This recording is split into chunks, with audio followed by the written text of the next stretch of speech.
Today is April 26th and the weather is clear. Song Noah stands on the sidewalk with her backpack, waiting for the traffic light across to turn green. Her face looks pale, and she gazes up at the bright sunlight, which is so dazzling it almost hurts, yet it also feels warm enough to make her want to cry. This is what the human world should be. Not that cruel and cold. Song Noah's eyes are fixed on the large supermarket not far across the street. In her view, there are moving vehicles and lively pedestrians. But what does it matter? Looking at those faces, she wonders who will be the first to turn into a zombie biting someone's neck in 5 days. Thinking of this, she feels a cold shiver run through her. Today is 5 days before the May Day holiday. But who knows? The end of the world might come on that day. The lively, warm world could turn into endless. And she, Song Noah, had once struggled in that like a walking corpse. Recalling everything she experienced in her past life, her eyes fill with hidden resentment. The night before the end of the world, she had asked her nanny to buy lots of food and snacks because her brother Song Lin was coming back from university for the May Day holiday. That day, she suddenly wanted to go to the supermarket across the community to buy something. But when she reached the gate, she saw chaos outside. The street was in a mess. People were screaming wildly and running in all directions, many covered in blood. Song Noah thought something terrible was happening, so she immediately turned back. She had only taken a few steps when she heard someone calling her name behind her. She looked back and saw 2 scared girls and a boy, her classmates, probably hanging out nearby and caught in this chaos. Seeing how frightened and pleading they looked, Song Noah decided to take them home with her. Although they weren't very close normally, the outside was dangerous now, and it was fine to let her classmates stay at her house for safety. Without asking more questions, Song Noah hurriedly led the 3 of them home. When they finally arrived and sat on the sofa, she handed each of them a can of cola and asked curiously, "What exactly is going on outside?" The 2 girls, Li Pan and Zhang Xiaoi, were trembling and hugging each other, their teeth chattering, clearly heard by Song Noah. Wei Zihao is a boy who is quite brave. He took a sip of cola to calm himself down before stammering, "Zombies. Zombies are here. It's the end of the world. The end of the world has really come. Monsters, so many monsters. They bite people. People die, then come back to life." Song Noah frowned. Although he was stammering, Wei Zihao had already explained clearly enough. Song Noah had watched movies and read stories about zombies and the apocalypse, but she couldn't believe this was happening in real life. It sounded so unbelievable.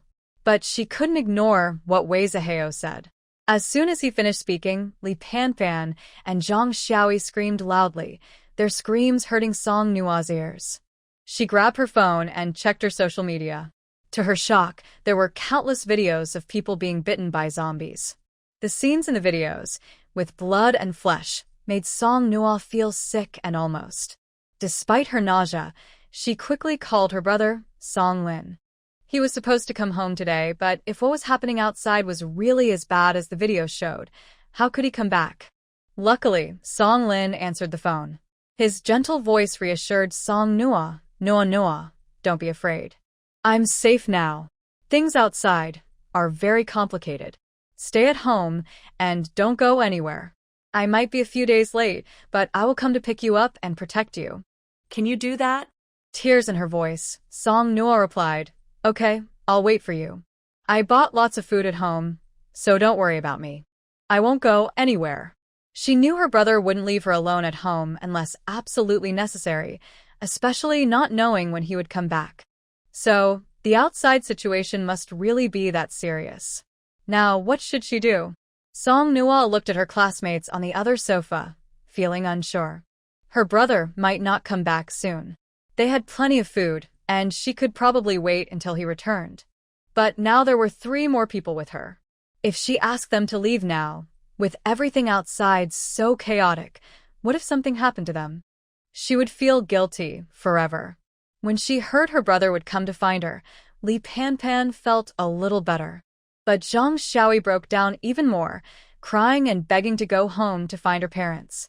Li Panfan quickly covered Zhang Xiaoyi's mouth and looked at Song Nua with a cautious expression. Song Nua was known as a top student at school. She was pretty and had a very kind personality. Now the outside has become like this. Song Nua naturally wouldn't force them to leave. But if Zhang Xiaoyi keeps crying and shouting to go, Song Nua definitely won't keep them. They've seen what the outside looks like now. They're afraid they might not even leave this neighborhood before being eaten by zombies or turning into zombies themselves. No, I don't want to die. She whispered 2 words into Zhang Xiaoyi's ear. Zhang Xiaoyi's crying stopped, and her sobs gradually quieted down. The situation is so chaotic now, and Song Nua feels uncomfortable inside. When she sees Zhang Xiaoyi finally calming down, she doesn't say anything. The 3 of them silently agree that Song Nua has accepted to keep them. Song Nua's home is in a high-end neighborhood with very good soundproofing. As long as she keeps the doors and windows closed, she can't hear anything. It feels as if the world outside is still peaceful and harmonious, or maybe the zombie problem has already been solved. But from the floor-to-ceiling window, she can see outside. Though not very clearly, she can still see a bloody scene. Occasionally, she opens a small in the window and hears the screams like they are coming from. Song Nua's home has always been quite safe and quiet. Li Panfan and the others have been here for 2 days and are gradually accepting the current situation. They even smile at Song Nua. But on the 3rd day, the doorbell kept ringing. Neighbors kept coming to ask for food. But no matter how kind Song Nua is, she doesn't dare to open the door.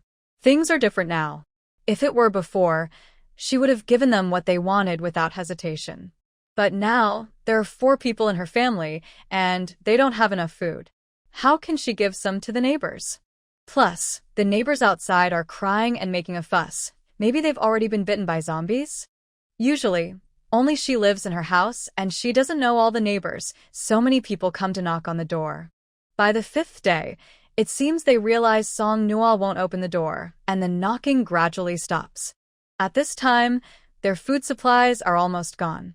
Her brother, Song Lin, hasn't called back, and Song Nua doesn't know when he'll return. Seeing Song Nua lost in thought, Wei Zihue squeezed the bread in his hand and said to the 3 girls, "The food at Song Nua's house is almost gone. Tomorrow, or the day after, let's go out and see what's happening. We'll try to find some food." Zhang Xiaoyi opened her eyes wide and said with resistance, "No, I don't want to go out. Those zombies will eat people. I don't want to become a monster." Li Panfan bit her lip and said, "Xiaoyi, we've been eating Song Nua's food these days. Now there's none left. We should help her find some food to bring back." Zhang Xiaoyi loudly argued, "Why? I told you I want to go home. You didn't let me. It's also because Song Nua chose to take us in. We didn't ask her to keep us here. Why should we pay her back? This feels like we're just going to die." Song Nua felt tired and didn't want to get involved in their pointless argument. She held her bread and went back to her room. She wasn't sure if she regretted her choice or not. She knew she had to accept her decisions. Still, Zhang Xiaoyi's words made her feel cold inside. Forget it, she thought. If she went hungry for a few days, so be it. Once her family's food was gone, they would either leave on their own or go hungry. She didn't eat the bread in her hand and lay on the bed, falling asleep unconsciously. The next morning, when she went to the living room, Zhang Xiaoyi, who had been hysterical yesterday, approached her and apologized. The 3 of them had already planned to go out and look for supplies, and they asked Song Nua if she wanted to come along. Song Nua smiled softly. Of course, she wanted to go. After what happened last night, she realized her classmates weren't as trustworthy as she thought. Staying at home was safe, but going out to find food made her feel more secure. They ate a simple breakfast and left together. After several days indoors, the neighborhood looked messy. There were bloodstains and scattered limbs on the ground. The weather was warm, and flies buzzed around the blood and remains, giving off a rotten, foul smell. She only looked outside from the building's door and immediately gagged. Song Nua's stomach turned violently, but she was still holding back. She saw no one or zombies outside. Gritting her teeth, She turned to Wei Zihui and said, "Let's go out. Be careful and try not to make noise. If anything happens, run back immediately. Our lives are more important than supplies. If we can't do it now, we can try again tomorrow." Wei Zihui nodded but remained still. Song Nuo sighed inwardly. As expected, she couldn't rely on them. She carefully opened the door and took a few tentative steps outside. When she reached the stairs, nothing unusual happened. Only then did Wei Zihui step out, followed by Li Panpan. Just as Zhang Xiaoi was about to come out the door, an unexpected event suddenly occurred. A zombie emerged from the nearby bushes, making a ha-ha sound with a bloody body, and moved stiffly towards Song Nuo and Wei Zihui. With a scream from Zhang Xiaoi, the quiet neighborhood was disturbed. The zombie hiding nearby was startled and also headed in this direction. Song Nuo's heart suddenly jumped, and she felt scared and weak in her legs, but she quickly reacted. She turned and ran into the apartment building behind her. These zombies were not very agile, and Song Nuo responded quickly. She could have safely run inside the building. However, Wei Zihui, who was frightened and stunned, after realizing what was happening, grabbed Song Nuo as she reached the stairs and pushed her forcefully toward the zombie that had just crawled out of the bushes, which was closer to him. He then took the chance to run back into the building and shut the door. Song Nuo fell to the ground, but it was too late. The zombie had already bitten her neck, and the rotten smell filled her nose. Her thoughts drifted far away. At this moment, she was no longer afraid. She thought she was probably going to die. She felt the pain of being torn in many places, and the zombie nearby had also come over and bitten her. Blood dyed her eyes red. Through the blurry blood, Song Nuo seemed to see a car stopping nearby. Her brother, Song Lin, got out and ran toward her like crazy. The once dull look in Song Nuo's eyes suddenly brightened as she struggled to crawl forward. She wanted to tell her brother not to come closer, to run away quickly, to escape. Unfortunately, her vision went black before she could say anything. When she opened her eyes again, Song Nuo found herself standing at the entrance of the neighborhood with her school bag, looking ready for school. She checked her phone. Today was April 26th, and there were 5 days left before the end of the world. Song Nuo felt confused. If it weren't for the unbearable pain of being bitten and devoured, she might have thought it was just a dream. In an instant, she accepted the fact that she had been reborn. Even if the end of the world was coming, so what if she was reborn? Thinking about the scene just before her death in her previous life, Song Nuo felt a chill down her spine. Despite the nearly 30-degree weather, her palms were icy cold. The traffic light on the opposite sidewalk had turned green, but Song Nuo was still standing there, motionless. She really wanted to ask Wei Zihui about the 3 classmates who stood behind the door and watched her being eaten by zombies. Did they have any conscience? Living. Is life really that important? So important that to survive, they would personally cause the death of classmates who helped them, watching those who helped her get bitten and die? Thinking of this, Song Nuo chuckled softly. But what was there to ask? Of course, living is important. In the end of the world, everything is gone. What else is there besides survival? Song Nuo reached out and wiped away the tears that had unknowingly fallen. Her gaze was firm, but heaven was kind to her, giving her another chance to start over.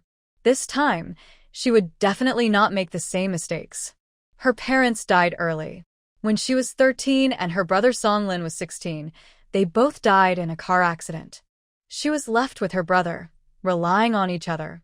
During the years her brother worked hard to take care of her, she actually hated her parents. She hated that they only cared about their business and ignored her and her brother. Now, they had simply disappeared. But now, she sincerely thanked them. Luckily, her parents had owned a jewelry company. Although they were gone, they left behind a large estate, which gave her the ability to plan for her and her brother's future. Song Nuo put her finger in her mouth and bit her fingertip, feeling a sharp pain. But to her, it was nothing special. The pain she had endured countless times was much worse. What was this little pain? She let a drop of blood fall onto a piece of jade hanging around her neck. It was a token of love her father gave to her mother, and later her mother gave it to her after she was born. In her previous life, just before she nearly died, she saw her brother and a strange glow from the jade, stained with her blood. But at that time, she had no time to pay attention. The blood bead fell onto the jade, and the familiar glow reappeared, even more obvious than before. Song Nuon nervously reached out to hold the jade, not wanting others to notice. But her hand grasped nothing. Her pupils shrank. When she looked down, her neck was empty. Just then, a lively green flower appeared on her wrist, a flower she had never seen before, but it was exquisite and beautiful. Song Nuon sensed something was wrong. She looked at the small flower and felt as if she had entered another world. There were mountains, water, fields, and villages, just no people. It looked like an ancient village. Song Nuon felt like she was a cloud floating above this village. The place was vast, and she seemed able to see everything at a glance. She saw a spring at the foot of the mountain. With a quick thought, she took a sip of the sweet, clear water. After exploring this world, Song Nuon wondered if this was the legendary pocket space. She let her consciousness exit the space and was surprised to find that her recently bitten finger was completely healed, with no scars at all. Song Nuon was amazed and thought about the spring water she just drank. Could it be the reason? Thinking of this, she felt a little excited. Since the end of the world began, getting sick or injured was common and a big problem. With this spring water, she and her brother had some security. Maybe she had stood still for too long, or perhaps, even though it was Monday, she was wearing her school uniform and looked too noticeable. An older woman gently tugged at Song Nuon's sleeve and asked, "Girl, is something wrong? Why aren't you in school? Do you need any help?" Song Nuon snapped out of her thoughts, turned to the woman, and politely replied, "There was a family issue, so I asked for leave from school." Hearing this, the woman asked with concern, "It's good you took leave. Nothing serious, right?" Song Nuon nodded and said, "Nothing serious. Thank you." Afterward, she hesitated for a moment and, with a complicated look, reminded her, "I heard the weather will be bad for several days soon. Maybe you should buy some extra food and supplies for the house?" She couldn't tell the truth. Others would think she was crazy and wouldn't believe her. For this caring woman, she could only give this reminder. Whether the woman would go buy supplies or not, she had no control over it. The traffic light turned green again. Song Nuon said goodbye to the woman and headed toward the mall across the street. This honest and lovable world was about to turn into, and Song Nuon would never let those who harmed her have an easy time. But the difference between humans and zombies was that humans still had conscience. If everyone lost their conscience, then even without zombies, the world would be no different from. She believed in staying kind, but not overdoing it. The woman stayed where she was, muttered to herself, then turned and called her daughter, telling her to prepare more supplies at home after work. Her daughter was at work and asked confusedly, "What's this about?" "Mom, don't be so superstitious. It's easy to order things now, and even if the weather turns bad, we won't have to go out to buy them ourselves." The woman angrily said, "You don't understand. This is what a young girl told me. Young people understand more, so just do as she says." She asked if I wanted her to run errands in the heavy rain. Doesn't she realize it's inconvenient for her? If I need something, I should just ask today to save her from going out in the wind and rain later. Without waiting for her to reply, the woman quickly hung up the phone. Young people just don't listen to elders and end up losing out. She's her mother. How could she harm her? In spring and summer, Sioux City has the most rain. What if it rains for many days in a row?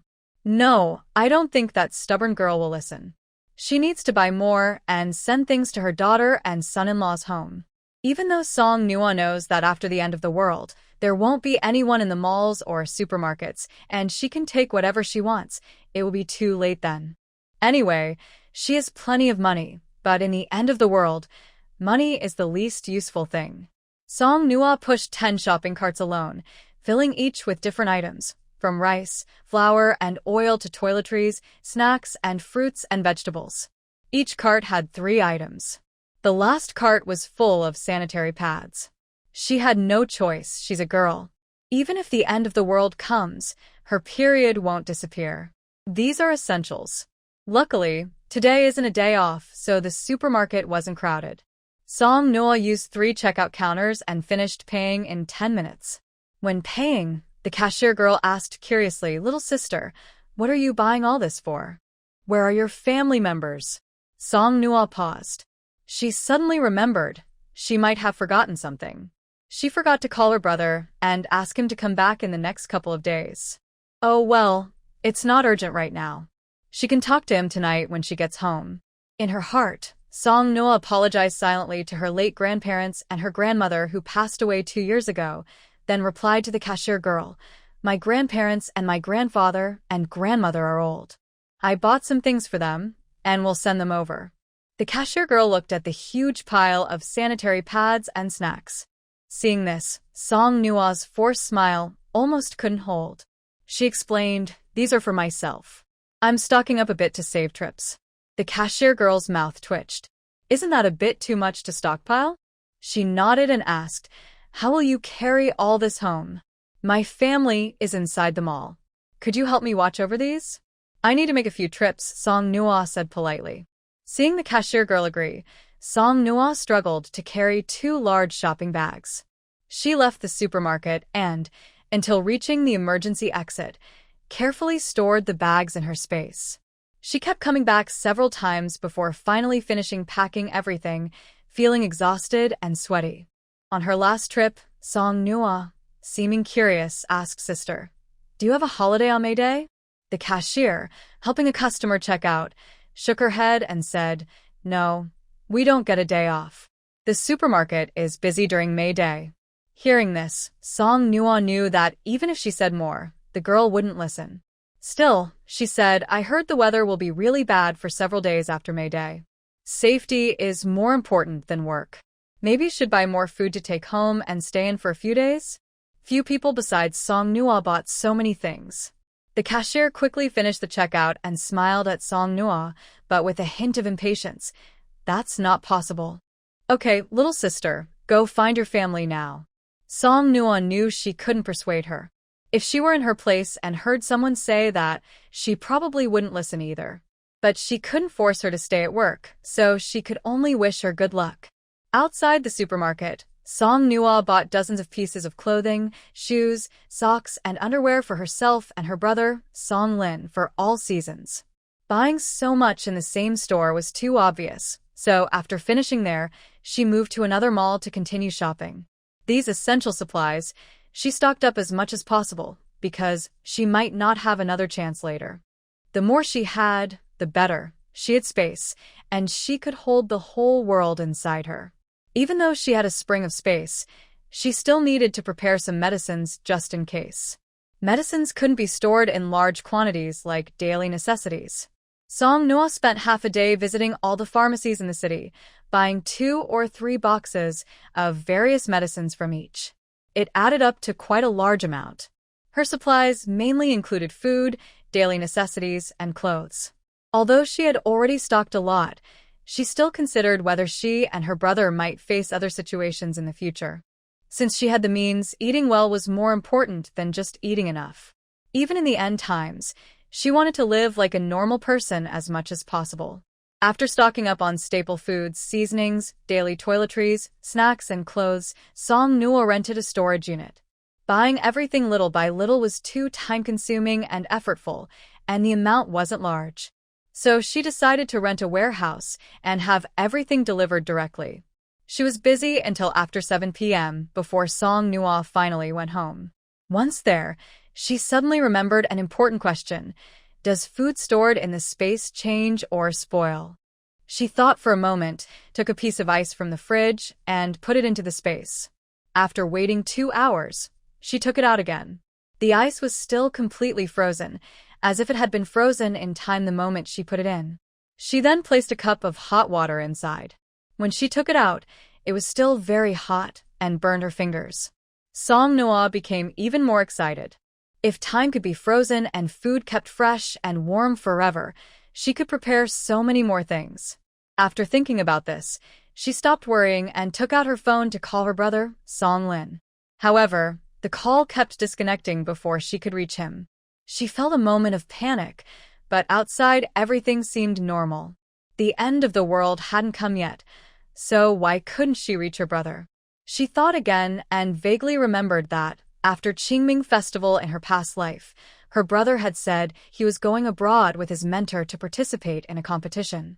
At that time, she was eating and watching variety shows, casually replying without paying much attention.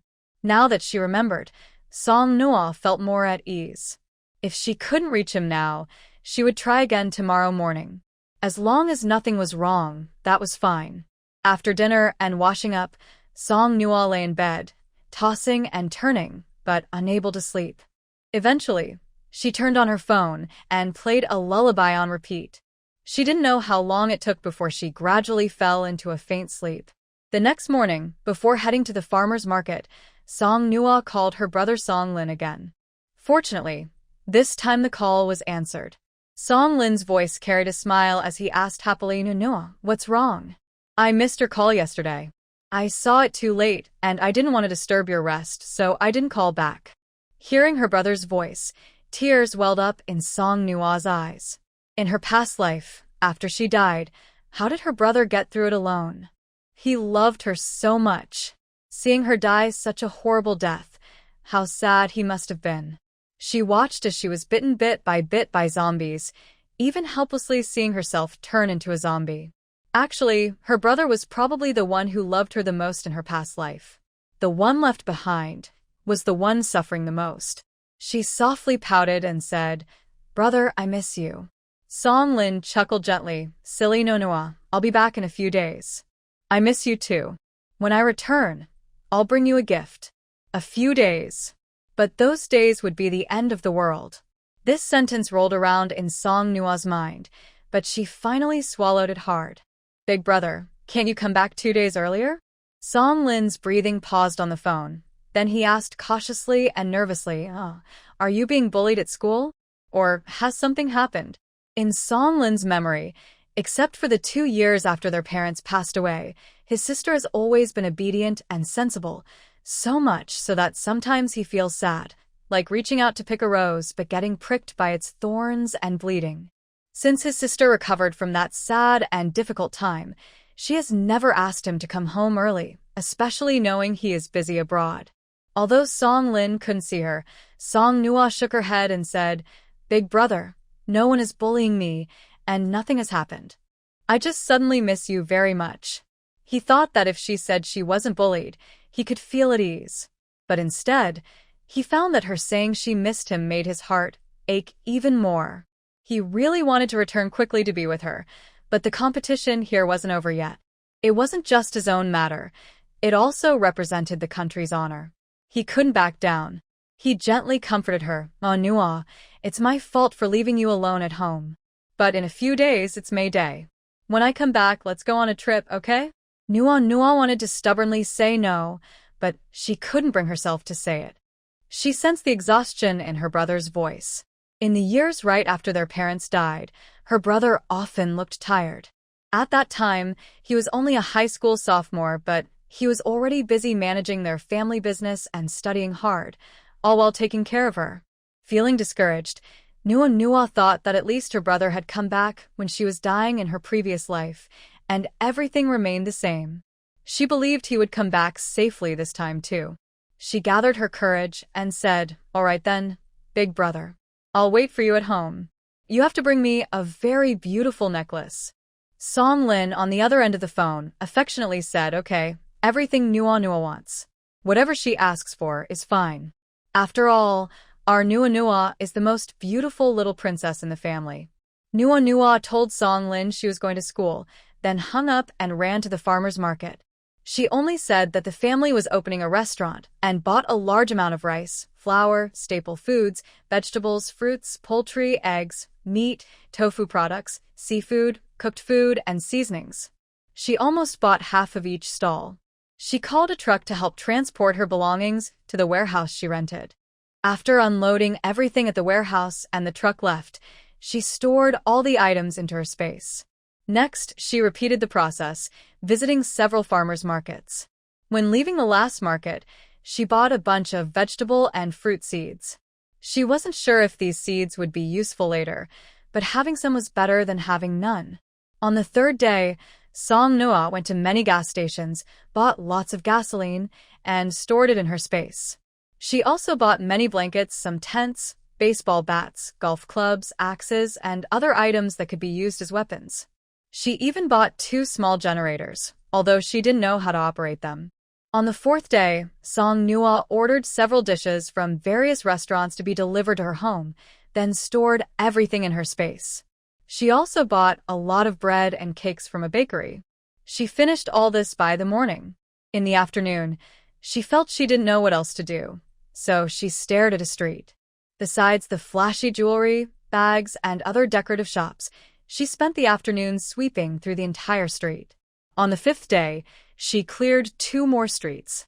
During these days, she also contacted water delivery companies across the city and stockpiled a large amount of bottled water. Dusk was approaching, and the sunset dyed the sky red, creating a beautiful scene that many stopped to watch. But Song Noah knew this was the last beautiful view of the human world. After tomorrow, everything would be in chaos. As the sun dipped halfway, she withdrew her gaze and took a taxi to the luxurious residential area in Sioux City, her home, her original home. Before her parents passed away, this was a happy family home. But after they died, she and her brother could no longer stay there, so they moved to their current neighborhood. She walked for over half an hour before reaching the villa she remembered. It was already dark, and no one knew she had come here that night. It wouldn't matter if they found out tomorrow. She reached out her right hand and touched the tightly closed door. Closing her eyes, she reopened them to see the villa's location, now just an empty lot. With a soft laugh, Song Noah murmured, "I said everything in the world fits in my space. Besides, this is my and my brother's home. Of course, I have to take it." Her nose itched slightly, and she reached up to scratch it. She then noticed her hand was covered in blood. She was a bit confused. Could her space be affected by overuse? Apart from a nosebleed, Song Noah felt no other discomfort and finally relaxed.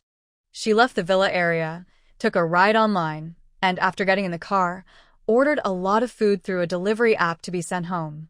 Before the delivery arrived, Song Noah managed to get back home, with nothing left on her.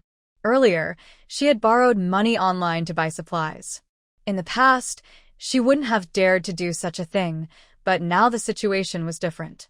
She could have asked her brother for money to buy more supplies, but she thought that was too strange. Her brother probably knew how much money she had, and suddenly asking for money might make him think she was being extorted. But it didn't matter. She had already stocked up enough. When the end of the world came and zombies filled the streets, she could go out again to gather more supplies if she had the chance. The delivery kept arriving one after another. Since the day she was reborn, she had told the housekeeper not to come over these days, so no one was cooking for her. Song Noah decided to cook a fancy instant noodle meal for herself. Just as she was about to boil water, she suddenly remembered something. She hurriedly took the elevator to the garage, stored all 3 of her cars into her space, and only then felt at ease to go back and cook her noodles. From that moment until her brother returned, Song Noah decided not to step outside her house at all. Before going to bed that night, she checked the doors and windows again, and even used 2 chairs to block the door for extra security. Since Song Lin was studying abroad, her sister was alone at home, so she used the best security system for the locks. No one could break in, but this made Song Noah feel more secure. She knew that if her neighbors ran out of supplies, she would become their main target. Over the past few days, she had silently warned each neighbor she encountered. But everyone had their own fate, and after tomorrow, she wouldn't bother to care for others anymore. After all, she didn't know whether the person who entered her house when she opened the door was her neighbor or a poisonous snake. A lullaby softly echoed in her ears, like a mother's whisper, gently lulling Song Noah to sleep. Until around 1 a.m., she finally lay on her side, curled up, slowly sinking into this sea of tenderness. Thinking about her concerns, Song Nua didn't sleep very deeply. She woke up just after 5 a.m., sitting on the bed and looking out at the sky, which was faintly turning blue. She watched until the sky was fully bright, then went to the bathroom to wash up, cooked herself a fried egg, toasted some bread, and poured herself a glass of milk. Today, the sun still rose normally. Even though Song Nua closed the doors and windows tightly, she could still feel the bright sunshine and warm air, which made her feel nostalgic for the comforting temperature. At 8:20, in her previous life, she had left the house around this time. Song Nua knew that if she went out now, she would encounter the 3 people who had caused her death, just like before. But she also understood that no matter how much she hated them, she couldn't run out with a knife to hurt them. All she could do was stay still and watch, letting them experience the pain she once felt. Song Nua thought she might be a cruel person, because just imagining those 3 being helpless and attacked by zombies, crying out in pain, made her feel very happy. She put on her headphones, and the music Weightless played inside. She had been falling asleep to this lullaby for the past few days. Listening to it, she felt her mind become calmer. Wei Zihao, Zhang Xiaoi, Li Panpan, I sincerely hope we meet again when you have turned into mindless zombies.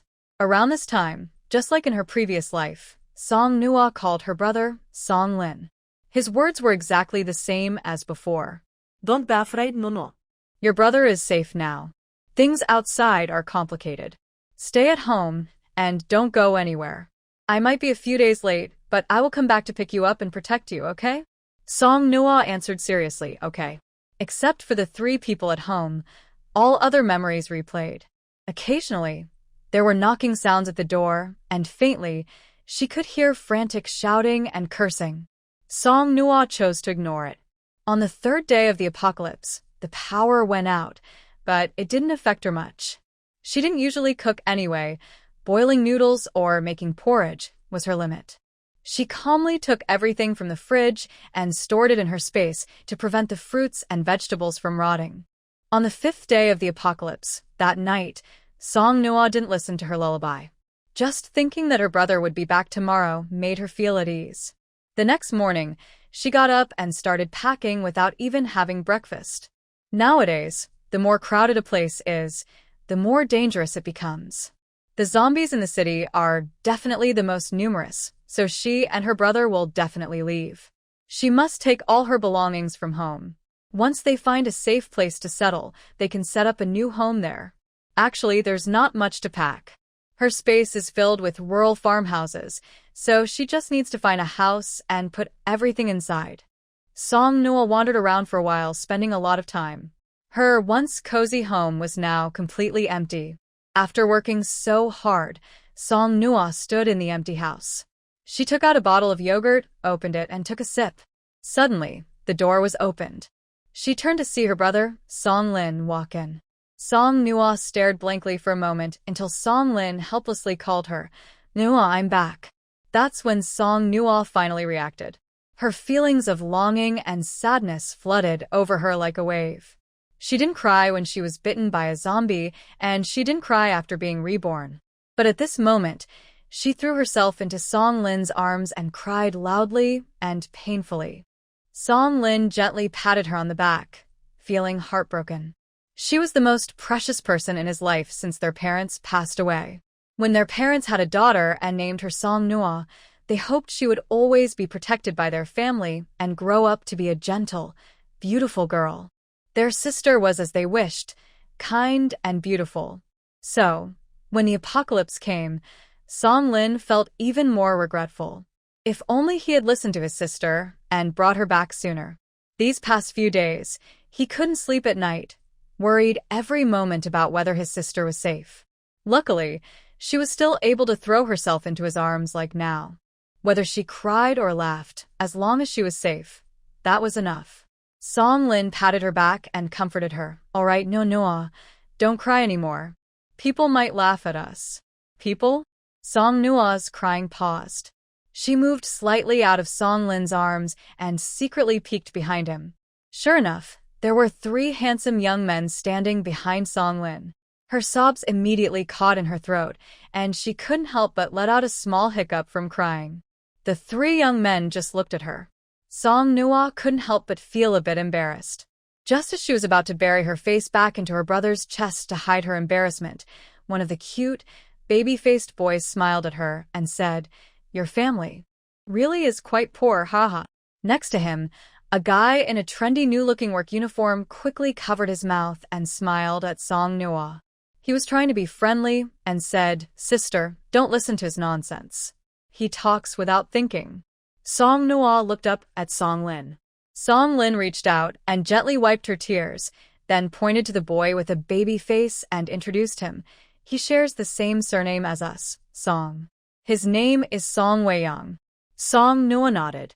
Song Lin continued to introduce the man in the work uniform. "His name is Xiang Chen." Song Nua looked at the last person.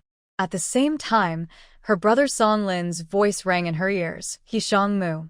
They are all my roommates." By now, Song Nua was too distracted to nod or shake her head. She stared blankly at Xiang Mu. She used to think that her brother Song Lin was the kindest and most handsome person in the world.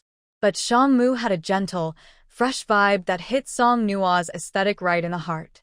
Song Nua felt she must not have eaten breakfast because she was a little hungry now. She couldn't help but swallow her saliva while looking at Xiang Mu.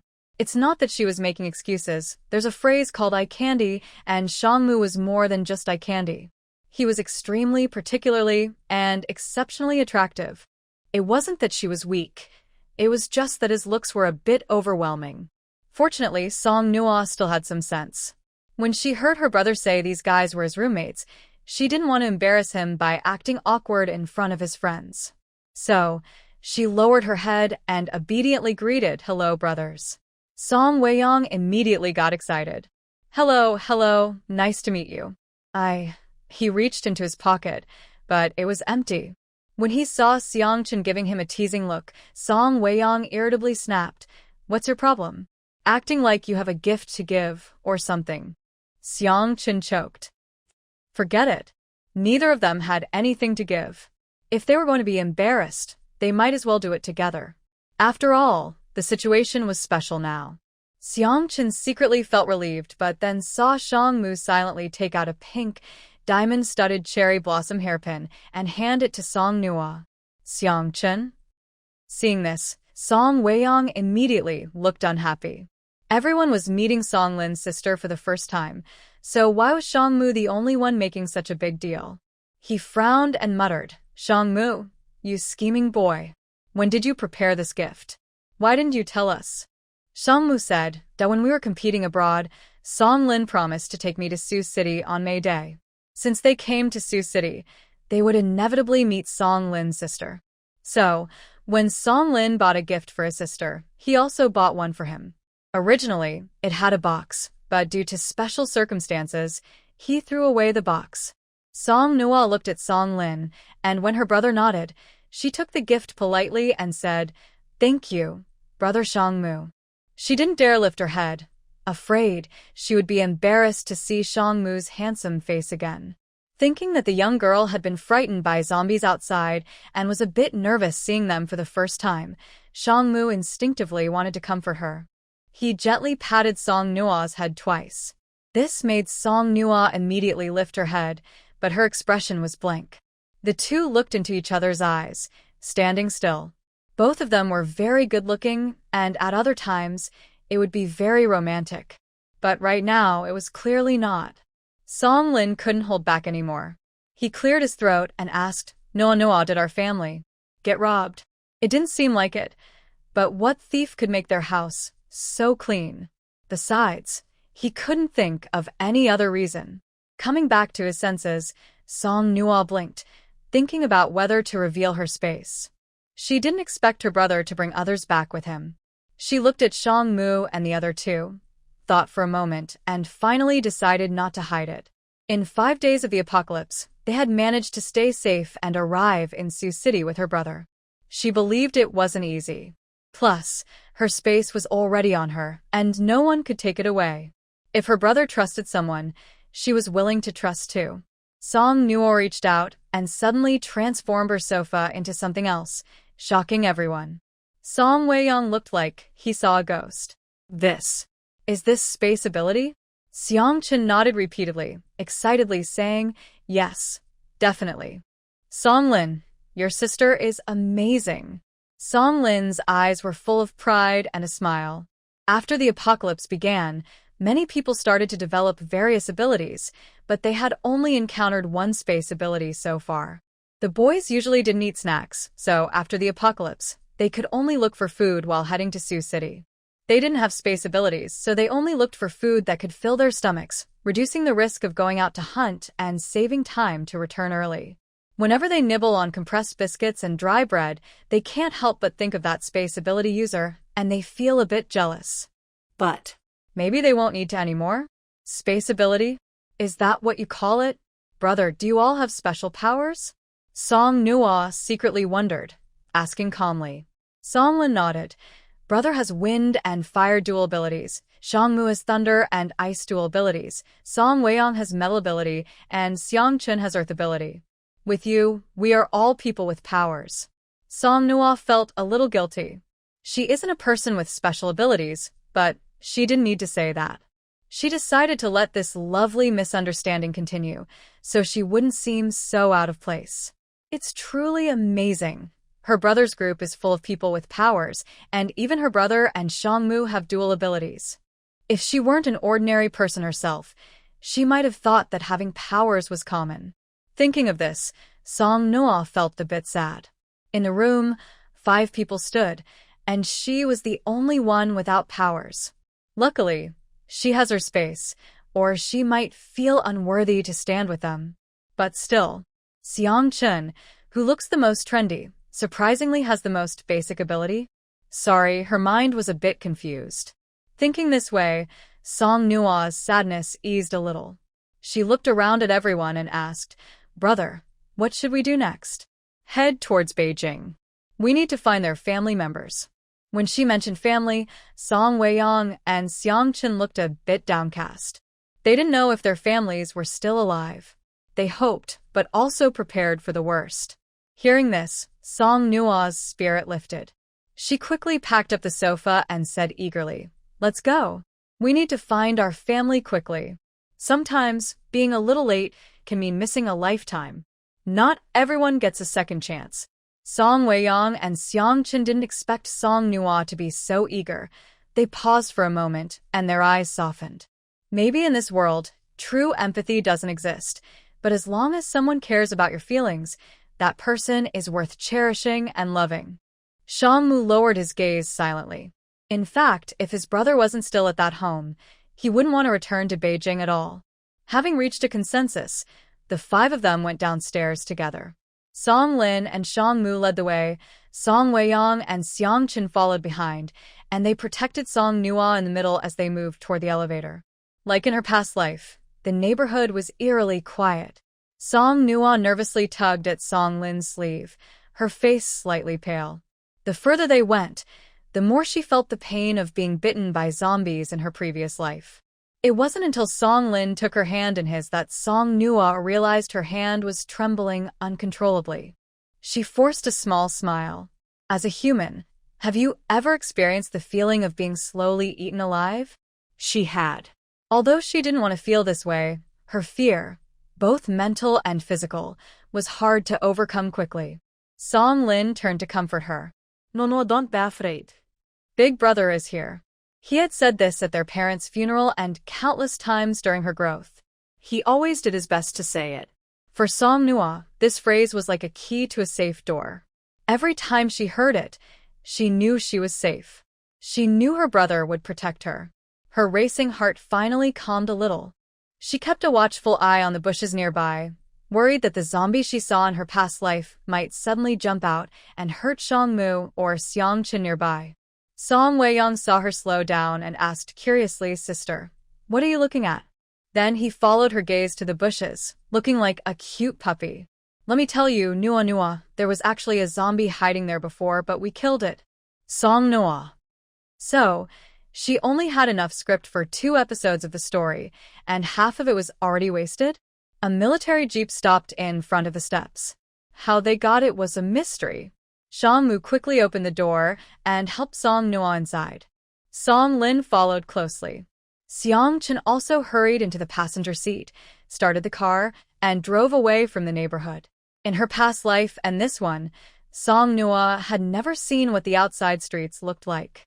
Now she finally saw zombies with rotting, grayish faces, blood splattered on their clothes, shambled stiffly toward their car. Xiang Chen frowned and said in a deep voice, "Sit tight." Song Lin and Xiangmu each held onto Song Noah, and the car sped up. Because of the inertia, Song Noah's back slammed against the seat. She knew that if they really got blocked by these zombies, they wouldn't be able to get out. There were constant banging sounds on both sides of the car. Song Lin hugged Song Noah and covered her ears. Xiang Chen was driving quickly through streets filled with abandoned cars. When he saw the zombies approaching ahead, he stepped on the gas pedal fully. In just 5 days of the apocalypse, the 4 of them had already killed many zombies. Those former peers were no longer human, so when they crashed into the zombies, Xiang Chen felt no guilt anymore. The zombies chasing behind would be stopped by sudden flames or struck down by lightning that appeared out of nowhere. Even if the world turned into, the living had to keep trying to survive. Fortunately, these zombies were only strong, unlike them who had special powers. After driving for over 2 hours, they finally left the city area. The car windows were now covered with dark green, sticky zombie blood. Song Noah sighed in relief, but also felt a bit regretful for not paying enough attention earlier. She should have looked carefully at the zombies outside. Maybe she could have seen her 3 old friends one last time. As humans and zombies, they were now completely opposite. Xiang Chen exhaled slowly and joked, "Friends, we made it through the challenge." Song Weiyang said dismissively, "Stop bragging. Find a place to clean the car. It's disgusting." Song Lin and Xiangmu chuckled softly, but didn't say anything. The car was driving on a street with fewer abandoned vehicles, and the 5 of them felt pretty good. Suddenly, Song Noah found the cherry blossom hairpin Xiangmu gave her. She carefully took it out and put it on her head. Looking at herself in the rearview mirror, she smiled happily. While smiling, she saw Xiangmu looking at her seriously through the mirror. Song Noah blushed. To avoid seeming infatuated, she turned to Song Lin. She reached out her small, fair hand to him and said confidently, "Brother, a gift." Song Lin, who had promised to bring her a beautiful necklace, took out a pink mother-of-pearl necklace with rhinestones shaped like roses from his pocket and gently put it on her. Song Noah happily and carefully touched the necklace, then touched her hairpin again. Although both were very pretty, she thought, these 2 people's tastes are way too similar. Seeing her actions, Song Lin explained, "It's from a store." Song Noah nodded and said, "It's very pretty. I like it." After speaking, she took out a box of sugar-free mint candies from her space, shared a few with Song Lin and Xiangmu, and took some herself. The rest she handed to Song Weiyang in the front row, telling him to share with Xiang Chen. Song Weiyang's eyes lit up immediately. He happily turned around, tilting his head, and said to Song Noah, who had nothing in her hands when she got on the car, "Sister, did you stock up on supplies in your space?" Hearing this, Song Noah nodded. Song Weiyang's eyes shone even brighter. He gave a thumbs up and said, "Great job." Actually, all 4 boys knew that Song Noah's space probably didn't have many supplies. After all, she was a young girl who had stayed at home for 5 full days. Even if her family had stored some food before, it couldn't have been much. The 4 boys were so impressed by Song Noah that they felt dizzy. Feeling a bit shy, she told Xiangmu and the others, "Just call me Noah Noah, like my brother." After a pause, she asked boldly, "Do you want hot pot? Or barbecue? How about milk tea? Do you want steak?" The 4 boys, who had been gnawing on dry bread and biscuits for 5 days, coughed awkwardly. Clearly, they were craving those foods. Song Weiyang asked in disbelief, "You have all these? Are you joking?" Song Lin and Xiangmu stared at her closely, and even Xiang Chen, who was driving, looked at her through the rearview mirror. Song Noah felt her scalp tingle. But right now, she was like a moving supply store. Although she didn't have supernatural powers, she still had some use. Song Noah nodded firmly. "Yes, I have all of them." There was a 2-second silence in the car. Then Song Wei-yong suddenly shouted excitedly, as if someone had stepped on his tail. Seong-chin couldn't help but shout at him, "Shut up. You're noisy." Unbeknownst to him, his excited laughter was just as loud as Song Wei-yang's. Even Shangmu, who wasn't very talkative, looked down and smiled at Song Nua. "Nome is really amazing." No matter how strong her powers were, she still needed to eat and drink to survive. This news was truly the best they had heard since the end of the world. Song Lin looked thoughtful. He knew that whenever his sister was on vacation, she would buy a lot of food. But now, with 5 people, they would need to plan carefully. They also had to find more supplies along the way. After finding Song Wei-yong and Seong Chen's families, their demand for supplies would increase. He asked Noa, "How much food do you have in your space?" Song Noa choked and felt a bit guilty, afraid to answer. Before the apocalypse, there was nothing unusual. She was a normal high school girl who refused to go to school and was frantically stockpiling supplies. That already sounded strange, right? But she also couldn't stay silent. If she didn't say anything, she couldn't just let these supplies rot away in her space forever, never used. Oh, but in her space, the supplies wouldn't spoil, though they couldn't be used either. That thought was even more upsetting. So, Song Nua nervously said to Song Lin, "Brother, after I answer your question, can you please not ask me why?" "Okay." Hearing this, Song Nua mentally calculated. She said uncertainly, "It was originally enough for you and me to last our whole lives, but now that we have more people, it might not be enough. Maybe we can find some more on the way?" The car was silent. Song Lin really wanted to ask his sister why she had so much food stored up, but he remembered he just promised not to ask why, so he kept quiet. The other 3 also wanted to ask, but who wouldn't? Still, Song Noa clearly didn't want to be questioned. Forget it, the reason isn't that important. What's important is that they almost don't have to worry about food anymore. Before the car hit the highway, Seong-chun stopped by a gas station. "Let's find some gasoline." Noa, stay in the car. Shangmu, stay with her. Song Noa really wanted to say she had gasoline, but she understood they couldn't just consume resources without gathering more. So she refused, "I'll go with you. If we need supplies, we can put them directly into the space, so you don't have to carry each item." Seong-chin looked at Song Lin, waiting for his decision. Song Lin looked at his sister's soft, pretty face and gently pinched her cheek. "I'll go check if there's any danger first. If it's safe, you can come down with Shangmu." Since the world had already fallen, and he couldn't keep his sister forever living in an ivory tower, he decided to protect her and try to understand this world. Song Noa nodded and pulled the 3 of them aside. She handed each of them a golf club she had stockpiled before the apocalypse. For self-defense. The 3 obediently took them. In fact, they didn't really need these. Their abilities weren't very strong, but the zombies weren't very strong either. They could handle the zombies with their powers. But seeing Song Nua's serious expression and her slightly furrowed, delicate brows, they wisely accepted the clubs. The gas station was quiet, but it was different from the past. The more silent it was, the more it felt eerie. Outside the gas station, it was impossible to hide from people. As Chen began to refuel the car, Song Lin and Song Weiyong headed toward the convenience store inside the station. Song Weiyong looked inside through the window. Aside from the shelves, he saw nothing else. The supplies inside seemed well-stocked, and it didn't look like anyone had been there recently. He turned to Song Lin. "Should we open the door and check?" The glass door was locked. Since Song Weiyong had a metal-based ability, he reached out and grasped the lock. He saw it easily deform in his hand. With a click, the lock was opened. Song Lin quickly stepped into the convenience store, alert and cautious, scanning the surroundings. Song Weiyong held a golf club and followed behind him, back to back, checking behind the shelves. The store was very quiet. Song Weiyong whispered, "The doors outside are locked. Do you think, when the apocalypse comes, there might be no one at the gas station?"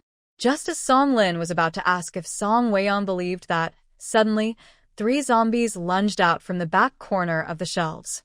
Since this was a gas station, Song Lin had wind and fire abilities. He dared not use his fire powers, and he hadn't yet mastered his wind abilities well enough, nor did he want to make a mess inside the store. He kicked one zombie away and struck another zombie hard in the head with his golf club. Song Weiyang was startled by the sudden attack, forgetting he even had abilities. He shouted, "Whoa," instinctively raising his golf club and hitting the zombie in the face. Its rotting, disgusting face twisted even more grotesquely. The foul, overwhelming stench made Song Weiyang gag. He looked at the dark green liquid on his club and sincerely said, "Nuonua is such a thoughtful little treasure."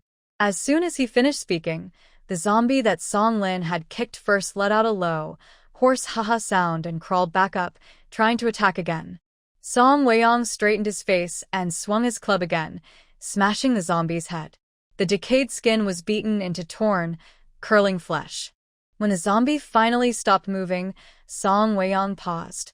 He hadn't felt this way when killing the zombies earlier, but now he looked at them with disgust and said, "These zombies are really disgusting." Song Lin. He was speechless. Wasn't it him who made them so disgusting? Was it okay for him to be so grossed out and even? Seeing Song Weiyang still grinning and bouncing around, Song Lin helplessly shook his head and checked the remaining area again. After confirming there was no problem, Song Lin returned to Song Weiyang's side. Seeing him still looking at the zombies with disgust, Song Lin suddenly remembered something. He frowned and asked, "Don't you think these 3 zombies are a bit different?" Song Weiyang asked confusedly, "Different how?" Song Lin thought for a moment and said, "When we entered the convenience store, they didn't move at all. It wasn't until we were almost in front of them that they suddenly lunged at us. I feel like they might be a little smarter." Hearing this, Song Weiyang also felt something was off. The zombies they had encountered before would attack at the slightest noise or smell of humans, acting like wild animals. But these 3 seemed different somehow. Song Weiyang looked down at the zombie he had beaten into a mess and couldn't help but feel disgusted again. Forget it, who cares if they're different? If they are, they're still dead anyway. I'll go call Nuonuo and Shangmu over. Song Lin nodded, then took the opportunity while Song Weiyang left to look around. Finally, he grabbed a few towels and covered the zombie's head. It was too disgusting, more and more disgusting the longer he looked. Better not let Nuonuo see it. When Song Weiyang came to call, Shangmu grabbed 2 backpacks and turned to Song Nuonuo, saying, "Nuonuo, let's get out of the car." Song Nuonuo looked confused. "Why bring bags? I have space, remember?" Shangmu's gentle smile was like a refreshing breeze in a mountain stream. He explained softly, "Your space isn't convenient to show in front of others. Just take the backpack to hide some things." Song Nuonuo nodded blankly. "Oh," then turned around quickly and got out of the car, rushing straight into the convenience store. "Ah, "Brother, someone inside is smiling so charmingly, I almost got a little moved." She ran to the store entrance, looked inside, and immediately brightened. Since having space, she felt she loved hoarding things like a squirrel storing food for winter. Seeing the full convenience store, she felt her soul's belief, her core DNA, truly stirring. She excitedly shouted, "Brother, so many things. Has no one been here before? It's already the 6th day of the apocalypse. Surely someone must have passed by this convenience store by now." Times are different now. When people see a convenience store, shouldn't it be like a swarm of locusts passing through? Why is it still so tidy? Song Lin responded, "Yes, there are 3 zombies in the store and the door is locked." Hearing the word zombies, Song Nua instinctively trembled. Shinmu, walking behind her, noticed this and gently patted her shoulder to comfort her. But after just a couple of pats, Song Nua shrank back, like a scared rabbit, and quickly ran away. Was she afraid of him? Shinmu thought about Song Nua's previous reactions and realized that she mostly avoided him when facing him. Thinking of this, Shinmu couldn't help but smile. Was he really that frightening? Did the girl hide from him just because of that? He lowered his head and smiled slightly, then followed her into the store. Near the door, he casually grabbed some items from the shelves, filling 2 bags almost to the brim. The rest was left for Song Nua to put into her space. She walked past the shelves, brushing her hand over them, and the shelves suddenly became empty, row after row. Song Lin and Shinmu, seeing this for the first time, watched without blinking. Seeing the once fully stocked convenience store now completely empty, Song Nua felt very satisfied. She even snapped her fingers and proudly said, "Done." After saying that, she turned around. Just a few steps away, she felt she had stepped on something hard. She looked down and saw a piece of stone lying quietly on the ground, still covered in dark green, unclear liquid. It looked mysterious and a bit gross. Curious and a little disgusted, Song Nua took out a clean towel from her space, wrapped the stone in it, and wiped it clean. When she looked again, it had become a shiny, slightly translucent, silk-like gemstone.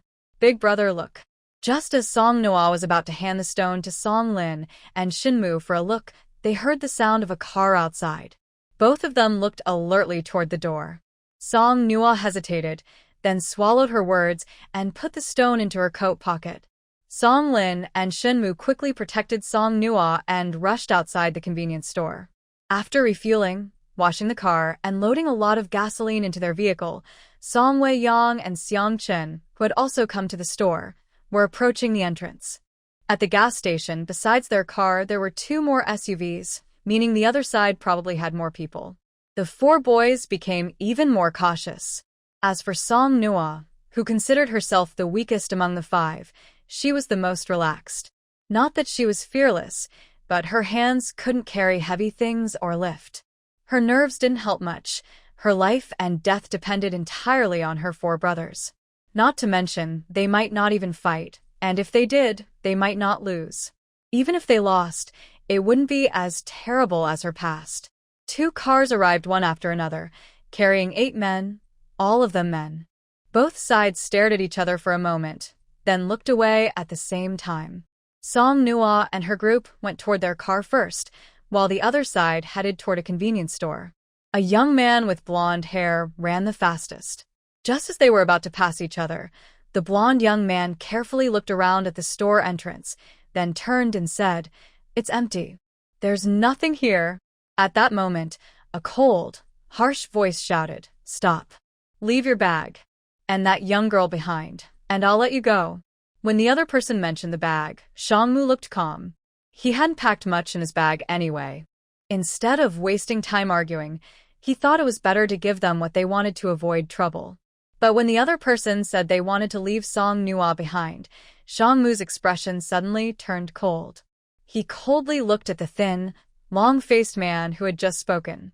Then, on a clear, sunny day, a lightning bolt suddenly appeared out of nowhere and struck the man. The man was caught off guard, knocked out by the strike, and also got a burn on his head, making it look like an explosion. Seeing their big brother being knocked out in one hit, the remaining 7 younger brothers were angry but dared not speak out. They followed the thin, long-faced man as their leader because he was a person with special abilities. Now, with zombies everywhere, everything was chaos. Strength was the rule of the game. Those who are strong survive. To stay alive, they needed to find someone powerful to protect them. But now their so-called strong leader had been defeated, which meant the other side was stronger. Even if they wanted to do something, they didn't dare. After a while, Song Nua blinked and politely thanked Shangmu. She felt a bit envious inside. Besides being a mobile storage unit, she seemed to have no other use. Seeing that the other side didn't seem to want trouble, Song Nua and her group got into their car and drove away quickly onto the highway. While sitting in the car, Song Nua suddenly remembered the stone she had just picked up. She took it out and handed it to Song Lin. "Brother, look. This is the stone I found at the convenience store. It was covered in zombie blood before, but after cleaning it, it looks pretty nice." Song Lin took the stone and examined it carefully. "It probably came from a zombie's brain," he said. Earlier at the convenience store, Song Wei-yang had smashed the head of the last zombie into pieces. He thought he heard something fall to the ground, but at the time he just thought it was something knocked off a shelf. Now, it seemed that the stone came from inside a zombie's head. Is that the crystal core mentioned in apocalypse stories? It really exists? It's a pity she only appeared in 2 episodes of the TV show and doesn't know what happens next. But then she turns to look at the other 4 people in the car. Haha, well, she's better off than them. At least she was reborn with her memories intact, while the other 4 have probably lived longer, but now feel like they've just been fed a bowl of forgetfulness soup, only to be reborn without any memories. Song Noah looks at her brother Song Lin and really wants to ask if he's ever read apocalypse novels before. But as soon as she thinks of asking, she realizes there's no need, since after their parents passed away, how could her brother have such leisure time? She glances around at the other 3 people and finally decides it's better to ask Song Wei-yong. She looks at him, who is focused on the crystal core, and asks, Brother Wei-yong, do you usually read novels? Song Wei-yong doesn't disappoint her. Yes, I do. Song Noah is very happy. Then, do you read apocalypse stories? Apocalypse stories? No, I don't. Song Noah.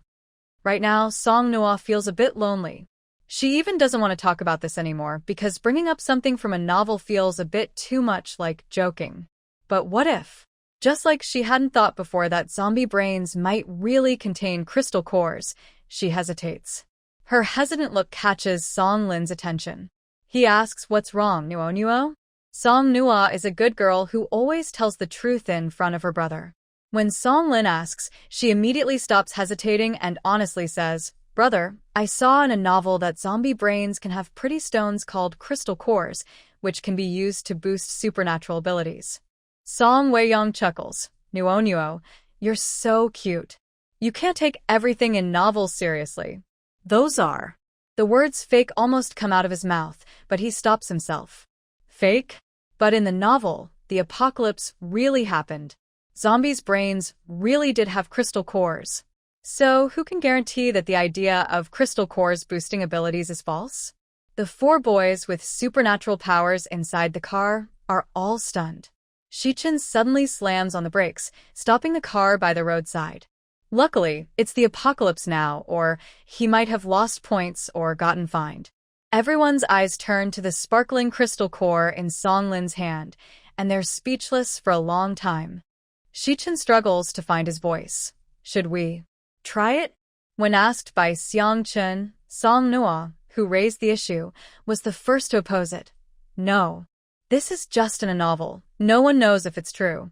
Plus, it's from a zombie's brain. If it's fake, who knows what could happen? More importantly, who should try it? Of course, the brother doesn't need to be asked, but the other 3, although they haven't known her long, followed her brother to rescue her and have protected her. She also doesn't want them to be in danger. The 4 of them knew the question Song Noah was thinking about. Song Lin said, I'll try it. Since Nuo found it, I should be the one to try. Hearing this, Song Wei-yong immediately objected, no way.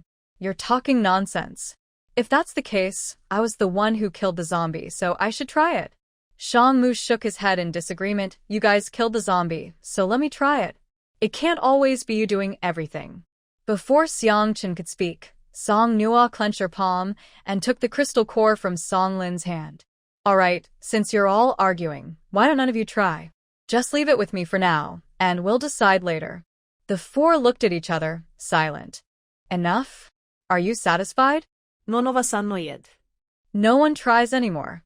By noon, Xiang Chen drove the car off the highway and stopped by the roadside, planning to have lunch together. The 5 of them entered a small forest by the road, leaning by a little river. Song Noah took out her family's dining table and chairs from her space, then brought out 5 bowls, chopsticks, and a big hot pot. Seeing this, Song Wei-yang's eyes widened. Really hot pot?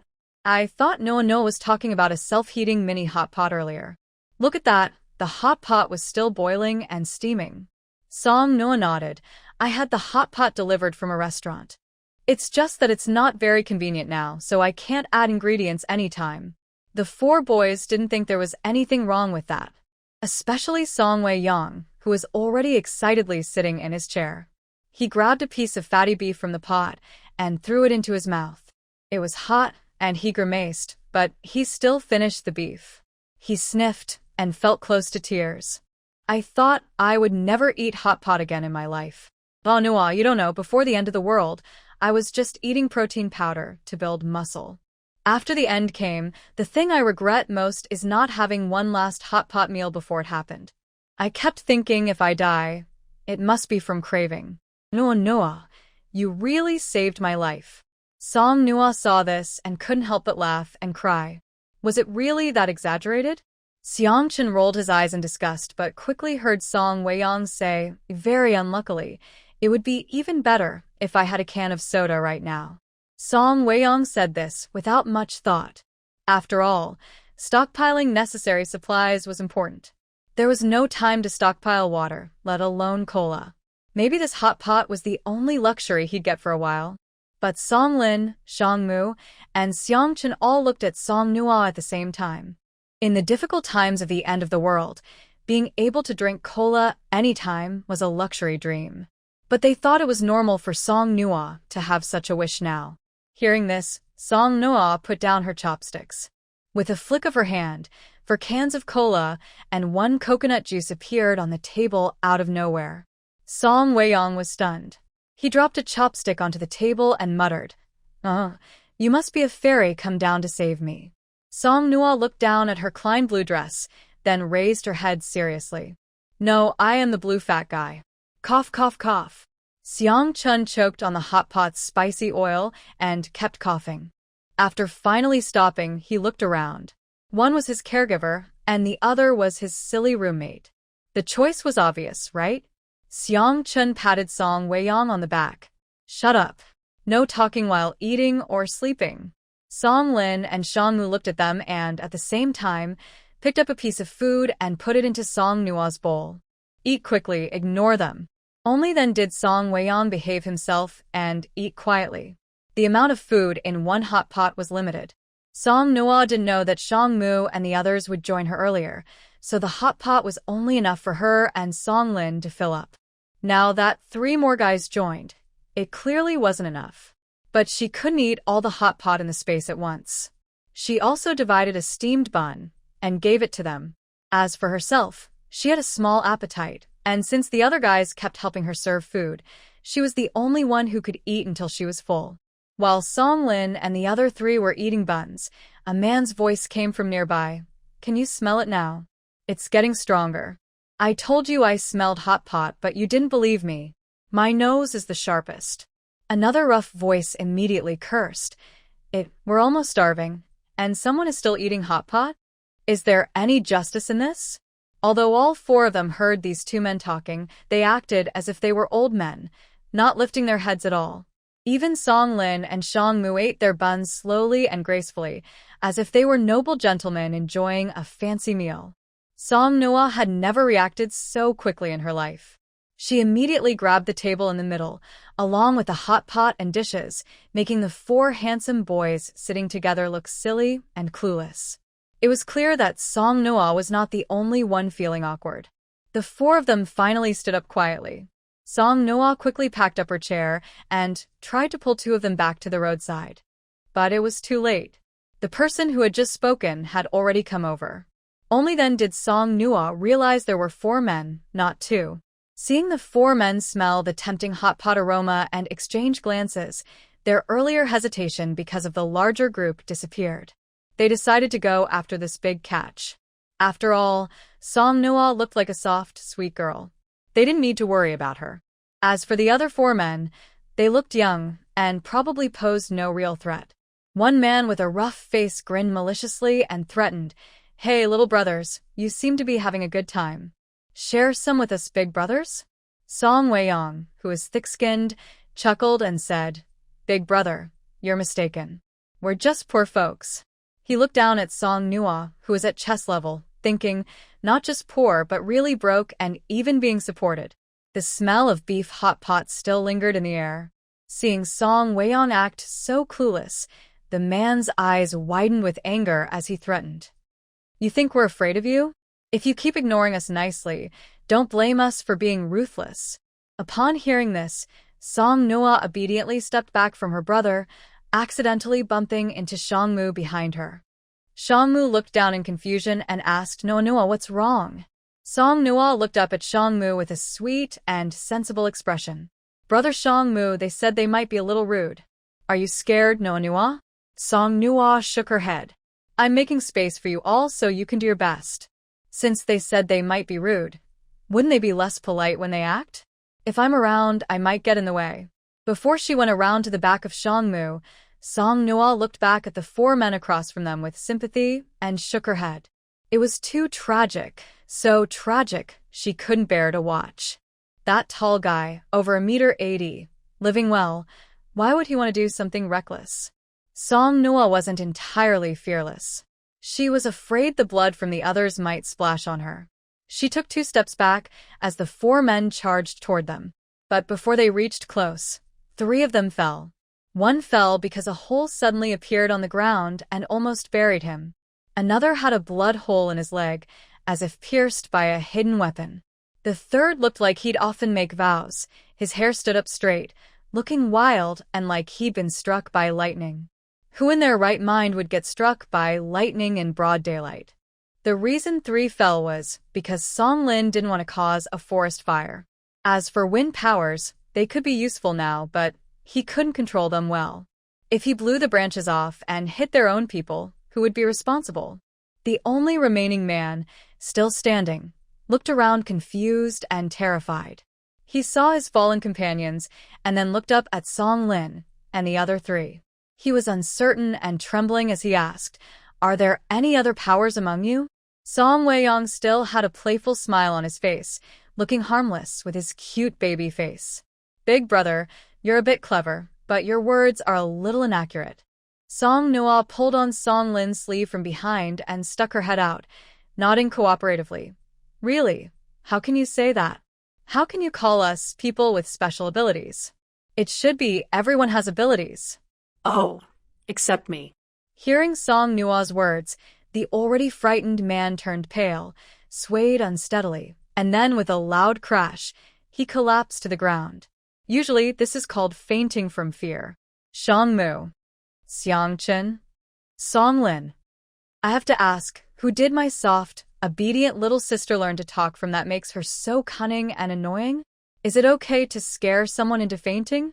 Is it Song Weiyang? Is it him? Song Lin feels like he could take on 10 Song Weiyang all by himself right now. Song Weiyang showed no sense of danger, continuing to jump on the edge of risk. He gave a thumbs up to Song Noa and said, "Wow. Non is really amazing." Is this the power of language? Song Lin. He really couldn't hold back his desire to hit Song Weiyang. Looking at the man who had fainted on the ground, Song Noa muttered in admiration, "Is this what they call the weak willow supporting the wind? One push and he falls?" In the woods, everything was deadly silent. Song Lin and the others couldn't believe what they had just heard.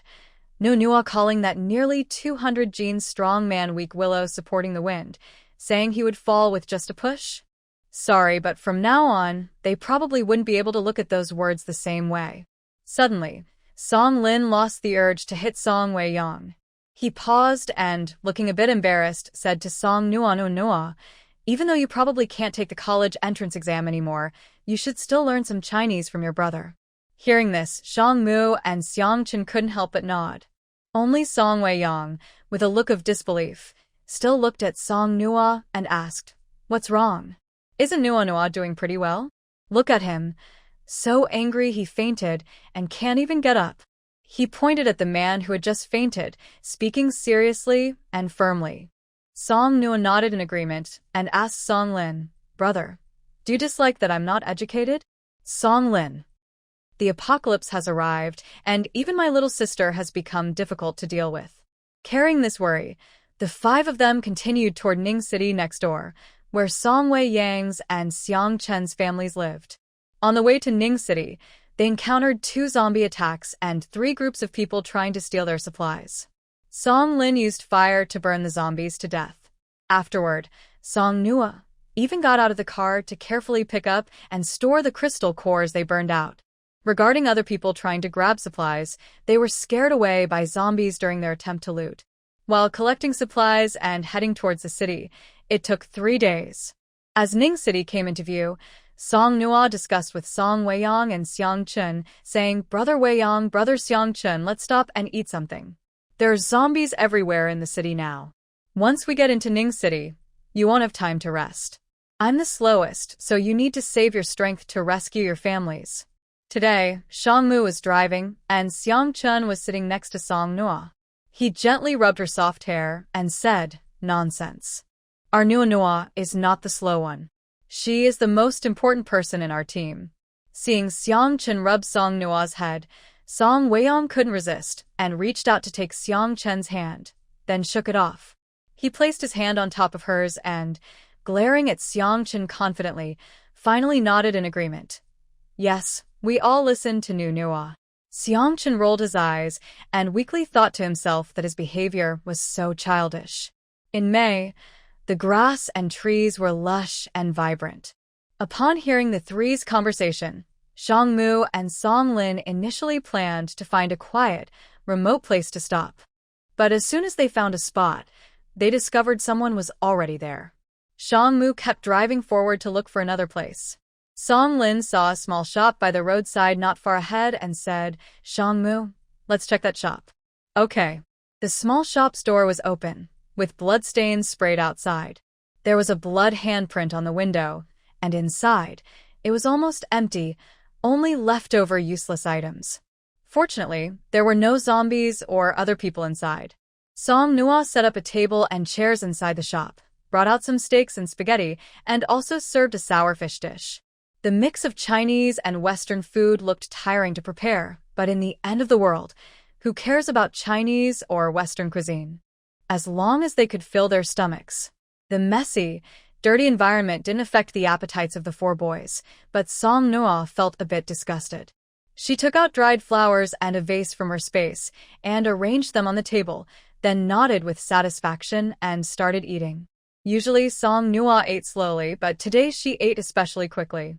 She only ate a little and immediately put down her chopsticks after the others finished. This drew the attention of the other four, especially Song Weiyong and Xiangchun, because it was Song Nua who suggested eating, yet she was eating less than a cat. Song Weiyong blinked innocently and asked, "Why are you not eating anymore? Are you full?" Song Nua nodded and said, "Yes, I'm full." She is a person without special abilities and is very afraid of zombies. During the days from Sioux City to Ning City, only the four of them protected her. She can't do much to help, at least not at this moment, so she shouldn't delay them.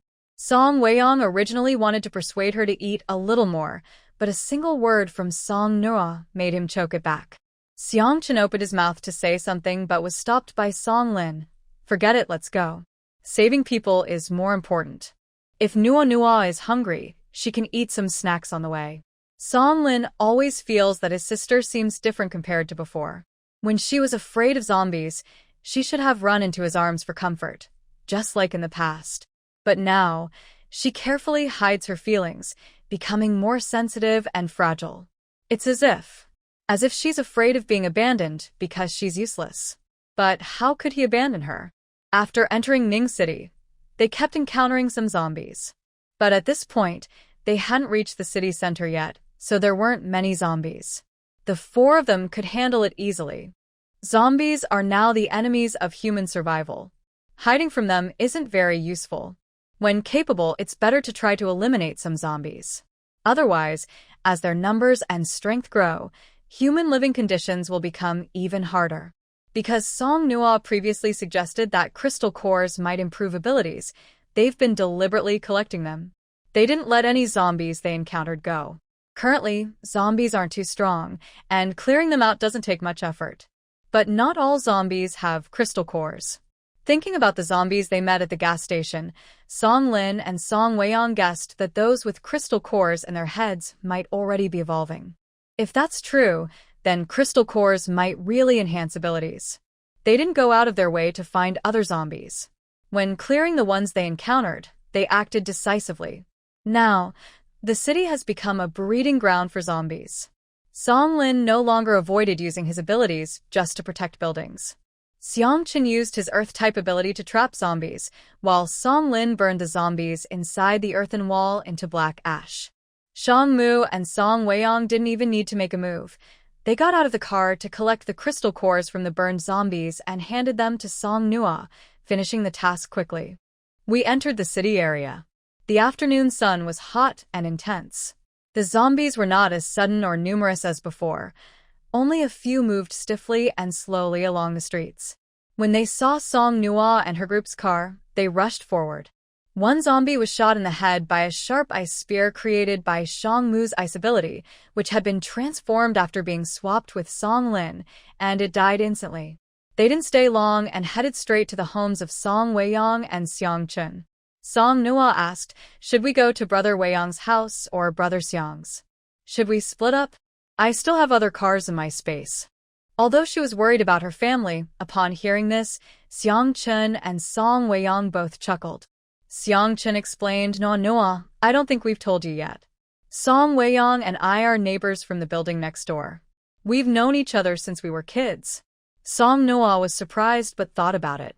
She realized that Song Weiyang and Xiang Chun seemed to have a very close relationship, even closer than the one between her brother and Shang Mu. She nodded and said, "Is that so? That's good. Then we don't have to split up. This way, they wouldn't have to worry about who to find first." The neighborhood where Song Weiyang and Xiang Chun lived was very good. Before the apocalypse, property prices here were high. Not far from the neighborhood was an elementary school. Behind it was the city's first people's hospital. On the left was a small park, and on the right was a commercial area. Although it wasn't a luxury apartment complex but an older, somewhat worn neighborhood, the housing prices in Ning City were still quite high. But now, this bustling location also meant that many zombies would be waiting for them. While listening to their discussion about the plan, Xiang Chun said, "Then I and Shang Mu will go to my house. Song Lin, you and Song Weiyang go to his house. As for no." Song Lin, driving the car, said firmly, "No Nua stays with me." Xiang Chun wasn't sure how to arrange things for Song Nua. Staying with them meant he was worried about accidents and not protecting her well. Leaving her alone in the car. What if zombies surrounded the car? Or, what if other ability users found Nua? Shang Mu frowned slightly. "No, Weiyang, you and Xiang Chun go to his house. I'll go with Song Lin to find her family. We both have dual abilities, so if something happens, we're more capable of protecting Nua and your family at the same time." Song Weiyang hesitated, but didn't object. He was worried about his family, but he also knew that Song Lin and Shang Mu wouldn't care less about rescuing his family. Moreover, Shang Mu indeed makes a good point. Now is not the time to let emotions take over. Song Weiyang nodded. "All right, I'll leave my family to you." The car sped along the street, with zombies gradually gathering and moving toward the vehicle. Song Nua turned to look behind, frowning with worry. Suddenly, she had an idea and happily said, "How about this? You go save the people, and I'll drive to lead the zombies away from behind, then come back to meet you." Although she hadn't gotten her driver's license yet, she knew how to drive. Hearing this, the four of them, including Song Lin who was driving, all turned around and sternly said, "Stay put and behave." Song Noah. "There's no need to be so harsh. It's the first time I've seen you all so united. I'm not used to it." The car reached the neighborhood entrance, and the zombies were no longer in sight behind them. In the security room, two zombies in security uniforms suddenly slammed their heads against the glass, leaving dark green marks on the surface. Song Nua unexpectedly made eye contact with these two creatures. She disdainfully curled her lips and tugged on Song Weiyang's sleeve, saying, "Hurry up, kill them, kill them." Song Weiyang was also startled by the sudden appearance of these ugly creatures. He rubbed his nose to hide his surprise, and honestly agreed, "Okay." Song Lin cooperated by stopping the car. Song Weiyang got out and used the golf club Song Nua gave him to smash the glass. The two zombies, sensing the living person's scent, immediately rushed towards Song Weiyang, even stretching their bodies halfway out. This saved Song Weiyang the trouble. He slightly curved his palm, and two long, sharp metal spikes pierced the zombies' heads. The zombies didn't even struggle, they were already dead. Seeing how easily he killed those two zombies, a look of envy flashed in Song Nua's eyes. Just as Song Weiyang was about to turn back to the car happily, he suddenly saw Song Nua standing behind him, holding a fruit knife, looking ready to attack. Song Weiyang. When did I offend Nua? I wonder. Oh, wait, there's no internet or power now. He stepped back slightly, swallowed hard, and asked, Nua, Nua, what are you doing getting out of the car? Song Nua looked at Song Weiyang and didn't understand why he was acting so strange about killing a zombie. She raised her chin and pointed, digging for crystal cores. Song Weiyang. He completely forgot about this matter. He eagerly pushed Song Nua back, forcefully stuffing her into the car. All right, I'll handle this. You just stay here and wait. As soon as he finished speaking, Song Nua pulled him back. Song Weiyang's forehead hit the car door and he rubbed it. Nua, what are you doing? Get in the car, quick. Song Weiyang turned to look behind the car and couldn't help but curse. Wow, as he saw that the once empty street was now crawling with zombies, snarling and rushing toward them. Song Weiyang didn't care about the crystal cores anymore. He immediately turned and got into the car. This neighborhood was not as nice as Song Nua and Song Lin's home. It was older, with less strict security. Especially since the apocalypse had just begun during a holiday, there were many people outside. At that time, everyone wandering in the neighborhood had turned into zombies. Song Lin drove straight through the gate, smashing the barrier. He headed toward the direction of the command post. Suddenly, a zombie crashed into the front of the car, its dead fish eyes staring directly at Song Lin. Without hesitation, Song Lin sped up and knocked it away, then drove right over it. It was as if the car had a start button pressed, and zombies kept rushing toward both sides. Through Song Weiyang, Song Nua was very close to the zombies, so close that it was as if she could smell their rotting, foul odor through a glass. They were biting and tearing at her, blood splattering everywhere, limbs torn apart. Song Nua stared blankly out the window at the zombies, as if she had lost her soul. Song Weiyang turned his head, wanting to speak to her, but saw that she was acting strangely. Nua. What's wrong? He called her several times, but she didn't respond. Song Lin, driving the car, couldn't turn around. Xiang Mu and Xiang Chen also turned their heads, staring intently at Song Nua. Seeing her look as if she had been hypnotized, Xiang Mu frowned and leaned over, covering Song Nua's eyes. No, Nua, don't look. The zombies disappeared from her sight. Gradually, Song Nua came back to herself. Hearing their concern, she couldn't answer. She reached out, removed Xiang Mu's hand, and lowered her head so no one could see her eyes. They're too ugly. They scared me. Song Weiyang believed her completely. He hugged Song Nua, acting like close brothers. Hey, what's there to be afraid of? Big brother Weiyang is here. Look at how handsome I am. Doesn't that make your heart feel better? Ha ha ha. Xishan looked at him with disdain, laughing as if he were a simpleton. He reached out and gently pushed his hand away from Song Nua's shoulder. Just speak, no need to be so clumsy. Song Weiyang. You're just jealous that I get along well with Nua. I don't want to bother with you. Xishan shot him a quick look and softly comforted Song Nua. Xiang Mu watched Song Nua carefully, lost in thought.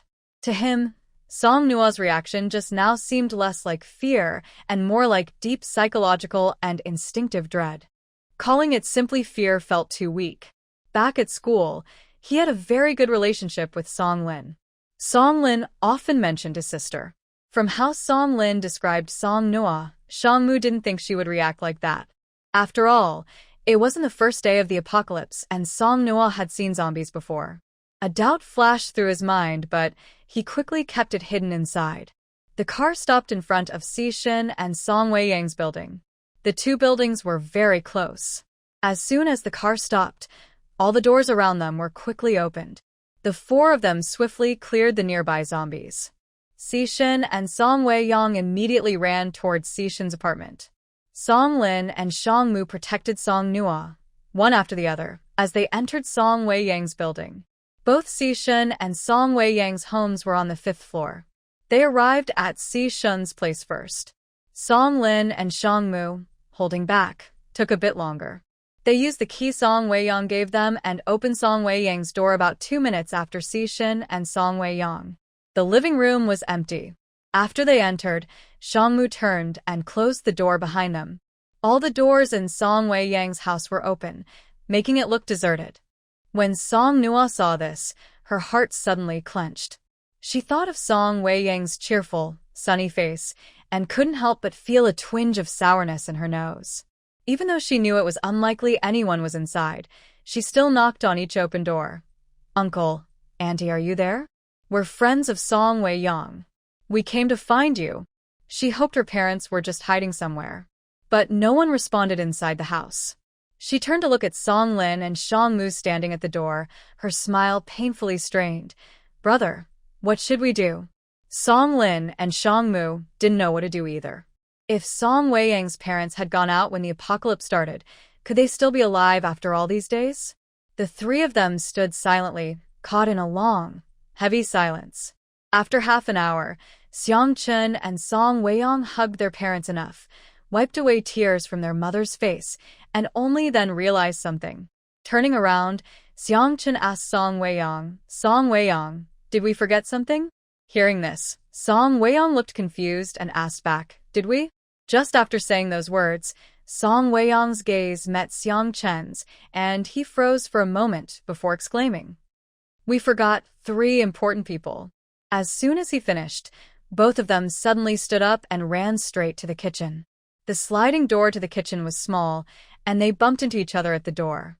In the end, they had to queue up and go in one by one. Their frantic appearance stunned their parents. Song Nua, Song Lin, and Shang Mu were sitting on the sofa at Song Wei-yang's house, brainstorming and trying to think of how to comfort Song Wei-yang later. Such a situation would weigh heavily on any of them, but Song Wei-yang was different. He was a warm person like a little son, and watching him face such things made it hard not to worry that his heart might change. The world was already so broken. How could they bear to let the few remaining good things fade away? Half an hour had passed, and their minds were still blank. Thinking of this, the three of them let out a long sigh, perfectly in sync and full of understanding. Song Nua turned her back and fiddled with the bow on her dress, her thoughts drifting far away. While fiddling, she looked suspiciously toward the kitchen, nudging her elbows against Song Lin and Shang Mu. "Big brother, Shang Mu, did you hear any noise?" Song Lin and Shang Mu hadn't paid attention earlier, but now they listened carefully and finally heard something. Song Lin hesitated and asked, "Is that the sound of glass breaking?" Song Nua's sense of direction was not very good since childhood. She was basically clueless as a kid, but luckily her parents took good care of her. If it had been Song Lin taking care of her, the family would have been in trouble. As her biological older brother, Song Lin's sense of direction wasn't great either. So, Song Lin immediately stood cautiously, staring intently at the kitchen to prevent any surprises, like a zombie suddenly jumping out. Seeing the siblings acting like they were facing a great enemy, Shang Mu's mouth twitched slightly and said, "If I remember correctly, the kitchen should be next to Xiang Chen's house, right?" Maybe it was Xiang Chen and Wei Yang making the noise. Song Lin cleared his throat to hide his embarrassment. Is that so? Because his parents died early, Song Lin took care of his sister for many years. Usually, he is mature and steady. He hasn't shown his sense of direction problem in front of his roommates in recent years. Now, his current look made Shang Mu feel that something was a bit strange about him. Shang Mu looked at him with curiosity and asked, "Are you okay?" Song Noah, unguarded, blurted out, "My brother." Just as she was about to say he had poor sense of direction, her brother quickly covered her mouth. A landslide? Shang Mu was confused for a moment, while Song Lin gently reminded him, "Let's go check the kitchen first." To be cautious about any danger in the kitchen, Song Lin and Shang Mu carefully protected Song Noah as they entered the kitchen from behind.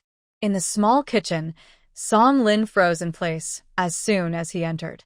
Song Nua curiously tilted her head to look from behind him, just in time to see Song Wei-yang, who was trying to climb through the window from the opposite side but got stuck, making eye contact. Song Noah. She didn't want to laugh, but she couldn't help it. Although the situation was unusual, she had never seen such a special way of coming home. Honestly, could someone really get stuck between their own kitchen window and the neighbors? Song Wei-yang's eyes widened. He had planned to quietly sneak through the kitchen of the Chen family, then surprise Song Nua and them. But he was surprised and they were happy. Actually, it was quite successful, though it looked a bit awkward. After laughing, Song Noah kindly asked, "Can you get down now?" Song Wei Yang, no more. The window of Song Wei Yang's kitchen was next to the window of the Chin family's kitchen, not far apart. Usually, when Song's mom and the Chin mom cooked, they could pass condiments to each other through the windows. However, the Chin family's window was a bit larger than Song Wei Yang's. When he first saw he could stand on the Chin family's window, he confidently thought he could easily cross over. But as soon as he put one leg over, he shrank back, then shrank again, and in the end, he got stuck. He couldn't go in, nor could he go back. For the first time in his life, he regretted being so tall. In the end, Song Weiyang was pulled inside by Song Lin and Shang Mu.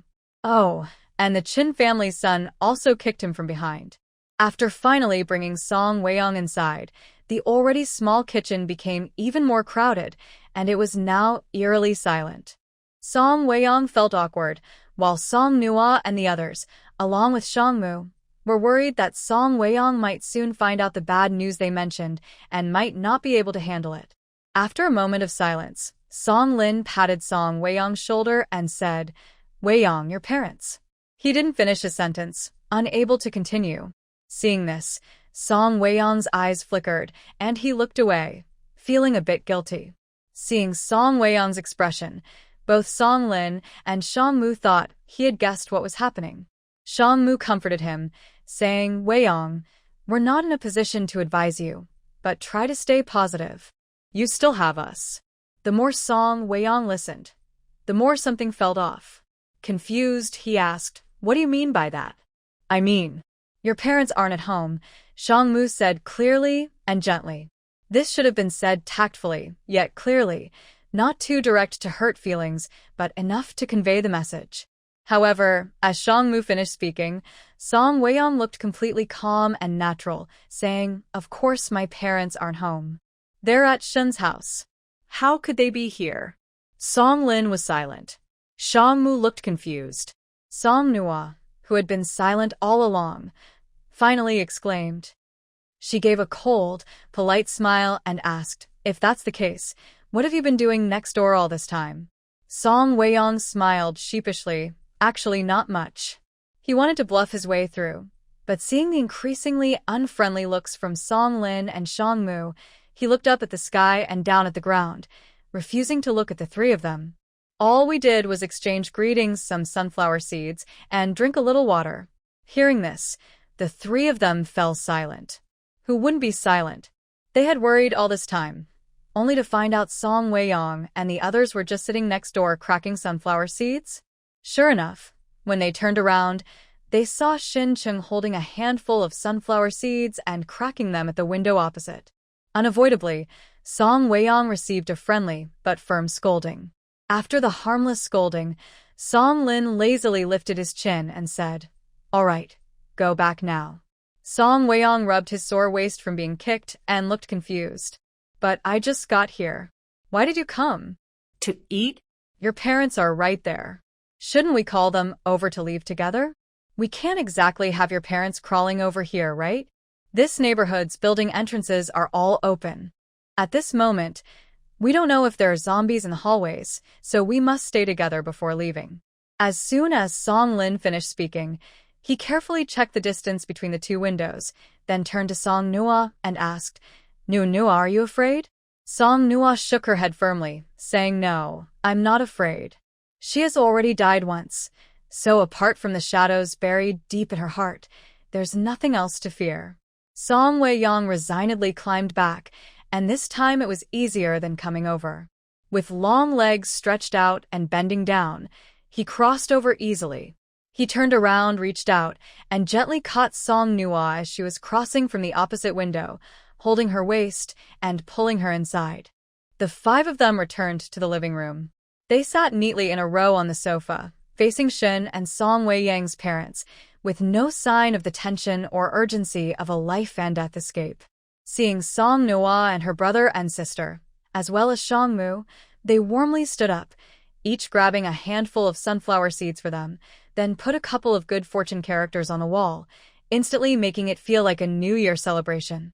Since their parents passed away, Song Lin and Song Nuo mostly traveled somewhere for the holidays and had never experienced such a scene before. They felt a bit uncomfortable at first. Especially Song Nuo, who was praised extensively by her mother and Aunt Xiang, holding her small hand, making her feel overwhelmed. She looked at her brother, but clearly, Song Lin wasn't doing much better. Song Weiyang and Shun both stopped their mothers, while their fathers carried a few backpacks, looking regretful but obedient. Song Weiyang asked. He remembered there were no bags here just now. Mom and Dad, Uncle Xiang and Aunt Xiang, when did you pack these backpacks? Looking at the style of the backpacks, it was obvious they were used in high school by Shin. You just came back to our house, said Song's mother. Song Weiyang. So, the speed was truly surprising. Did he really have 5 minutes? Since everything was packed, there was no point in delaying. Song Nuo put all the backpacks into her space with the amazed eyes of the 4 uncles and aunts, then was protected in the middle as they headed outside. Song Lin and Song Weiyang led the way, Shang Mu and Shin followed behind, and Song Nuo was surrounded by Shin Weiyang's and Shin's parents, feeling like the meat in a hamburger. When Shin Weiyang opened the door, he saw a zombie wandering on the middle platform between the 4th and 5th floors. Hearing the door open, the zombie suddenly turned its head, made a strange sound from its throat, and immediately lunged forward. Song Weiyang held the golf club that Song Nuo had given them before leaving. With one swing, he knocked the zombie off the middle platform onto the stairs leading to the 5th floor. The sound alerted the zombies on the lower floor. Suddenly, 4 or 5 zombies surged forward, trying to climb up and attack them.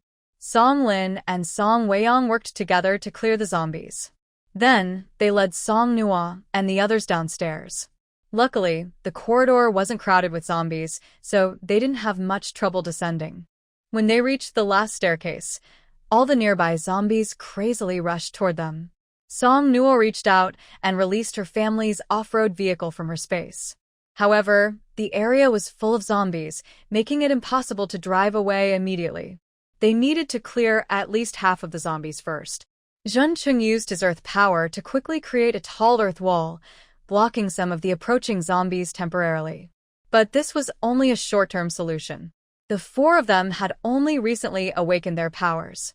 Although the term superpower users sounded impressive, their abilities weren't very strong. If there were only 3 or 5 zombies, they might handle it easily. But facing so many zombies in the neighborhood. Moreover, they weren't alone. Behind them, there were people they needed to protect. Song Lin threw out a fire blast. The flames immediately caught the zombies' clothes on fire, growing larger. The burning zombies didn't die instantly, but kept rushing toward them within the horde. The fire spread to other zombies in the crowd. However, zombies on fire became more troublesome. Seeing this, Shang Mu used his ice power to form ice needles in the air, stabbing them into the heads of the burning zombies. The zombies struggled briefly before collapsing to the ground, dead beyond hope. In just a moment, they had taken out 5 or 6 zombies. But for the zombies they would face next, this was just a tiny number. Song Weiyang used his metal power to form sharp metal cones, killing 3 more zombies. Then he looked grim and said, "So at this point you can really see the advantage of living in the suburbs." Hearing this, Zhencheng spat and said, "Shut up. Focus on killing zombies, or we'll all be stuck here today." Song Weiyang raised an eyebrow. "What do you mean by that?" Song Lin frowned tightly. "Uncles and aunts, please take my sister onto the car first. My sister is afraid." Xiang Chen and Song Weiyang's father pushed Xiang's mother and Song's mother, along with Song Nuo, into the car, holding the axe and hammer they brought with them to help. Song Nuo didn't want to hide inside the car, but as she watched the zombies keep coming, a cold feeling filled her heart. She knew that even if she didn't get into the car, she couldn't really help them, and might even distract them. Song Lin and Shang Mu's abilities kept intertwining, looking like a grand and exciting show. If it were normal times, many people would cheer for them. But now was a life-and-death moment, and no one cared about how cool the scene looked. Abilities aren't unlimited. Watching their struggle, Song Nuo quickly saw they were tiring. Soon, they stopped using their powers and instead used golf clubs given by Song Nuo.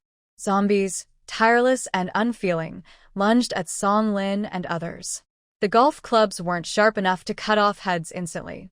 They had to use all their strength to smash the zombies' heads so they couldn't attack anymore. Most dangerously, this was an unfair fight. If they got scratched by zombies, they would die. Tears shimmered in Song Nua's eyes. Suddenly, she understood that true strength isn't about powers, but about the heart that wants to protect. She was not weaker than her brother or Shangmu because of her abilities. Even after rebirth, she still carried the fear from near death. Even if she lived again, the pain of falling into endless darkness remained deep inside her bones. But just because she had no powers, did she have to watch helplessly as the people she cares about fight for their lives, while she sat safely in the car? What's the point of rebirth then? At worst, she would just die. She was already supposed to die in the first place. This life was a gain, so why be so cautious? Song Nua clenched her golf club tightly, suddenly opened the car door. Unprepared, her mother and Xiang's mother instinctively reached out to pull her back, but Song Nua had already slammed the door shut. The sound of closing the door drew some zombies' attention, and they turned to attack Song Nua. Song Lin and the other three looked at her in alarm, their hearts trembling with fear. Song Lin's face changed. Noa, what are you doing? Get back in the car. Song Nu held a baseball bat tightly and forcefully swung it at the head of the nearest zombie. Her strength was small, so the zombie she hit only stumbled back a few steps before quickly lunging forward again. But for Song Nu, this moment was very meaningful. In this instant, she finally found the courage to resist. She was still very weak and couldn't be invincible, but she could choose to be fearless. Song Nu took out a fruit knife from her space, and despite feeling sick, she forced herself to stab it into the zombie's eye just as it lunged toward her again. Dark green zombie blood splattered out, and some of it splashed onto the right side of Song Nu's face, making her feel nauseous. But she didn't stop. She turned the fruit knife in her hand and felt something hard inside the zombie's skull. Could that be the crystal core? She thought. She pulled out the fruit knife and gave the zombie another cut on the neck. The zombie fell down right in front of her. Song Nu stared blankly at the zombie lying in front of her. Her hands trembled uncontrollably, and her eyes felt sore and teary, a wave of fear hitting her slowly. This time, she wasn't afraid of the zombie itself, but of the instinctive discomfort she felt from killing for the first time. Just thinking that this zombie was once a living person made her feel uneasy. Despite that, Song Nu tightly held her fruit knife and baseball bat. Only by doing so could she prevent herself from becoming a helpless victim. Song Lin and Shang Mu fought and retreated, moving closer to Song Nu and surrounding her in the middle. Song Nu clenched her knife tighter and continued stabbing at the zombie in front of her. Seeing that she didn't seem afraid, Song Lin finally turned away to keep fighting the zombies. It was getting late, and more zombies were falling before them. Song Nu and the others' strength was slowly running out, but many zombies still remained. Xiang Chen clenched his already numb hands from overexertion and sighed with a bitter smile. If I'd known, I wouldn't have let you all come with us to save people. Now it looks like you'll have to stay here with us and die, he said. Song Lin kept fighting without stopping and replied, Don't say such nonsense. Do you really regret coming with me to save Nu? Xiang Chen instinctively retorted, How can it be the same? Why isn't it the same? I was hoping you'd come with me to Beijing to find my brother. If we survive today and leave, you'll regret it. Shangmu also couldn't help but reply. Song Weiyang was exhausted and couldn't believe that at such a dangerous moment, these people were still able to chat. Should they hold a small meeting or something? He snapped, Enough, Xiang Chun, just shut up. With all your chatter, you could have killed a few more zombies. They argued and fought while killing zombies, almost starting a fight, but Song Nua stayed silent. She moved her knife swiftly and cleanly, sometimes even startling Song Lin when he looked over. Gradually, Song Nua stopped, exhausted and out of strength. More importantly, at this rate, they still couldn't escape. She was completely worn out, and her brothers had used up a lot of their special powers earlier, so they probably weren't doing much better. Song Nua silently wondered if Song Lin and the others had died here in their past lives.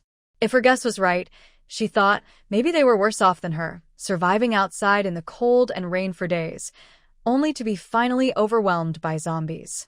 The terrifying zombies around still made Song Nua tremble, but the more afraid she was, the clearer her mind became.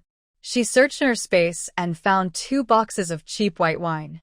It wasn't good wine, not expensive, and she didn't buy it herself. It was part of her supplies, bought from her family's restaurant as imported goods. Since she bought a lot, the seller gave her 2 boxes of wine.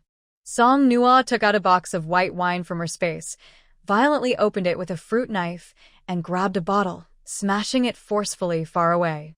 Instantly, some zombies were distracted for a moment. Though it was just a brief moment, Song Nua clearly saw the zombies pause. When she stopped, Song Lin, who was beside her, had already protected himself tightly. Now, Song Lin saw the zombies' reactions near the wine bottle more clearly than Song Nua. He quickly said, "Hurry, get in the car." Nua found a way. Their father was sitting next to Song Nua's mother and Seong Ma in the driver's seat. After dealing with a zombie, he immediately opened the door and got into the car. Seong Chin quickly opened the back seat door and said, "Dad, get in the car." There was no time for nonsense. Seong Chin didn't hesitate and quickly got in, while Seong Chin himself sat in the front passenger seat. Although another vehicle was leading the way, they had to make sure someone with special powers was in this car too, to handle any emergencies. Song Nua put the white wine back into her space. Song Lin, Shang Mu, and Song Weiyang helped her kill zombies while they drove away in a military jeep. Song Nua took out the white wine again. Shang Mu and Song Weiyang threw bottles of wine one after another, taking advantage of the brief moment when the zombies were distracted to rush out. However, the sound of the car starting was too loud, and Shang Mu realized that the noise from throwing bottles was not enough to attract the zombies' attention anymore. Compared to the sound of glass bottles shattering on the ground, moving vehicles drew more attention from the zombies. Shang Mu turned to look at another car, which was closely following behind theirs. He forcefully threw a bottle at the back of that car and shouted, "Song Lin." As soon as he finished speaking, sparks exploded where the bottle shattered, and then the fire grew larger, blocking the zombies behind. Seeing this, Song Nua took out another box of wine from his space. Shang Mu, Song Weiyang, and Song Lin worked together, following their driving route. The bright, hot flames burned along the way, lighting up the dark night of the city and illuminating their path to survival. Driving at night was already difficult, especially with occasional zombie disturbances. By the time they left the city, the sky was beginning to brighten with the first light of dawn. They knew very well that in this end-of-the-world scenario, no moment was completely safe. But when the first rays of morning sun broke through the clouds, everyone couldn't help but breathe a sigh of relief at the same time. They hadn't slept all night and hadn't eaten since noon yesterday. They were starving. Song Lin found a spot by the riverbank with a wide view where they could spot any danger in time. Despite having just experienced life and death escape, their faces showed little fatigue. Song Nua took out the previous dining table, but with 4 more people now, it wasn't enough. So she also used the computer desk from the study at home as a dining table. Before the end of the world, Song Nua had stored a lot of rice and flour. But these days, they were in a hurry to travel, and since none of them had cooking skills, they hadn't cooked anything. Now, with Song Weiyang and Seong Chen's mother present, Song Nua asked for their opinion. "Uncles and aunts, what would you like to eat this morning?" Song Mom and Seong Mom were happily holding Song Nua's hands when they heard this. They froze for a moment, thinking, what do you want to eat? In this end-of-the-world situation, having anything to eat was already good. How could they be picky? As for Song Nua having space abilities, Song Weiyang and Seong Chen's parents had already seen it. All 4 boys had special powers, so it was not surprising that Song Nua also had abilities. Everyone has tables and chairs at home, but food is different. Who usually stocks up a lot of food? Even if they do, after the apocalypse has lasted for so many days, surely they don't still have that much left? Mom Song and Mom Seong haven't spoken yet. Dad Song sighed regretfully. "Speaking of food, I just remembered we still have 2 bags of sesame rice balls in the fridge. They've gone to waste. Mom's song. Song Wei-young listened and started to doubt everything. In such a tough survival environment after the apocalypse, his dad is just thinking about rice balls?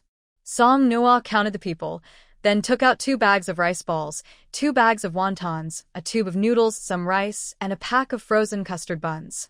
She asked the surprised elders, "How about we make some? You can choose what you want to eat."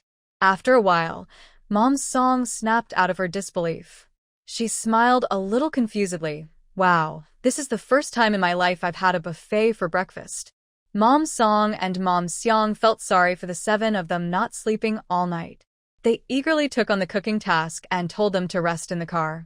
Song Nua and the others wanted to stay and keep her company because in the apocalypse, danger isn't just from zombies, but also from human nature.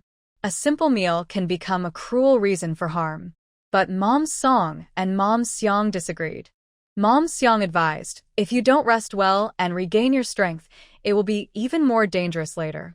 Go rest now. If there's real danger, we'll call you."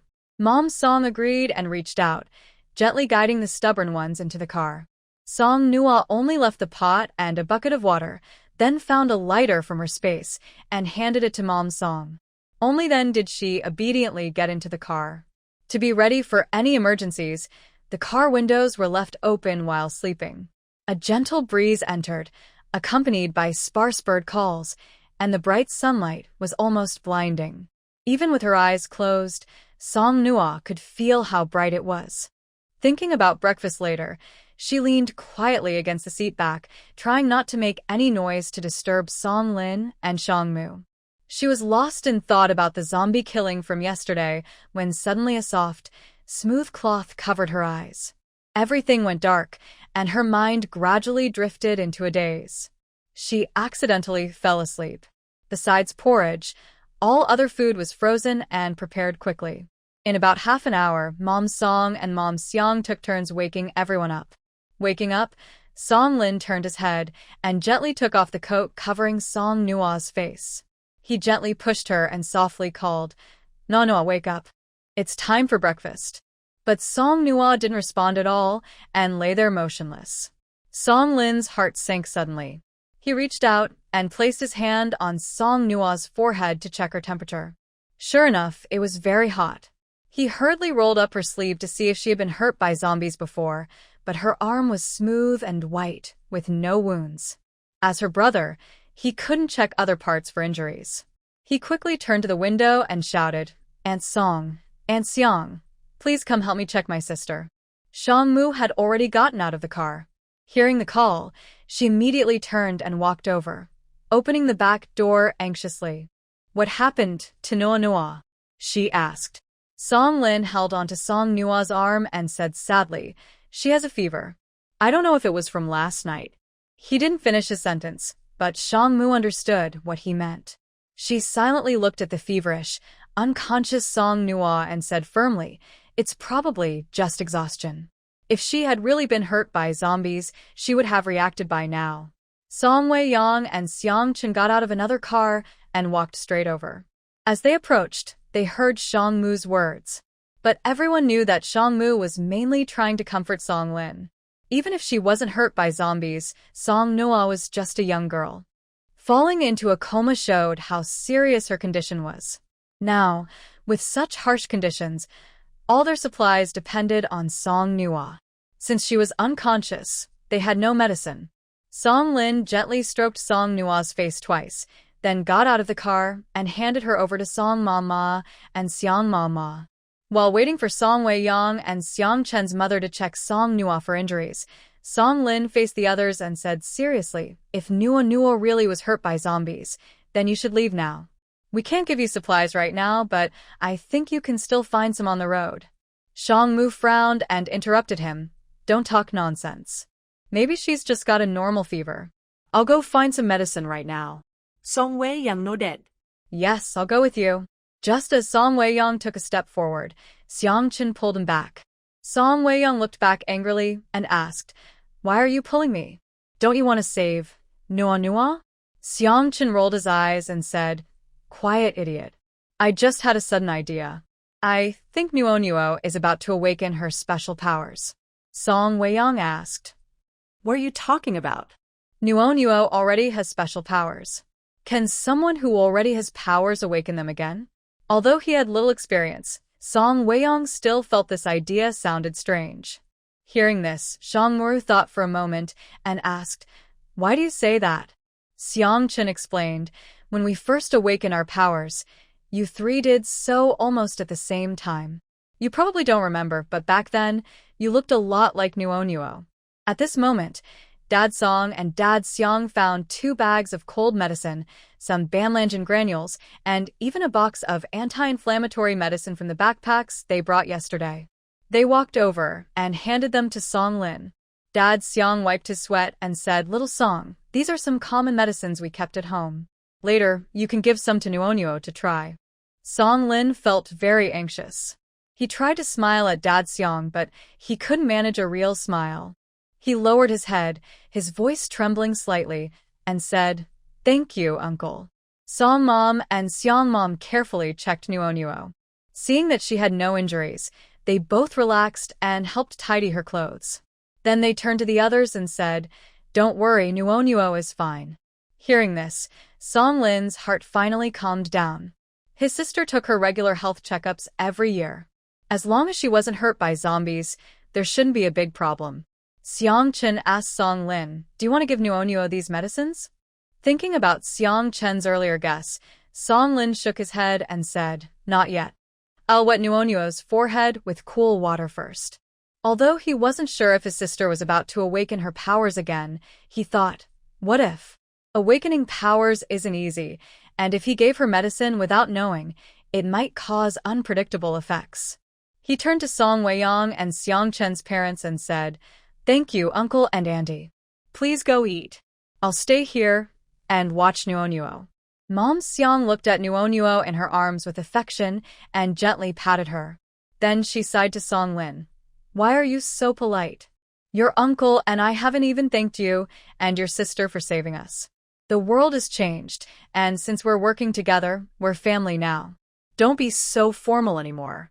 After speaking, Mother Song looked down at Song Nuo and then raised her eyes. She said, "You've had a tough journey. Go eat now. Aunt Xiang and I will take care of Nuo." Song Lin moved his lips, but did not refuse. He knew Mother Song was right. Since they would travel together in the future, they shouldn't keep their distance. He nodded and said, "Thank you, Aunt Song and Aunt Xiang." At this moment, Song Nuo, who was unconscious, felt as if her heart was being burned. Her limbs ached like needles were stabbing her all over. She was surrounded by endless darkness and kept sinking deeper, as if trapped in a dark, sunless prison. It seemed like a long time passed, and then she heard the sounds of insects and birds inside the prison, comforting and beautiful, urging her to fall asleep forever, never to wake up again. Besides the porridge still cooking in the pot, all the frozen foods were ready to eat. Song Lin took some food for Mother Song and Aunt Xiang, then ate a few bites himself. When the porridge boiled, he poured some rice soup and carefully blew it cool. He carried the bowl to the car door and said to Mother Song and Aunt Xiang, "Aunt Song, Aunt Xiang, I've finished eating. You two should go eat now. I will take care of Nuo." Mother Song and Aunt Xiang exchanged a glance, carefully laid Song Nuo on the back seat, then got out of the car. Song Lin got in the car, gently adjusted Song Nuo's position, leaned her against his chest, and carefully fed her rice soup with a spoon. Luckily, although Song Nuo had a fever and called out, she didn't react. He fed her slowly and carefully, spoonful by spoonful. By instinct, Song Nuo swallowed once or twice. They should have left after breakfast, but since Song Nuo was still asleep, the pots, bowls, and stools were easy to pack into the trunk. However, there was no place to put the table. They were already exhausted, and after eating, sleepiness grew stronger. They had stayed here for a long time without incident, and it seemed safe, so they decided to take turns resting here for a day. Song Nuo was still not awake, and Song Lin had no desire to rest. He kept watch around him while taking care of Song Nuo. By mid-afternoon, the others gradually woke up. The sun was mostly shaded by trees, no longer as glaring as before. Song Lin also felt sleepy. Shangmu opened the car door. Afraid of waking Song Lin, he didn't close it again. He went to the back window, reached out, and touched Song Nua's forehead, still feeling hot. Shangmu sighed helplessly, then walked to the other side of the car window. Carefully, he took out a towel from his backpack, which he had collected earlier at the convenience store at the gas station. Using his ice ability, he formed a piece of ice, wrapped it in the towel, and gently placed it on Song Nua's forehead through the window. After a while, Song Wei-yang and Xiang Chen also came over, standing by the window and watching Shangmu repeatedly help cool Song Nua's forehead. They wanted to help but didn't know what to do. Song Nua was still not awake. They had no food and felt uncomfortable with empty stomachs. Since they were young, it was okay for them, but they couldn't let their parents go hungry either. Song Wei-yang and Xiang Chen went to the small river nearby, hoping to catch some fish. They were lucky and caught a few fish. One fish each was not enough, so Song's mother and her mother prepared the fish and cooked a pot of soup. Although Song Nua hadn't woken up, luckily, when they packed up yesterday, they brought some seasonings from the house kitchen. At dusk, with the sky filled with pink clouds, Song Nua woke up to the delicious aroma of fish soup. She turned her head and found herself resting in her brother Song Lin's arms, who was sleeping at the moment. She tiptoed and slowly sat up, but as soon as she moved, Song Lin woke up alertly. Non ho ore finaliava che. Seeing her brother's happy expression, Song Nua felt a bit guilty, but smiled at him. She was thinking about how to tell her brother about her sudden awakening of her special ability. Should she not say anything? But not telling him didn't seem right. She's a capable person with a special ability.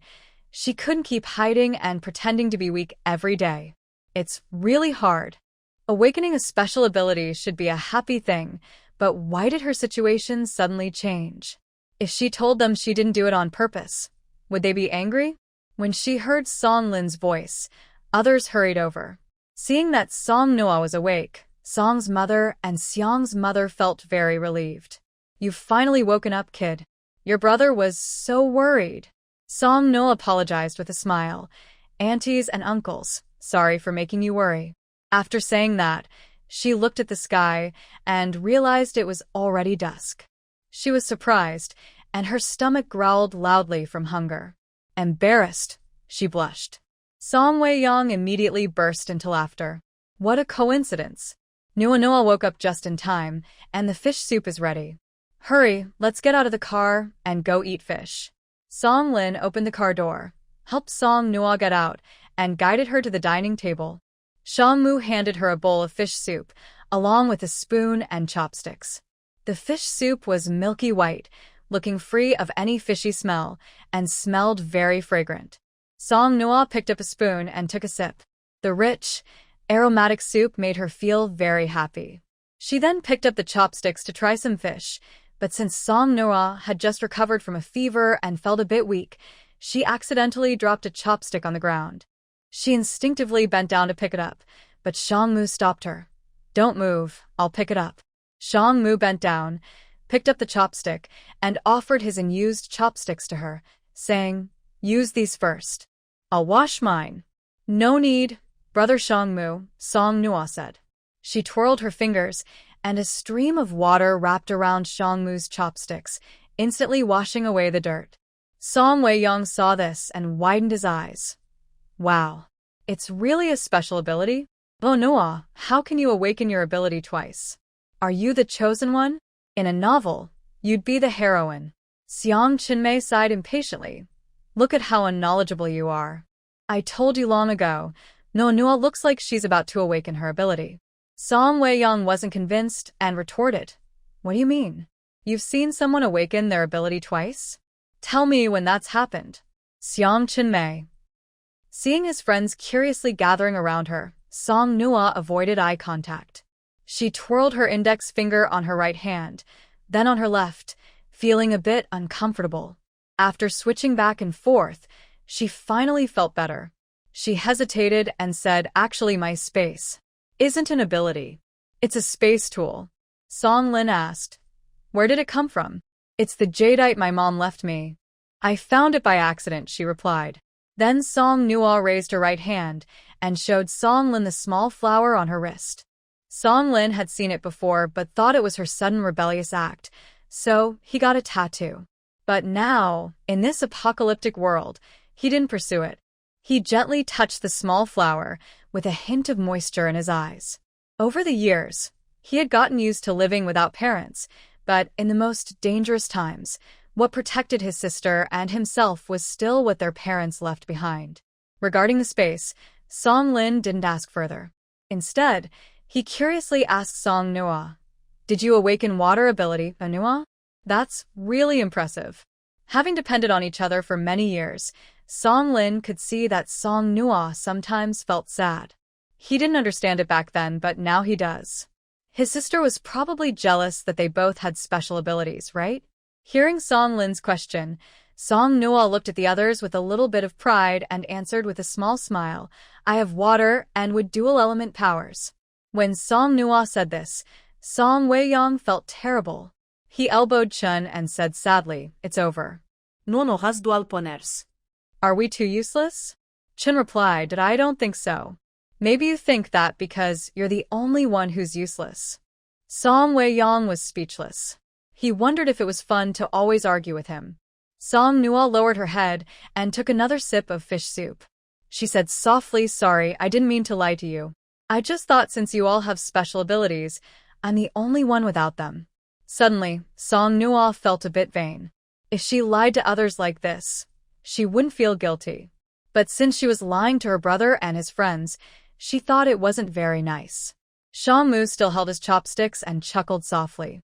He patted Song Nua's head and said, "All right, little girl, everyone cares about their reputation. We understand. Anyway, it's almost the same as having powers. Saying you have powers is fine. You're not to blame." Song Weiyang and Chen nodded in agreement. Yes, if it weren't for Nua Nua, we'd be eating plain rice on this trip. Song's mother, curious, asked Song Weiyang, "What did you all eat on the way?" Song Weiyang puffed out his chest proudly. "Hot pot, barbecue, fried chicken, steak, and pickled fish." Just as he finished, Song Weiyang was suddenly hit by his mother. Not knowing what he did wrong, he jumped back 3 meters and asked nervously, "Mom, why are you hitting me?" Then he turned to his dad and said, "Dad, can you tell your wife to stop hitting your son for no reason?" Song's mother glared and said, "Who said it's for no reason? Your dad, your uncle, and I have been cracking sunflower seeds for 4 days." Wow, Song Weiyang was shocked. He looked at the elders, realizing they all had big water blisters on their mouths. They must have been cracking sunflower seeds so much that they got sore. They're really tough. Song Nua silently finished her fish soup in one gulp. Then she took a few bottles of cooling tea from her space and handed them to her dad, her mom, her uncle, and her aunt. To cool down. In the end times, how can people live like this? How can someone eat 3 bowls of sunflower seeds a day as a meal? Seeing this bottle of iced tea, Mom Song and Mom Seong both felt a little like crying. Just after being scolded, Song Weiyang, feeling mischievous, reached out to grab the iced tea in front of his mother, but was quickly and skillfully stopped by Mom Song. Mom Song suspiciously asked, "What are you doing?" Song Weiyang confidently replied, "You said drinking soda isn't healthy. I'm helping you finish it." Mom Song was speechless. She took a deep breath, full of motherly love, and gave him a sincere warning, "Get lost." After drinking a bowl of fish soup unsteadily, playing around, the soup had cooled completely. He stubbornly pinched his nose and forced it down. After a day of rest, Song Nua woke up. It was time to leave after dinner, but after drinking the fish soup, she asked casually where the fish came from. Song Weiyang pointed to a small river a few steps away and said, "In the river." Song Nua looked at the small river for a few seconds, then turned and asked, "Do you know about the Clean Plate campaign?" The question was sudden. Song Lin and Shang Mu, who were closest to Song Nua, paused briefly. Shang Mu hesitated and nodded, "Yes." Song Nua continued, "Then what is the main idea of the Clean Plate campaign?" Without hesitation, Song Weiyang said, "Of course, it's about not wasting food." Song Nua nodded happily. Exactly. It's all about not wasting. When you eat at a restaurant and can't finish your meal, you pack it up. If the fish in the river are not finished, why not pack some to take away too? Song Weiyang was confused. What did I hear? Is this called clean plate? Or clean river? Xiangchen raised an eyebrow and asked only, so, are you going to eat or not? Song Weiyang seriously replied, since you ask so sincerely, I will eat. Since Song Nua's space cannot hold living creatures, the four boys, including Song Lin, went to catch fish in the river. Their parents, including Song Weiyang and Xiangchen, were responsible for killing and cleaning the fish. After the fish were cleaned and prepared, Song Nua took charge of putting them into her space. Speaking of which, Song Nua also had some work to do, but it was minimal. Bored, she wandered along the small path picking wildflowers and casually made 2 flower crowns. As she walked, she moved a little farther from the river, but still saw the parked car nearby. She didn't mind and sat peacefully by the road, making her 3rd flower crown. Halfway through weaving the flower crown, Song Nua's sharp ears caught the sound of a car nearby. She didn't even look around, immediately stood up and turned back to run. When a moving car is nearby, it means someone is approaching. For Song Nua, who has already fought zombies and awakened special powers, meeting living people is more dangerous than encountering zombies, unless it's a zombie horde. Before reaching the small river, Song Nua quickly hid their 2 cars. She was debating how to use her wood-based powers to hide the others when the car sped past. Song Nua. Before the apocalypse, was this kind of paranoia called paranoia? Luckily, no one was around, so even if she looked a bit clumsy earlier, no one would notice. Song Nua happily turned around. When she saw the 8 pairs of eyes looking at her, her face stiffened. She was just fishing and killing fish. Why are they so curious? She forced a casual smile, then turned away and shrank down like a chick, staying still. As long as she wasn't embarrassed, there was nothing to be embarrassed about. It was impossible to catch all the fish in the entire river. While she was fishing, Song Lin and the others were killing fish, and it was almost done. The sky was getting dark, so they couldn't fish anymore. Song Dad looked back at the chick, no, it was Song Nua, and shouted loudly, Nua, come and collect the fish. Suddenly, Song Nua forgot all about feeling awkward and hurried over. She stored the cleaned fish into her space. Then they each got into 2 cars and headed straight for Beijing. They planned to take the highway because it was faster. However, the nearest highway entrance from Ning City was in a neighboring city. Earlier, they took a small road to rest, but now they turned back onto the main road and headed to another city. Song Nua could drive a little, but she didn't have a license. Even though it's the end of the world, having a license isn't that important anymore. Still, Song Lin and the others avoided letting her drive.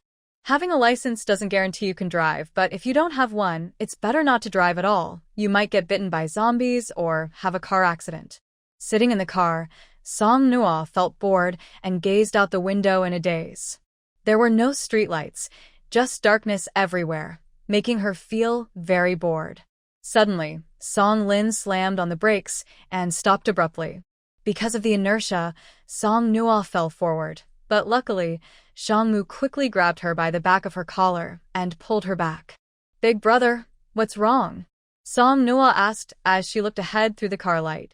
She saw several men pulling at 2 women, trying to force them into a nearby van. Song Nua immediately recognized the vehicle. That's the same van I saw earlier.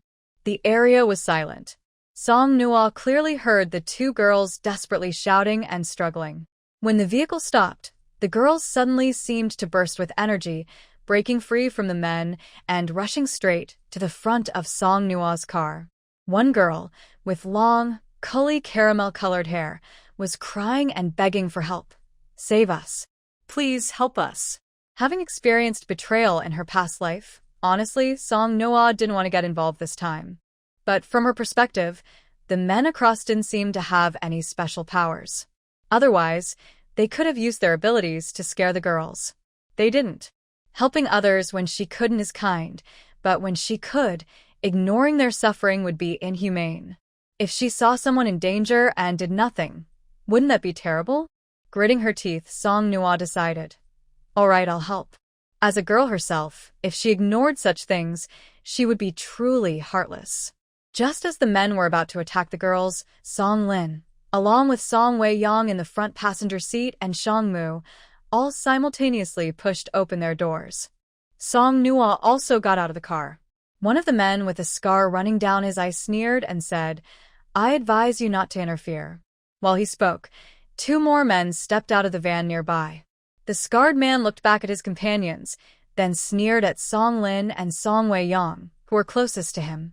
The 2 girls on the ground looked back at the 5 tall men and the clean, gentle-looking Song Lin and others, then their eyes flicked over the seemingly fragile Song Nua, filled with despair. The scarred man was feeling proud. In the dark night of the confrontation, the sound of car doors opening and closing was heard. Then, Song Chun, along with Song Dad and Song Mom, and Xiang Dad and Xiang Mom, came from behind the car and approached Song Nua. The scarred man's smile froze instantly. He hadn't noticed earlier that another car was following behind.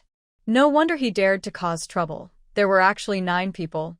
But the scarred man's gaze fell on Song Nua, her mother Song Mama, and Aunt Xiang. His expression softened a bit.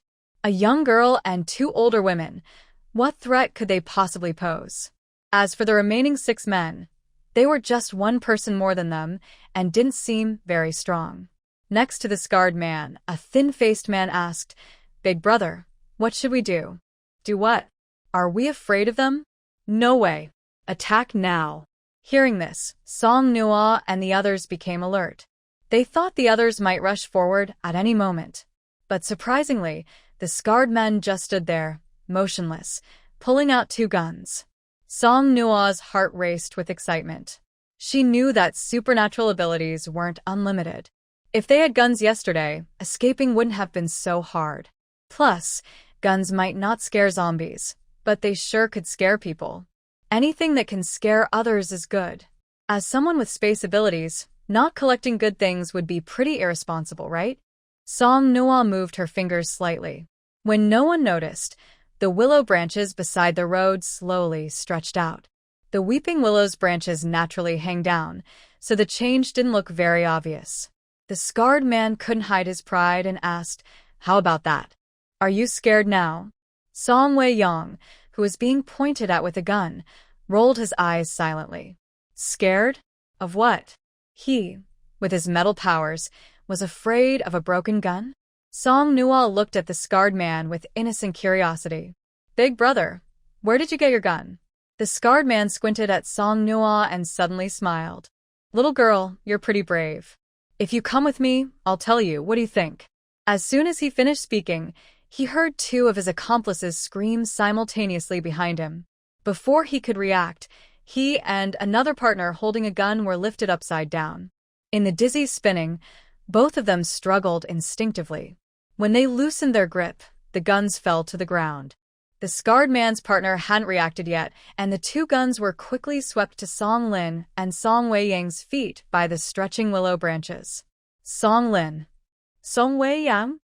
Both turned their heads at the same time to look at Song Nua. She shrugged innocently. It's not my fault. Song Wei-yang was amused. If it wasn't her fault, then whose was it? Only she here has wood-based powers. If it's not her, then maybe the willow tree has come to life? He was smiling when he suddenly heard Song Nua continue. I already asked him where he came from. Just tell me honestly, right? He refuses to tell me. If he told me, he would just go find it himself. But he won't say anything, which shows he wants to give himself to me. Song Wei-yang was so surprised he almost fell flat on the ground. He silently bent down to pick up the gun and decided not to say another word. So, is it that Nua always gets perfect scores in reading comprehension, or does she have a secret talent? The situation quickly turned around. Just moments ago, Song Lin and Song Wei-yang had guns pointed at them, but now they were holding guns and aiming at the 3 men who were still stunned and confused. Song Nua kindly reminded them, Aren't you leaving? Do you also want to swing on the willow tree? As soon as she finished speaking, the 3 men immediately ran away quickly. After getting into the car, they sped off. The scar-faced man and another thin-faced man hanging from a tree were so angry they cursed loudly, but they couldn't stop them. The guns were taken, the men were gone, and everyone else had escaped. Song Noah happily opened the car door and said, "It's okay, let's go." Hearing this, Song Lin and Song Weiyang didn't hesitate for a moment. They reached out to open the car door, and were about to get in. Meanwhile, Shi Chun, along with Song Dad, Song Mom, and Shi Dad, was about to turn back to the other car behind. Song Noah had gotten out from the side of Shangmu's car. When she heard her, Shangmu reached out to hold the door, waiting for Song Noah to get in before he climbed in himself. At this moment, two girls who were crying on the ground looked stunned. The other girl, who had a delicate appearance and had not spoken before, asked in disbelief, "Are you really leaving just like that?" Song Lin and Shangmu usually didn't like talking to strangers. Since Song Weiyang was closest to these two girls, he confidently asked, "What else should we do?" The girl who was asked was caught off guard by his question. She hesitated for a moment and then asked, "Won't you take us with you?" Song Weiyang didn't say anything this time. He turned to look at Song Noah. Seeing this, Song Noah was confused. "Why are you looking at me? We're all listening to you," Song Weiyang said even more confidently. Song Noah, no matter how you look at it, she shouldn't be the one in charge of this group. But since they asked for her opinion, Song Noah retracted her left leg from the car and walked to the front. She asked the girl who had spoken, "What's your name?" Still looking pitifully at Song Weiyang, the pretty girl turned her gaze to Song Noah. She saw that Song Noah was wearing a clean, neat dress, and because they were close, she could even smell a faint, sweet fragrance on her. Compared to her own messy and dirty state, the girl felt embarrassed and annoyed, and a little bit jealous. It was only at this moment that she realized how bad the end of the world was. Not because her life was difficult, but because despite how terrible the world was, some people still lived very well. Why, even now, are there such big differences between people? For some reason, she felt that if Song Noah knew her name, it would be embarrassing for her. She didn't want to bother with her at first, but she just heard the boy say that they all listened to this girl. Girls, she thought, probably have softer hearts, right? Thinking of this, she forced a gentle smile and said softly, "My name is Chen Xiaodai." Her name is Lu Huiling. Song Noah nodded and asked, "Do you have any special abilities?" Chen Xiaodai's smile stiffened a little, and she stammered, "And no, we don't." "Do you have any supplies?" "No, we don't." "Would you dare to fight zombies?" These three questions made Chen Xiaodai feel very uncomfortable. She secretly cursed Song Noah in her mind, but she could only honestly reply, "And no, not really." Song Noah nodded sincerely and then turned to Song Lin and the others, saying, "Then let's go." Chen Huiling's eyes lit up immediately. "You're going to take us with you?" Song Noah replied, "No, I mean we are leaving." She then drew a circle with her index finger, marking herself and Song Lin and the others. The hope that had just appeared was suddenly crushed. Chen Xiaodai couldn't pretend anymore and broke down, shouting, "Are you playing us? That's too much." Song Noah said, "How is that too much? You said you can't do anything. Why should we take you with us? In these times, do we have to give others food and shelter after saving them?" Lu Huiling looked angry too, but after hearing Song Noah's words, her face fell and she lowered her head without saying anything. However, Chen Xiaodai still stubbornly asked, "Are you saying that saving us means you want us to fend for ourselves? That's so cruel. You're so strong. Why won't you help us? If you're like this now, maybe it's better if you didn't save us at all." Song Lin. Shangmu. Song Weiyang. "Oh, is it our fault?" Song Nu nodded. "It seems we meddled too much." "Well, if you regret it, it's not too late. I'll let the two big brothers nearby come down. You can follow them. Although 3 brothers have already left, it's okay. I can give you a free car, and you'll catch up with them soon." Chen Xiaodai was stunned. She originally wanted to make the girl feel guilty, but how could she think like that? Chen Xiaodai hesitated and said, "Don't be too much. Before she finished, Lu Huiling beside her tugged her sleeve. "Forget it, Xiaodai. Let's leave quickly while those 2 men are still hanging in the tree. They really don't have to take care of us." The two men hanging on the nearby tree were still struggling. They looked very messy, but Chen Xiaodai glanced at them and shivered in fear. The two helped each other to stand up from the ground. Seeing this scene, Song Nu felt quite emotional.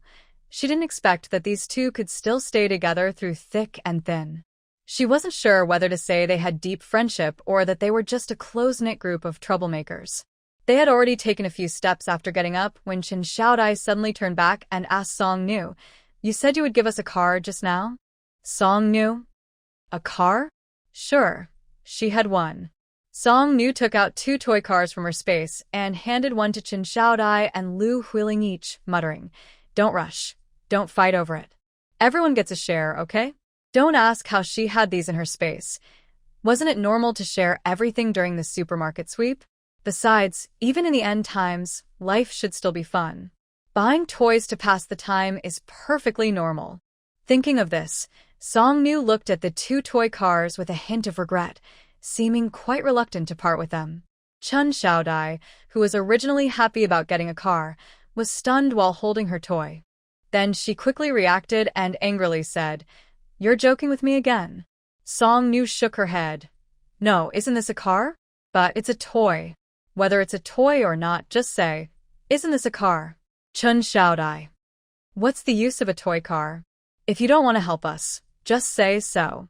Upon hearing these words, Song Nua put away her previous smile and said seriously, "I'm not your parents. Why should I help you selflessly without expecting anything in return? If you can't help yourself, you might as well find a quiet place to end it all, so you won't suffer. You said you want a car, but now cars are everywhere. If you really want one, why can't you find one? Our supplies didn't come from the wind. The only help I can give ends here. If you don't walk the rest of the way yourself, do you expect me to do it for you?" Ignoring the dazed Chen Xiaodai, Song Noa turned back and got into the car. She sat there feeling upset, turned her head to look out the window, and ignored everyone. She realized that none of the people she helped turned out to be good. Before leaving, Song Lin looked at the 2 people hanging from the tree. Because they were upside down and their brains were bleeding, they had stopped struggling and probably fainted. Song Lin asked, "What should we do with them?" "Yes, what should we do with these 2? Keep them hanging here? These days, probably no kind-hearted person would pass by to rescue them, right? More likely, zombies would come to eat them. Although these 2 aren't good people, having 2 more zombies in the world is worse. Of course, only if they are wise enough to realize the situation." Thinking of this, Song Nua opened the car window, reached out, and created a stream of water to splash on the scar-faced man and the other man's face, waking them up. "Hey, are you okay?" The scar-faced man responded after a moment, cursing loudly, "Girl, you're sneaky. Just wait, if I see you again, I'll make you pay." Song Nua. "Oh, I see. Then you can keep hanging there. I look pretty enough without you wasting effort trying to impress me." The window rolled up, and Song Lin quickly drove away, leaving the 2 men's curses behind. After a while, the thin-faced man hanging from the tree, weak and exhausted, asked the scar-faced man, "Big brother, what should we do?" He didn't get a response. The thin-faced man looked over carefully. His big brother had already fainted. The neighboring city, Huai City, is very close to Ning City, less than an hour's drive. They traveled day and night, taking turns driving. So now, when Song Lin was heading toward Huai City, Song Weiyang and Shang Mu were already resting. Song Weiyang was fine, sitting in the passenger seat, unable to see anything. But Shang Mu was different. Song Nua noticed that their attention was often focused on her. If she made any unusual movement, it would definitely not escape Shang Mu's notice. Song Nua sat upright, looking obedient and proper, her bright eyes flickering as she secretly glanced at Shang Mu out of the corner of her eye. With her eyes closed, she couldn't see anything special. Feeling hesitant, Song Nua moved closer to Shang Mu and quietly called his name twice. But Shang Mu didn't react. Instead, Song Lin heard him say, "Noa Noa, stop bothering him. Let brother Shang Mu rest." Song Nua, who was bothering whom? "Oh, Gmin me, Kamoji Winka." Oh, thinking no one was watching, Song Nua secretly took out a crystal core and clenched it in her hand, debating whether to try using it to boost her powers. She thought the worst outcome would be turning into a zombie, an awesome zombie with special abilities. If that happened, maybe she could become the king of zombies and rule the zombie world, reaching the peak of her undead life. It was a bit gross, but not embarrassing. She had already died once, so dying again wouldn't matter. She had nothing to lose. Most importantly, someone had to do this, right? She didn't have powers before, but now she did. The crystal core might help improve her abilities, and she was the one who suggested trying it, so it was only right that she test it. But if she suddenly turned into an incredible zombie right then and there, what if her brother and the others couldn't beat her? And what if she turned them into zombies too? No, that wouldn't do. Absolutely not. Song Noah thought she should wait for a good time, when the conditions were right, to do this risky but meaningful experiment. She clenched her fist, making up her mind. She looked down at the crystal core in her hand, about to put it back into her space pocket, when she saw faint light strands spreading out from the core and entering her palm. She felt her heart suddenly tighten, as if being grasped tightly. The crystal core in her hand instantly turned to dust. Song Noah felt her breath catch, her strength draining away. She collapsed weakly, her head just hitting Shangmu's shoulder. Shangmu's eyes snapped open. He reached out and grabbed Song Nua's wrist, turning to look at her. He saw her sweating profusely, her face extremely pale. Shangmu furrowed his brows, alarmed by her condition. He asked nervously, "Oh Noah, what's wrong?" Song Nua only felt her whole body was being gnawed at by zombies, causing intense pain. She clenched her teeth tightly, refusing to make a sound. Song Weiyang was awakened by Shangmu's words. When Shang Lin heard Shangmu, he immediately braked, unfastened his seatbelt, and turned to look back. Song Noah was half lying in Shangmu's arms, her eyes meeting Song Lin's. She weakly said, "Brother, it hurts." Song Lin quickly got out of the car, opened the back door, and saw that Song Nua's lips were slightly bluish, and her body was trembling badly. This looked very abnormal. However, this condition didn't last long. After about 10 minutes, Song Nua's condition improved. Her sweat dried up, her face returned to normal, and Song Nua stood outside the car door, quietly listening to a row of people scolding her. At this moment, she felt very regretful, deeply regretting why she had said, "Haha, brother, I did it." The crystal core can really enhance abilities. If she had kept quiet and not said that, she wouldn't be standing here late at night, listening to 8 adults scolding her.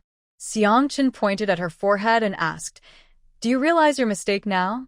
Young girl, you have too much courage. Did you ever think about the consequences? How dare you do such a thing without saying a word?" Song Nua replied, "Risks and opportunities go hand in hand." This made Song Lin very angry. He rolled up his sleeves and said, "You dare to talk back?" Song Nua. Although she knew her brother had never hit her, she felt guilty about doing wrong. She quickly hid behind Shangmu and Song Weiyang, obediently apologizing, "Brother, I was wrong. I really shouldn't have spoken so hastily." Her 2 ways to handle Song Lin: sister acting cute, sister apologizing. When Song Lin heard her say she was wrong, his anger eased a bit. "Are you still daring to defy me?" Song Nua, "No, I won't." This time, she definitely wouldn't dare. Whether she would next time, who knows? Anyway, her bottom line was that she didn't want to get scolded for now.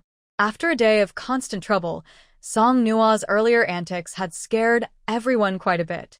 Now, they weren't in the mood to continue their journey. Compared to traveling, they were more concerned about whether the crystal core could really enhance abilities. Dad pointed ahead and said, "Before we get on the highway, there's a village. Maybe we should stay there? Someone might come along the road at any time." Nodding at Dad, she said, "But the village might not be safe either. It's not as developed as the city, so even if there are zombies, there shouldn't be many. If what Nua said about the crystal core being able to improve abilities is true, we can go see if we can collect some." So, a group of people drove for about 10 more minutes until they reached the village mentioned by Dad Song and Dad Xiang. This village is called Xinhui Village. Although it's a village, the houses are quite far apart. A narrow road leads to the highway entrance, and the houses are spread around this road. The driver of Song Nua's car was changed to Song Weiyang. Song Lin was sitting in the back seat, watching Song Nua closely. Song Nua was very obedient throughout the trip. From the way the village was spread out, Song Weiyang guessed, based on how this village looks, maybe many people are still alive? Seeing that Song Weiyang could change the subject, Song Nua quickly chimed in, exactly. Even if there are zombies, it would take some time to run through the whole village. Feeling that Song Nua was trying to avoid his questions out of guilt, Song Lin helplessly rubbed his temples, thinking that with such a sister, he might have a heart attack from shock someday. He interrupted their lively chat and said, "Stop talking. Find a house with no people. We can go out and explore later." Even in a sparsely populated village, there wouldn't be many living people because if they were alive, they would probably be running for their lives. Song Weiyang randomly chose a house near the highway entrance. Inside, aside from some bloodstains and a broken arm, there were no people or zombies. But judging by the scene, the owner of the house was likely already dead and might have turned into a zombie wandering around the village. The furniture inside the house was not dusty, but there were bloodstains. Instead of wasting effort cleaning the blood, Song Nua preferred to use her own furniture. Besides the tables and chairs, she even took out her sofa from her space to let Song Weiyang and Xiang Chen's parents rest. The remaining people, including Song Nua, sat around the table. Song Lin asked, "So, no Nua, how much has your special power improved?" Without hesitation, Song Nua took out 2 basins and 3 pots from her space, filled them with water right in front of them. Song Lin. Seeing their blank expressions, Song Nua cleared her throat awkwardly.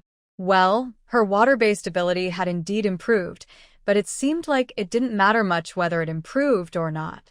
Xiangmu paused for a moment and couldn't help but let out a clear, cheerful laugh. It really has improved. Before, I could only wash chopsticks or splash a little water, but now I can pour out so much water. At least we won't have to worry about running out of water in the future. Song Nua. Thanks, but you don't need to comfort me so much.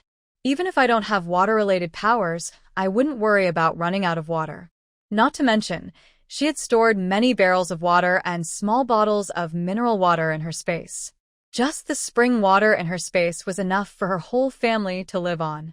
Song Nua felt a bit embarrassed and said, My powers don't seem very destructive right now.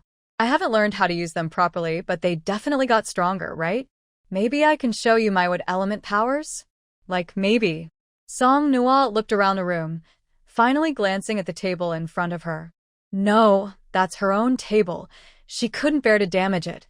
It would be useful later. She pointed at the original table in the room. For example, I can flip this table upside down now. Song Lin couldn't bear to watch, and Song Weiyang was laughing like a fool with a very simple mind.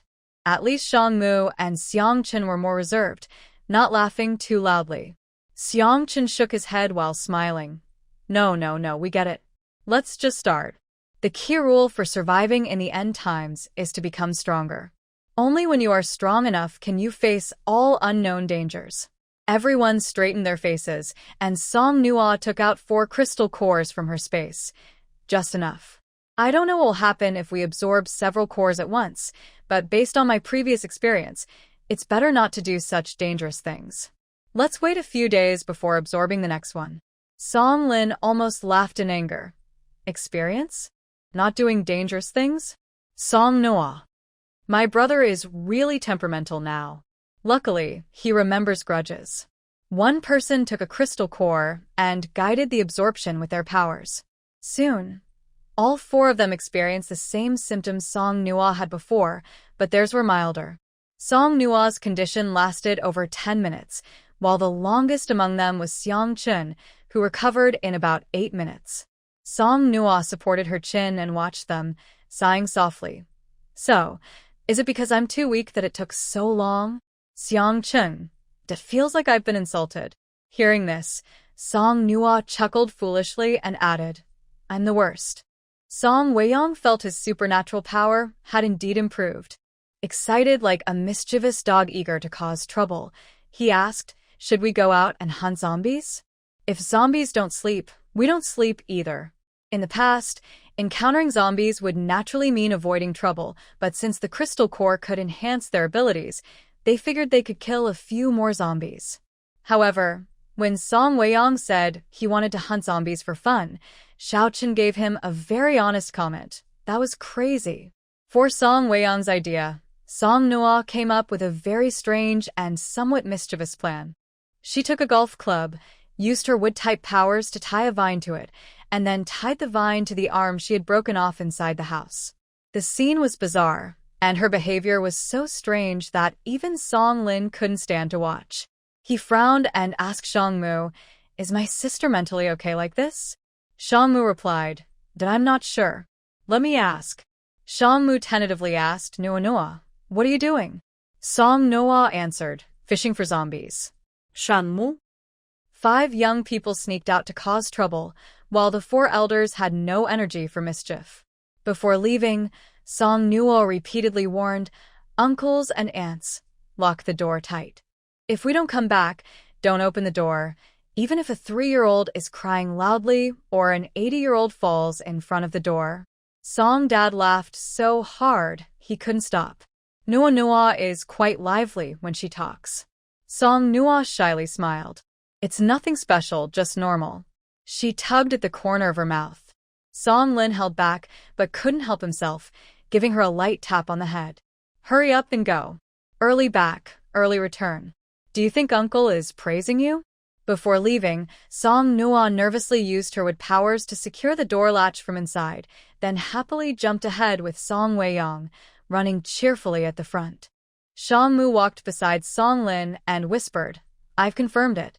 Noah is a bit abnormal right now, but it's not serious. It can be fixed. No injections or medicine needed. Just stay away from Song Weiyang." Song Lin. "Suddenly, I think my family Noah is quite normal. The real abnormal ones are probably you all." In the village, every household was far apart. Night had fallen deep, and the village was so quiet it seemed there were no insects chirping, let alone people or zombies. After walking for a while, Song Weiyang looked miserable and asked, "What's going on?" Half the village ran away, and not a single zombie was left. "What's going on? This shouldn't be happening." Earlier on the road, there was another car heading in the opposite direction. Now he was feeling a bit bored and yawned. When he heard Song Weiyang complain, he said tiredly, "We've only explored half of it. What's the rush?" Song Noah wondered if this made sense. She looked at the fishing rod and bait she was holding. If anything, the zombies should be coming to find her, not her going to find the zombies. Could it be because the bait wasn't fresh anymore?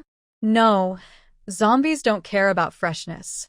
Since there was no electricity, they relied on the flashlight Song Noah gave Song Lin and the others. They couldn't see far ahead, so the 5 of them wandered like lost spirits through the village. Walking along a small path, Xiang Chen suddenly smiled. "Honestly, at this late hour, we probably don't look much better than zombies. If any villagers survived and saw us, they'd probably run away in fear." Song Weiyang immediately argued, "Nonsense. I'm so handsome." He was cut off by Xiangmu, who said, Did you hear that?" Song Weiyang quickly shut up and listened carefully. Since awakening his special ability, Song Noah had noticed her senses had become sharper.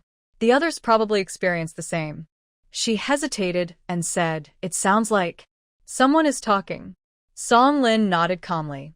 "And there are zombie growls too." A few steps away was a house surrounded by cement walls. The house looked like a small Western-style building. Song Weiyang sighed. This family must be quite well off in the village.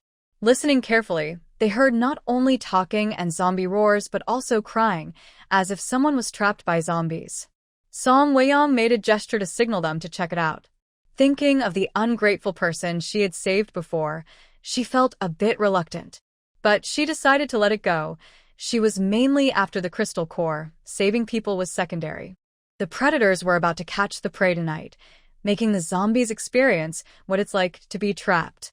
Song Lin and the others turned off their flashlights and found a corner near the wall. They supported themselves on the wall, then leaped up in 2 steps, leaving Song Nua outside, stunned. A faint light came from inside the house. Song Nua pointed at herself and gestured that she couldn't get up. In the end, Song Lin and Shang Mu each grabbed an arm and pulled her up. Song Nua just steadied herself on the wall when Song Wei-yong and Xiang Chen jumped down, like the wind, catching Song Nua off guard. They pulled her up first, then carried her down. Just as Song Nua, excited about her new abilities, was feeling good, she suddenly felt deflated. The house door was half open, and a strong smell of blood drifted out. Song Wei-yong tiptoed to the door and peeked inside through the. After just a glance, he froze in shock. Xiang Chen gently patted his shoulder from behind and asked, "Did you see something?" Song Wei-yong turned around with a complicated look and looked at Song Nua. "Oh, Noah, you've encountered some people from the same group." Song Nua. Same group? What does that even mean? A high school student busy studying? Before Song Nua could ask more, Song Wei-yong looked back at the house again and then made a gesture, as if to you, a secret signal. Could these people have some serious illness? They're actually feeding zombies with living people's meat? Song Lin and Shang Mu's faces darkened, and even Xiang Chen, who was usually a bit careless, looked serious. Song Nua looked down at the broken arm she had been carrying all this time. She hadn't thought much of it before, but now she felt a chill. She quickly untied the vines hanging from her golf club and threw them away, feeling that her vines were dirty. Song Lin pushed Song Wei-yong aside, and along with Shang Mu and Xiang Chen, they all peeked inside. They saw 2 zombies in the house, but they were all children. Besides the zombies, there were several little girls also. While watching, they saw a man holding a knife, cutting flesh from a little girl's arm. The girl was lying on the ground, motionless, clearly unconscious, with blood spilled everywhere. The man showed no emotion. Inside the house, there wasn't only the man, there was also an old man and an old woman. Along with the man cutting flesh, there were 2 men and 2 women, likely 2 couples. 2 women were crying silently. One of them, crying, tried to rush out to save the girl being cut, but was tightly held back by another man. After the apocalypse, Song Lin and the others had seen many bloody scenes, but this one was more heartbreaking than ever. Without hesitation, Song Lin and the others rushed inside. Song Nua followed closely behind. When she saw what was inside, she froze completely. The 2 elderly men and women were holding a stick, with fresh blood-stained meat hanging from it, like fishing bait, suspended in front of 2 small zombies. The zombies growled like beasts, biting and swallowing the bloody meat. The floor was covered with light-colored marble tiles, and now most of the living room floor was soaked in blood. The little girl being held and cut by the man was unconscious, but her arm was bleeding heavily, blood flowing onto the floor. Suddenly, when someone burst in, the 2 small zombies stopped eating and snarled at Song Nua and the others. If they hadn't been, they probably would have rushed forward. The man cutting the meat immediately dropped the girl's arm and pointed a knife at Song Nua and the others, with a cold face, asking, "Who are you? How did you get in?" Song Wei-yong stepped forward and kicked the man to the ground. "We are your father. You animals, how could you do such things?" Song Lin looked coldly at the man lying on the ground and said, "Wei-yong, stop talking nonsense. Kill those 2 zombies." Hearing this, the 2 women who had been crying earlier stopped and hurriedly stepped in front of the 2 small zombies and the elderly couple, begging, No, please don't kill our children." The elderly woman was startled by the attitude of Song Lin and the others. She suddenly regained her senses and started shouting sharply, her voice old but piercing. "Get them out. Hurry, get them out. Second, what are you standing there for? These people are about to kill your son and my grandson. You should drive them out. No, kill them. That will feed my grandson for a long time."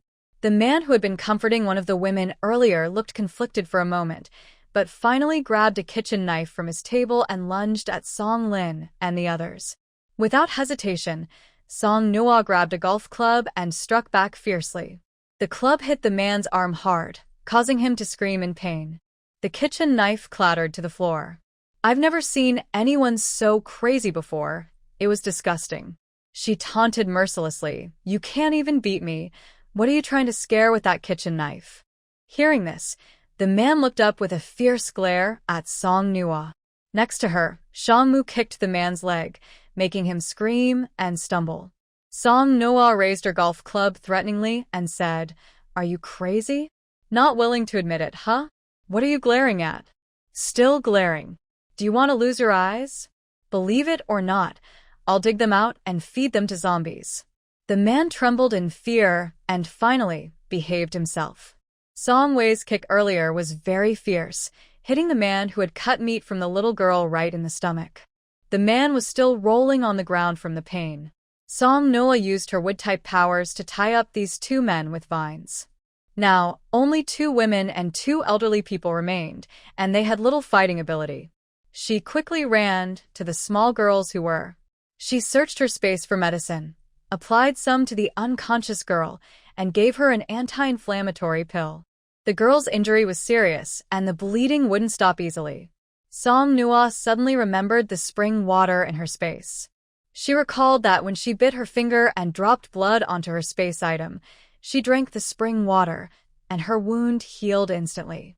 Taking advantage of the distraction, she quietly gave the girl a few drops to try.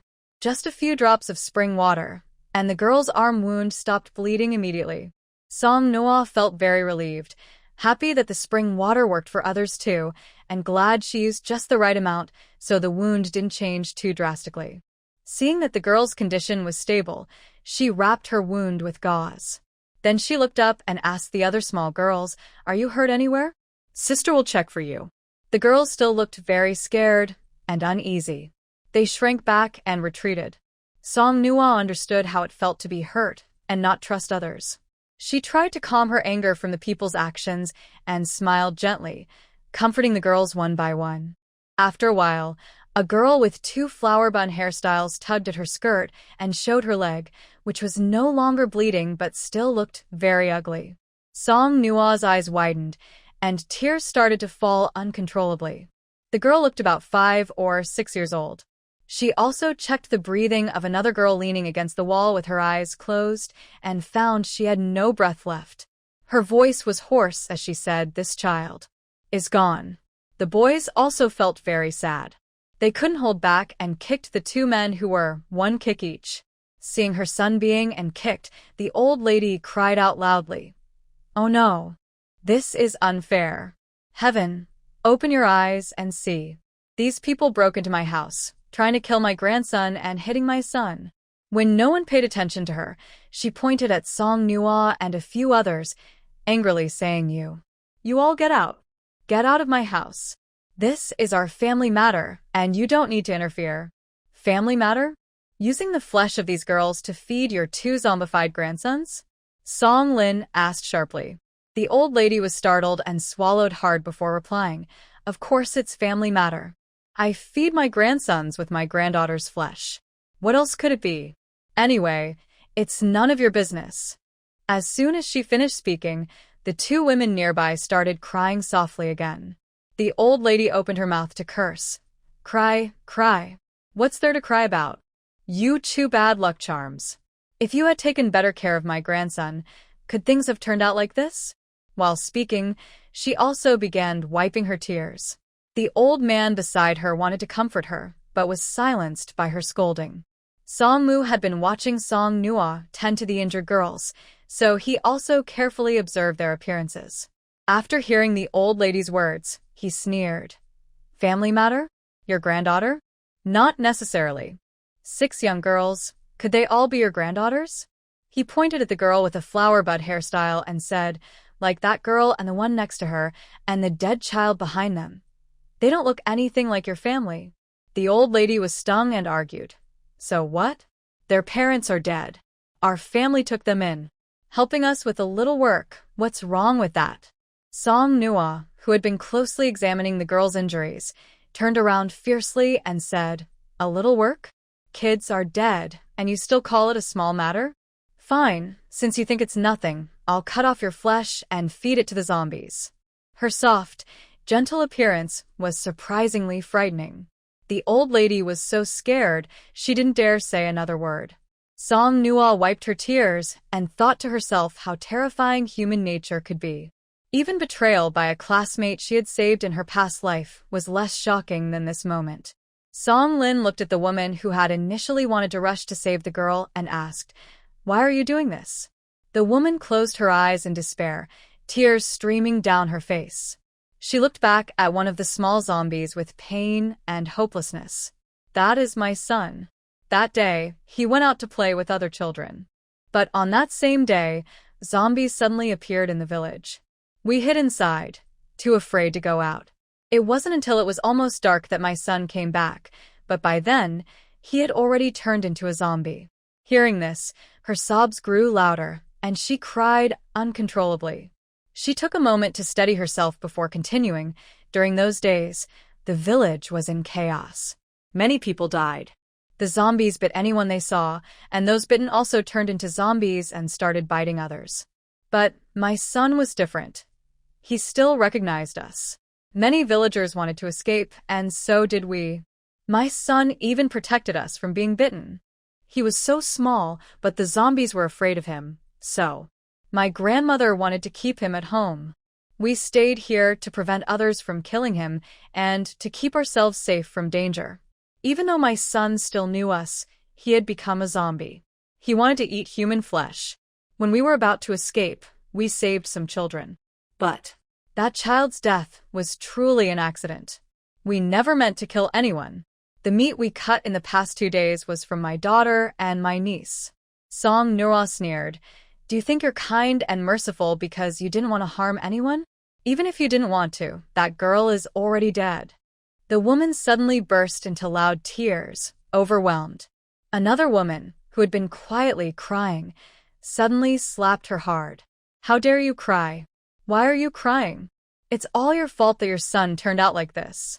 If you hadn't said he wouldn't bite his own family, how would your son have approached him?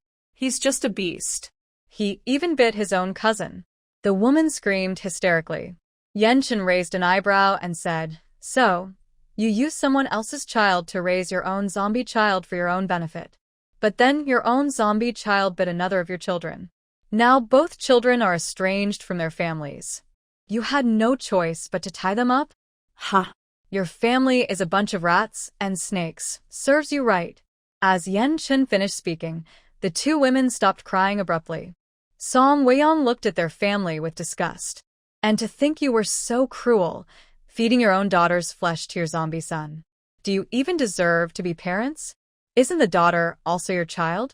Since your love as a father and mother and your love for your grandparents are so great, why don't you use your own flesh to feed her?" As he spoke, Song Weiyong looked at the zombie there, snarling with a bloody mouth. Suddenly, he smiled. "Since you love these two little zombies so much, let's see how much they love you." After saying that, Song Weiyong waved his right hand, and a flash of metal shone. The ropes binding the two little zombies were cut. Before the two elderly people could call for help, the zombies bit their necks and killed them. Then came the two men, They no longer looked fierce.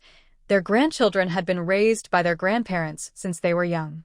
They loved their grandparents more than their own parents. Even the old couple didn't escape, so how could they? They had seen Song Nua tie them up earlier.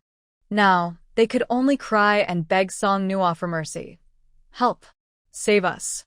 We were wrong. We won't dare to do it again." They cried sadly, but Song Nua was unmoved. If creatures like them deserve to live, what about the children they hurt?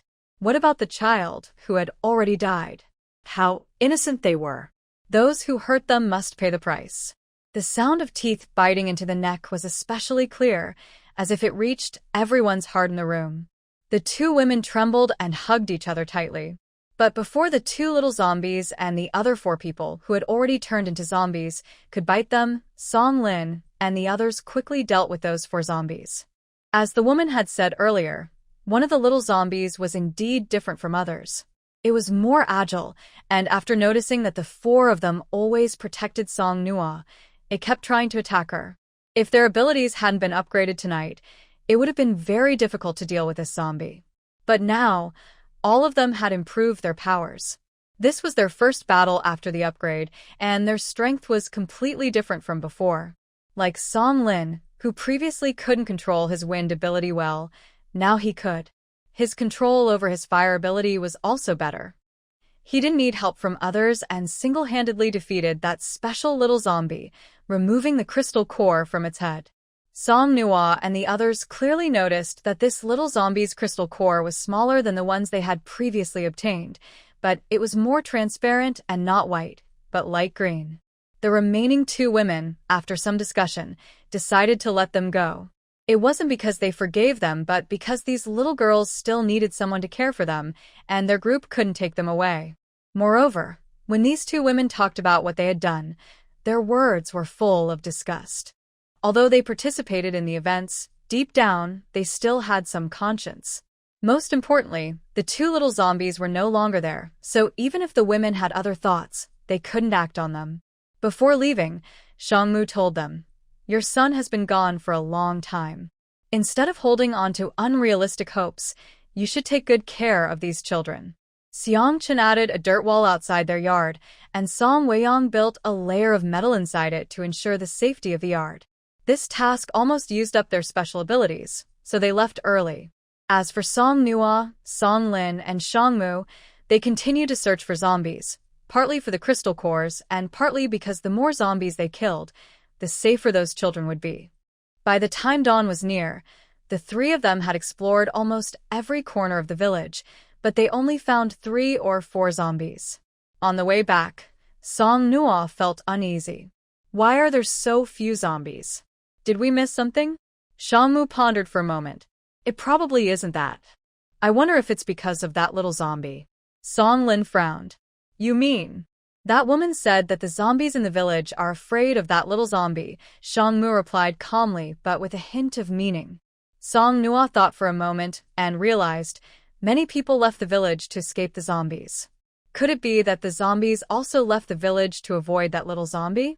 Shangmu slightly curved his lips, looked at Song Nua walking in front of him, and Shangmu, who was about his chest height, could see her head.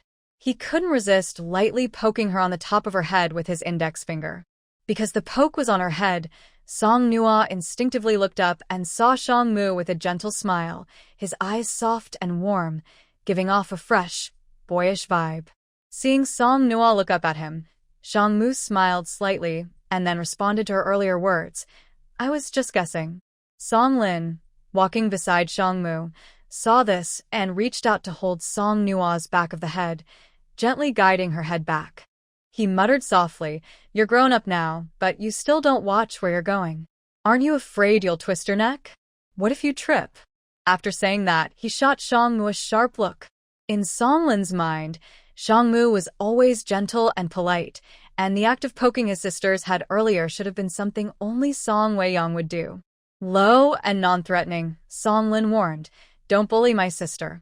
Otherwise, when we find your brother, I'll make that little troublemaker cry every day. Hearing about his brother, Shangmu's smile faded a little. Honestly, he wasn't sure if he needed to go back. So many days had passed. Does his brother really still live? Since their mother fell ill and passed away, and their father remarried, that home no longer felt like his and his brother's home. When he went to college, he almost took his brother with him, but his father absolutely refused. After his stepmother had a daughter, she never got pregnant again. His father insisted on keeping his brother at home. He felt safe leaving for college because he wanted to escape the tension with his father and keep the family peaceful. And no matter how much his stepmother tried to cause trouble, his father wouldn't ignore it if it involved his brother. But if his brother was still alive, shouldn't he bring him here? Noticing Shangmu's mood seemed a bit down, Song Lin patted his shoulder. Don't overthink it. We can't control everything in the world. No matter what, at least we've done our best. Shangmu nodded and looked at Song Nua, who had already run a few steps ahead happily. His mood improved a little. When I went back to find Nua, was that how I felt too? Song Lin paused, his gaze falling on Song Nua's silhouette, and he gave a bitter smile. No, we're different, Shangmu. My Nua has neither mother nor father. No one will care for her or protect her when I'm not around. Silence fell over Shangmu, and it seemed to be true. At least he and his younger brother got along much better than Song Lin and Nua Nua, the brother and sister. When he was not around his brother's days were never sad. When danger came, their father would do his duty as a father. Even a fragile girl like Nua Nua could protect herself, so his brother should be safe, right? If their father was not too helpless. When they returned to the house where they stayed, the first rays of sunlight appeared on the horizon. Song Nua took out enough rice and eggs from the space and handed them to Song Mama and Xiang Mama, waiting for them to prepare breakfast. Song Wei Yang and Xiang Chun went with their father to the village to look around, hoping to find something edible. They planned to gather some and put them into the space for Song Nua to take away. After all, they had 9 mouths to feed, and their consumption was quite high. After working all night, Song Lin and Shang Mu went to rest. Song Nua had a fever yesterday and slept almost all day. Now she was not tired.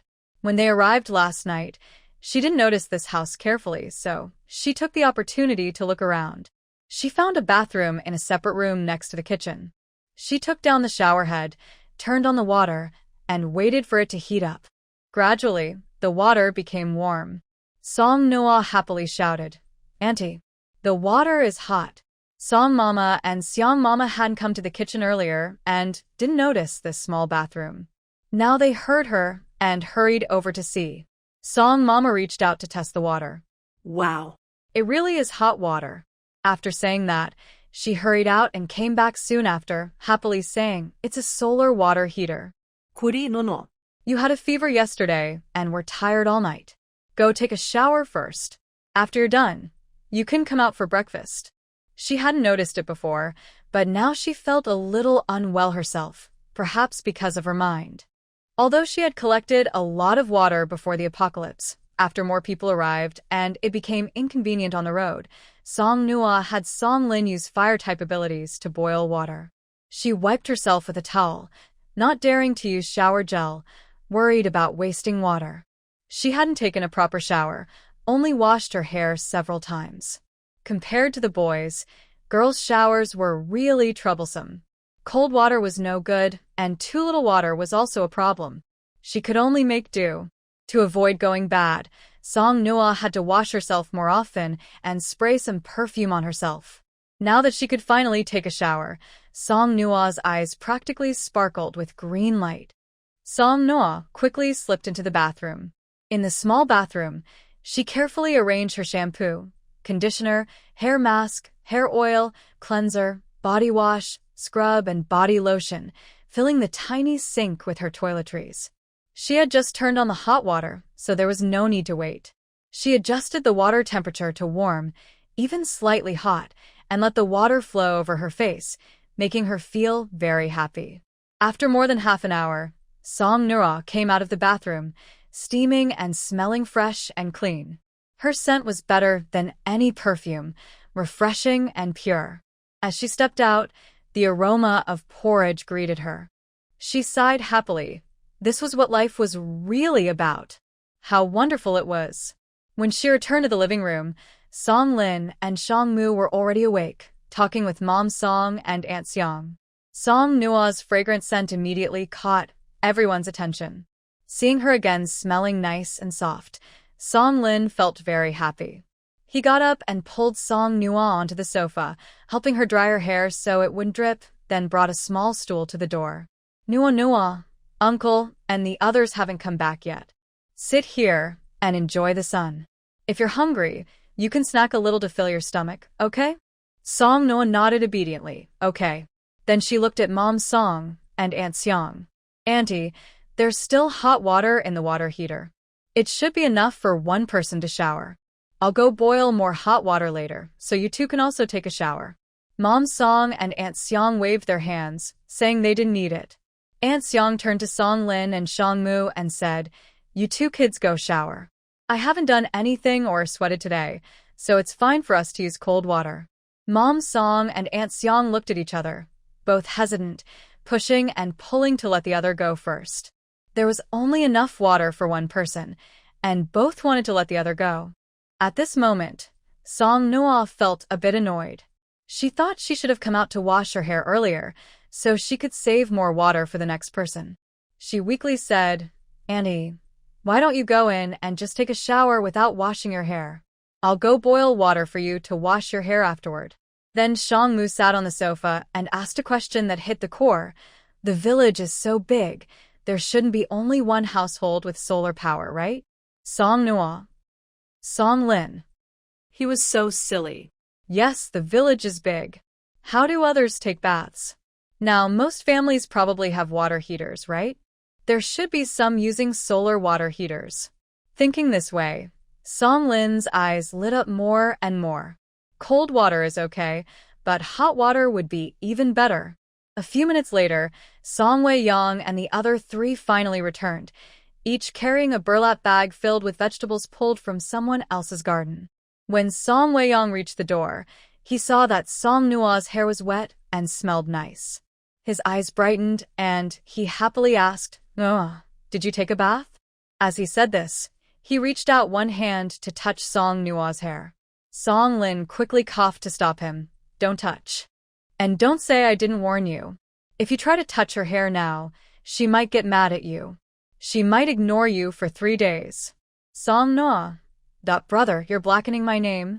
Afraid that her brother might reveal her few embarrassing secrets, Song Nua quickly changed the subject. "Uncle, hurry up and wash your hands and eat.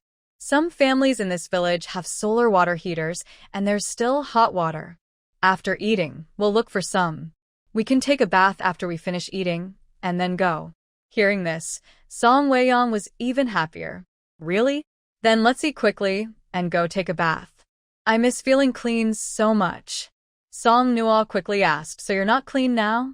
Song Wei-yang. This question sounded a bit suspicious, like there was something wrong. Next to them, Xiang Chen couldn't help but laugh, looking like a fool over 1.8 meters tall. Shangmu also held back his laughter. Song Lin hesitated but couldn't hold it in anymore, grabbing Song Nua's ear and asking, "Who did you learn from when I wasn't home?" After the bath, Song Nua, feeling proud, suddenly looked dejected.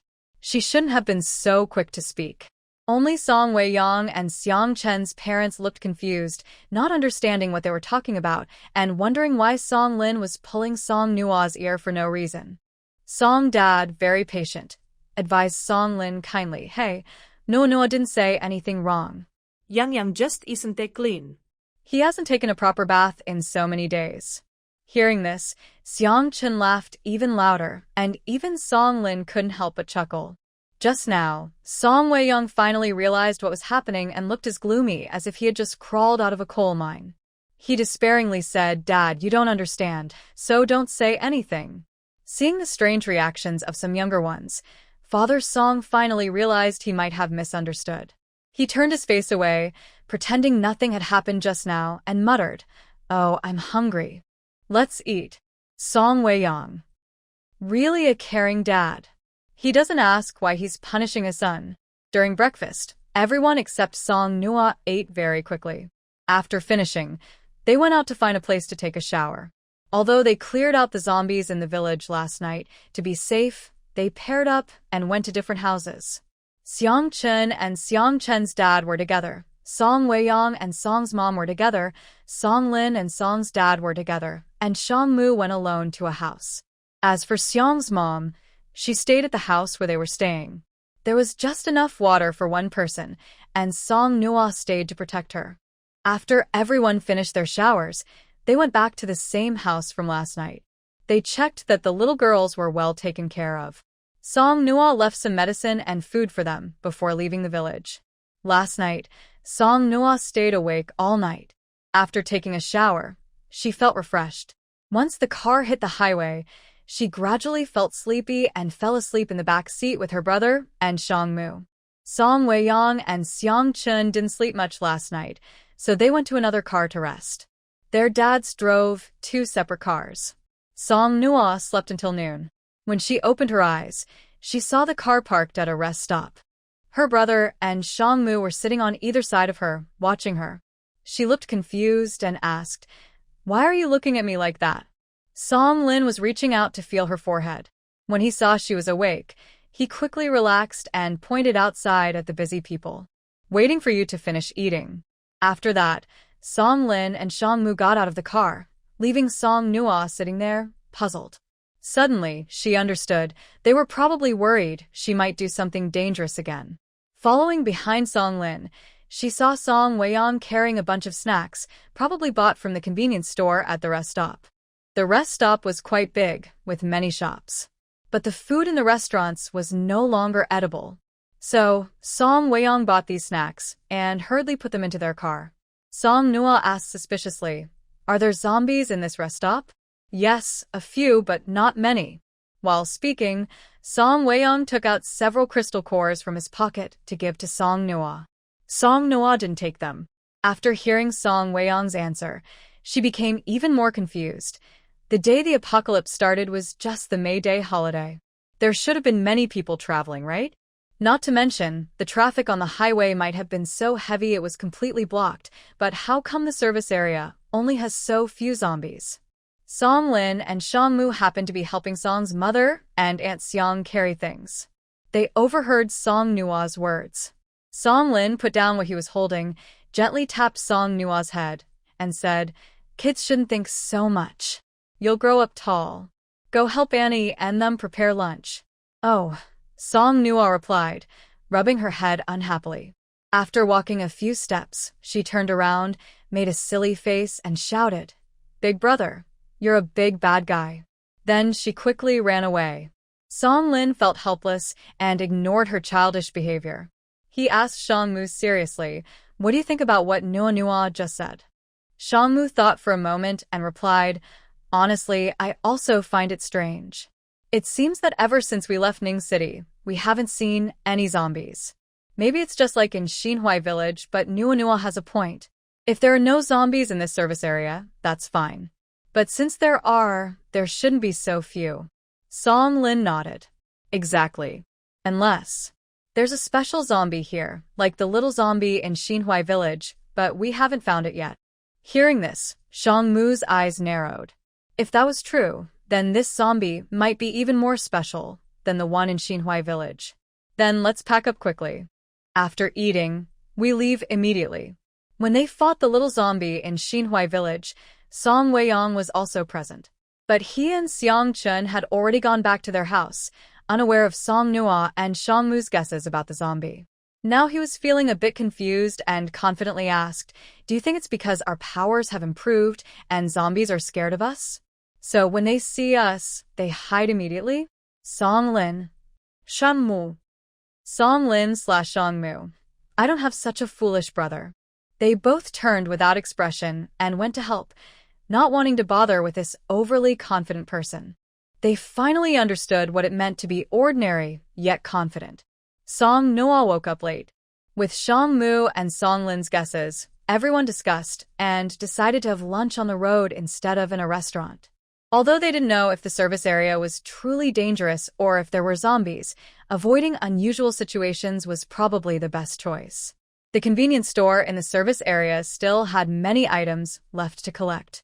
Some specialty shops had vacuum-packed local products. Only Song Shen casually took a few packs, but after discussing, they decided not to gather any more supplies. Song Noah handed out a burger to each person. Then everyone got into the car and quickly left the service area. Not long after they left, there was a small, unnoticed sound coming from the kitchen of a noodle shop in the service area. A figure slipped out from the corner of the kitchen. It skillfully arranged the bodies of nearby zombies. If Song Nua and the others saw this, they would definitely be shocked. Because this quick-moving figure was not human, but a zombie. It tidied up the other zombies' bodies, then looked around with its eyes, which moved quickly. It seemed a bit like a human, but its rotting, broken face clearly showed it was a zombie. After finishing, it licked the dark green zombie blood from its lips and showed a strange, stiff smile. Speeding down the highway, Song Nua sat by the window, bored. She casually opened a bag of snacks that Song Weiyang had brought earlier. After opening and taking a bite, she realized they were tomato-flavored chips. Suddenly, she felt terrible. She made a disgusted face and, with a wulan, handed the chips to Song Lin. Tomato flavor. Xiangmu looked at her curiously. Song Lin asked in frustration, "What? Are you jealous?" "Fine, from now on, she's responsible for snacks she doesn't eat." Xiangmu. "Nothing. Isn't Nuo the one who loves tomatoes?" Xiangmu asked doubtfully. On their way to rescue Song Weiyang and Xiang Chen's parents in Ning City, he had seen Song Nuo happily biting into a big tomato that was bigger than her palm. Sighing, Song Lin started to complain to Xiangmu, "If I don't say anything, it's fine. But if I do, you'll see how strange she is. She loves eating tomatoes, but doesn't like tomato-flavored foods. She loves oranges, but doesn't like orange-flavored things like orange juice. She likes eating corn, but also doesn't like corn-flavored snacks. I'm not even her brother, but when it comes to these things, I'm basically her trash can." The more Xiangmu listened, the more he couldn't help but smile. Finally, he pressed his lips together and smiled. Song Noah reached out to cover her brother's mouth, but didn't succeed. She angrily turned to look out the window. She couldn't see Xiangmu's expression, but she could hear Song Weiyang's carefree, rebellious laughter. Frustrated, she turned and punched Song Lin, then puffed out her cheeks in anger and looked outside the car. Today, the weather was getting hotter, but compared to the air conditioning, Song Noah thought natural wind was more comfortable. Especially now that the car was moving fast, the wind felt particularly nice, so the windows were open. In the past, when riding in a car, she couldn't stick her head or hands outside the window. But now, with more zombies than people, zombies don't drive cars. Song Noah comfortably leaned her body out the window, looking around. Xiang Chen was driving behind them. In a cheerful mood, Song Noah waved at them. Soon after, she saw her mother also sticking her head out, waving back happily. The two of them were having a lot of fun. Song Weiyang was driving. From the rearview mirror, he saw this and jokingly said, "No, Noah, if you stick your head out anymore, you'll fall out. We'll have to stop and pick you up." Remembering how he had just teased her, Song Noah pouted proudly, but obediently sat back down. It was just a joke from Song Weiyang, but as soon as Song Noah sat down, he suddenly slammed on the brakes. If she had still been leaning out, she might have really fallen out. Xiang Chen was driving behind them. The distance was neither too close nor too far. Suddenly, he swerved sharply, making a quick turn. He reversed several meters before stopping, almost hitting the guardrail. Everyone's hearts pounded with fear. Luckily, it was Xiang Chen driving, otherwise, their cars would have collided today. Although Song Lin reached out and tried to hold her, the mischievous Song Nuo still bumped her head against the front seat. Xiangmu was sitting by the window on the other side and couldn't see her. When he saw her hit her head, he immediately asked Song Weiyang what happened. Song Weiyang put away his playful attitude and said seriously, "There are nails on the road ahead. If the weather hadn't been good today, I saw the reflection and almost drove right over." Since he had gained metal powers, his sensitivity to metal had increased, allowing him to detect it in time. They all got out of the car to check the front. Sure enough, they saw a dense spread of thumbtacks on the ground. If they had driven over it, the tires could have been punctured like a hedgehog. Shicheng was still shaken by what just happened. His hands were trembling as he got out of the car. When he saw the ground full of nails, he finally understood what had just occurred. Otherwise, he would have definitely beaten Song Weiyang up. The nails were spread evenly across the area.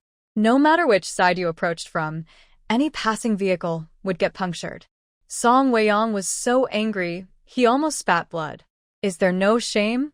Always causing trouble instead of doing anything useful. They're worse than dogs. Even zombies have more humanity. "Dad," she comforted him, saying, "All right, let's pack up and go quickly."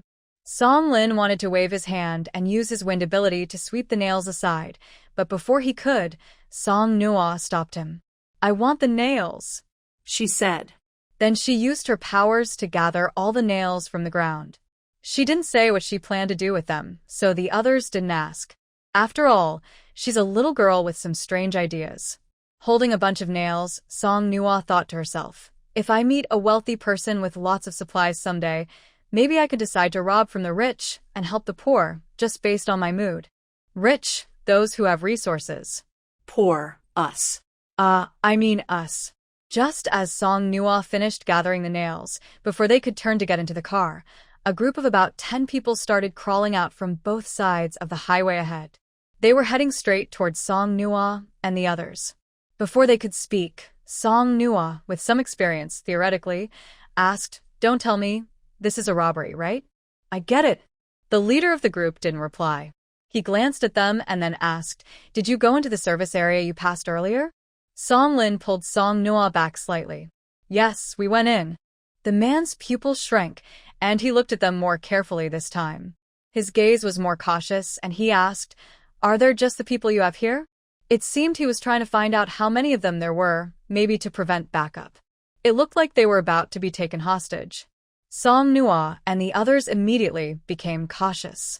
But what they didn't expect was that the man just looked at them seriously, then stepped aside and motioned for his men to clear the way. "You can go," he said. Song Nua was confused. The others also looked puzzled. First, they punctured the tires of passing cars with nails, and now a big group of people was blocking the road just to chat? Since the other side didn't want trouble, they decided it was best to leave quietly. Song Nua and the others quickly got into the car and drove away. The man and his subordinates watched Song Nua and the two cars leave. Only then did the subordinate ask, "Big brother, those two look like big fish. Why let them go? Look at how neat their clothes are, and that young girl is so fair and tender. They must have plenty of supplies." The man frowned, looking serious. "There's so many zombies in the service area.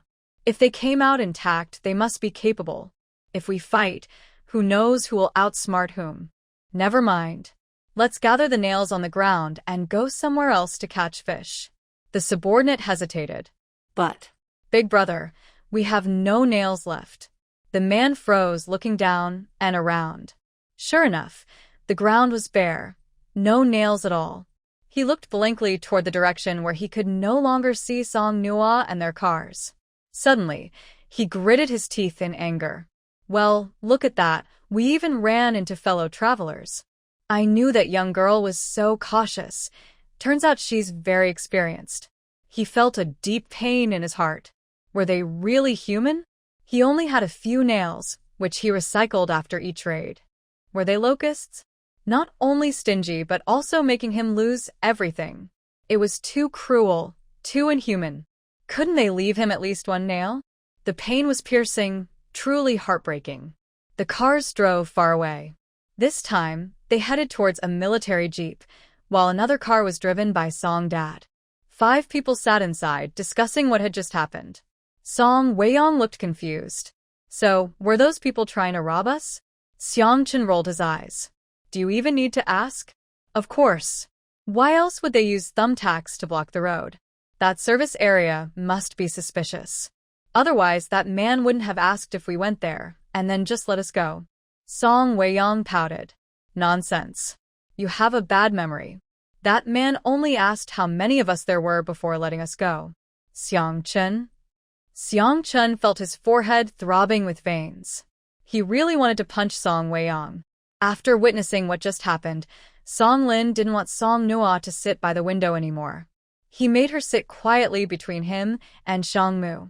The two listened to Song Weiyong and Xiang Chen's discussion, occasionally sharing their own opinions. After a while, Xiang Mu noticed that Song Nua seemed unusually quiet. He asked with concern, "Nua, what's wrong?"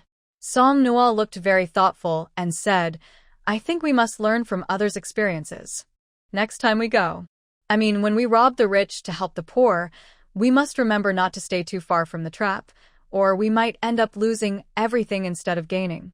She was holding a thumbtack and looked very serious. "Xiang Mu." I didn't ask further. After this, Song Nua looked very happy. She advised, "If you can't understand it, don't think about it.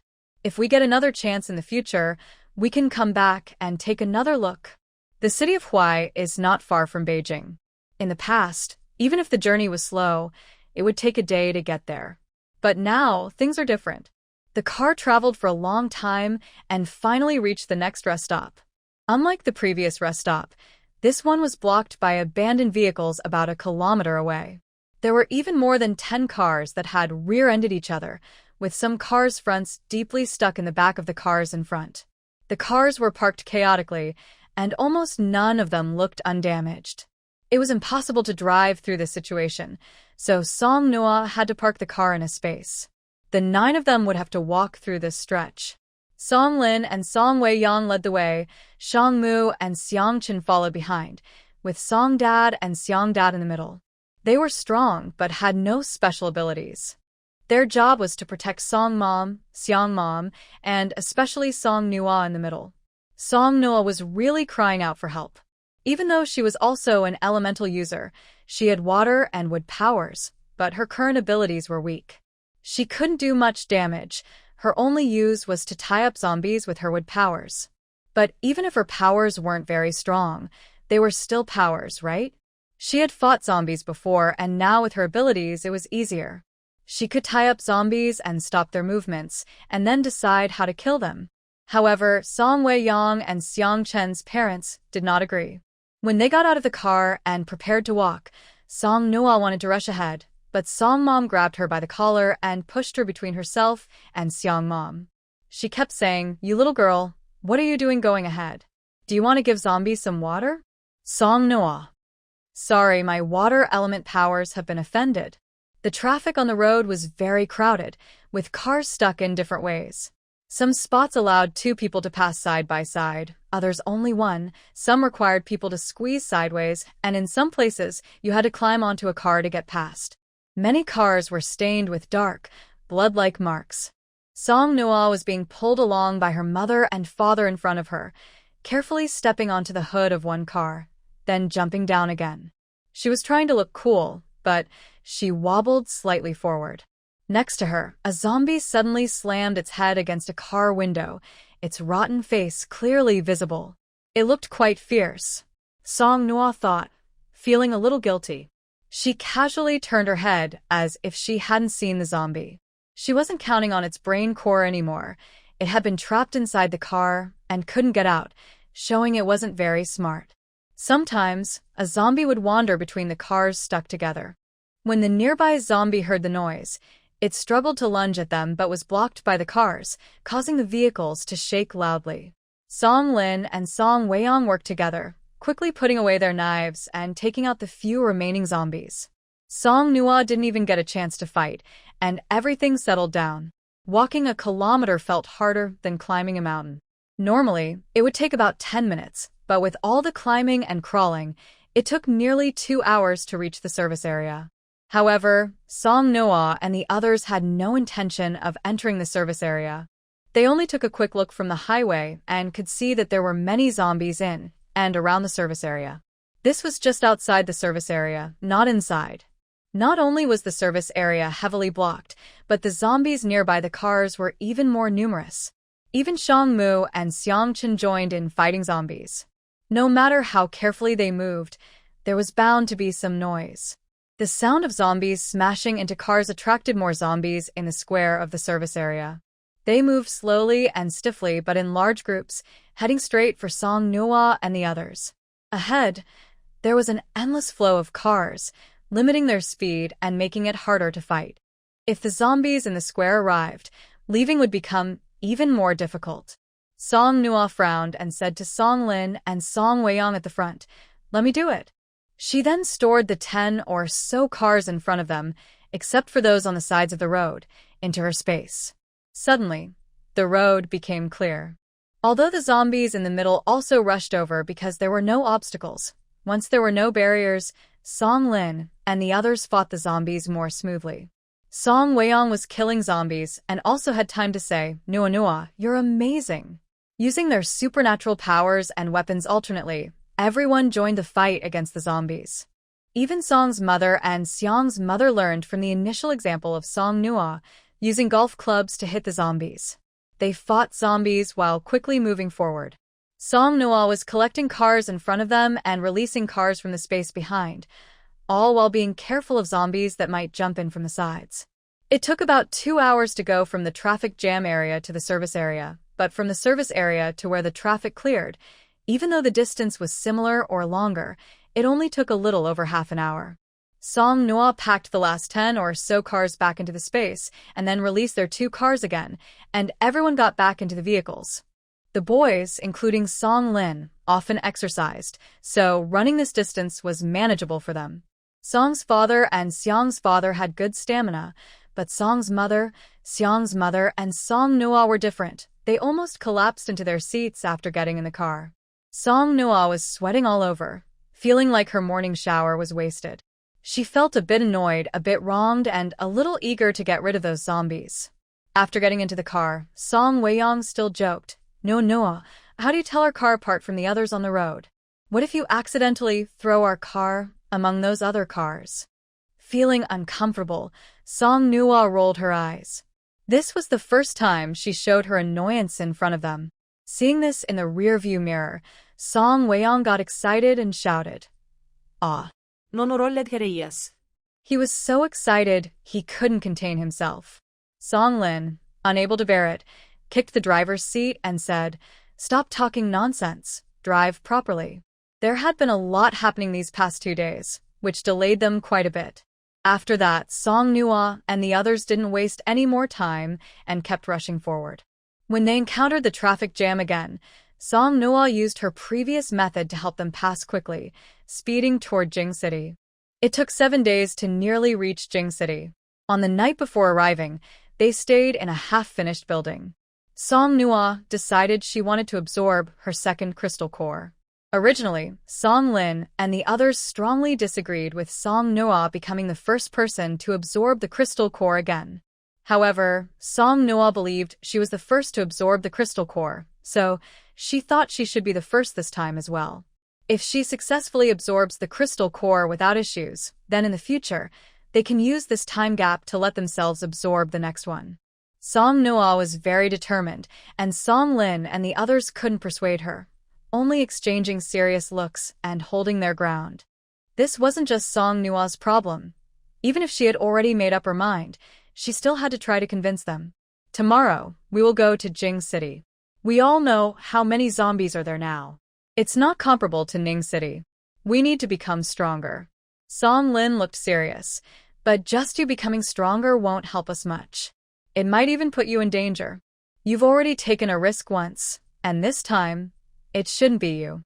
Shang Mu nodded in agreement. Noah, listen to your brother. Give me the crystal core. This time, it's to save my brother, so I should do it." While speaking, Shang Mu felt a bit regretful. It wasn't right to always put everything in Noah's hands just because she had space. Otherwise, he wouldn't need to ask so nicely now. Now, the 4 of them, who had no crystal cores and were quite poor, could only rely on Noah to listen and give them the crystal core, so they could try. It turned out that crystal cores could indeed improve supernatural abilities, but how much could they improve? How long would it take to absorb one? Would absorbing more crystal cores become more dangerous? Could it accidentally turn someone into a zombie? Song Weiyang also said unwillingly, "Shang Mu, if you say that, then when you and Xiang Chen went back to save our parents, you risked a lot too, almost getting stuck there. So, this time, it's our turn to do something."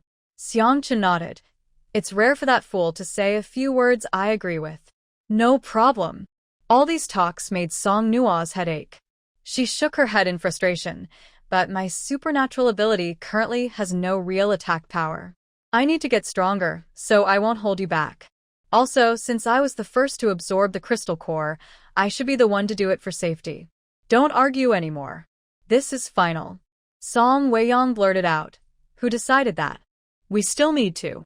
Before he finished, Song Noah had already absorbed a crystal core. Coincidentally, this was the crystal core of the little zombie from Xinhuai village. They then realized that Song Noah had been holding a crystal core all along. Even now, they still disagreed with her method, but since she was already absorbing the core, they dared not interrupt her.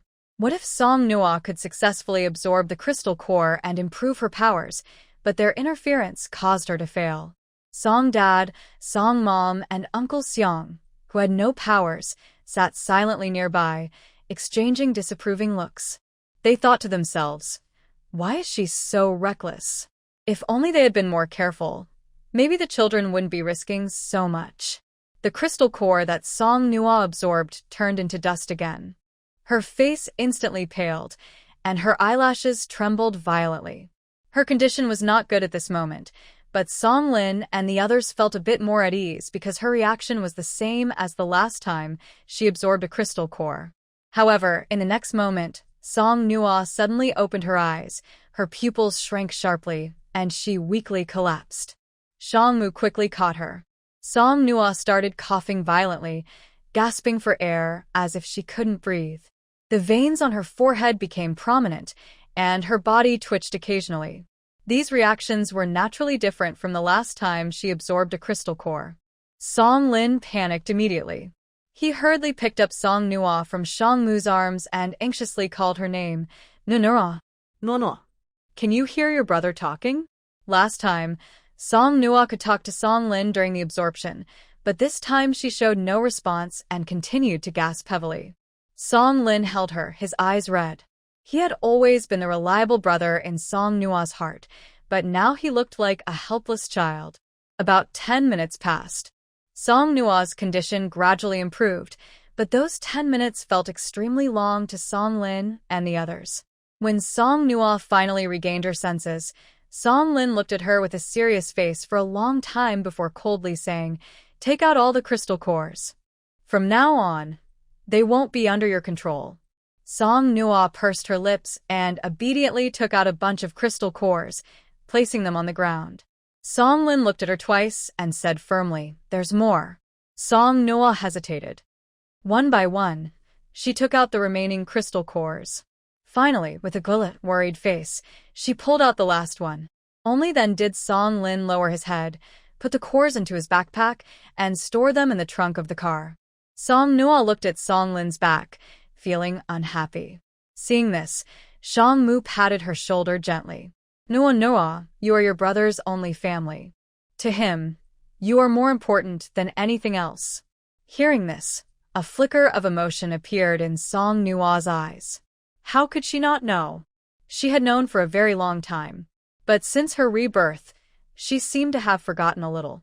She always felt she was someone who had died before, so she thought that dying again wouldn't matter. As long as her brother's paths went smoothly, she wouldn't mind falling behind. However, the things she experienced before rebirth were not her brother's fault. Now, some of her actions were punishing her innocent brother with her past mistakes. Always risking her life without fear, rushing toward danger, isn't noble. It only causes pain to those around her. Thinking of this, Song Nua lowered her head, feeling guilty. "Sorry, I was wrong." She looked up at Song Lin and said seriously, "Brother, I won't do that anymore. I promise." Song Lin's eyes were deep and gentle.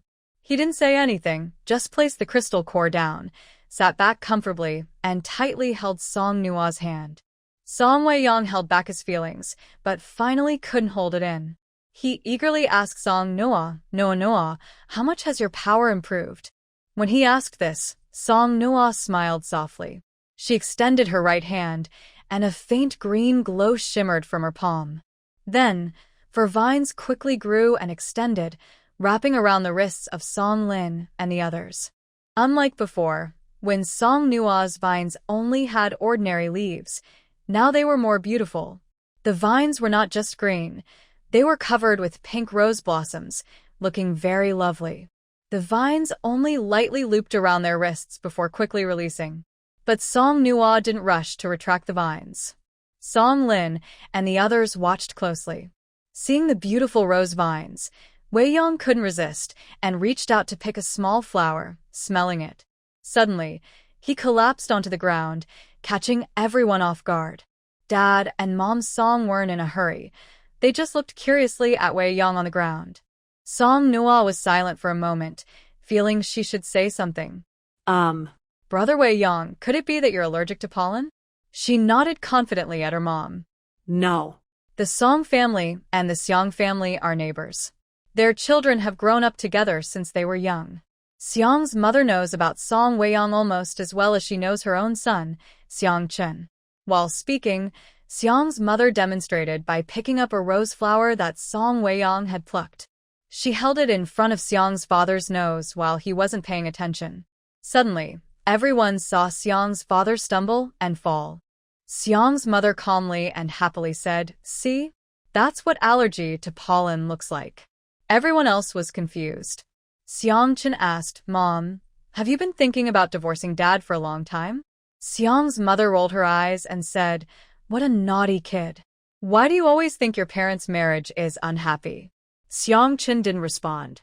"It's not that I care, it's just that you act too much like that." Song Nu asked nervously then. "What's wrong with Brother Wei Yang?" Shang Mu gently pinched a bit of pollen and carefully sniffed it.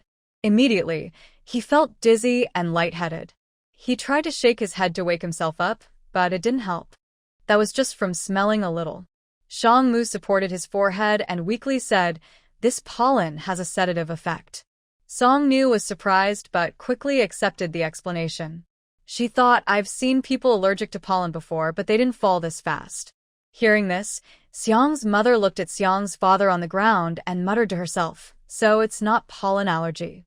That's why he's different from usual." Xiang Chun was silent.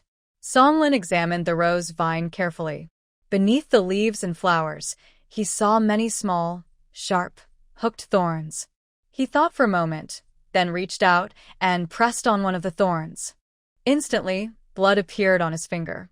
If these tiny thorns weren't so small, their damage might be even greater than Song Weiyang's current metal ability. Just as Song Lin was thinking this, he suddenly felt a moment of numbness in his body. It passed quickly, but he was very alert to it. He nodded to Song Nu and said, "So, not only can pollen make people faint, but these small thorns can also numb." Whether these work on zombies or not, his sister's safety is now much better protected. Plus, he remembered that before, the vine could only have one tendril, but now there are 4. If her abilities keep improving, maybe she can summon even more rose tendrils at once, and the thorn's paralyzing effect might last even longer. Regarding the effect of fainting people, it seems to be enough for now. Although Song Noah was worried when she absorbed the crystal core earlier, Song Lin genuinely felt happy about her progress at this moment. "No, Noah, your psychic power has improved quite well this time." Song Noah looked at Song Wei Yang and Uncle Xiang, who had fallen to the ground, Shang Mu holding her forehead and not daring to move, and her own brother whose hand was pierced by her vines. She felt a mix of happiness and sadness about their situation. She awkwardly smiled and said, "Ah, Haha, yes. But could you please not casually touch my psychic power in the future? When it improves, I still feel a bit embarrassed about it being used on my own family." But she was genuinely happy. She was getting stronger. Over half an hour later, Song Wei Yang and Uncle Xiang finally woke up. Shang Mu was feeling better than them, though still dizzy and uncomfortable. Since he inhaled less pollen, the effects faded after about 10 minutes. When Song Wei Yang woke up, his face was pale. After hearing Shang Mu and Song Lin's analysis, he looked at the rose flower in Song Nua's hand with a resentful expression. Sure enough, the more beautiful, the more dangerous. Xiang snorted and said, "You brought this on yourself. Why did you pick that flower? You're so capable. Do you know that's Nua's psychic power? It's not the same as the roses you see normally. Luckily, the pollen only makes people faint, not deadly. Otherwise, you might be in serious trouble now." Song Wei Yang. Uncle Xiang was the one truly suffering. Honestly, he hadn't provoked anyone. All this happened because he has a wife. Uncle Xiang looked sad and asked his wife, "Why are you okay?" His wife shrugged and said, "I don't know." Song Noah guessed, "Maybe it's because I didn't intentionally use my psychic power to attack. So, the pollen didn't spread on its own. Only Uncle Xiang and Brother Wei Yang inhaled enough to faint." She mumbled, not sure if this works on zombies. Song Wei Yang looked terrified. "It doesn't work on zombies? No way. If it doesn't work on zombies, then it only affects us? So, Nua's psychic power is meant to help zombies?" The thought of this made everyone fall silent. Song Noah hesitated and said, "Actually, it's possible. That thing, the zombie, seems like it doesn't need to breathe, right? And the pollen, it doesn't seem to work on them at all." After discussing, they decided to go outside and find a zombie to experiment with, to learn the truth through practice. Anyway, there are plenty of zombies outside now, so finding one or two is easy. Zombies have no rights, so catching one is no problem. Zombies are not hard to find. If you approach them with the desire to be eaten, and they want to eat you, you'll often meet by chance under the dim moonlight. Destined encounters. Song Weiyang went out for a quick walk and returned with a zombie in less than 10 minutes. Hearing the zombie making noises and fussing, Song Noah found it a bit noisy. She used a used towel to cover its mouth and then released it. Once free, the zombie stiffly moved its legs toward Song Noah. She reached out and tied the zombie with rose vine. The vine tightly bound the zombie, and sharp thorns pierced into its body. Everyone clearly saw the zombie's steps pause for about 2 or 3 seconds before continuing to move. Song Noah knew the thorns had worked, but the pollen probably didn't. She thought for a moment and then used the vine to directly tie up the zombie's head. Her original idea was that since the zombie's weakness was its head, wrapping it with vine might be more effective. But unexpectedly, after the vine wrapped around the zombie's neck, within a few seconds, the zombie suddenly collapsed and couldn't get up. Song Noah? Could this zombie be pretending? Even with the thorns paralyzing it, it shouldn't faint immediately. Pollen is the only thing that causes dizziness, right? More importantly, zombies don't breathe, so what use would pollen be? They probably wouldn't faint either, right? They waited and waited but saw no reaction from the zombie. Finally, Song Noah retracted the rose vine, and seeing it still unmoving, the 5 of them moved closer. Song Weiyang suspiciously asked, "Is it dead?" Xiangchen touched his chin and guessed, "It should be dead, right? It can't just be sleeping?" Shangmu took out a fruit knife and said, "Let's see what its head looks like inside." As soon as the words fell, he used a knife to cut open the zombie's head. Dark green blood spilled everywhere, smelling foul and disgusting. But they didn't care about that because they saw many round holes inside the zombie's head, all extending from the neck area. Shangmu pulled a towel out of the zombie's mouth and covered the cut-open head. Sure enough, the thorns on the vines can grow quickly after stabbing into the zombie's body, directly destroying its head and causing death. It should be similar to parasitism? Hearing this, Song Noah looked at Song Lin with fear. "Brother, please don't touch my vines next time." Song Lin. "Okay. I'm not stupid. Tomorrow will be a tough fight." After figuring out Song Noah's special ability, Song Weiyang, who is responsible for digging and burying, will also handle the zombie corpses.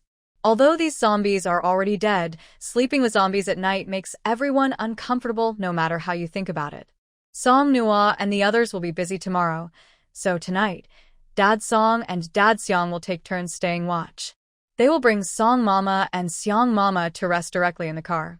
If anything happens tonight, they can wake up Song Noah and the others and also have the car's protection, so they won't be immediately harmed. The moonlight was bright and clear, like frost covering the ground. As summer approached, it didn't feel cold, but instead had a gentle warmth. The bonfire inside the building kept burning, sending out some scorching heat, but the breeze inside the empty building dispersed it. Shangmu rarely couldn't sleep. Listening to others breathing, he found it even harder to fall asleep and couldn't help but wonder how his brother was doing now. Could they find him tomorrow? As he thought, a faint scent of roses seemed to drift over, and Shangmu's mind gradually relaxed. Finally, he fell into a deep sleep. He slept peacefully through the night without incident. Before dawn the next morning, Song Noah and the others quietly set out without telling Dad Song, Mom Song, Dad Xiang, or Mom Xiang. They had no special abilities, and if they went together, they might face danger at any moment. If they were overwhelmed and couldn't take care of Dad Song and the others, the consequences would be terrible. This place was remote, so it was better to leave Song Weiyang and Xiang Chen's parents here to wait for their return. If they truly couldn't come back, at least they wouldn't risk so many people. Before leaving, Song Noah left enough food and water. Song Weiyang used his special powers to seal the empty walls, but he left a small hole in one corner for people to crawl through, without sealing it with metal. Xiangchen added a thin layer of soil outside, and Song Noah covered it with vines using her plant powers. Even if someone came, they wouldn't think anyone was inside, and even if they did, they might not be able to open it. Song Nua and the others drove to just outside Beijing City and met 3 or 4 people with worried looks, an older couple and a young man, probably a family of 3. When their car arrived, the young man immediately stepped in front of the older couple, looking alert. Song Nua discussed with the others, then got out of the car alone. Seeing a pretty girl get out, the young man relaxed a little but still kept a cautious look and asked, "Do you need something? Why are you stopping us?" Song Noah smiled sweetly and kindly said, "Hello, we're here in Beijing to find family members. Are you just coming out of Beijing? What's the situation there now?" The young man's attitude improved. "We left Beijing a long time ago. There are zombies everywhere, very dangerous. Only special powers can form teams to go inside. There are no living people left in Beijing." Hearing this, Song Noah was stunned and didn't know how to tell Shangmu about it. Fortunately, the young man continued, "About 10 miles east of here, the military built a survival base. If your family members are still alive, they might have been rescued and taken there. If you want to go in, you'll need to exchange some supplies." Song Nua finally felt relieved and gratefully said, "Thank you. Are you also coming from the survival base?" The young man nodded. "Yes, we're at the base now, but we still need to find food ourselves." From their looks, especially the older couple behind him, it was clear they hadn't had an easy life. Song Nua thought for a moment, then turned to her car. She took out 3 bags of bread and 3 chocolates from behind the door and handed them to the young man. "Here's a gift. Please accept it," she said. The young man's eyes showed longing. After a moment of hesitation, he reluctantly declined, saying, "Food is very precious now. I only answered your question. I can't accept such a valuable gift." Clearly, the thing they needed most was being politely refused by the other person, which surprised Song Nua very much. Song Nua said unhappily, "But no matter how precious food is, it's not as important as having family nearby. If you hadn't told me this news, I might not only have lost my family, but also have died in Beijing. Right?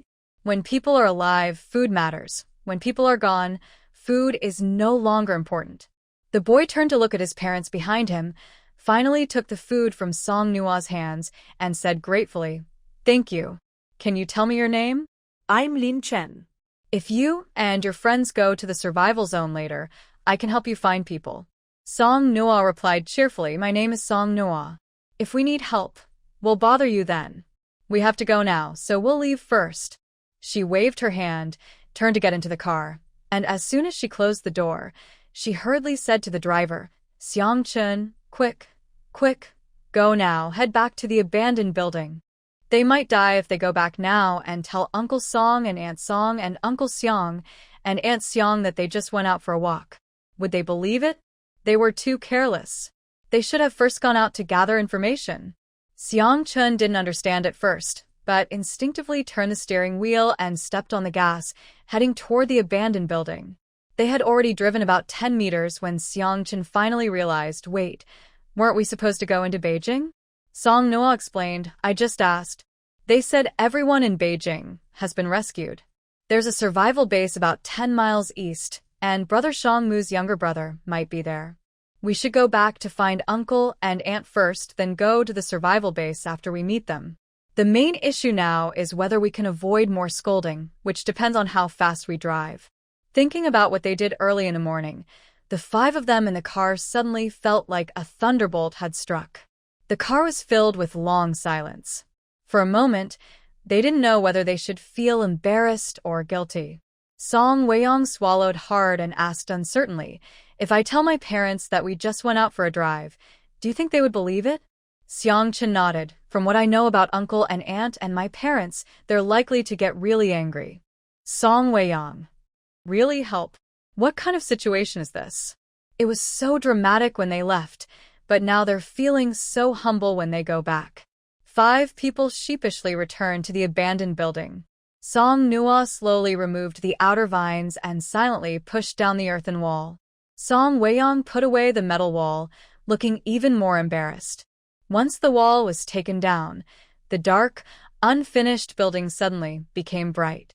Song Nua and the others saw Song Dad, Song Mom, and Seong Dad, Seong Mom staring at them with sharp, cold eyes filled with anger. In simple words, they looked so angry that their faces and noses seemed distorted. Song Weiyong was the most timid. He walked into the building with a silly smile and joked, the weather is really nice today. Haha, we just went to see the sunrise. Since you weren't awake, we even carefully sealed the wall to prevent anyone from coming in and disturbing your sleep. Are you sleeping well? Song Mom immediately smiled kindly, but not really. Yes, very good. Come here. Song Weiyong carefully looked at his mother's expression, thinking she seemed normal, so he obediently came over. The next moment, his mother grabbed his ear and twisted it, causing him to scream painfully like a pig being slaughtered. Are you kidding me? What's wrong? Do you think the supplies in the space are too heavy? You leave all this stuff behind and go to watch the sunrise? Are you charging money for watching the sunrise? Are you afraid that bringing supplies will cause extra charges? As childhood friends, seeing Song Weiyong being scolded, Seong Chen couldn't help but laugh. Seong Mom also showed a blatantly fiery smile. You still have the nerve to laugh. Come here. Seong Chen's smile gradually faded. He turned to look at Song Lin and Shang Mu with envy and mouthed, help me. Seong Mom coldly said, don't look at them. None of them can escape. Song Noah. Song Lin. Shang Mu. Today is truly a good day. In the end, no one survived. The 5 were scolded one by one. They dejectedly packed up their things and looked miserable as they got into the car. Afraid of taking the wrong road, Song Noah and the others turned back to the place where they had met a family of 3 before, then followed the direction pointed out by the young man. Sure enough, along this route, they saw a survival base. The base was built around several rows of factory buildings. When Song Noah and the others arrived, many people were busy building protective walls and gates, including men, women, and children. Next to the gate, there were several mobile houses, with long lines of people waiting. Song Noah and the others got out of the car and casually asked one person, excuse me, what are you doing here? The man was a thin, middle-aged man. He raised his hand to adjust his glasses and looked at Song Lin, answering kindly, are you from out of town? This is a check for injuries to prevent infected people from entering the base. Everyone leaving or returning must be checked. Song Lin politely thanked him after hearing this. Perhaps because their demeanor and appearance were different from the others waiting at the gate, someone nearby was soon attracted to them and approached. A group of 3 or 4 people looked at Song Noah and the others' neat clothes and healthy faces. The young man leading the group politely and warmly asked hello. We're the reception staff at the gate. My name is Tang Hung. You are mutants, right? If you have any questions, feel free to ask me. Song Noah had previously learned a little about the base from that young man, so she confidently asked, how much material do you need us to contribute to enter your base? Tang Hung explained, here's the situation. Ordinary people need to give 6 gene of grain to enter the base. Mutants can give half that amount. But since the base is still under construction and urgently needs mutants, currently mutants can join without contributing any material. This is part of our talent recruitment plan. Tang Hung smiled warmly, with hopeful eyes, clearly welcoming Song Noah and the others to join the base. However, they had already discussed that after finding Shang Mu's brother, they didn't plan to stay long in Jing City. So, Song Noah politely declined, sorry, we're here just to find someone. We don't plan to stay long, so we'll contribute whatever is necessary. Since each person only needed to give 3 gene, 5 people would give 15 gene in total. Even including Song Dad and Song Mom, it was only 39 gene of grain. For others, that might be a lot, but for Song Noah, it was nothing more than a drop in the bucket. Instead of risking unforeseen trouble when leaving later, it was better not to take this small advantage. Tang Heng's face showed a hint of disappointment. He looked at Song Noah, who seemed to be the youngest among them, then glanced at the others with hope. But no one objected to Song Noah's words. He sighed regretfully, all right, that's too bad. I still hope you'll change your mind after entering the base. Then, he changed the subject with so many of you, do you still have enough food? When these words were spoken, Song Noah and the others became alert. Before they could consider what Tang Heng might want to do, he casually asked, "Did you find anything on the zombies when you killed them?" "Our base needs items for research to find ways to fight zombies, so using that as a substitute is okay. One of those can replace a gene of grain." Items on the zombies. As soon as this was said, the only two words that came to Song Nua and the others' minds were crystal core. But judging by Tang Heng's attitude, it didn't seem like he was just talking about research. Grain is very important now, and these people don't look like they are short of food. Yet, Tang Heng still suggested that crystal cores could replace grain, which shows that the base really wants the crystal cores.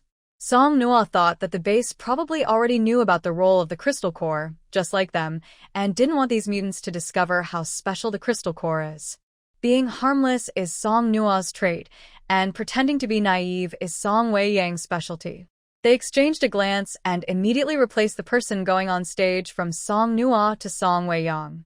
Song Wei Yang looked innocent with big, puppy-like eyes and asked curiously, "Items on the zombies? One by one? What are they? Hearts? Eyes? Those things are hard to carry, aren't they? A bit too gross." Tang Heng looked at his teammate beside him, appearing troubled, and said, "Not those. Something else, like a stone." Song Wei Yang looked confused. "A stone-like thing? Do zombies have that? Did you notice?" He turned to ask Song Nua and the others. They all nodded obediently, looking very well-behaved. Song Wei Yang sighed regretfully. "I knew it. I thought I wasn't the only one who hadn't seen it." Then he asked Tang Heng, "Did you bring one? Can I see it? Next time we kill zombies, we'll pay more attention." Tang Heng. This person is toxic. He forced a smile and said, "No. I don't have it. If I did, I wouldn't need to ask you. Anyway, you guys should check and submit the supplies, then you can enter the base." After speaking, he hurriedly left, as if someone was chasing him. Song Wei Yang couldn't help but comment, their enthusiasm is a bit too superficial. When waiting in line for the check, Mother Song suddenly grabbed Song Nua's hand and said to the others, "The four of us have discussed it and think it's better to wait in the car. This way, we can save some food. After all, we won't stay long at this base. You should go inside and look for Shangmu's brother. If you find him, we can leave quickly. If we don't find him before tonight, we'll discuss it again." Song Nua and the others thought about it and decided that if they could find Shangmu's brother today, they wouldn't need to waste so much food at the base. Shangmu nodded and said, "Okay, Uncle and Auntie, stay in the car and don't go anywhere. Wait for us to come out." Although the line at the entrance was long, the process was quick, especially since there was a special check for mutants, who are quite rare. So, their group passed through the check quickly. Song Nua went to hand over the food for all 5 of them and successfully entered the base. The base was still under construction. Besides the rows of factory buildings, almost everywhere else was busy with building something. Before the apocalypse, Shangmu's family was also wealthy. But because of that, their home was full of flashy but useless things. Before the end of the world, many people might have fought over these things, but after, they became worthless. Shangmu thought that if someone in his family awakened a special power, it would be good. But if no one did, then the good life they had before would be gone, and their current life would be much worse. People used to live comfortably, but in this brutal world, they had no real advantage. Thinking of this, Shangmu first observed the people in the base, then said to Song Nua and the others, "I think we should start by looking in the poor areas and among the workers who are working." Song Wei Yang was surprised and asked, "Huh? It can't be that bad, right?" Shangmu found it headache-inducing and thought, usually people are used to having everything done for them. If they don't have special powers, do you think they can survive well in this world? Song Wei Yang opened his mouth but didn't say anything, feeling it was a bit sad. Adults might be okay, but the children are pitiful. Song Lin nodded in agreement and said, "That makes sense. Let's do it that way." The base is pretty big, so we split up. Nua and I will go together. Whether we find him or not, let's meet here before noon. After splitting up, Song Nua suddenly remembered she didn't know Shangmu's brother's name. She asked Song Lin, "Brother, do you know what Shangmu's brother's name is, or what he looks like?" Song Lin nodded and said, "Call Shang Jia." I've seen a photo of the two brothers before, but now it might be hard to recognize them. After all, there is a big difference between a young master from a wealthy family and a dirt-covered child. Okay. I understand now. Song Nuo nodded thoughtfully. Song Lin. What did she understand? She walked over to the side of the building under construction, where many children were helping to carry bricks and fetch water. She used her backpack as a cover, took out a large loudspeaker commonly used at markets, and turned it on. Then she shouted into the speaker, Shangjia, are you there? Your brother asked us to find you. Immediately, all the workers turned their heads to look. Song Lin. Sorry to bother you. The loudspeaker's voice was very clear. Some people looked blank, some looked curious, but no one stepped forward to say they were Shangjia, not even someone with that name. Song Lin couldn't help but feel a bit embarrassed. He asked grumpily, Noa, where did you get that from? I asked the vegetable seller at the market. When she went to buy supplies at the farmer's market, she bought out one of the stalls. The honest stall owner looked at her empty stall and said, You bought so many things from me. It's only right I give you something. Here, take this loudspeaker. Your family is opening a restaurant, right? You'll need it for the grand opening sale. So, from then on, an out-of-place item appeared in Song Nuo's face. Song Nuo's face was thick, and she pretended not to be embarrassed. She continued to shout into the speaker, one voice after another. As long as she didn't feel embarrassed, there was nothing to be embarrassed about. Fortunately, at first the people were just curious about who was shouting with a loudspeaker. But as she kept shouting, they gradually got used to it. They went on with their own work, ignoring Song Nuo and Song Lin. After shouting for a while, Song Nuo felt tired and saw no one around. She stopped and took out a bottle of juice to drink. Suddenly, many people's attention shifted to her. Juice. Usually, they wouldn't dare to drink even a sip of water, so they tried to save every drop. But this little girl was drinking juice? Who wouldn't be envious? But Song Nuo didn't care. She drank her own juice. Song Lin cast a cold glance at a few people nearby who were close to them. When their eyes met Song Lin's, they immediately looked down. Some people know fear, so naturally some people do not know fear. Song Nuo had just taken a few sips when she felt someone tugging at her dress. Looking down, she saw a clear black handprint on her pure white dress, and standing in front of her was a little girl with a face smudged with black dust. Poor, neglected children often attract kindness. The girl immediately said, Hey, give me a sip of your juice. Song Nuo. Pain? Yes, pain, the kind that hurts inside. She's just a child. If it were an adult, Song Nuo would definitely teach them to be practical and not think they look better than they actually are. But this is a child. Even if she speaks in a bossy and unreasonable tone, Song Nuo can't do anything to her. So, Song Nuo smiled very gently and said softly, No, I won't. What kind of naughty kid is this? Spoiled you. The girl, hearing this, glared angrily at Song Nuo. Song Nuo didn't mind her glare and remained indifferent. What's wrong with a child? She's still underage. Seeing Song Nuo's firm stance, the girl suddenly burst into tears, crying loudly. She had always gotten what she wanted before, so why can't she now? The more she cried, the more upset she became. She felt wronged and reached out to hit Song Nuo forcefully. Just as she was about to hit her a second time, Song Lin quickly grabbed her wrist. Not able to bear seeing a child cry, Song Nuo, who was about to comfort her, was surprised. Indeed, there's a reason why naughty kids are disliked. If she won't comfort her, then forget it. No one comforted her, so the little girl kept crying and eventually hiccuped, stopping her tears. She angrily shouted at Song Nuo, You're so annoying. Just like that troublemaker. Take him away. Quickly take him away. So annoying. Song Nuo looked speechless. She felt like her head was about to explode from this child's fuss. She impatiently said to Song Lin, Brother, you handle her.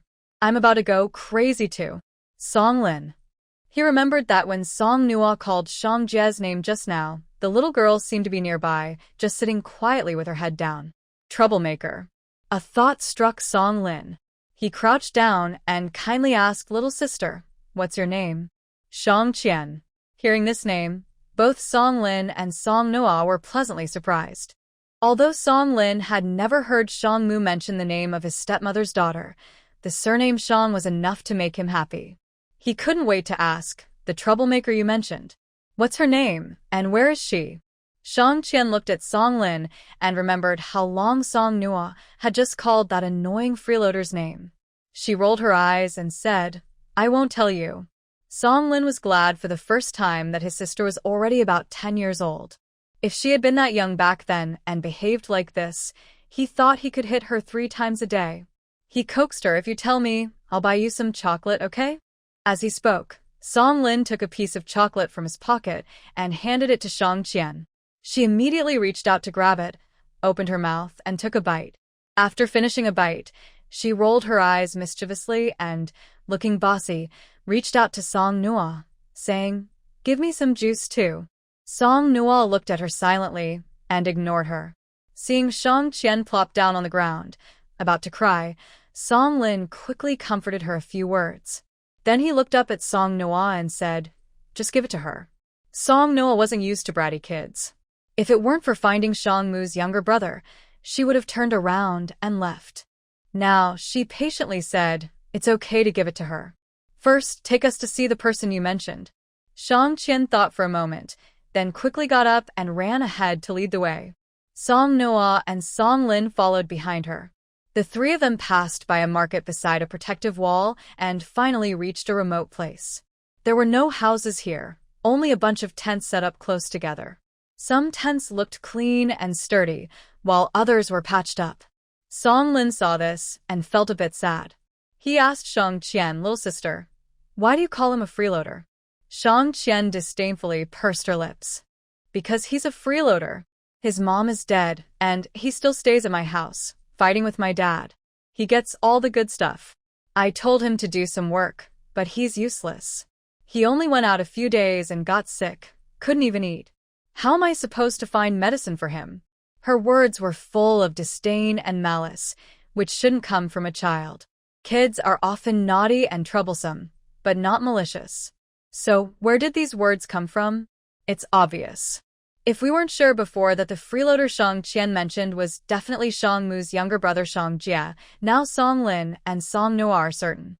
Thinking about Shang Mu's brother falling ill from working and being called such harshly by his stepmother's daughter, Song Noah and Song Lin felt very uncomfortable inside. After wandering around for a while, Song Noah and Song Lin heard a sharp female voice angrily scolding, "What good are you? A burden can't even do any work. If you don't work, do you expect me to support you? You're better off dead outside like your brother. Hurry up, get up and go work." Just hearing the voice made people feel uncomfortable, but Shang Qian was happy and ran over, shouting as she ran, "Mom! Mom! I'm back." Song Noah and Song Lin exchanged a quick look and followed quickly. They saw outside a tattered tent, a woman trying to pull a pale-faced little boy out of the tent. Hearing her daughter's voice, the woman showed no gentle or caring emotion. She turned and scolded loudly, "Shout, shout, shout. Always running outside, and when you come back, you don't bring anything to eat." Song Noah saw that the boy's mouth was already chapped and peeling. His face, very similar to Shang Mu's, looked weak, as if his life was slowly leaving him. Suddenly, anger rose in Song Noah's heart. She felt her chest tremble, and despite the hot summer sun, a cold chill covered her. She angrily questioned the woman. "This child is so young and sick like this. And you still make him work? Are you human?" The woman glared and cursed. "Mind your own business. Why do you care so much? You're just bored and have nothing to do. If he doesn't work, what do we eat?" Song Noah sneered coldly. "You, a healthy adult, refuse to work to support your family, but you make a child work to get food? That's worse than animals. Where's his father? Can't he work too? No wonder people say if there's a stepmother, there must be a stepfather. Someone who exploits children like this can't be a good person." The woman sarcastically curled her lips and replied, "He's dead." Song Noah and Song Lin were stunned. Song Lin knew Shang Mu didn't have a good relationship with his family. The only person he cared about was his younger brother. But no matter how bad the relationship was, he was still his father. Song Lin coldly said, "Since you don't care about this child, we'll take him away." The woman seemed surprised by Song Lin's words. She froze for a moment, suspiciously looked at Song Nua and Song Lin, and her face gradually showed envy and jealousy. She didn't ask where Song Mu and Shang Jie were going, nor did she ask who they were. She didn't care what they planned to do after taking him. She simply said opportunistically, "Bring food in exchange." Song Nua smiled softly, looking obedient, but inside, she was already moved. She wanted to exchange something for food? Anyone with a bit of sense would say that right away. Song Nua only wanted to use her fists to trade. Shang Jie and the others must be taken away. This mother and daughter want food? Absolutely not. As expected of a mother and daughter, they look ugly and have bad ideas. What dreams are they dreaming in broad daylight? Right now, Song Nua just wants to get Shang Jie out quickly and doesn't want to waste more time. Since they just arrived, it's not good to cause trouble in the base. It's not because she's afraid, but because Shang Jie is the most important. Less trouble is better. This is a poor area. Most people have already gone out to find work. Song Nua looked around but saw no one. She then formed a rose in her palm and slowly walked to the tent, squatting down. The woman first looked at Song Nua cautiously, but when she saw the rose in her hand, she sneered, "Crazy person. Who has the mood to admire flowers with you now?" What she didn't know was that countless pollen particles floated toward her and Shang Qian, and they inhaled them. In the next moment, both the woman and Shang Qian collapsed to the ground. Song Nua and Song Lin quickly stuffed the mother and daughter into the tent, then carried Shang Jie and headed out of the base. This trip went so smoothly, it was almost unbelievable, mainly thanks to Song Nua's loudspeaker. It was almost noon. Song Lin helped Song Nua carry Shang Jie into their military jeep, then re-entered the base and waited at the agreed spot for the other three. Song Dad, Song Mom, and Xiang Dad. Xiang Mom saw the situation and quickly got out of another vehicle, gathering around the jeep. Seeing Shang Jie looking so fragile, Song Mom and Xiang Mom felt heartache. Is this the younger brother of Shang Mu? Why is his face so pale? He must have suffered a lot. Song Nua touched Shang Jie's forehead, gave him fever medicine and anti-inflammatory medicine, then took a few drops of spring water from the space to feed him. Almost instantly, the fever subsided, but his face still looked bad, and he hadn't woken up yet. Outside, the sun was blazing. Song Nua persuaded Song Dad, Song Mom, Xiang Dad, and Xiang Mom to get back into another vehicle. She used a damp towel to wipe his face clean and then fed Shang Jie some spring water. This time, Shang Jie quickly opened his eyes. Though weak, he seemed to be in good spirits. Shang Jie thought he was dreaming and mumbled, "I saw a pretty sister." After saying that, he closed his eyes again. The similar appearance makes this cute little boy look just like Shang Mu, which is very charming. No, I mean adorable. Yes, adorable.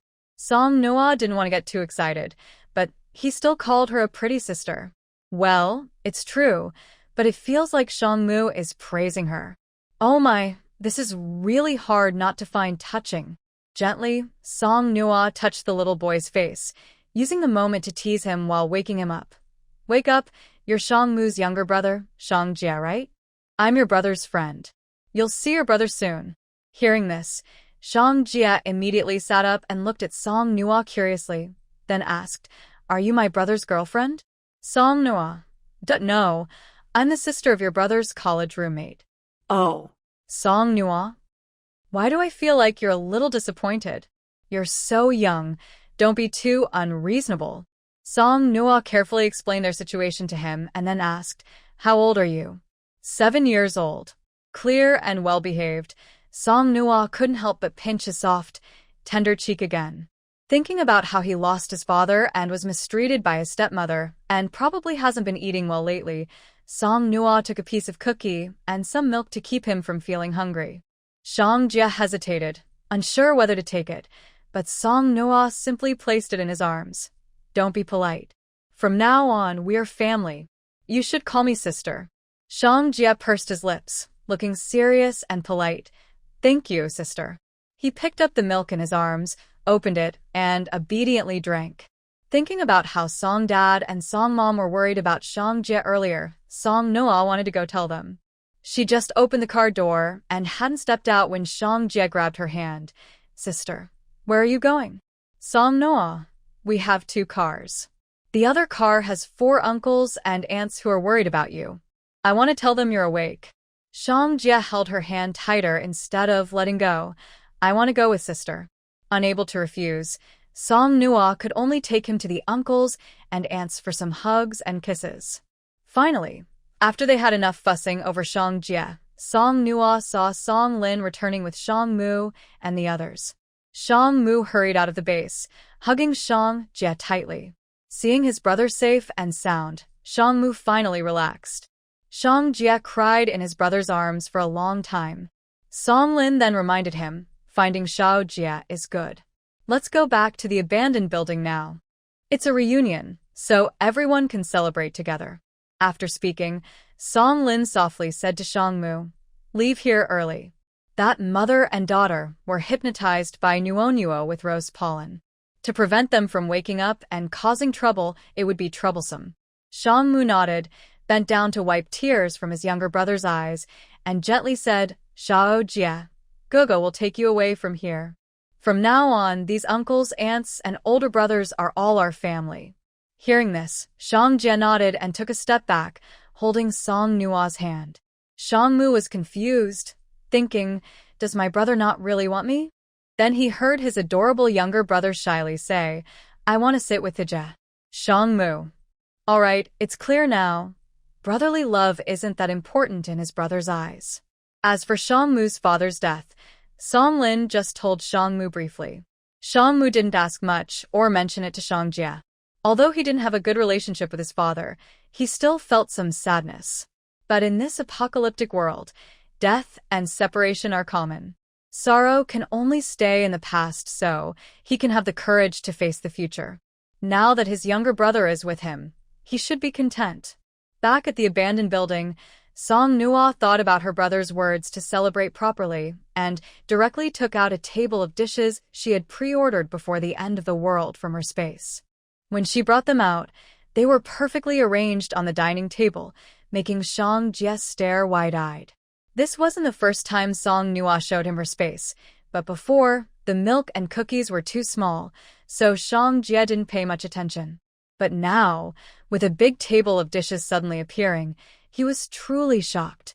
Shang Mu told his brother, "This is Sister Nua's space tool."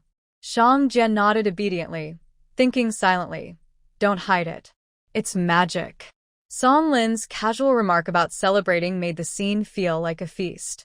During the meal, Song Noah introduced everyone to Shang Jie one by one to prevent him from getting confused. The whole scene looked like a gathering of relatives. After lunch, they all sat together. Song Noah brewed a cup of flower tea for everyone. Each person had a cup of flower tea, looking very relaxed. The pink petals in the cup slowly unfurled in the hot water, creating a beautiful sight. At this moment, a feeling of happiness rose in everyone. If Song Weiyong hadn't spoken. Song Weiyong looked at the pretty pink petals in his cup, clenched his teeth, and finally couldn't hold back.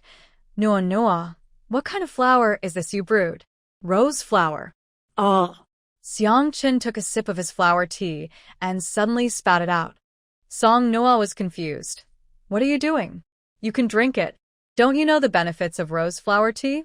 She then enthusiastically explained, showing she knew a lot about health and wellness. But everyone's question was, "Can your rose flowers be used to make tea?" Everyone looked at Song Noah in silence. This kid is really bold. Song Noah leisurely took a sip of flower tea. Shang Jie, who had been sticking close to her, imitated her and also took a sip. Shang Mu wanted to stop him, but couldn't. It was understandable for Song Noah since the rose flowers were part of her special ability and they didn't affect her. But Shang Jie was different. As her older brother, Shang Mu was quietly waiting to see this little rascal collapse. 10 seconds passed. 30 seconds passed. A minute went by. Shang Jie seemed fine, happily drinking water. Shangmu hesitated and asked, Xiao Jia, are you feeling unwell? Do you have a stomachache? Are you dizzy? Shang Jia blinked with big, watery eyes like clear water. No, I'm fine. After saying that, he took another sip. Song Nua suddenly realized and asked in disbelief, do you think this flower is for my special ability? Song Weiyang scratched his head. Huh? Isn't it? Song Nua almost burst out laughing from anger. Of course not. I bought it before. It's not just roses, there are other flowers too. Want me to make you a different drink? No need, no need. Roses are good enough. But after their reminder, Song Nua started to think, maybe she should try it? What if her flowers really could be eaten? No, wait. Her flowers could be eaten, but eating them just made her sleep for a while. Thinking this way, Song Nua felt happy. Her special ability was really amazing. It was beautiful, useful, and edible, even helping with insomnia. Now that they had found everyone they needed, they didn't plan to stay in Jing City. The next destination was a question. Song Dad, Song Mom, Uncle Xiang, and Aunt Xiang were elders. Song Nua and the others wanted to hear their opinions. Song Dad waved his hand and said, we discussed it. We'll listen to you. As long as we're with you kids, anywhere is fine. Besides the elders, there were 10 people in total. Only Song Nua was a girl, so they asked her about her wishes. Song Nua thought for a moment and shared her idea. Here's what I think. We don't have a specific destination in mind right now, so we can go anywhere. On one hand, we can gather supplies. On the other, we can look for a place suitable for us to stay. Now that Jing City has a survival base, maybe other places do too. We've been rushing around and haven't looked carefully. From now on, we can explore more. If we find a base where we want to stay, we can settle there.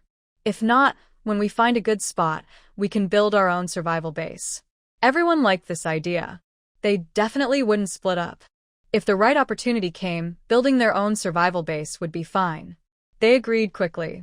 After a short rest, the 4 of them each absorbed a crystal core to boost their powers a little, then set out on their end-of-the-world journey. Since their main goal was to find a future home, they never considered going north. The winters there are too cold, which Song Nua doesn't like. As her parents age, they wouldn't be able to handle it either. Song Nua felt that visiting Jing City was a great gain because she gained a loyal fan.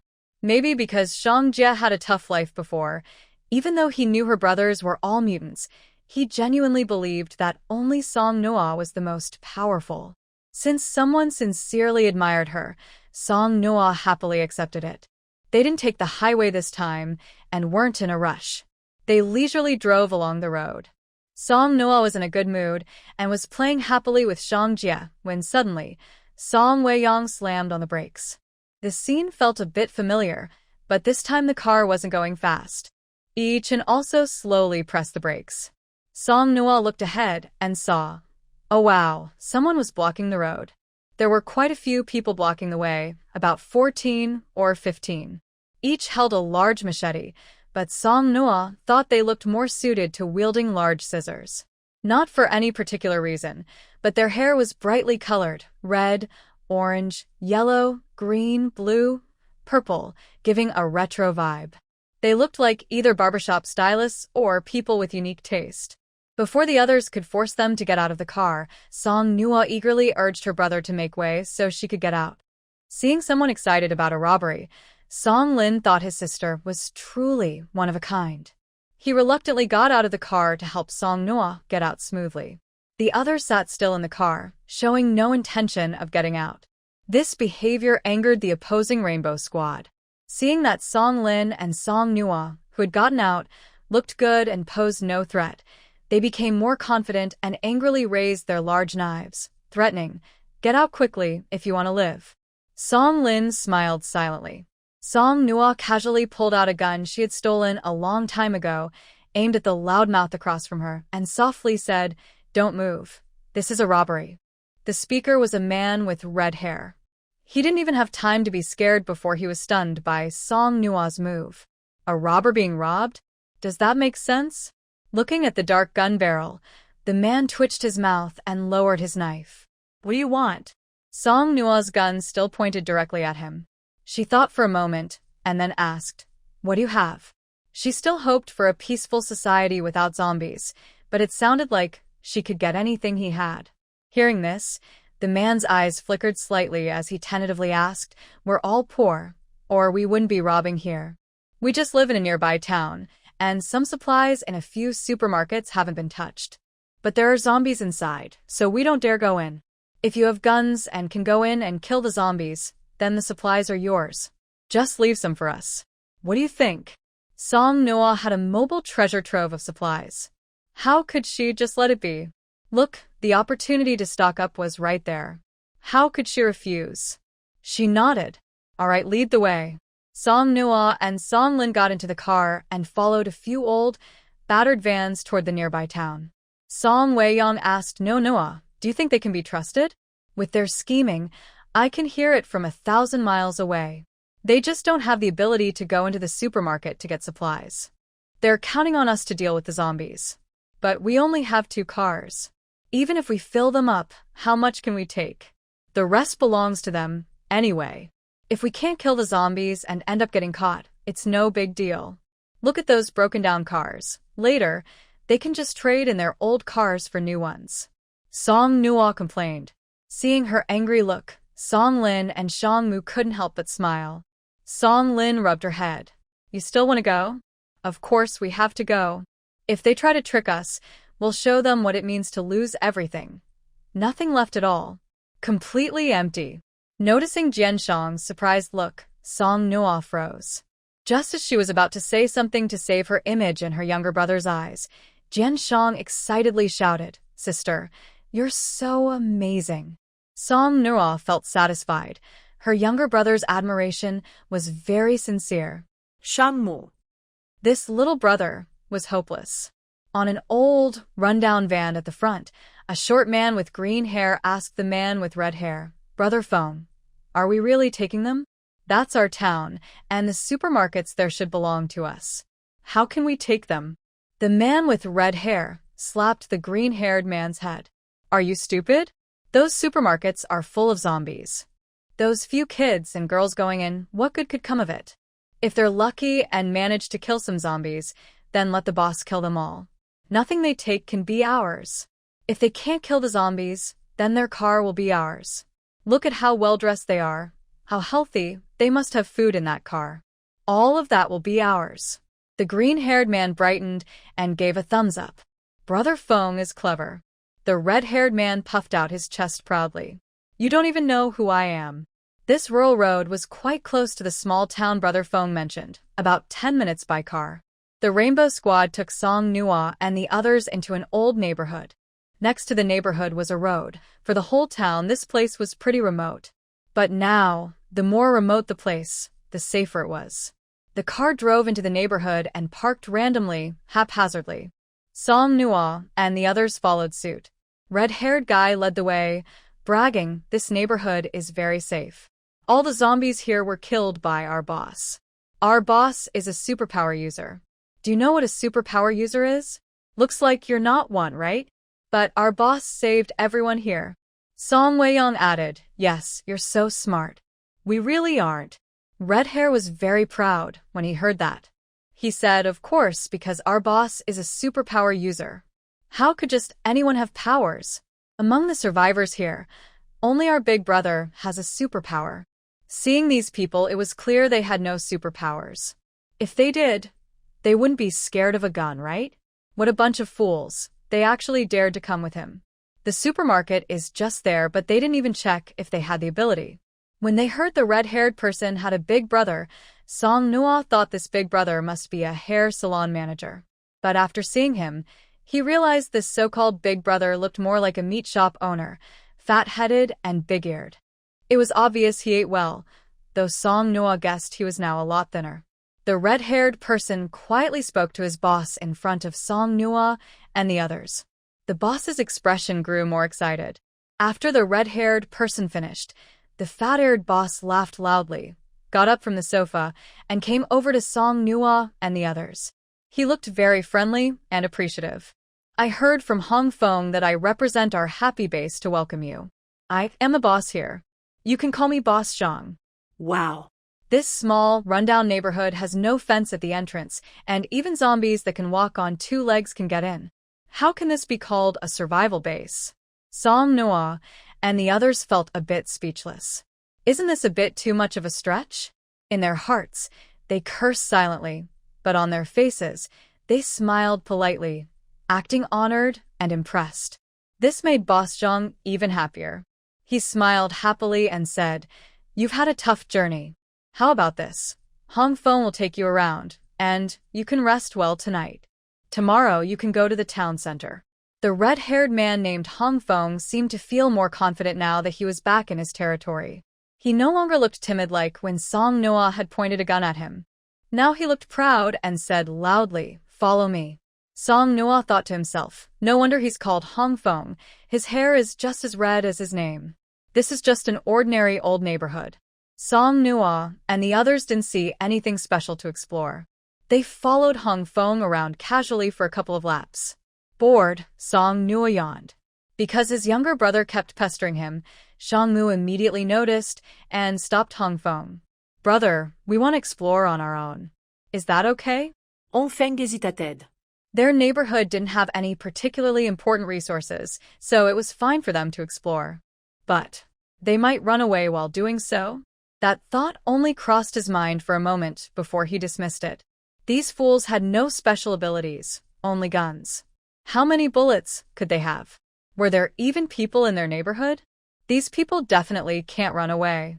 Anyway, he was too lazy to take them shopping.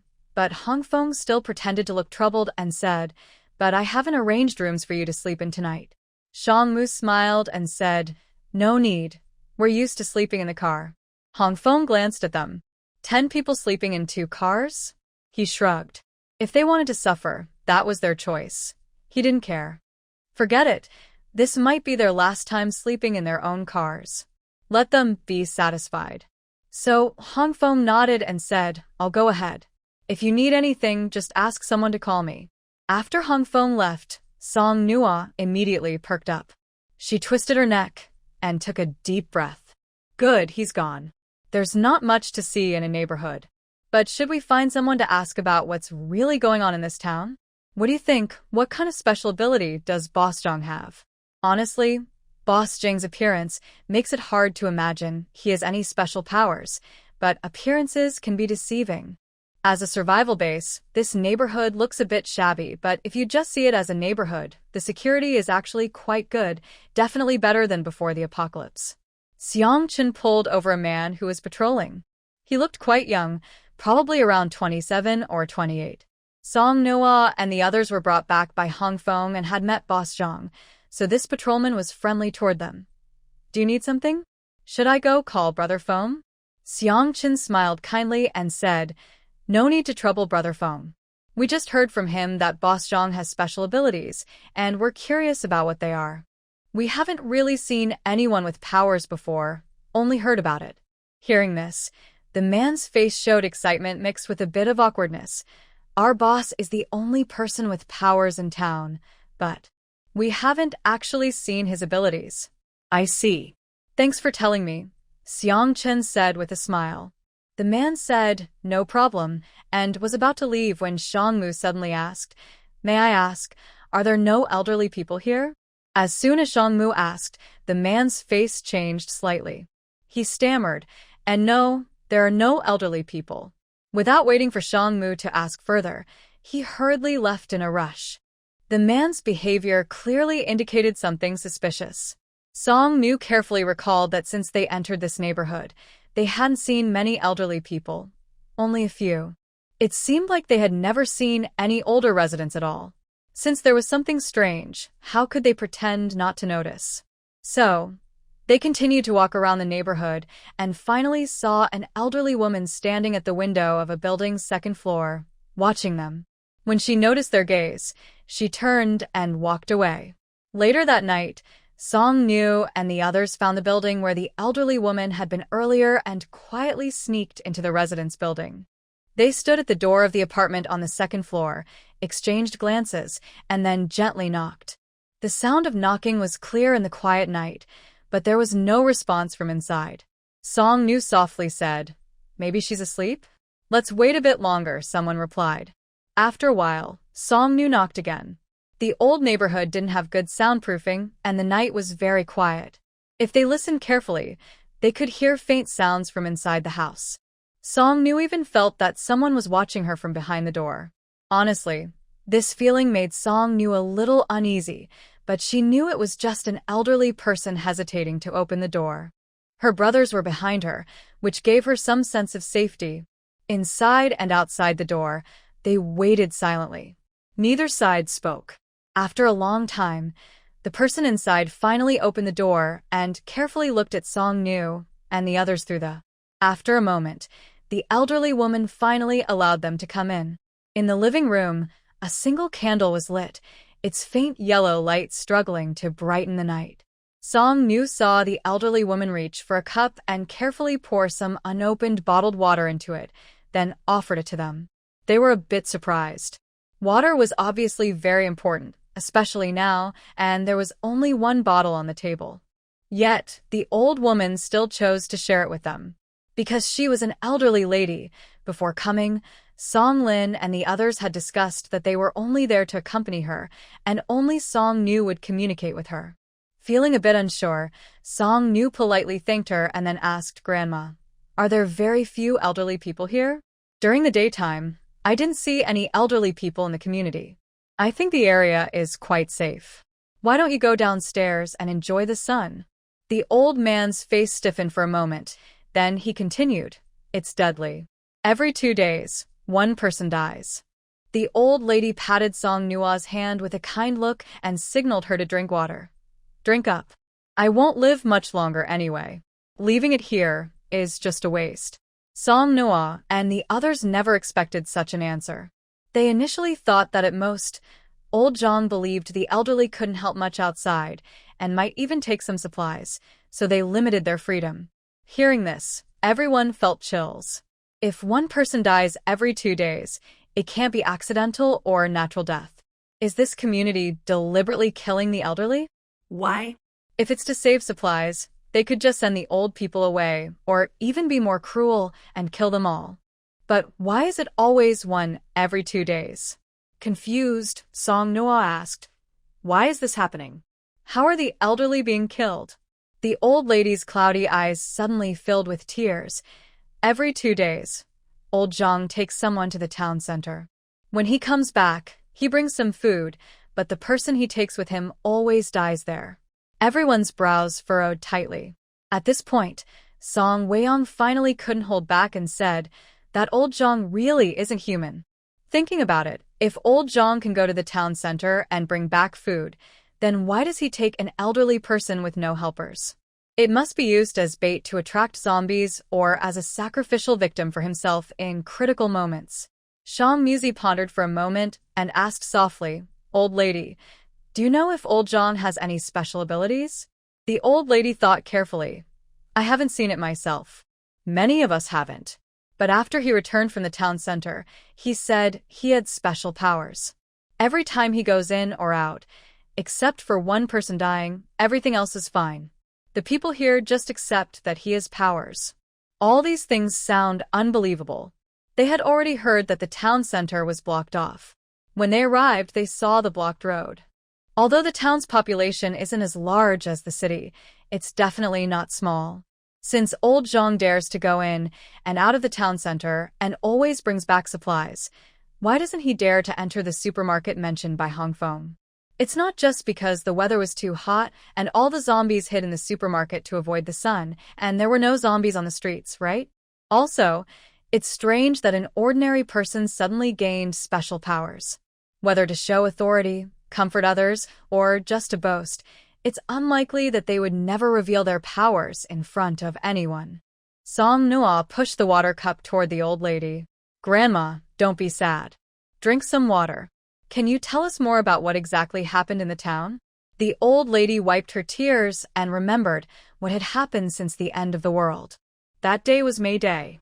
The town was busier than usual, and it seemed like there was some event. Many people went to the town center early in the morning. Suddenly, zombies appeared in the market and started biting people, causing chaos. Old Zhang, whose real name was Zhang Fusho, was buying pork at the market. He was the first to escape from the market that day. He asked some people outside to help block the entrances. While everyone was helping, he ran back from the town center and shouted for others to block the only road leading to the town center. Later, they also blocked other roads.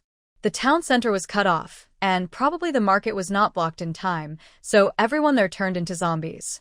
During those 2 days, we could hear cries for help from the town center, but then it stopped. I think everyone there must have died. Later, Zhang Fusho gathered the survivors. He said he had gained special powers.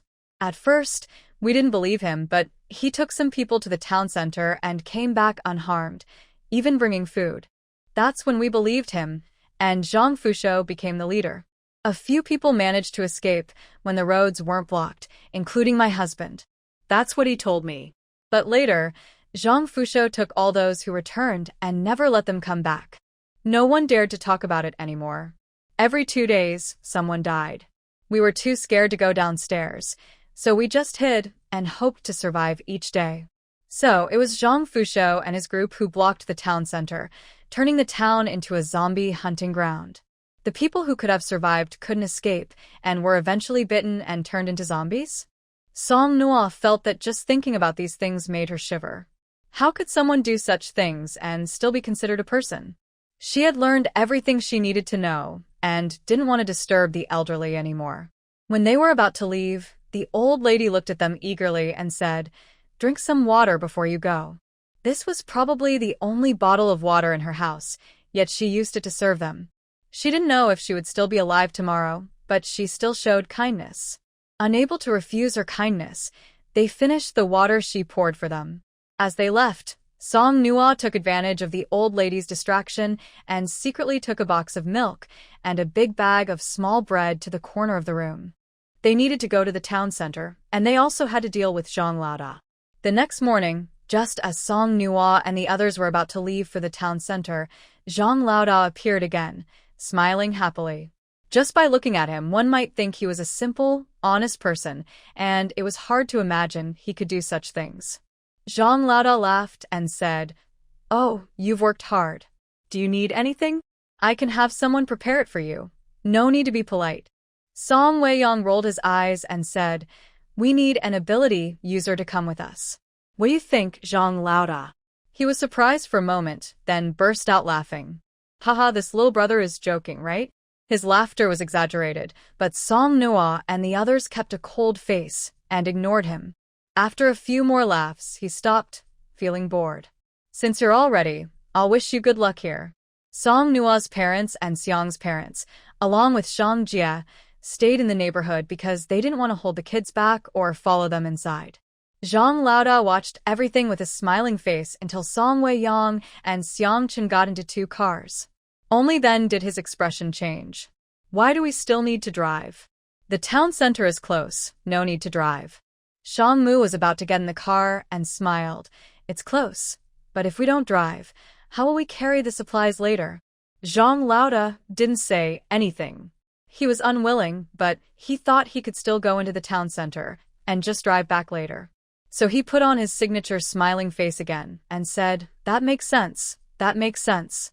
Feng Hong led his subordinates to clear the blocked intersection, allowing Song Nua and the others' cars to pass through, then immediately closed it again. Seeing this, Song Lin sneered, "You're pretty quick. No wonder you're under Boss Zhang." Once they entered the intersection, there were few zombies around. Song Lin and Shang Mu quickly took care of the zombies and also dug out some crystal cores. Song Nua thought for a moment, then a faint green light appeared in her palm. After flickering for a moment, the light faded, leaving behind 4 pink, candy-like objects. Song Noa took one for herself and handed another through the car window to Xiang Chen. "What are these?" Xiang Chen asked. Song Noa replied, "They're fruits that grow from the roots of my rose vine. Each vine only bears 1 fruit. I have a feeling that eating it might make me immune to my rose vine. But I'm just guessing. Whether you eat it or not is up to you." Thinking about the thorns on Song Nua's rose vine and the effect of the rose pollen, they hesitated for a few seconds but ultimately decided to eat the rose fruits. After a few seconds, Song Noah asked, "How do you feel?" Song Wei-yong chewed his lip and said, "Not bad, but it's not sweet." Song Noah was confused. She took out a rose flower and asked Song Lin and Shang Mu to smell it. After confirming they felt no discomfort, they continued toward the town center. The town center had a round platform with a metal sculpture on top. This platform divided the entire town square into 4 parts. From the intersection to the metal sculpture, there weren't many zombies at first. But as they fought, more and more zombies gathered from afar. Song Wei-yong and Xiang Chen drove 2 cars side by side. They stepped on the accelerator hard, crashing through the zombies in front of them until they reached the sculpture and stopped. The 5 of them got out of the cars, standing with their backs to the sculpture, splitting up to deal with the approaching zombies. Xiang Chen slapped his palm on the ground, and a large patch of nearly knee-high mud appeared on the street, trapping the nearest zombies in place. At this moment, Song Wei-yong used his metal ability to shoot countless sharp metal needles, stabbing fiercely at the immobilized zombies. Shang Mu used his ice ability to cover the street with ice, causing many zombies to slip and fall. Some zombies didn't slip, but were slowed down. Shang Mu then used his lightning ability to strike the zombies, turning what should have been a tense zombie attack into a chaotic scene of zombies dancing and bouncing on the ice. Song Lin is straightforward and direct. He burns things with fire and controls it using wind-based abilities. Even if zombies caught on fire try to move around, his wind powers keep the flames from spreading uncontrollably. He can skillfully control his own fire, but cannot control the flames on other already ignited objects. Those flames only go out when the object is completely burned. After upgrading his abilities again, he can now use wind powers to out and compress the air around objects, helping to extinguish fires. Song Noah's fighting scenes are the most beautiful, like a city full of blooming flowers. Roses' petals fly everywhere, and under the rain of rose blossoms, the girl holds her palm outward. For rose vines grow and twist among the zombie horde, wrapping around or slicing through their heads. Wherever the vines reach, roses bloom. This scene is full of life and romance, hiding its deadly power. Everyone knows that among the fallen zombies, none have intact heads. Those zombies only grazed by thorns are quickly pierced through their heads by Bing Su's ice spikes and Shang Weiyang's metal spikes when they stop moving, leaving no survivors. While Song Noah and the others fight zombies fiercely, at the happiness community, Song Dad, Song Mom, and a child sit at the gate, anxiously watching the blocked road. Hong Feng wants to let them into the community, but they ignore him. He goes to tell Zhang Laoda about this. After hearing, Zhang Laoda just smiles indifferently. Let them be. By the way, you said they have guns. How many? Hong Feng pauses, guessing maybe 1? I only saw the young girl holding a gun. That definitely isn't just 1, Zhang Laoda says. If they only had 1, they wouldn't give it to a girl who knows nothing about guns. But it doesn't matter. Even if everyone had guns, it wouldn't help. They're just brave newbies, not afraid of danger. Enfin coopérate, yeah. They're just a few fools. Only someone like you with special abilities can move around so freely in such a dangerous place. Zhang Laoda feels pleased with the compliment and waves his hand to signal Hong Feng to leave. Zombies wandering in the town center are either killed or trapped. Song Noah and the others start clearing the larger supermarkets one by one. Everywhere they go, the stores are empty, no food or supplies left behind. Previously, Hong Feng mentioned only these few supermarkets. Song Noah and the others kept their promise and didn't take anything extra from any other stores. However, this wasn't about an agreement. It was because elderly people like the old lady from last night still had to live in this town. Even if Song Noah and the others didn't consider others, they would still think about these seniors. Otherwise, Song Noah really would want to clear out the entire town. Until lunchtime, no one at the blocked intersection called out. A few people guarding the intersection sighed and said, "Those young people probably won't come back." Since no one had returned, Zhang Laoda was very happy at noon and ate an extra bowl of rice. He didn't care much about supplies. So many people had died in this town, and in the empty houses, there was plenty of rice and flour. If not for trying to improve their meals or to gain the trust of his subordinates, He wouldn't bother running to the town center now and then. The zombies smelled terrible and made him feel sick. Song Nua and the others emptied a few larger supermarkets, leaving only enough supplies in 2 vehicles to carry back, just for show. They waited all day, thinking Song Nua and the others wouldn't come back. Zhang Laoda and Hong Feng were excited until a guard at the community gate ran over and said, "They're back." Startled, Zhang Laoda widened his eyes. Before he could say much, he hurried to the gate and saw the 2 familiar cars parked there. But the people were missing. Zhang Laoda was anxious and asked his guard, "Where are they?" The guard, unaware of Zhang Laoda's mood, excitedly said, "They brought back 2 cars of supplies and are going door to door delivering to the families with survivors in our community." "Find them." The guard then realized that his boss didn't look very happy. He didn't understand why. Shouldn't bringing supplies be a good thing? A few subordinates went to look for them. When they returned with the people, they saw that Zhang Laoda, who had been angry earlier, now looked very happy. Zhang Laoda gratefully said to Song Nua and the others, "Thank you so much. You've really helped us a lot. It's a pity about those 2 cars. The supplies are still there. When will we go get them? But with such good vehicles, once we leave this village, they're gone." The more he thought about it, the more regretful he felt. Zhang Laoda almost didn't want to speak. But since there were only 2 cars and not much could be taken, he felt a little better. Master Song smiled and said, "There's no need to thank us. We have received what we deserve, and it was quite a lot. No, we still should thank you. Since the matter here is settled, we will take our leave." Boss Zhang was surprised. "You're leaving so soon?" Song Nua rolled his eyes secretly. "Waiting for you to invite us to eat? Or waiting for you to take us to feed the zombies?" Thinking of the 2 cars, Boss Zhang forced himself to say, "It's so late today. You must be tired. Why not rest for a night and leave tomorrow?" That was exactly what Song Nua and the others were waiting for. They had a relationship where they were robbed and then robbed others. If they stayed silent now, afraid Boss Zhang might overthink, but if Boss Zhang voluntarily kept them, it would be different. After Boss Zhang finished saying that, Song Nua and the others started their act. Song Nua pretended to be sad and coquettish. "Brother, I don't want to stay here anymore." Boss Zhang, "No." Song Lin, "Be good, Boss Zhang is kind. It would be rude for us to refuse so outright." Boss Zhang, Yes. Shang Mu, "But staying might trouble them, right?" Boss Zhang, "No trouble at all, no trouble at all."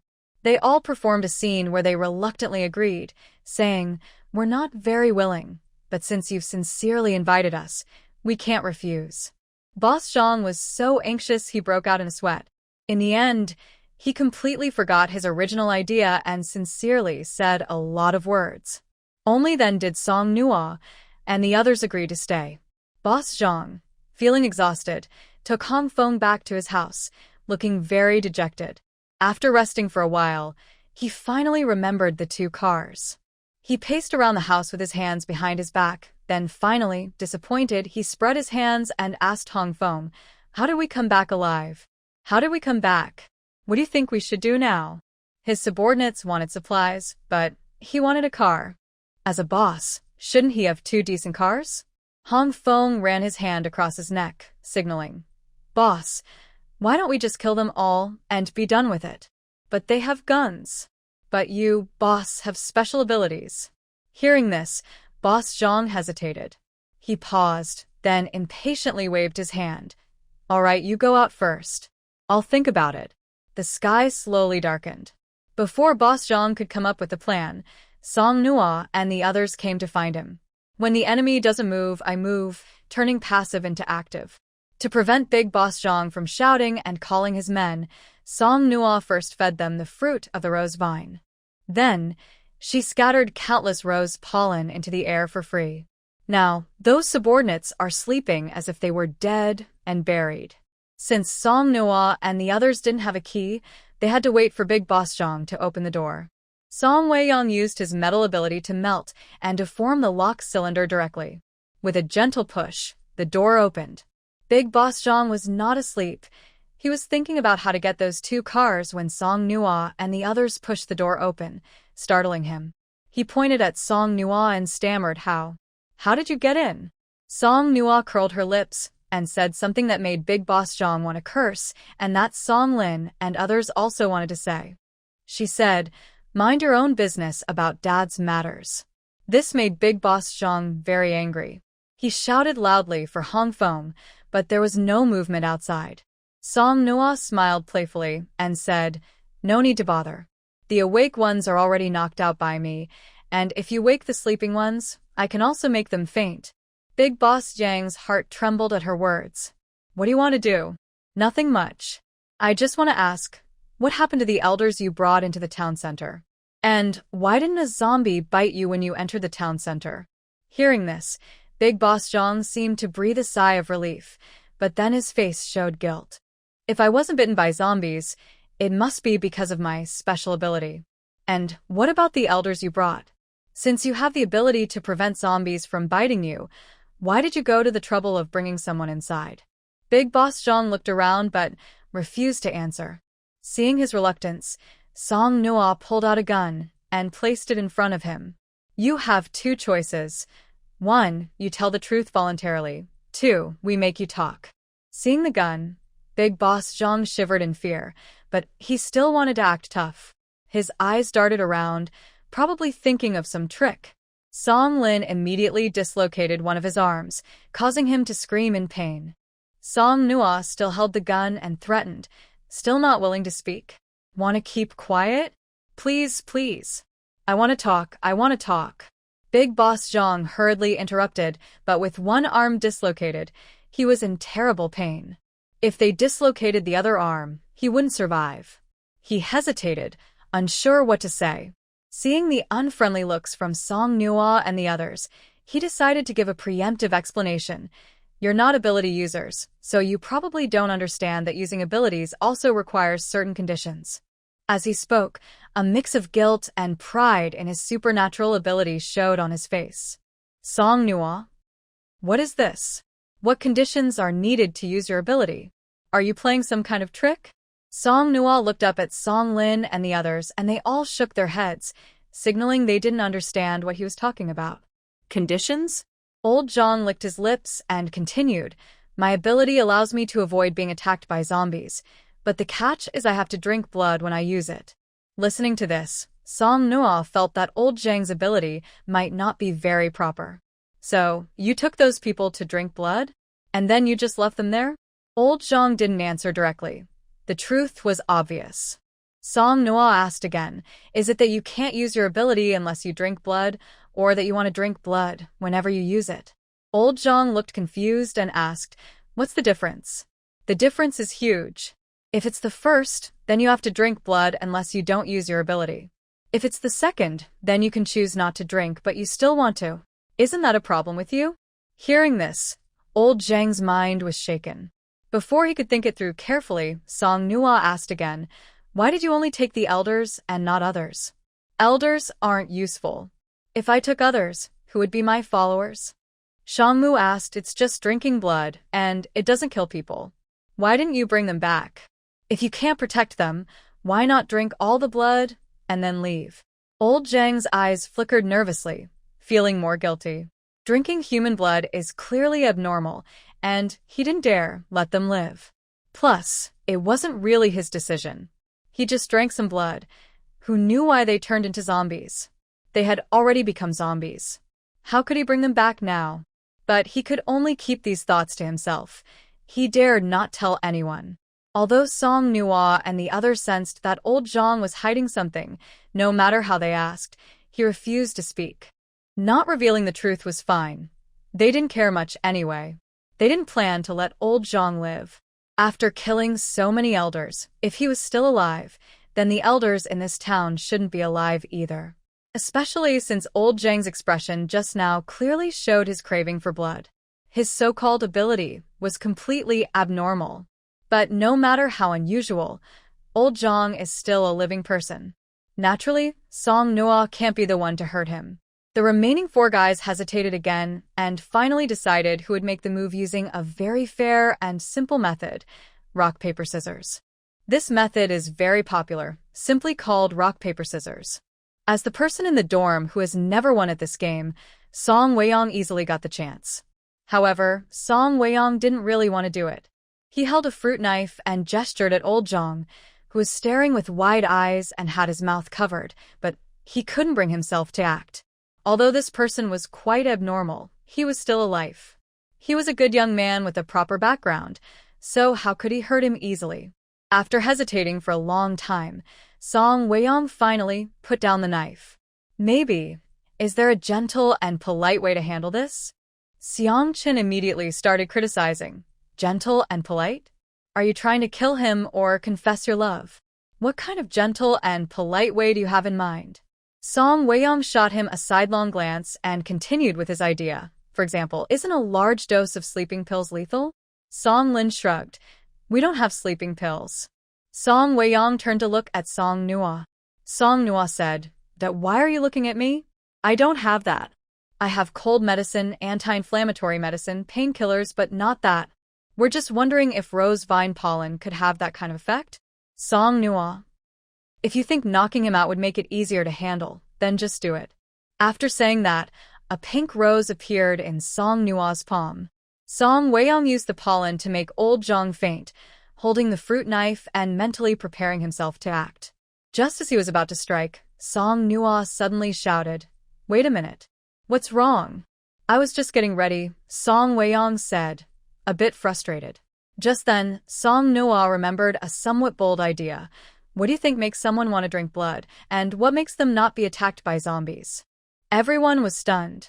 Shangmu pondered. Zombies. Yes, zombies. Do you think it's possible that old Zhang isn't human anymore, but a zombie? Looking at old Zhang, who was just talking to them moments ago, what's the difference between him and a real person? Could someone like him be a zombie? Song Nua reminded the others, the little zombie we met in Xinhui village, his mother said that at first, the little zombie recognized his family. This little zombie is a bit different from other zombies. Could old Zhang also be a special kind of zombie? This comparison suddenly made the absurd idea seem more possible. Shangmu guessed, maybe old Zhang is like that little zombie, still evolving into a zombie, or perhaps he's infected with the virus more slowly. He shows some zombie traits but hasn't completely lost his human nature yet, just like the little zombie at the start. Song Noah nodded, or maybe both. Shangmu reached out and said to Song Wei-yong, give me the knife. Hearing this, Song Wei-yong eagerly handed over the knife, hoping someone would help him with this task. As he handed over the knife, Song Wei-yong silently vowed to himself that next time, he wouldn't lose in rock, paper, scissors. Shangmu took the fruit knife, turned old Zhang's head to the side, and told Song Lin, cover Nua's eyes. After confirming that Song Lin had covered her eyes properly, Shangmu swung the knife down. The blade pierced the flesh and skull. When it hit something hard, he tilted the knife and pulled out a crystal core. However, this crystal core was incomplete. It was only half of a normal core, missing the other half. It was stained with old Zhang's blood, which was not the dark green typical of zombies, nor the normal human blood color, but a nearly blackish dark red. It seems to be true. Maybe once this crystal core fully develops, old Zhang will become a complete zombie. By then, perhaps no one in the town will survive. More importantly, this special kind of zombie, once fully grown, would be much harder to deal with than other zombies. The human survival environment might become even more dangerous. Since they had confirmed old Zhang was a zombie, there was no reason to hold back. Song Lin immediately burned old Jing's body, watching as it turned to ashes. After the flames died out, they left old Zhang's house.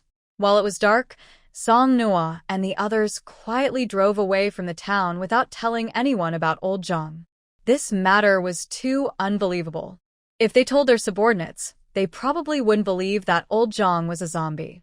Instead, they might think that these people had killed their boss. The zombies in the town center have been mostly killed by a few of them. There aren't many left, and there are plenty of supplies in the town, enough for the residents of Happiness Community to live comfortably for a long time. Songnoa and her friends are not obligated to help kill all the zombies. After all, it's the end of the world. who would expect others to do everything for them. As long as someone in the community has the courage to fight the remaining zombies, life won't be too hard. If they keep avoiding facing the zombies, surviving in the future will only get harder. With the first rays of morning sunlight, Song-noa and her friends stopped their car. They were tired from fighting zombies yesterday and traveling all night. They decided to rest and have breakfast before continuing. They set up tables and chairs. Song-noa excitedly asked, "What do you want to eat this morning?" "Hurry up, just say anything." "I just restocked our little treasure chest yesterday." "What to eat at mealtime?" This is really a tough question that can make your head hurt. If you don't ask, you eat whatever is available. But if you do ask. Half an hour later, Song-mama and Sae-mama still cooked porridge and stir-fried dishes. Song-noa, feeling a bit reluctant, exchanged glances with Song-jia. Suddenly, she remembered that before the end of the world, she bought some toast from a bakery during a big shopping trip. Her eyes lit up. She said to Song-jia, "Want a sandwich?" "Sister will make you a sandwich." Song-jia is a classic Little Sisters fan. Song-noa gives him whatever he wants, and he's not picky at all. He nodded obediently, okay. Song-noa isn't good at cooking, but making a sandwich is simple and doesn't require much skill. As a quick DIY snack, she handled it easily. She prepared everything. Took out the toast, then the fresh vegetables, shredded meat, cheese, ham, cucumber, and finally an egg.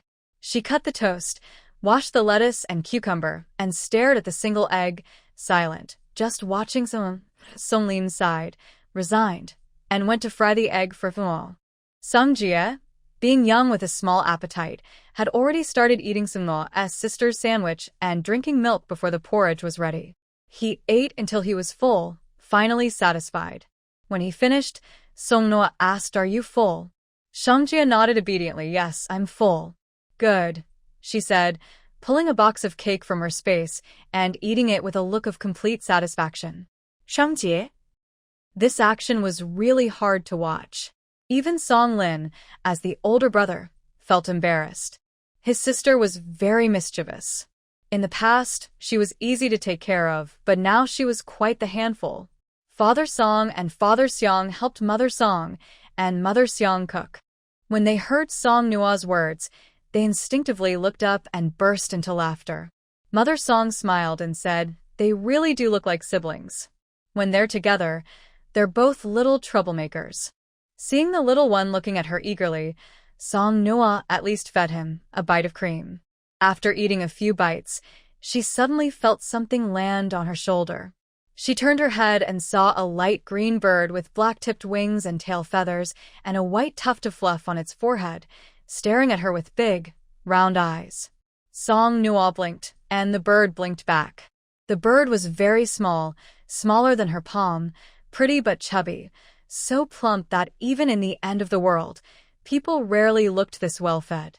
Seeing that it was brave and not leaving, Song-noa reached out her hand toward it. The bird wasn't afraid. It looked at Song-noa, then at her hand, and lightly hopped onto her hand. "Wow, it's really tiny, just a little bigger than Yuan Shao," Song-noa said excitedly, then turned to shout to Song-lin, "Brother, let's eat roasted quail." The bird? Maybe it understood that Song-noa wanted to eat it, so it chirped loudly. Song Wei-yong, hearing about roasted quail, ran over happily, not questioning whether it was really a quail but looking disappointed and saying, "It's so small, it's not enough to eat." The bird. "I'm really not human, but you're really a dog." When Song Wei-yong tried to reach out and pet the chubby bird, it fiercely, not really, pecked him. Song Wei-yong pouted and asked, "It's so tiny and has a big temper. Is it hungry?" "Probably, otherwise it wouldn't be so unafraid," replied someone. Song-noa wasn't sure if the bird could eat cream, so she dug out a small piece of cake batter and placed it beside her. The chubby bird immediately pecked and ate it all, then looked at Song-noa again. After several rounds, the little bird finally ate enough. When Song-noa fed it again, it refused to eat anymore. She gently stroked the white fluff on its forehead with her index finger and said, "All right, you're full, so go now. We need to eat too." The little bird blinked, chirped a few times at Song-noa, then curled its claws and perched on her arm without moving, refusing to leave no matter what. The porridge was just cooked and served. Shangmu helped carry the bowl over and guessed, is the little guy thinking of staying as a pet? Song Nua. Who in their right mind would keep a pet in the apocalypse? She would. Haha, because she's from a wealthy family. Song Nua poked the little chubby bird's head with her finger and asked, do you want to stay? If you want to stay, blink your eyes. The little bird tilted its head and blinked cutely. Seeing this, Song Nua chuckled and said, congratulations, little bird. I officially declare you a member of our team. Both the person and the bird looked silly, making the scene very adorable. Song Nua didn't take the blinking things seriously. She didn't expect a bird to really understand her words. If it didn't want to leave, then it wouldn't. Since the bird looked pretty, she thought it was fine to keep it. When it wanted to leave, it would naturally go. As teammates, they needed a name. Otherwise, how could she call it? Just saying that bird, come here, every time would be awkward. So, Song Nua gave it a name, Chubby Little Bird, nicknamed Chubby. The name was simple and not very creative, but it suited the bird perfectly. After breakfast, Song Nua used her water element ability to release water. Shangmu used his powers to make a lot of ice, and Song's father and Uncle Xiang turned the water and ice into hot water. Song Lin and the others set up a few tents they had prepared before the apocalypse, so everyone could take a quick bath. Song Nua had brought many clothes for herself and Song Lin. Shangmu, Song Weiyang, and Xiang Chen were about the same size as Song Lin, so they could wear those clothes too. As for Song's parents, they had collected some clothes when they were rescued. Only Shangmu's younger brother, Shang Jie, didn't have any. While waiting for the water to boil, Song Nua teased Shang Jie. Oh no, what will you do without your clothes? You can't wear your brother's clothes. Maybe you can wear my clothes? Since Shang Jie had been found, he had been very attached to Song Nua. He was always happy when she teased him. But now, hearing her suggest he wear her clothes, he was surprisingly annoyed for the first time. He turned his back and sulked, curling up in silence. When the water boiled, Song's mother helped Song Nua pour the hot water. Song Nua stopped laughing and comforted him. I was just joking. Why are you angry? I brought you lots of clothes. Yesterday, in that town, there was a 2-story supermarket. The lower floor was a grocery store, and the upper floor was a clothing market. It had clothes for men, women, and children, though most of them weren't very fashionable. But nowadays, things are not easy, and having enough clothes is already good. Song Nua thought that the uncles, aunts, and children had little clothing, so she collected everything they had. Song Nua had 6 tents, but only set up 5, since there were 10 of them, enough to split into 2 groups without needing an extra tent. After taking a shower, Song Nua, with wet hair, grabbed the chubby bird that was about to fly onto her head and washed it too. While bathing it, she muttered, can you be a bit more careful? I just finished my shower. Look at you, probably digging in mud, fighting zombies, or getting blood on yourself, and you still want to fly onto my head? Are you trying to fly to the sky? All 11 of them, 10 people and 1 chubby bird, were cleaned up before continuing their journey. Traveling always feels a bit boring. Song Nua ate some snacks, but still felt restless. She looked down at the bird on her shoulder and said, so bored. Can you give us a chirp? The bird, with tiny bean-sized eyes, looked at Song Nua, then curled up into a ball, like a small dumpling, and closed its eyes on her shoulder. Song Nua thought the bird might be in a bad mood or still upset about being washed. She sighed and looked out the window, muttering, I wonder when we'll find the next safe place. Hearing her words, the bird suddenly opened its eyes, flapped its wings, chirped a few times, then jumped onto Song Weiyang's shoulder, giving him a wing. It then flew out the window ahead of the car. Song Weiyang angrily shouted, you little fat bird. Do you believe I'll pluck all your feathers? The bird, while flying, turned its head and chirped again. Seeing this, Song Weiyang got even angrier. He sped up the car, rushing ahead of the bird, leaving it behind, still hearing it chirp. Shangmu was also convinced. Why are you fighting with the bird? Maybe it just wants you to follow it. Can we talk nicely? Why are you hitting me? Shangmu, are you sure you can understand when it talks nicely? Song Wei Yang. It seems I really can't understand bird language. He slowed down the car, waiting for the bird to lead the way. When the bird flew past the car, it looked at Song Wei Yang with its tiny bean eyes, as if mocking him. After winding behind the chubby creature for about 4 or 5 miles, Song Wei Yang and Shangmu in the front seat saw a long, tall earthen wall ahead. It was well built and quite high. Song Wei Yang's eyes lit up. A survival base. Nice job, Chubby. Chubby, who had already flown back into the car, chirped happily. This survival base didn't look as big as Jing City's, but the earthen wall was fully built, showing it had been established for some time and was still under construction. For a survival base, the protective wall is very important. Without it, there's no safety, so the wall is never fully finished. A military jeep and a very fancy-looking luxury car were parked at the gate. The people getting out were dressed cleanly and brightly, making them stand out. Workers on the wall and people outside lining up to enter the base all looked over. Dressed so well in the end of the world, they must be capable people. Soon, a middle-aged man came out to greet them. He looked at them, unsure who the real leader was among them. After hesitating between Song Dad and Xiang Dad for a moment, he cheerfully approached and said with a smile, "Hello, hello. My name is Wang Zhen. I am one of the leaders of this base. Seeing your demeanor, I guess you must be supernatural abilities users?" Song Dad and Xiang Dad were surprised. They pointed at Song Nu and the others, who had been ignored. "No, we're not." They are. Wang Zhen was also stunned. He turned to look at the young people. Wow, these young ones are the abilities users? They looked good, indeed, but they were so young and harmless-looking that he hadn't expected it. He thought to himself, and a smile returned to Wang Zhen's face. "Sorry, I didn't see it earlier."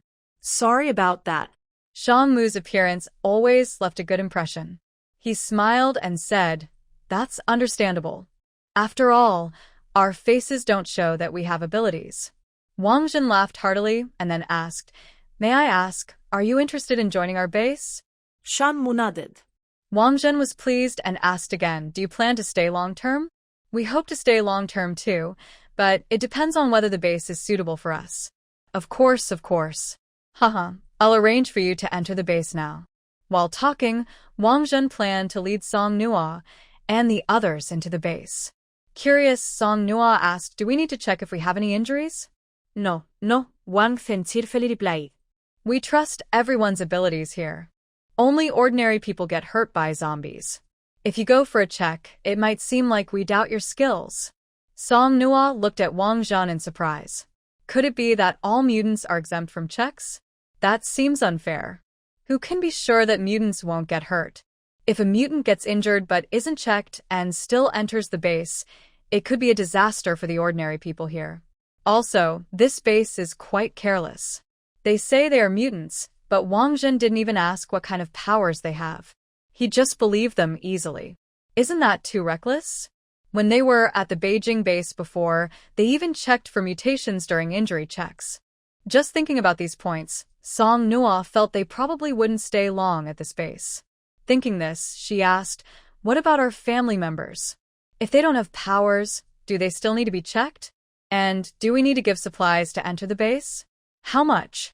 Wang Zhen was very patient and explained kindly at the gate, "Since you all are mutants, we trust your families too. As for supplies, our rule is that ordinary people need to give 10 gene of grain, mutants 5 gene. But Wang Zhen lowered his voice, leaned closer, and took out a transparent crystal core from his pocket. "If you have this, it can replace the grain." Hearing this, Song Nua and the others were intrigued. The person asking the question quickly shifted from Song Nua to her companion, Song Lin. "That looks like it's from a zombie, right? We have a few too. We don't know what they are, but my sister thought they looked nice and kept them. What are they for?" Wang Zhen's expression stiffened for a moment. Then he pretended not to care and said, "Oh, it's nothing special. The base thinks stuff from zombies isn't good. It might pollute the environment or infect people, turning them into zombies. So, they are all collected and destroyed." "Is that so?" Seeing that he wouldn't tell the truth, Song Lin kindly played along. Be careful, Brother Wang. Such dangerous things shouldn't be kept in your pocket. Wang Zhen's mouth twitched. Little brother makes a good point. I'll put it away when I get back. Song Lin nodded and sternly said to Song Nua, didn't you hear what Brother Wang said? Hurry up and hand over those few items to him. The young girl really thought her brother didn't know that she had secretly hidden some crystal cores when fighting zombies in town. Song Nua. Don't think I don't know what you're planning. Are you just afraid I'll secretly absorb the crystal cores? I've already changed. Angrily, Song Nua couldn't openly confront her brother in front of Wang Zhen, so she forced a friendly smile and used her pants pocket to hide the crystal cores, taking a few out of her space. In Wang Zhen's delighted expression, she reluctantly handed them over. But that wasn't what made Song Nua the most angry. What really upset her was that Wang Zhen took her crystal cores and then happily told her, little girl, you should listen to your brother. You shouldn't play with such dangerous things. Next time you see this kind of item, remember to give it to Brother Wang. Song Nua. She was smiling on the outside but cursing inside. She really wanted to punch this person. He just took her crystal cores and was already thinking about the next time. Dream on. Do you think I'm stupid? This base was originally a rural elementary school with a wall inside the earthen walls, but it was too short to keep out zombies, so they were raising it higher. The school had only a few rows of buildings. Most were temporary shelters. Some people were building houses, but the school wasn't very big, and there weren't many ongoing constructions. Inside the main gate of the base, the first shelter was where supplies were collected. Song's father and Xiang's father drove 2 cars into the base, bringing out food they had taken from the town supermarket. Earlier, Song Noah had given Wang Zhen 6 crystal cores, worth 6 jin of grain, so the remaining items had to be paid with food. Each psychic could contribute 5 jin, and ordinary people 10 jin. There were 10 people in their group, 5 psychics, totaling 25 jin of food, plus 5 ordinary people, making 75 jin in total. Song Noah almost laughed. This base was really impressive. Although it wasn't very safe, it required a lot of supplies. After deducting the crystal cores she gave, they needed to contribute 69 jin of food. Following the principle of saving where possible, Song's mother and Xiang's mother started bargaining. Mom Song, we have a child here. The child can't eat 10 jin of food, right? Mom Xiang, exactly. A child can't consume that much. The child should eat less. Zhen Wang. Unless there are babies who can't walk and are still being held, everyone else needs to receive food. If someone objects, they can at least give a smaller amount as a token. But generally, children over 5 years old are given a normal amount of food. After some bargaining between Mom Song and Mom Xiang, Jiang Jie paid 5 jin of food, plus Song Nua's crystal core, making it a total of 6 jin. After handing over everything, Wang Zhen arranged a room for them. It was set up like a classroom, with bunk beds similar to those in student dorms and thick curtains hanging over the windows. They politely waved goodbye and saw Wang Zhen off. Once the door was closed, they started discussing the base. It seems that many people already know that crystal cores can enhance abilities. But everyone is trying to hide it. Shangmu nodded. It's been a long time and more people have killed zombies. Someone will probably find out eventually. But that doesn't matter. We just need to hide the fact that we're stockpiling crystal cores. Maybe in the future, crystal cores will become a new kind of currency. By the way, what do you think of this base? Song Nua rolled her eyes. Not good. It's too small. Both abilities users and their companions can enter without checks, which is very unsafe. Song Lin agreed. Yes, it's not good. We can only stay here for a few days to rest. We definitely can't stay long. Let's finish eating and resting first, then go out for a walk and gather some information about this base. We might as well make good use of our time. Hearing this, Xiang Chen looked troubled. But what will we eat for lunch? Song Weiyang looked at Chen helplessly. Xiang Chen, don't ask that. If others hear you, they'll think we're bragging. They ask because they have nothing to eat. But you asking what to eat makes it seem like we have too many options and can't decide, which is very confusing. Xiang Chen was even more speechless. That's not what I meant. I mean, if we eat normally, the smell might leak out and many people will notice us. That makes sense, Song Nua said. Even if we get caught, I can just release some rose pollen to dazzle them, and then we can leave. But we're not ready to leave yet, so it's better to stay low-key. Since we're new here, if we start fighting every day, it might seem too aggressive. Plus, I don't know if there are any experts in this space. Song Weiyong widened his eyes. Aren't we experts? Song Nua asked, are we? Song Weiyong, who had never fought with anyone with special abilities before, fell silent. He hadn't fought yet, so he wasn't sure. So, the 10 of them ate a very simple lunch together, plain white buns with boiled water. Even Fei Jiu, the picky bird, turned away in disgust when he saw it. It was this meal that made them firm in their decision. Yes, they should build their own base. Only in their own base could they be truly free. After quickly finishing their meal, Song Nua and the others, along with Shang Jie and Fei Jiu, left the house. The school playground had now become a small market for the base, where people traded their unwanted items for food. Song Nua traded 2 packs of instant noodles for a large iron pot and also asked around for news about the base. The owner of the base was a teacher from the school. When the apocalypse happened, the students were on holiday, so the school became the safest place. That teacher had just come to the school that day for some business, then the zombies appeared. He never left after that. Later, he gained special abilities and gathered some survivors, turning the school into a base. Hearing all this, it really did sound a bit like Boss Zhang style. Because of this lesson from the past, Song Nua asked casually, what kind of special ability does that teacher have? The middle-aged man selling the iron pots shook his head. I don't know. I just arrived a few days ago. At that moment, a man at a nearby stall leaned over. I know. The base owner's ability is fire. Have you seen it? I have. Let me tell you. He talked for a long time, and by then, Song Nua and the others were starting to feel sleepy. Finally, the man finished. Song Weiyong yawned and asked listlessly, do you know how many people with abilities are in the base? Other matters did not interest Song Nua and the others, as they had no plans to stay long. Asking about these things was just for fun.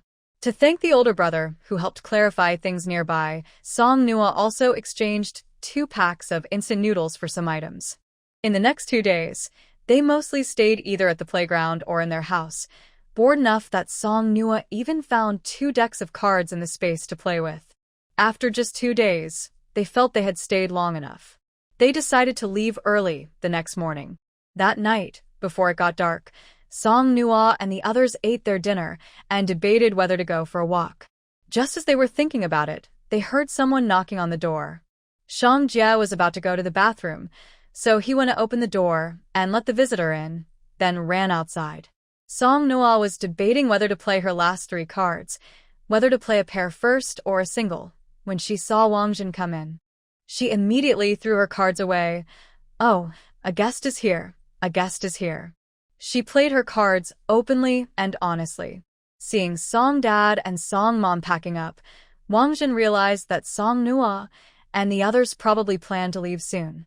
However, he wasn't in the mood to care about that now. Wang Jin looked very unhappy. Even Song Weiyong, who had wanted to make a joke, became serious and asked, Brother Wang, what's wrong? Wang Jin forced a smile and said, I came to ask for your help. Please help our base. It seemed like the situation was quite serious, but none of the others responded. Sometimes, it's not easy to help with certain problems.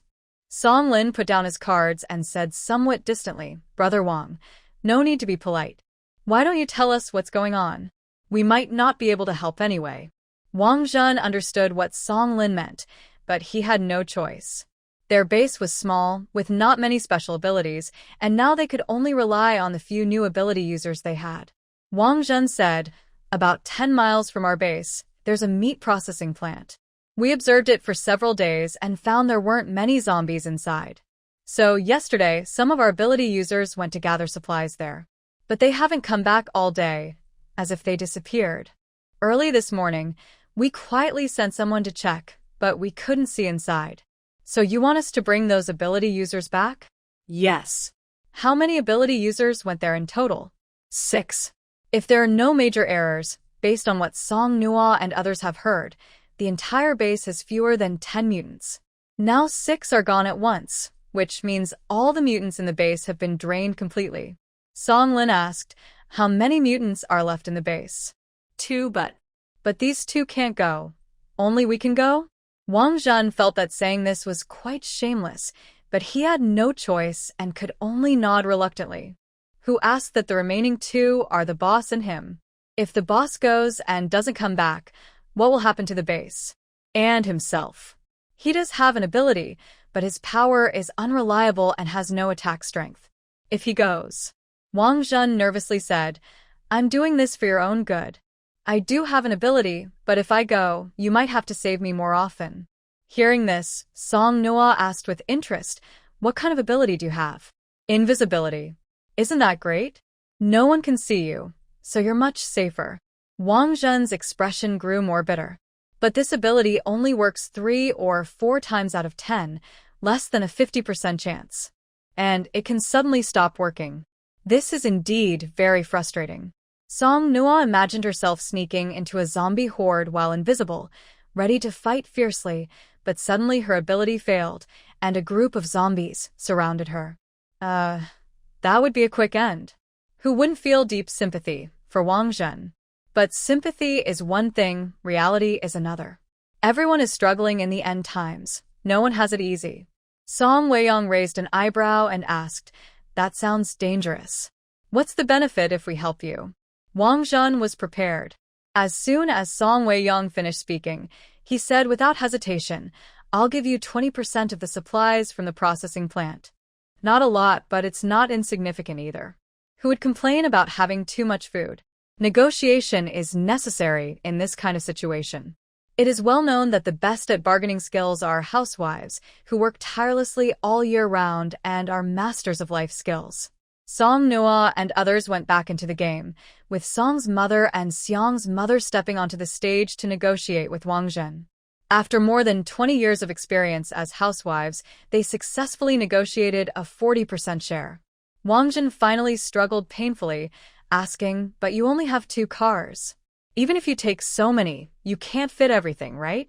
At this moment, Mother Song looked like a confident leader, saying, you don't need to worry about that. It was clear that this was Wang Zhen's limit of acceptance. When he left, he was so exhausted that his steps were unsteady. As he was leaving, he coincidentally met Shang Jie coming out of the bathroom. Shang Jie looked puzzled and asked Song Noah, Sister, what's wrong with that person? Nothing much, just heartache, replied Song Noah. Shang Jie was surprised and said, Huh?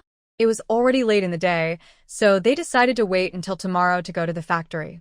After Wang Zhen left, Song Lin asked, do you think those 6 mutants are still alive? It's hard to say, Shang Mu said while flipping a playing card between his fingers. Even if they are alive now, their situation tomorrow is uncertain. But since they are mutants, the base also knows that crystal cores can boost abilities. It depends on how much their powers have improved and what kind of trouble they might have encountered. Sounds pretty dangerous. Do we really want to go? If all 6 of them can't get out, can the 5 of us manage? Maybe we should pack up and leave tonight. Don't be scared, Xiang Qin said dismissively. We 5 plus their 6 makes 11 people. What if all 6 of them are already gone? Hearing this, Song Dad and Song Mom also started to worry. Maybe we shouldn't go after all. It doesn't really concern us anyway. Song Nua, who had been listening with her chin in her hands, suddenly said casually, it's not completely unrelated. If those 6 really are gone, who gets the supplies in the factory? Shang Jie blinked and thought for a moment, tentatively asking, would it be us? Song Nua shook her head. No, how can we say it's ours? The factory is right there. Whoever can get the supplies, that's who it belongs to. It was a bit reckless, but it made sense. Unless the factory owner was still there, and since no one's name was written down, whoever got the supplies naturally owned them. Suddenly, a heavy rain started at night. It was the first rain after the end of the world. Song Nua and the others didn't sleep, not because they were worried and couldn't, but because it was just too noisy outside. The heavy rain excited many people, who shouted outside into the night, sometimes accompanied by thunder and lightning. Luckily, the rain came and went quickly, so they managed to sleep a little before dawn. The next morning, Song Noah woke up to realize that it wasn't actually raining stop, just a light drizzle. The faint rain looked like thin threads hanging from the sky to the ground. Standing at the door, looking outside, the entire base was covered in a light mist. Many people were outside collecting rainwater with pots, bowls, and other containers, and Song Noah also used the rain to brush his teeth and wash his face. They had already planned to leave today. Even after the incident with Wang Zhen, their decision didn't change. If the 6 special ability users were still alive and could rescue others, they would take the necessary supplies and leave directly. If those ability users had already perished and they still managed to bring out supplies, they definitely wouldn't come back. When Wang Zhen came to see them off, he saw Song Dad and Song Mom getting into the car with a look of mixed feelings on their faces, but he didn't say anything. Wang Zhen understood that he had no reason to restrict them. Helping was kindness, not helping was their own choice. In a light drizzle, Wang Zhen stood at the base's gate. On the old school gate inside the earthen wall, the words Xiang Yao Elementary School were still written. He could only silently hope that the 6 ability users were still alive and that they would truly go to rescue them. Following Wang Zhen's pointing finger, Song Noah and the others easily found the meat processing factory. The area nearby was barren, with only this factory visible from afar. About 100 meters from the factory, Shangmu stopped the car. This vehicle carried a few of their ability users, while Shang Jie was sitting in another car with Song Dad and Song Mom. Seeing Shangmu stop the car, Song Dad also pressed the brake. Shangmu rolled down the window and said to Song Dad, "Uncle, you wait here. If anything happens, you can leave first. We will follow you." Without waiting for their reaction, Shangmu stepped on the gas and drove to the factory entrance. Outside the factory was very quiet, with no movement at all. There was another car parked nearby, belonging to the ability users from the base.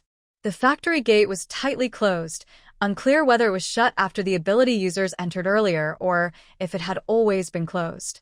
Song Weiyang reached out and grabbed the door lock, using his ability to quickly deform it. He forcefully pulled downward, and the lock was opened. When the heavy iron gate of the factory was pushed open, it made a squeaking sound that was a bit harsh. This noise made the usually quiet factory feel strange and a little eerie. 6 psychics entered the factory and never came out again. They might have encountered zombies they couldn't handle or people they couldn't deal with. But the sound didn't attract any zombies. Instead, Song Weiyang became more nervous. Are there no zombies inside the factory? How is that possible? It's a holiday. Shouldn't the workers have a day off? Xiang Chen and Song Weiyang argued back and forth, which seemed a bit silly given the situation. Song Noah asked, "Do the workers normally get holidays?" "I saw something different online." This touched on the sad truth about workers' lives, so they didn't continue. Anyway, they had no real empathy for that. But one thing was clear, the situation inside was unusual. More frightening than danger itself was the unknown. The factory had 2 rows of buildings. The few people who didn't know what was inside carefully approached the first row of factory buildings. Suddenly, Song Noah remembered how Fei Jiu had led them to find the base a few days ago. She turned to look at Fei Jiu, who was stubbornly squatting on her shoulder like a decoration. "Why don't you go see what's going on?" she asked. In the past, such a suggestion would have sounded ridiculous. But since Fei Jiu helped them find the base, Song Lin and the others thought Fei Jiu was quite capable. Worried that there might be danger inside, Song Noah let Fei Jiu fly around the outside of the 2 rows of buildings. When Fei Jiu returned and landed on her hand, the 5 of them looked at each other and realized something important. Fei Jiu couldn't speak human language. How could they communicate with it? As humans, they weren't skilled enough to speak bird language either. So, Song Noah asked, "Did you see any dangerous people or zombies? If it's a zombie, just chirp once. If it's a person, chirp twice." Fei Jiu was a bird with strong self-will.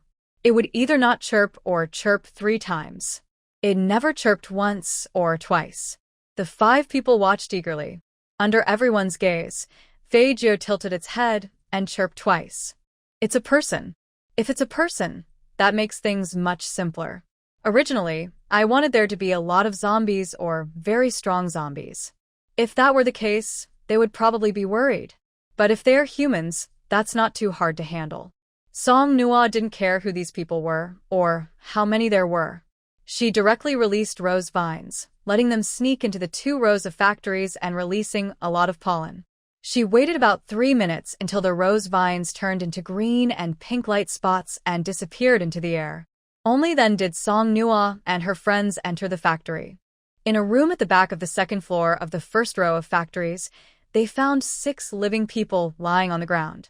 They counted 6 people, all beaten up, with swollen noses, and these should be the 6 mutants from the base.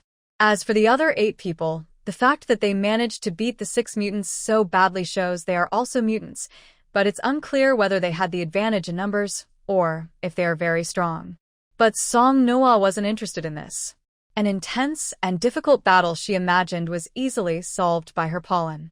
She leisurely watched as Song Lin and the others helped the mutants from the base untie their ropes, then the other mutants, kicking one and saying, "Brother, tie him tighter, like you're killing a pig, so he can't break free." Song Lin, your brother can't do that. After tying everyone up, Song Nua and her friends split up to check the supplies in the factory. They counted the non-rotted, well-packaged meat products. Since the factory had its own generator, they were happy to find that the food hadn't spoiled. Song Noa immediately became a hoarding expert, running back and forth and taking about 80% of the food. They thought carefully. If it weren't for Wang Jin asking them to help, they wouldn't have known there was a factory here. So taking everything wouldn't be very kind. After all, you shouldn't take all the wool from one sheep. Originally, they agreed that the base would get 60% and they would get 40%. But since the mutants from the base were all knocked out and didn't contribute at all during the collection, the situation was different. As the ones who worked hard, shouldn't they get the bigger share now? The principle of more work, more gains still applied. The factory's rules were even posted on the wall. And why was it an 80-20 split instead of a 60-40? The 60-40 split was negotiated by Song Mom and Xiang Mom with Wang Zhen, but Wang Zhen hadn't discussed it with them now. So the 80-20 split was more reasonable, and it was even Wang Zhen who suggested it. Song Noa and the others took their share, transforming from ordinary villagers into the most important ones. They checked the telepathic abilities of those, locked them in a room, and moved the telepaths to another room. They casually handed the key to one of the telepaths. Then, they confidently left the factory, closing the main gate behind them. The lock had been broken by Song Weiyang, so they just wrapped the door with iron chains. Seeing that Song Nua and the others were safe, Song Dad relaxed and said, "Luckily, everything is fine." He then drove the car to the factory entrance, and they all left to continue heading south.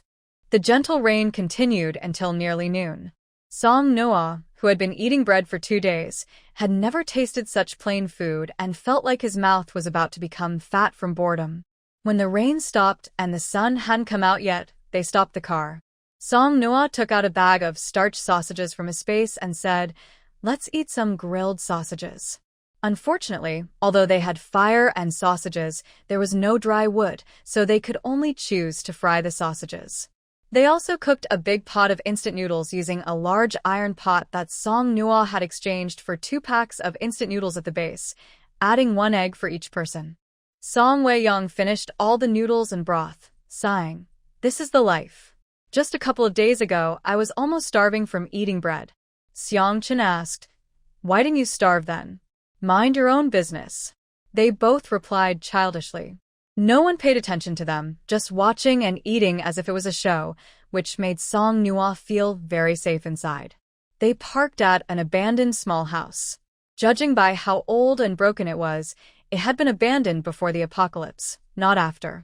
Inside, the house was full of dust and spider webs. They sat outside on the open ground to eat. Song Nua, who ate little, finished quickly and looked around excitedly. He suddenly asked, "Do you want to eat bamboo shoots stir-fried with meat?" They didn't lack meat, but they didn't have bamboo shoots. When they heard bamboo shoots, everyone stopped eating. Even Song Wei-yong and Xiang Chen stopped arguing and looked at her, asking, "Where can we find bamboo shoots?" Song Nua pointed to the front right of the small house and said, "There's a tall dirt hill over there. Look, there are bamboo on top. Let's go dig some bamboo shoots." Following the direction pointed out by Song Nua's finger, I saw a small dirt hill. It was a bit far away and surrounded by many trees, so they hadn't noticed it before. Thinking about the tender bamboo shoots, the few people still eating quickly finished up and headed toward the hill. After finishing their meal, they didn't even bother to wash the pots and bowls. A group of people rushed straight to the dirt hill. No tools? No problem. They had a ready-made earth-type ability. No need to waste it. With a move from Xiang Chen, the soil around the bamboo shoots loosened. A gentle tug was enough to pull them out easily. All the bamboo shoots were gathered in one go. Song Noa happily stored her favorite little bamboo shoot. She was full of sunshine and energy, a cheerful girl. When they returned to the abandoned cabin, Song Noa looked carefully and suddenly felt a bit irritable. She tried to hold back, but finally couldn't anymore. "Hey, where's my pot?" Who stole my pot? Yes, that big iron pot, which Song Nua had bought with 2 packs of instant noodles, was gone. It had disappeared without a trace. Just as Song Nua was happily gathering bamboo shoots, someone else had taken her pot. Literally, they took the whole pot. Song Nua was so angry she almost laughed. She still had all her bowls, showing her personality. She didn't care who she stole from, only what she wanted. When they set off in the car, Song Noa was still muttering about what kind of strange person would steal a pot. If they entered an empty house, wouldn't it be easy to take a pot? But she was different. She had feelings for that pot. It was bought with a lot of money. A lot of money, 2 packs of instant noodles. Song Noa and her friends traveled for several days, sometimes on the highway, sometimes on regular roads. They were close to Fong City and decided to absorb a crystal core. This time, since Song Noa didn't have a crystal core and didn't have time to absorb one, the boys tried to absorb a 3rd crystal core first. Only after they succeeded did Song Noa absorb hers. They wandered around near Fong City for several days. Finally, with the help of Feijio, they found the survival base in Fong City.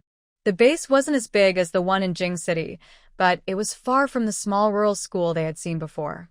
Outside the base, many ragged people lay on a straw mat next to the protective wall. They weren't queuing to enter, and the people inside the base ignored them.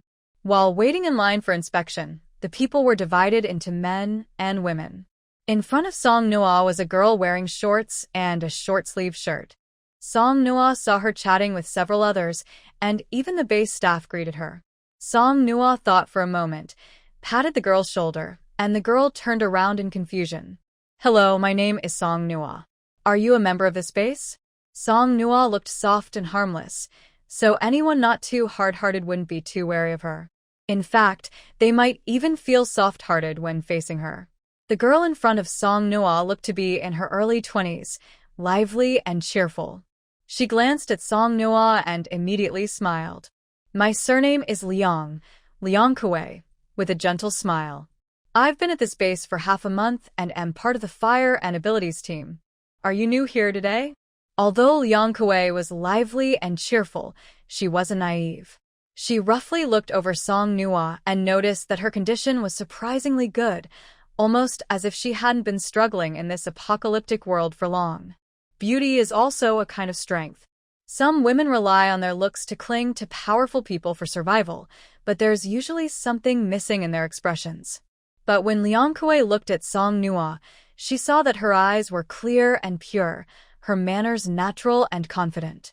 In just one glance, Liang Kuei understood that Song Noa was also an ability user. Liang Kuei asked, "You're an ability user too, right? Do you have a team? Would you like to join ours?" Before, Song Noa and the others didn't know much about these things. Now, seeing that Liang Kuei was easy to talk to, she continued to ask, "Are ability user teams part of the base's forces? Do ability users have to join when they enter the base?" Not exactly. Some ability users prefer to go alone. But forming a team makes them stronger and safer. Some teams are hired by the base, while others are formed by ability users themselves. Both can take on missions from the base to earn points for supplies. The main difference is that the former plans to stay in the base long term, while the latter is more free to come and go. Song Noah nodded. I understand. Thank you. I do have a team now. Hearing this, Liang Kuei looked a bit disappointed. Our team only has me as the girl. I quite like you, it's a pity. Song Noah smiled but didn't speak. She changed the subject. By the way, why are so many people lying over there?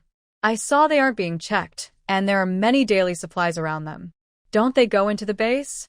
Liang Kuei glanced at the people Song Noah mentioned, showing some disdain and a slight sneer, with a hint of contempt in her eyes. Those are just ordinary people without special abilities. They can't help fight the zombies, and they have no supplies to contribute.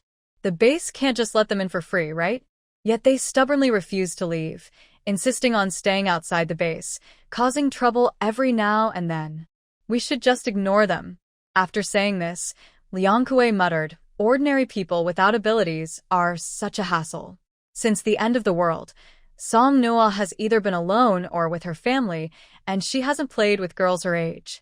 Actually, not only Liang Kuei said she liked her, but Song Noah also liked Liang Kuei's personality. She even thought about spending more time with Liang Kuei when they were at Fangqing base. But just now, when Liang Kuei said those words, her mood cooled down. Her words weren't very kind, but they weren't completely unreasonable either. Her dismissive attitude made it seem like people with abilities were superior, and ordinary people were like ants in their eyes. Song Noah didn't know if Liang Kuei's attitude was only towards those outside the protective wall, or if she looked down on all ordinary people without abilities. But she knew they weren't on the same side. Some might say she's overly sensitive or too kind, but she couldn't help it. She still had Uncle Song, Aunt Song, Uncle Xiang, Aunt Xiang, and Little Jia. They're all ordinary people. To her, they are family, so she couldn't agree with Liang Kuei's attitude. Zombies bite and eat humans, and humans also look down on each other. No one knows whether zombies or humans destroyed humanity first. The ones who should be looked down upon aren't the ordinary people without abilities. Not having abilities isn't their fault. If they could, who wouldn't want to become stronger? The real fault lies with those who could fight to survive but choose to be weak and do nothing, hoping for charity from others. The base does have its difficulties. Supplies are a big problem now. Letting too many of these people in would be unfair to those who have already contributed supplies. But Song Noah couldn't help but think, what if one quiet night, a few zombies silently came in? If the people in the base didn't react in time, Fangqing base might immediately face a zombie siege. As someone planning to build her own survival base in the future, Song Noah decided to think carefully. If she ever faced such a situation, she needed to know what to do. After the safety check, Song Noah said goodbye to Liang Kuei, then joined others to hand over their team supplies. When submitting the supplies, they also had to fill out a form about their special abilities. The form asked for the team name, details of each member's abilities, whether they would stay long-term, and if they were willing to be employed by the base. If not staying long-term, there was no need to consider employment. For temporary missions, they could check the notice board at the base to find available tasks where someone was on duty. Song Noah, Song Lin, and Shang Mu discussed and decided not to reveal their dual abilities. They listed water abilities for themselves, fire for Song Lin, and thunder for Shang Mu. Song Wei Yang and Xiang Chen filled out their forms normally. Most of the information was easy to fill out, but when it came to the team name, Song Noah paused. We don't have a team name yet. Let's pick one. She looked eagerly at the four of them, but they all looked uncomfortable. She then turned to her parents, who also looked unsure.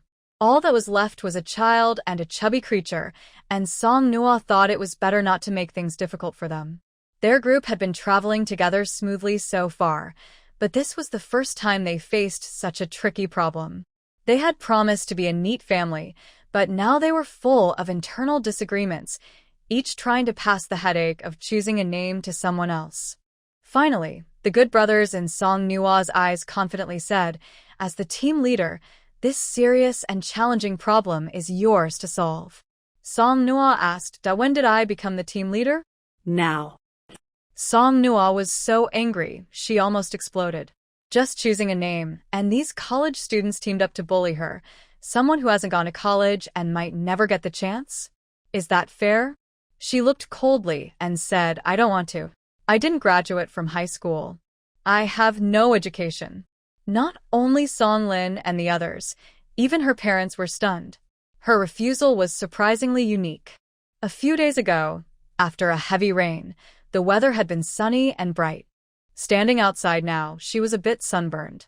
Not just her. Even the chubby creature, seeing them stand still for a while, started jumping and chirping happily. Seeing it like this, Song Nua suddenly had an idea. She seemed to have a sudden realization. Why don't we just call ourselves a team? How about that? 8 other people took a long time to understand Song Nua's idea. Fei Jiao, a bird, has the full name Fei Jiao and the nickname Fei Jiao. We are a special abilities team, so we are called a small team? Song Lin. Sister, you really have a way with names. Your brother is proud of you. Using nonsense as a way to name things, this is your clever idea. To avoid being called, hey, a small team in the future, they seriously refused. Seeing that they didn't like their own chosen names, Song Nua felt a bit disappointed. Wasn't this name pretty good? She thought it was quite unique.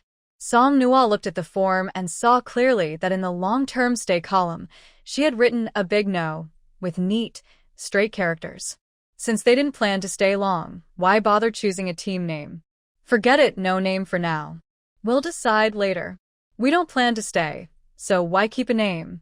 Just visiting for fun? After saying that, Song Nua handed the form to the girl at the window, along with the house number tag and key given by her. Everyone then left together.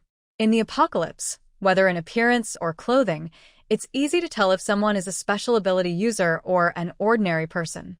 And the group with Song Nua was in such good condition that even many who were abilities users could see the difference between them and others at a glance. On the way, every abilities team they met was surprised. They couldn't tell that half of Song Nua's group weren't abilities users.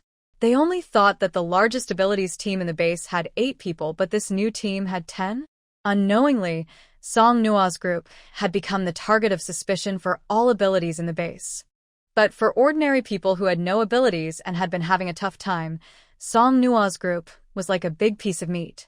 Especially the 4 handsome guys in Song Nua's group who attracted some women's attention. At first, Song Nua didn't notice. It was only when Fei Jiao chirped on her shoulder that she casually glanced over.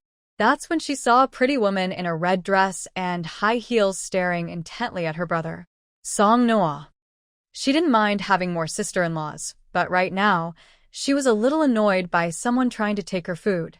So Song Nua immediately reached out and took Song Lin's hand, then slightly raised her chin, giving the woman a teasing look and huffing proudly. The woman was so angry, she stomped her feet. If she didn't know she couldn't beat her, she would have gone up to challenge Song Nua. In the team, only Song Nua was a girl. Shang Mu and the others wanted to bring someone along to make a show, but they couldn't. They could only watch as the others hurriedly moved forward. Near the outskirts of Fangcheng City, once experienced a big tornado, which caused many people to suffer. Later, many small 2-story houses were built here for those affected, all in a simple style. Song Nua had plenty of supplies. The staff at the base entrance, responsible for housing arrangements, assigned them the biggest and best house in the base. Song Nua, her mother, and Xiang Mama, along with Shang Jie, stayed upstairs. Song Lin and the others slept downstairs in the living room, taking turns on night duty.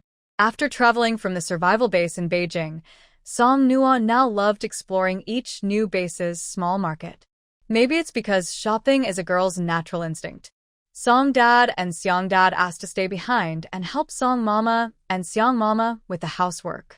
Song Lin and the others also wanted to explore the base, learn about the special ability team, and find out about the base missions. Song Nua's abilities are very strong now, so she can protect herself easily. In the end, Shang Jie and Fat Chubby went shopping together. The market is located at the central intersection and a small round plaza nearby. It's close to the house where they were assigned.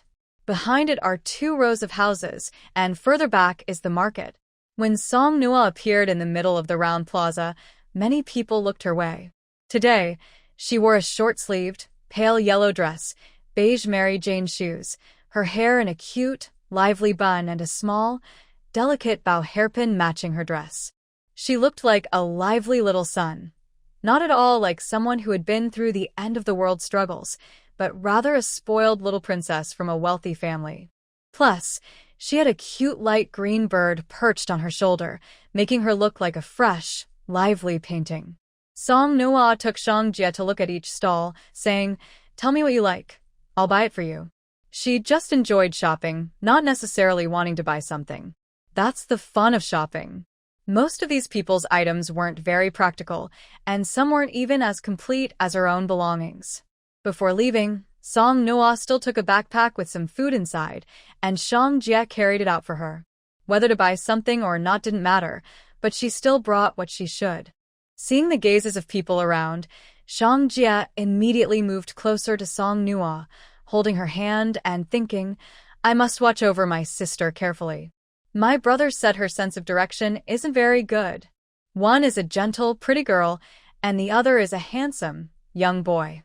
Together, they attract more attention. Looking good is one thing, but appearing weak and easy to deceive is even more important."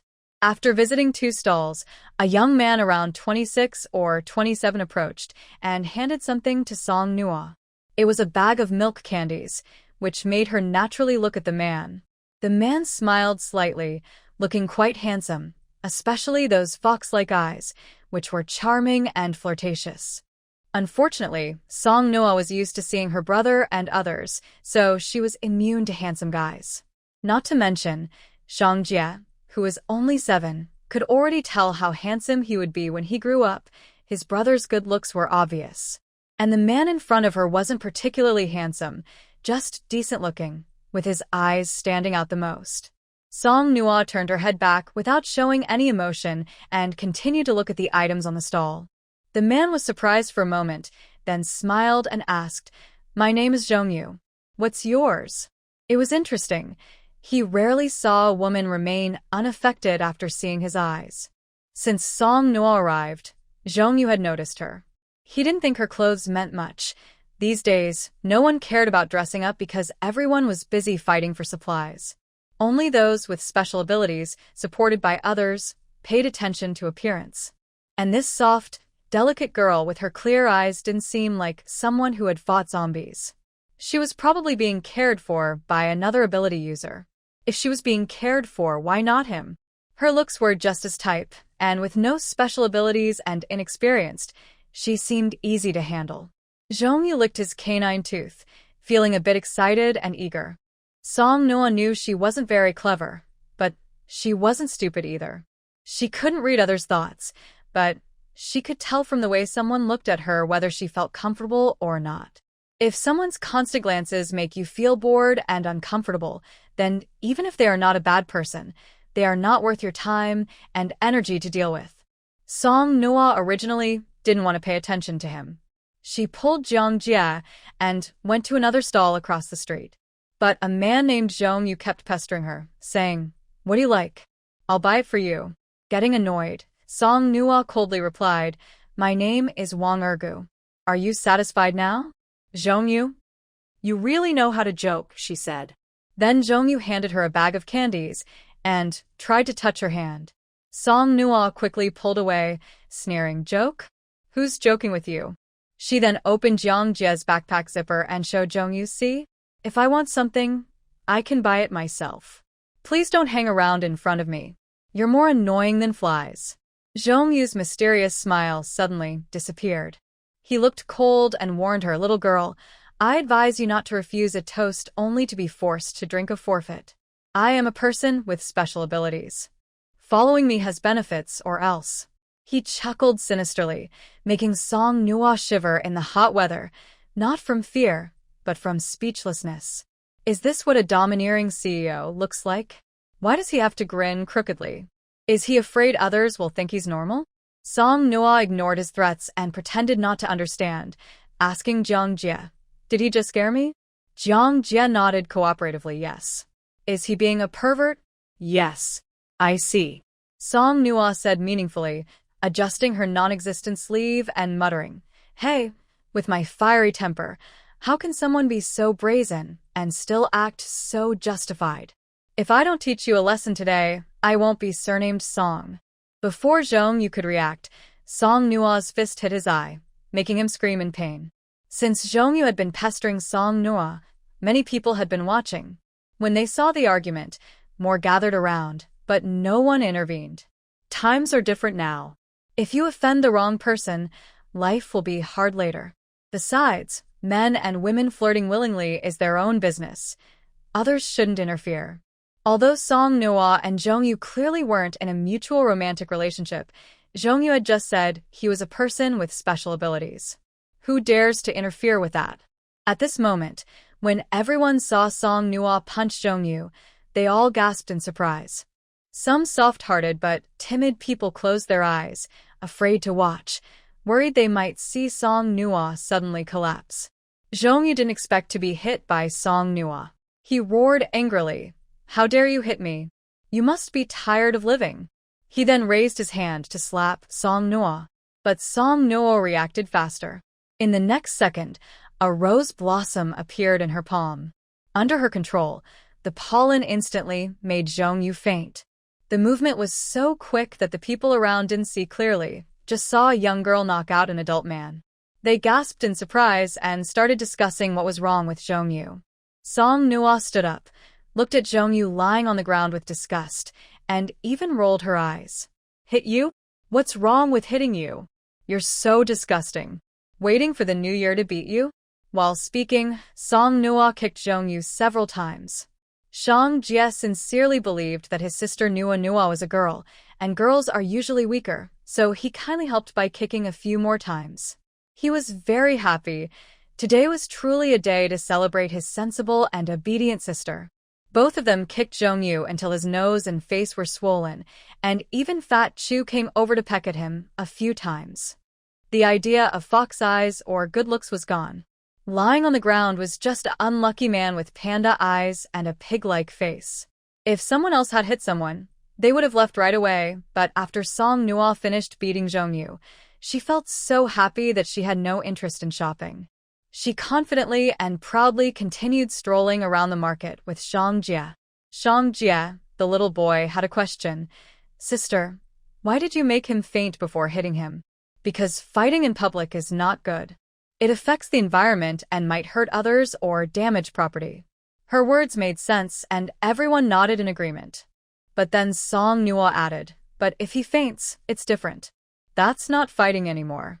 It's just him getting beaten up alone. As long as he doesn't fight back, no one gets hurt and no property is damaged. Zhang Jie suddenly understood and nodded. I see. Always learning new things. The stall owner in front of them said.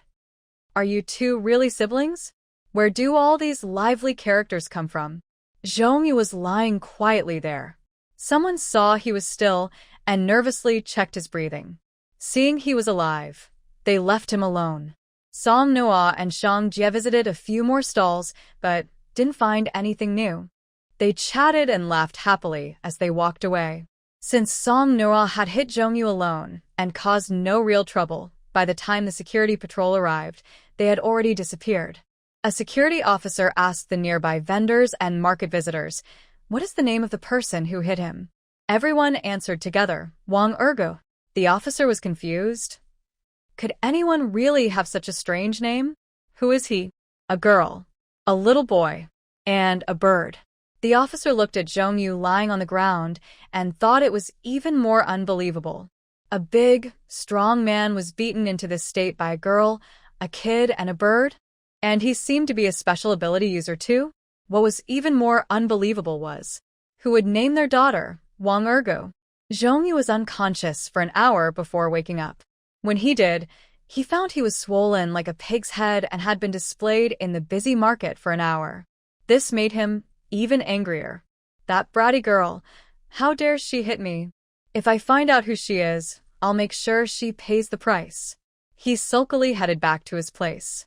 On the way, some curious people looked at him.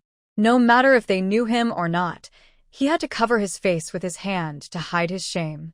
Not long after Song Nua returned home, Song Dad and Song Mom had already finished cooking. Song Lin and the others had also come back. Noa, did you have fun? Yes, and I had a lot of fun hitting someone. While eating, Song Nua told them what had happened. Song Dad and Song Mom got angry too. Good hit. That was their final judgment. No one thought it was too bold for them to be new here or that there might be any problems with Song Nua's actions. Among their group, only Song Nua was a girl, and she was very precious. It was okay to protect her, but not okay for anyone to bully her. In just one meal, by the time Song Lin and the others went out again in the afternoon, the news that a girl and a little boy had beaten a special ability user into unconsciousness at the market had already spread all over the base. Wherever they went, people kept guessing which two people had the courage to fight a psychic and how they managed to do it. Song Weiyong listened to their guesses and kindly interrupted with a hint. If someone can knock out a psychic, they must be a stronger psychic than the one they fought. The people discussing just now realized they had asked a silly question. They quickly changed the subject and started marveling at how powerful the attacker's psychic ability was. Song Lin and Shang Mu immediately straightened up proudly. Pride. That's my sibling. Today, Song Lin and the others learned about the base's situation. During dinner, they told Song Nua, Song Ba, and Song Ma. Currently, there are 8 teams of hired psychics working long-term at Fengqing Base. Each team has 4 to 6 members, and the largest team is the Bright Sun Squad, with 8 people. This team is considered the strongest psychic team at Fengqing Base. As for other psychics, they come and go, and their numbers are quite fluid. It's hard to keep track, but there are about 11 or 12 such teams at the moment. The number can change anytime. The base's missions are divided into easy, intermediate, and difficult, worth 3, 5, and 10 points respectively.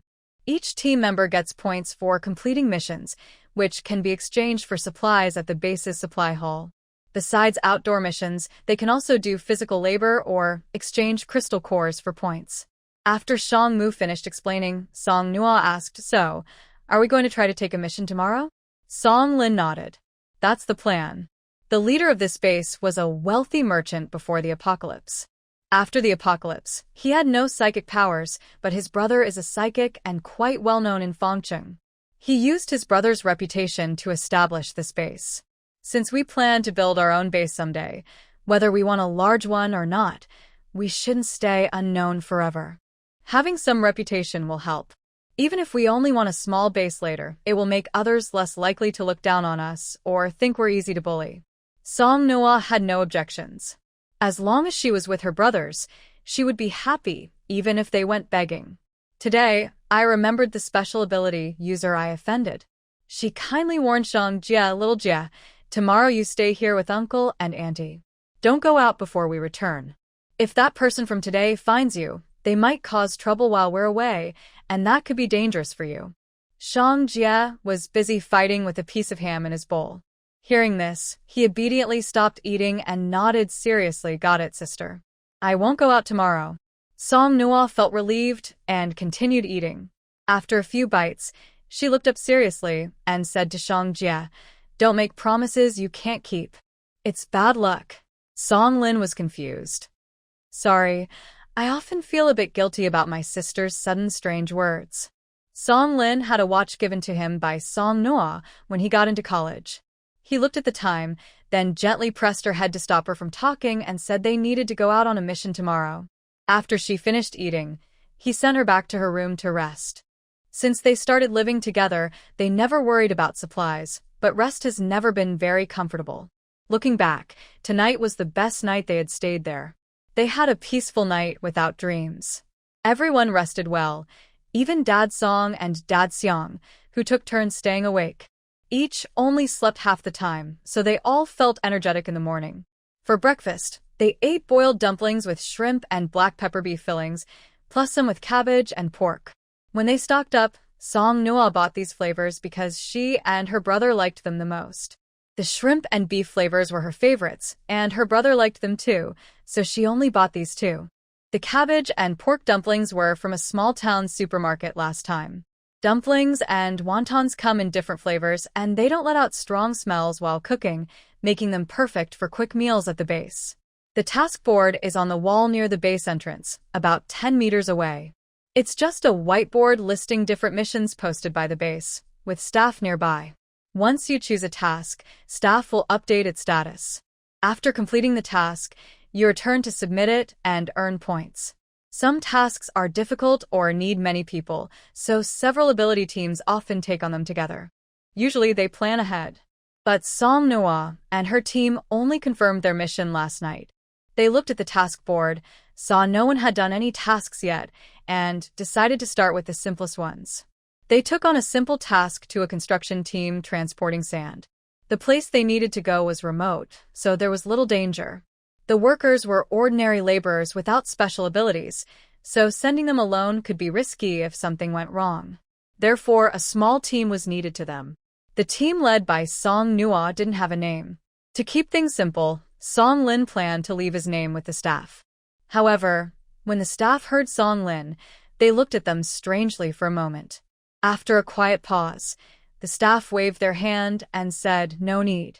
I remember you now." It's rare for an ability team not to have a name. I've seen many ability teams at the base, but you are the first. I will remember you well. Wait at the gate of the base. I'll send someone to notify you. In about 5 minutes, your team can depart. This is the advantage of accepting a task early. You can set a time in advance and leave on schedule the next day, without needing to organize everything last minute.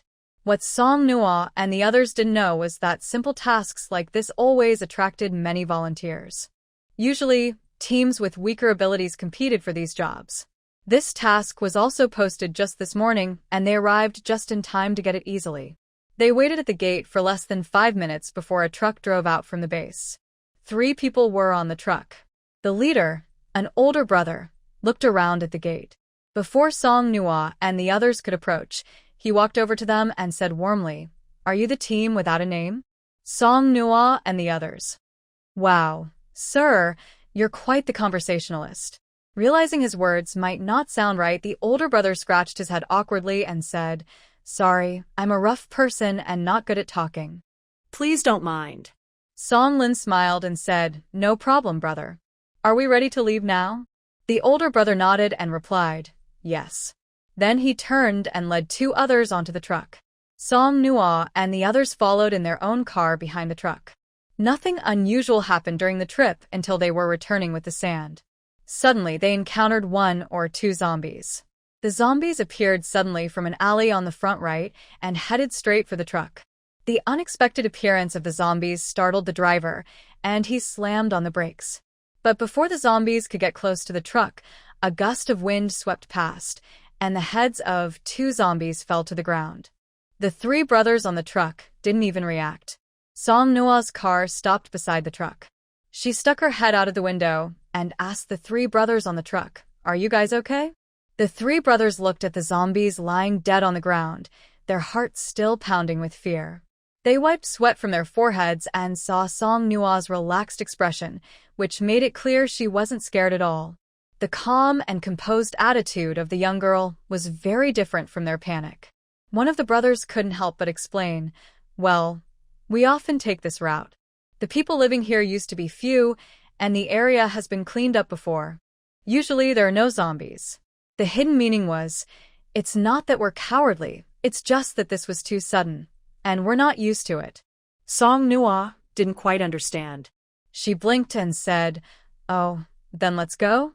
The brother hesitated but then didn't say anything.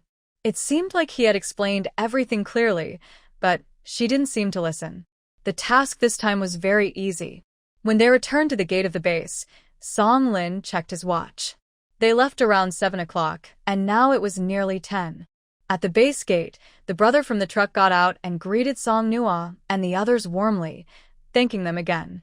When they parted ways, the brother who had talked to Song Nua earlier looked a bit conflicted and explained once more, "Actually, we're not really that afraid of zombies." Song Nua was surprised and paused for a moment before understanding what the brother meant. She couldn't help but laugh and say, "Brother, you're really brave." I'm quite scared. Every time I see one, I get nervous. The brother was speechless. Is that so? Who wouldn't feel nervous or disgusted when they see a zombie? It's normal to feel anxious or scared, right? But the brother had to admit, well, girl, you don't seem very scared at all. I'm just pretending, Song Noah replied. The brother waved his hand, and they said goodbye to the brothers, then went to the staff to report their mission, earn points, and even took on another mission scheduled for the next afternoon. The difficulty level was high, requiring several psychic teams to work together. When Song Noah and the others accepted the mission, only 2 teams were left to take it. After receiving the mission, they took their points card and headed to the supplies hall. They didn't plan to stay here for long. Once they used up their points, there was no need to keep them, and taking them away wouldn't help either. The task they accepted was worth 3 points each, totaling 15 points. 1 point could exchange for a bun. 15 points might seem like a lot to ordinary people, but for Song Noah and the others, it wasn't much. They weren't interested in buns. They used the 15 points to buy some instant noodles, and when they cooked, they added extra packs along with vegetables, eggs, ham, and other side dishes. It all fit in well since those were common supplies at the base.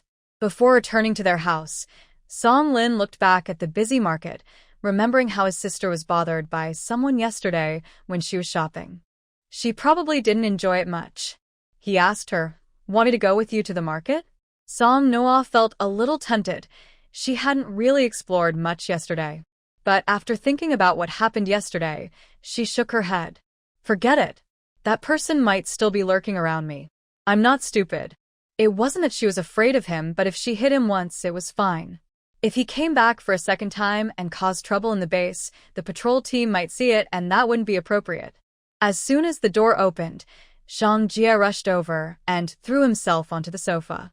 He loved to follow Song Noah. When she was gone for a few hours, he felt bored and eagerly waited on the sofa. Seeing her little brother cling to Song Noah and act cute, Shang Mu couldn't stand it.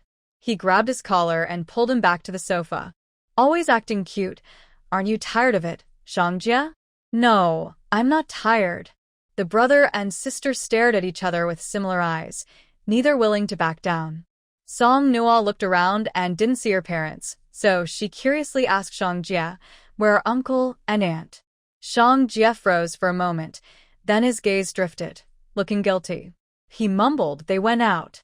Where did they go? Shang Jie remembered that before leaving, uncle and aunt told them not to tell their older siblings about their plans. But they came back so early he found it a bit surprising. Just now, he thought his sister Song Noah was coming back too late, and now he felt it was too early, catching him off guard. Song Noah reached out and gently rubbed Shang Jie's face, puffing her cheeks as if she was angry. "Quick, tell me. If you lie to your sister, she won't talk to you anymore." Shang Jie's eyes widened, and he instinctively started to act as a teammate, saying, "Uncle and aunt went to find work." Shang Jie shouted quite loudly. To avoid being caught, Song Dad and Song Mom, who had returned early and were covered in mud and sand, opened the door and heard Song Jie's words about betraying his teammates. He was supposed to be a brave man, a man of his word, who promised not to tell his older siblings. But he was a little traitor. Before Song Noah and the others could ask, Song Dad and Uncle Seong explained first. "It's nothing much. You kids are busy every day with this and that. As elders, we can't just do nothing, sitting around all day, right?" Song Dad said first.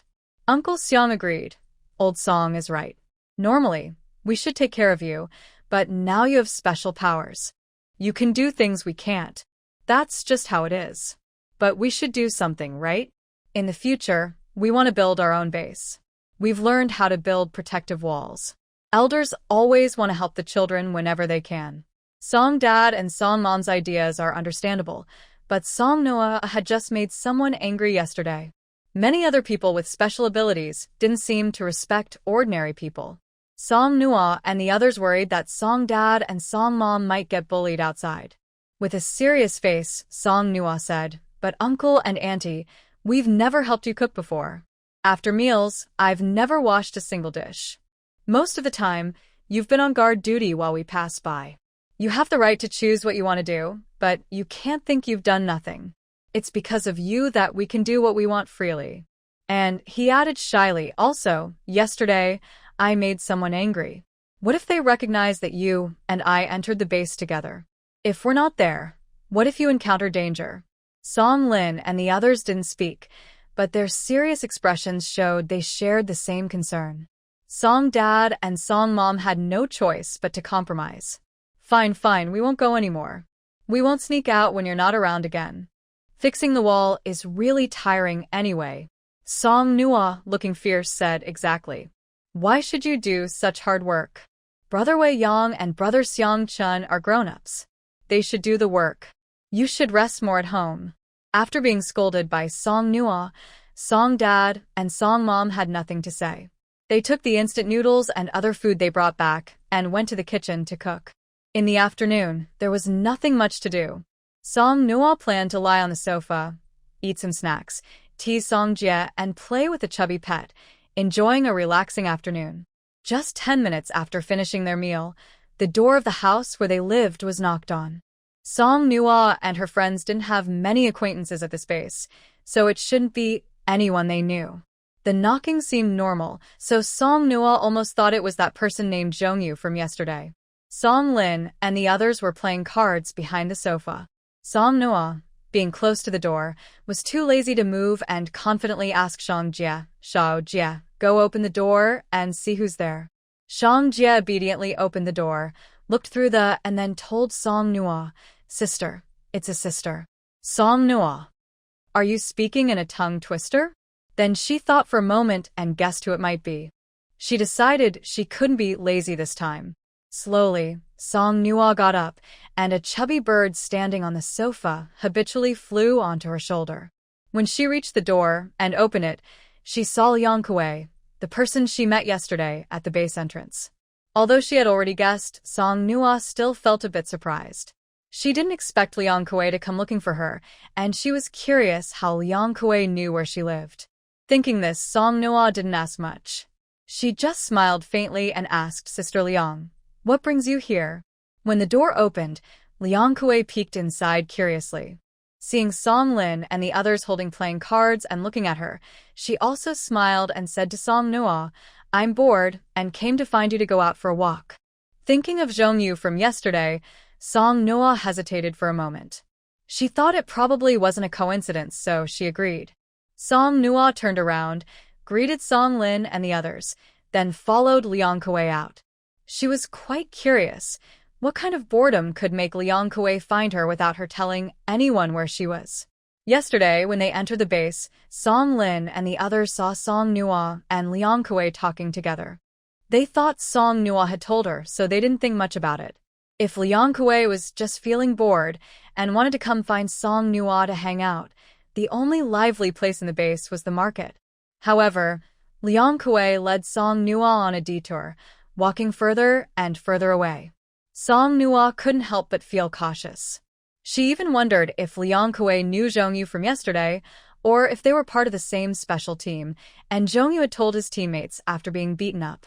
Liang Kuei saw what she was wearing yesterday and also noticed the chubby on her shoulder.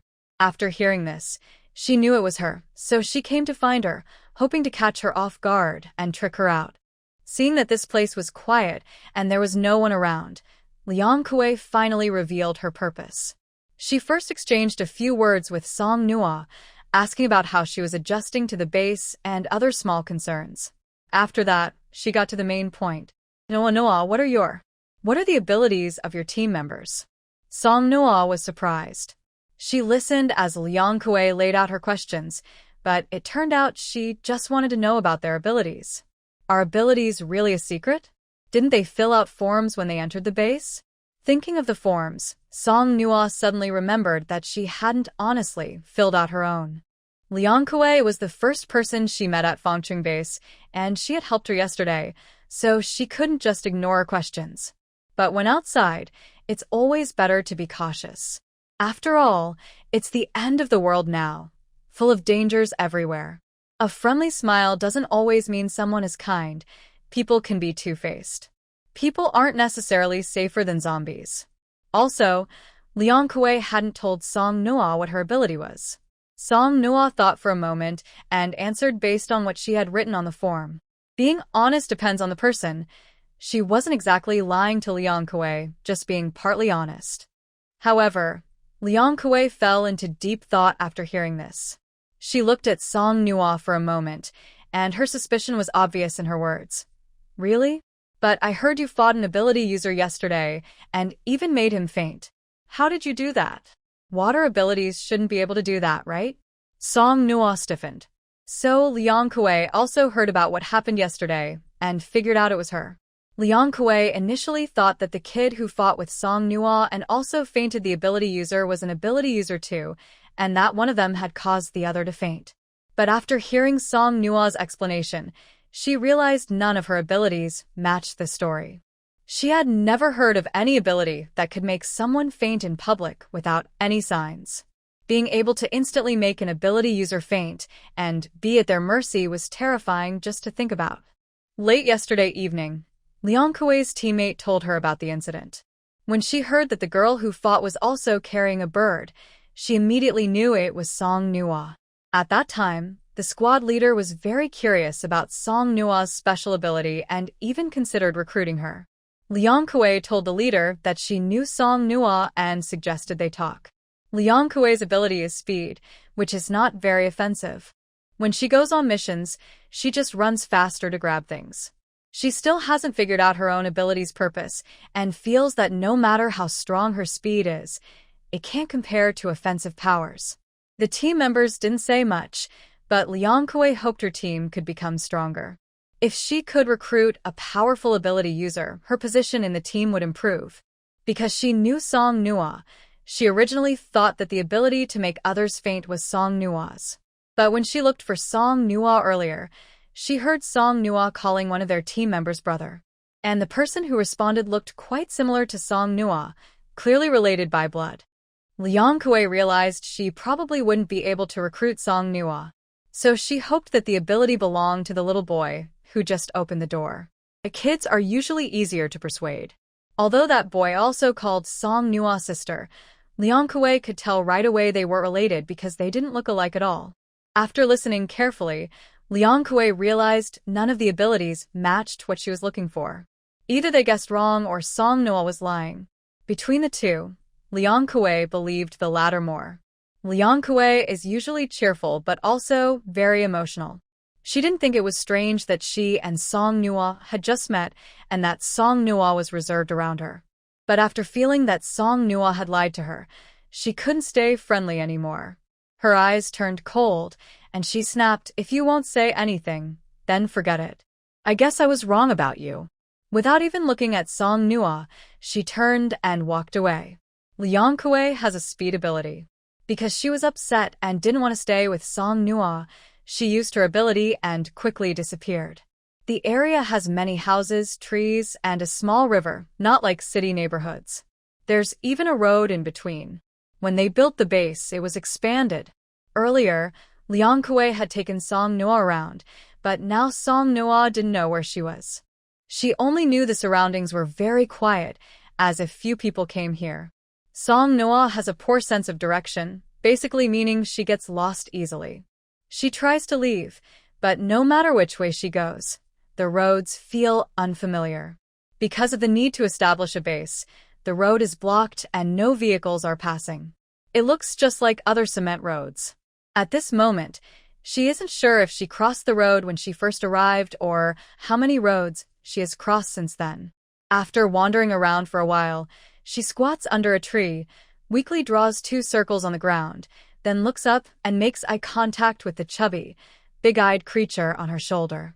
The lively, cute big eyes and the small, bean-sized eyes of the creature stare at each other for a moment.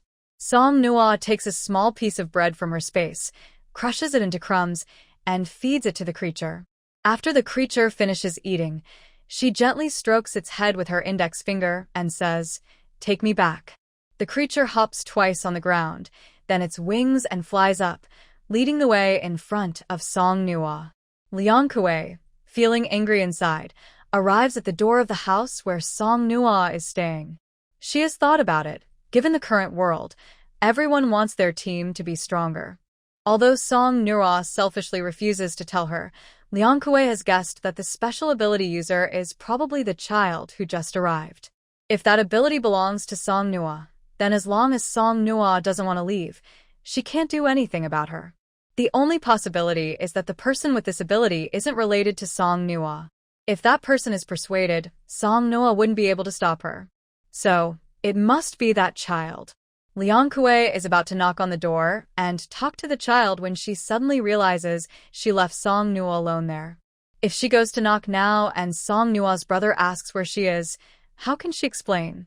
She hesitates at the door for a moment, but suddenly it opens. She sees that the person opening the door is the child she was looking for, and her eyes light up immediately.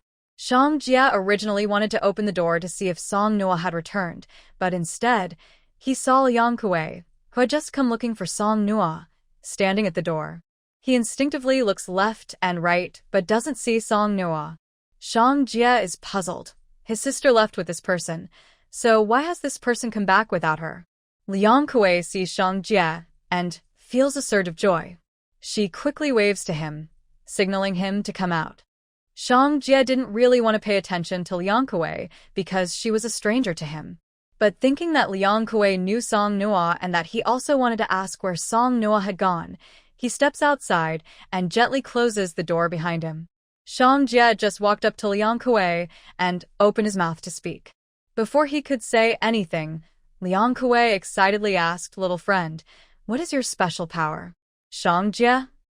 Although he is young and in elementary school, he knows that before asking someone about their special power, they should first ask if they have one. Thinking about this, Shang Jia felt a little sad. He also wishes he had a special power, so he could go on missions with his older brothers and sisters and protect them and the adults. He was just a bit sad, then quickly and honestly told Liang Kuei, "I don't have a special power." How is that possible? Liang Kuei's smiling face suddenly froze. She couldn't help but doubt her own ears. Could it be that someone told this child not to tell others about his special power? It's possible. Just like their team captain, who also has two powers, but only one is known to outsiders. Usually, she herself doesn't want to tell others about her powers either. It's not because she's hiding anything, but because she's afraid others will think her power is too weak.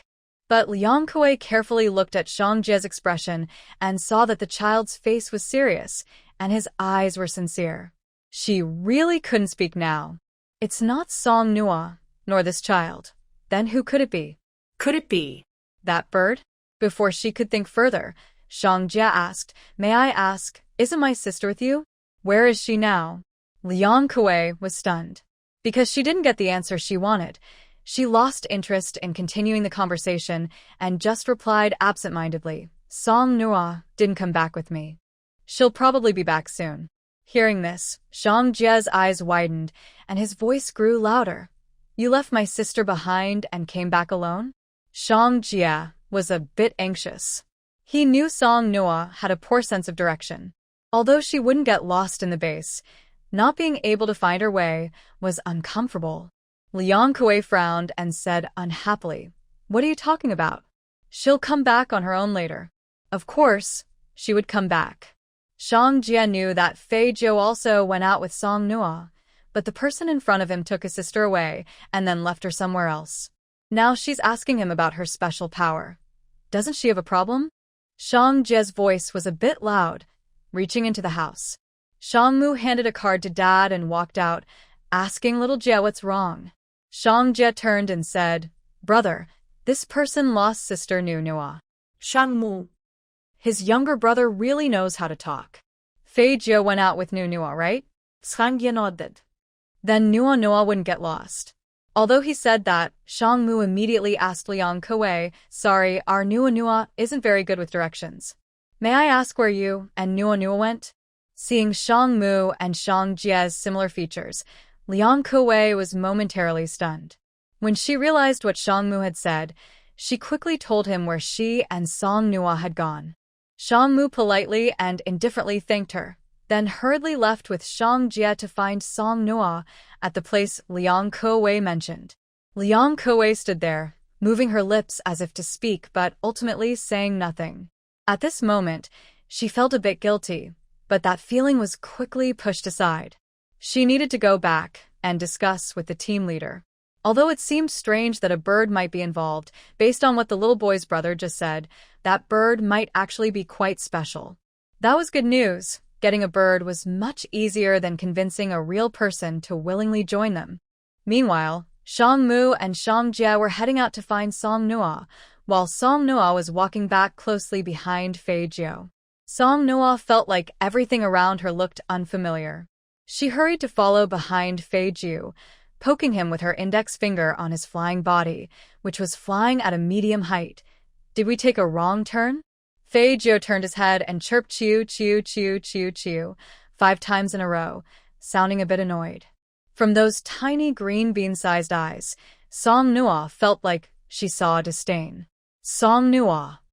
Knowing Fei Jiu was upset, she had no choice but to soften her tone. Okay, it's my fault. Fei Jiu wouldn't lead me the wrong way. Fei Jiu seemed satisfied now, leading her this way and that, finally arriving near the base's gate. Seeing the familiar path, Song Noah instinctively relaxed. After walking a little further, she bumped into Shang Mu and Shang Jie coming toward her. Shang Mu hurried over, glancing her over and asking, "Are you okay?" Song Noah was confused. "I'm fine. Why are you here?" Seeing that Song Noah was safe, Shang Mu relaxed and walked leisurely beside her, explaining what had happened. Sang Mu wanted to ask Song Noah why she had broken up with Liang Kewei, but seeing the people coming and going around her, she held back her question. Until they returned home, Song Lin and the others hadn't seen Song Noah for a long time, and neither Sang Mu nor Sang Jie appeared, so they lost interest in continuing to play. After waiting for a while and still not seeing anyone, Song Lin and the others decided to go out and look for them. Just as they were about to leave, they coincidentally met Song Noah, Sang Mu, and Sang Jie coming back together. Once inside, Sang Mu finally asked Song Noah about what had happened between her and Liang Kewei. Song Noah carefully explained the details. Sang Mu thought for a moment and said, "So, she was trying to find out what kind of special ability you used to make that other psychic faint?" She got no answer, and then got angry and left? Yes. It's normal for girls to get mad and ignore each other sometimes. But since Liang Kewei was so angry that she didn't want to talk to Song Noah, why did she come to their place? Sang Mu looked down and asked Sang Jie, "What did that person tell you before?" She asked what kind of special ability I have. I said I don't have any, and she just stared into space. Then I asked where her sister was, and then you, brother, came out. Sang Mu organized her thoughts. Based on Liang Kewei and Song Noah's previous relationship, asking about their abilities probably wasn't meant to be malicious. Most likely, she wanted to recruit a powerful psychic. But she found that the abilities Song Noah mentioned didn't match anything. Liang Kewei might have thought Song Noah was lying. She got angry and left alone. Yesterday, only her brother and Fat Chu were with Song Noah. Liang Kewei somehow ruled out Song Noah and thought that the psychic was her brother. But it turned out her brother had no special ability at all. If Liang Kewei was determined not to give up. Sang Mu's expression was complicated. Could her next target be Fat Chu? Seeing Fat Chu still standing on Song Noah's shoulder, pecking at her clothes with its short bird beak like a little fool, Sang Mu felt very mixed. Would anyone have such a vivid imagination? Although Sang Mu thought this idea was a bit far-fetched, she still told Song Noah, "Next, Liang Kewei's team might try to compete with us for Fat Chu." Song Noah. She was a little surprised. She opened her mouth but hesitated, finally managing to say, "Are they also bad at directions?" Song Lin and the others were somewhat surprised by Song Noah's line of thinking. Sang Mu gently explained, "She might think that the ability you used yesterday to deal with that psychic was Fat Chu's." Song Noah was stunned for a moment, then Song Lin and the others heard her, the often unpredictable person, sigh and say, "She's so unpredictable." Although they had some guesses, Shang Mu wasn't sure if Liang Kewei would really do that. But even if Liang Kewei had that idea, It didn't matter. They spent every day with Song Nua. Whether they went out on missions or stayed at home, they always made sure Liang Kuei and the others didn't find her alone with Fei Jiao. Song Nua had been out running around for a long time and was very tired. After talking about this, she lay on the sofa, closed her eyes, and unconsciously fell asleep. When she opened her eyes again, she saw that it was already dark outside. She stared blankly at the ceiling for a while, forgetting she was on the sofa. She turned over and almost fell to the ground. Just then, a hand reached out from the front and firmly caught her, preventing her from falling. Startled, Song Nua took a deep breath. She was still lying on the sofa, but her head tilted forward. She saw her brother sitting on a single sofa beside her, watching her, and Fei Jiao was standing by the armrest, staring at her with bright eyes. When she woke up, Fei Jiao chirped 3 times. Song Nua? Song Lin didn't speak. He reached out and touched her forehead, checking her temperature. Seeing it had gone down, he relaxed. He and Song Nua both had a poor sense of direction, but he only got confused about east, south, west, and north. Sometimes he was a little fuzzy, but Song Nua was different. The first time the whole family realized Song Nua was bad with directions was when she was 5 years old. That day, her parents were at work, and he was at school. Song Nua came back from kindergarten and was pulled out to play by some kids in the villa area. Since they didn't leave the villa, the housekeeper didn't worry. The villa area was very large. Song Nua had only been to a few familiar houses. The kids took her to a vacant villa behind the one whose owner was abroad. There were many flowers and plants there, and they played hide and seek. The kids were very playful and, while playing, forgot that it was her turn to find them. They held hands and went home without her.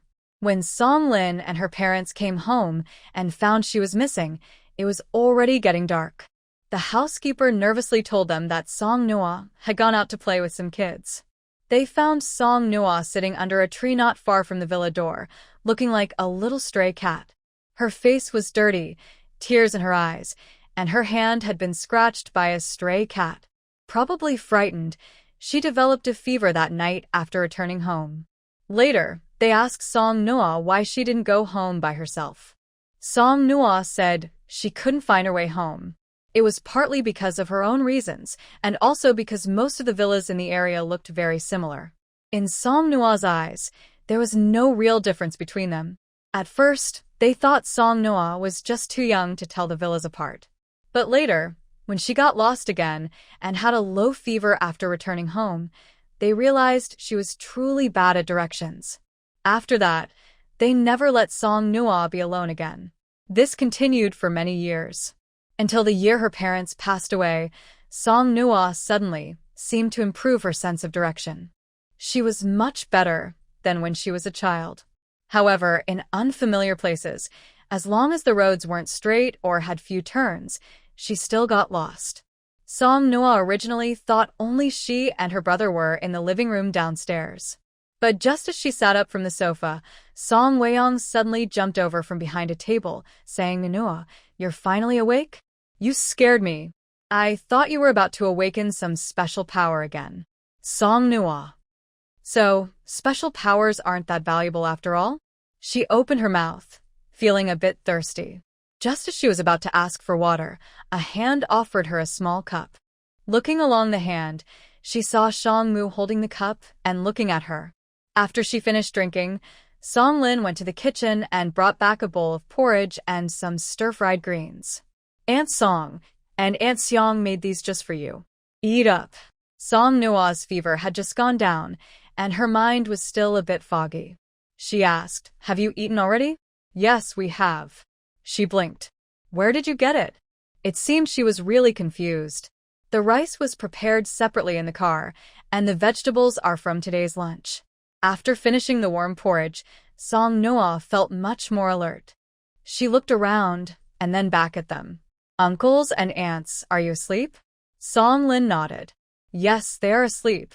Song Nua took Song Lin's hand and glanced at the time. It was already past 9, almost 10. Thinking about the tasks she had tomorrow morning, she urged, "Then you should go rest now."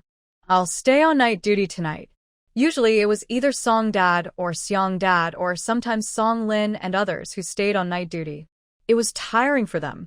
Since she was already awake and hadn't slept much, she felt fine staying up. It was just right for her to keep watch tonight. Song Noah's face didn't look very good, but she was still quite alert. She insisted on staying awake, and Song Lin and the others didn't object. Before going back to his room, Seong Chun patted Song Noah's head and said, "If you get sleepy in the middle of the night, just sleep.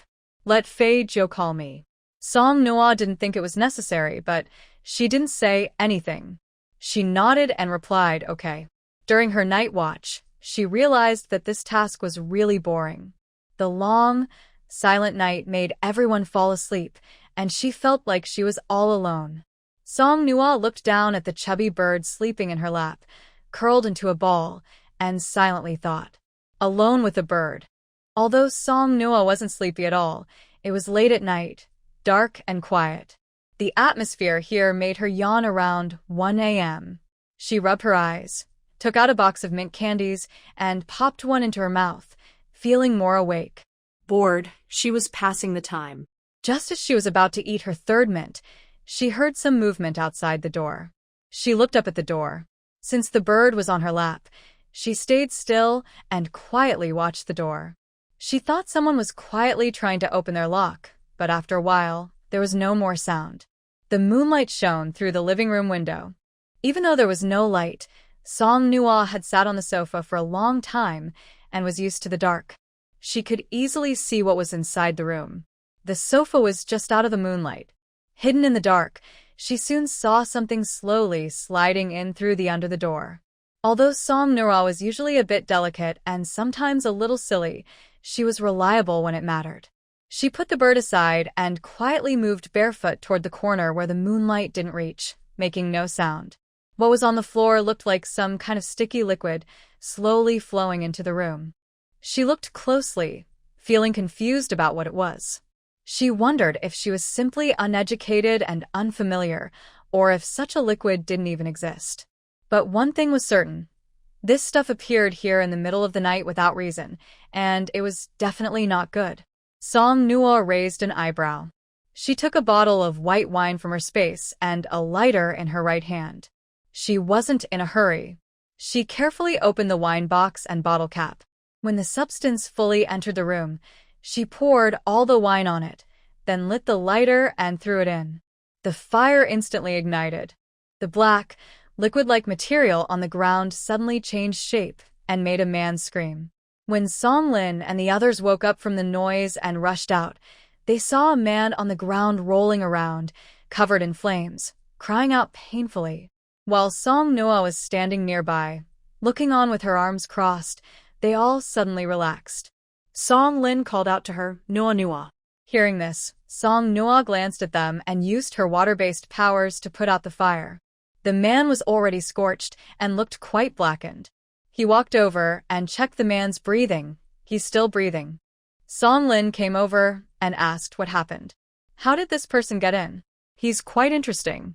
He can turn into a sticky substance and slip through the door. I tried to burn him with fire, and surprisingly, it worked. As I burned him, he turned back into a person." Song Lin sighed. "How can you burn him like that?" Song Noah felt a bit guilty. She guessed that the man, burned like that, probably wouldn't survive. She thought about it. She had killed someone, but they had never killed before. Even when she killed Boss Zhang, he was already a zombie. As for the man in front of her, Song Noah knew he was likely a supernatural ability user. Suddenly, she remembered what Shang Mu said earlier that afternoon. That afternoon, Liang Kuei had just looked for her, and now this thing appeared here at night. It couldn't be just a coincidence, right? Maybe this is one of Liang Kuei's teammates? Feeling guilty, Song Noah admitted, "I know I was wrong. I shouldn't have burned him." Song Lin nodded. "That's good. You realize your mistake. Look at this wooden floor. Burned like this, how much do you think it will cost to repair?" Song Noah nodded sheepishly. "Yeah, the wooden floor?" She suddenly realized that her brother was worried about the floor, not the person. Xian Chen pushed the burned person on the ground and smiled. "What else? Do you think your brother is worried about this person?" Sneaking in like this in the middle of the night, he's definitely not here as a guest. Killing him is normal. If not, would we be inviting him for tea? Song Noa wondered if her long exposure to the apocalypse had numbed her heart. She thought that because this person's purpose wasn't pure, she felt no guilt. Maybe it was because, when she set the fire, this person's appearance wasn't even human. She looked up at Shangmu and said, I think you might be right. Liang Kuei might really be after the fat chick, and this person could truly be Liang Kuei's teammate. Shangmu wasn't surprised or concerned. He only cared about one thing. He softly asked Song Noa as the team leader, what should we do about this wooden floor? Song Noa. I hate how you all bully the weak. Song Noa spread her hands, looking innocent, but her words carried a rogue tone that didn't match her appearance. What does it have to do with me? The floor was obviously burned by him secretly coming in. Tonight, Song Dad and Seong Dad were each staying upstairs with Song Mom and Seong Mom. When they saw this scene, they paused for a moment, then said nothing and started to clean up the body. Seong Chen said, this person isn't dead yet. After hearing what Song Noa said, Seong Chen checked for breathing again. Oh, now he's dead. He then signaled to his dad and Song Dad that they could start cleaning up. Song Noa? So, this person wasn't burned to death by me, but was driven to death by my anger? I feel a bit less guilty now. After this incident, Song Dad and Seong Dad didn't plan to sleep anymore. They urged Song Noa and the others to go back to bed quickly, then went out to handle the body of the psychic. Coincidentally, Song Noa was also a bit sleepy. If it hadn't been for this matter waking her up, she probably would have fallen asleep already. She was too lazy to go upstairs, so she leaned back on the sofa, planning to sleep there instead. Song Lin remembered how she almost fell off the sofa earlier, so he took her to his room, then slept on the sofa himself. Summer mornings are early. Not long after Song Dad and Seong Dad finished dealing with the body, it was fully daylight. Song Noa woke up the earliest. After washing up and drinking some water, she hesitated between making breakfast or not. In the end, she decided not to poison them and just skipped it. Song Lin was sleeping lightly and was awakened by her movements. Rubbing his temples, he asked, Noa, why did you get up so early? After secretly taking down a psychic last night, Song Noa wasn't so carefree.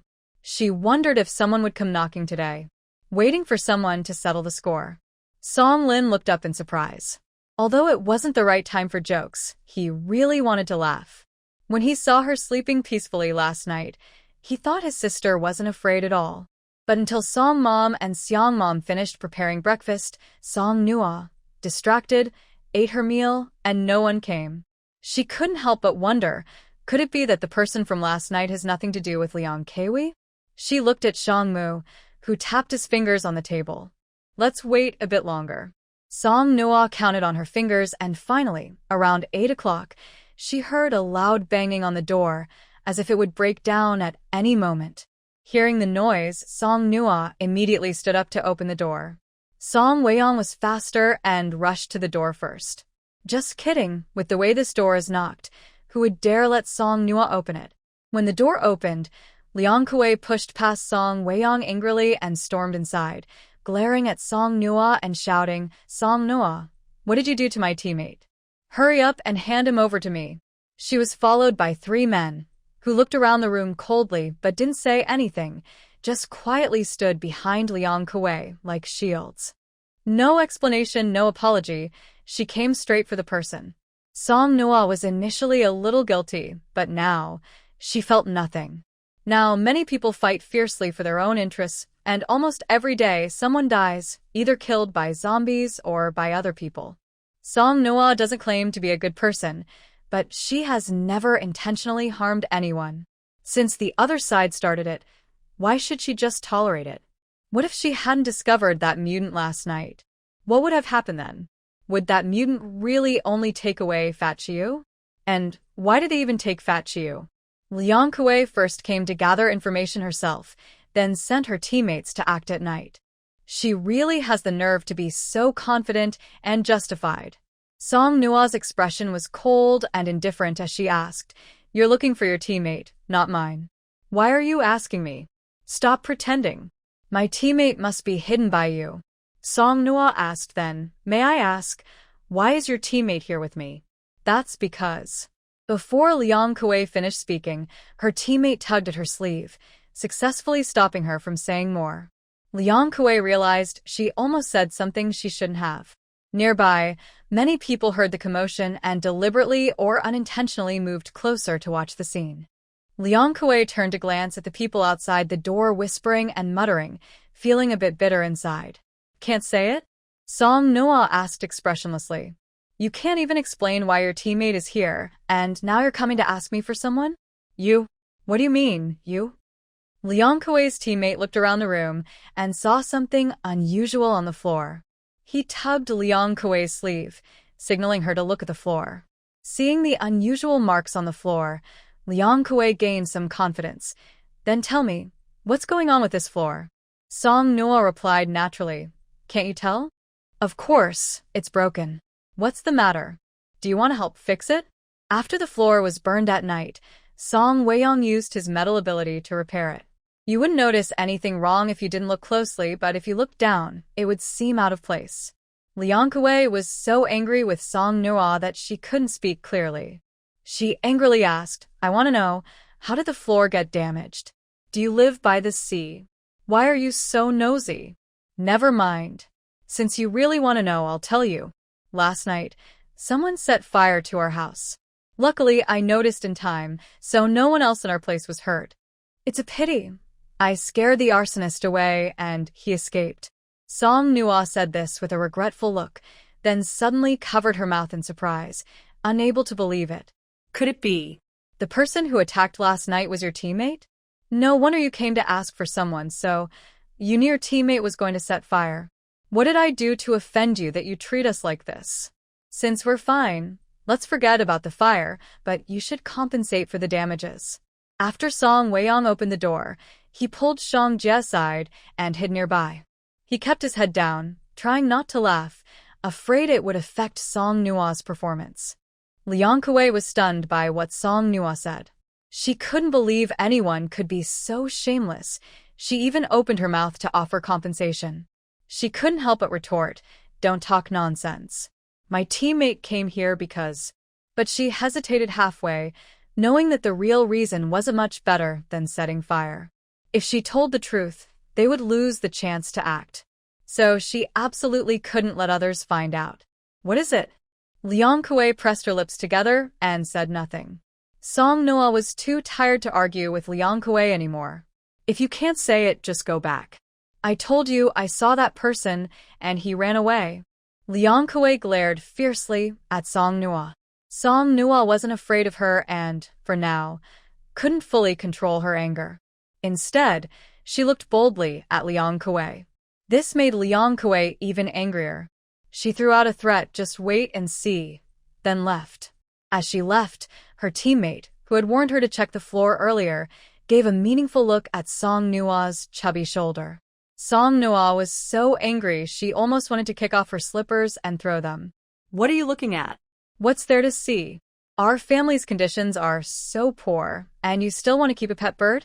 Liang Kuei and the others left, and the people outside listening to the noise also dispersed. Song Weiyong went over to close the door, then turned to Song Noah and said, It's a pity we didn't have the chance. Otherwise, Noah, you should consider applying to a film and television college in the future. Really? Hearing this, Song Noah felt very happy. She didn't expect she might have some talent for acting. Seeing Song Noah's smug expression, Song Lin couldn't help teasing her. If you become an actress, I will support you for life. She has no acting skills, relies only on words, and her ability to tell lies with her eyes wide open doesn't work for deceiving others, but it sure can be annoying. Liang Kuei and 3 other teammates left the house where Song Noah and the others were staying. Liang Kuei said to one of the men, Captain, do you think Xiao Shan is in trouble? Captain Zhenwu thought about the floor he saw earlier and sighed. I'm afraid the situation is quite serious. Liang Kuei's face turned pale instantly. She regretted it deeply. She truly regretted it. If she hadn't told the others in the team about Song Noah's situation yesterday, none of this would have happened. But now, because of this incident, they lost a team member. So, they must get the bird that was with Song Nua. Thinking about Zhao Shun, who might already be in danger, Liang Kuei felt a surge of hatred that burned her throat. She clenched her fists tightly and gritted her teeth. Song Noa, I will never let you have an easy time. Song Noa felt very frustrated. She was still speechless. Was it just a fight? As long as there's a fight, someone wins and someone loses. Why did so many problems come up? The people who should have come to her didn't show up, and those who shouldn't have come acted crazy.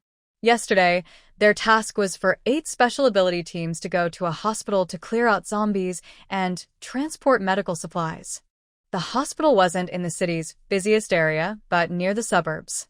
The base had already sent out several missions to clear zombies on nearby streets, so there weren't many zombies on the streets, but the hospital definitely had a lot.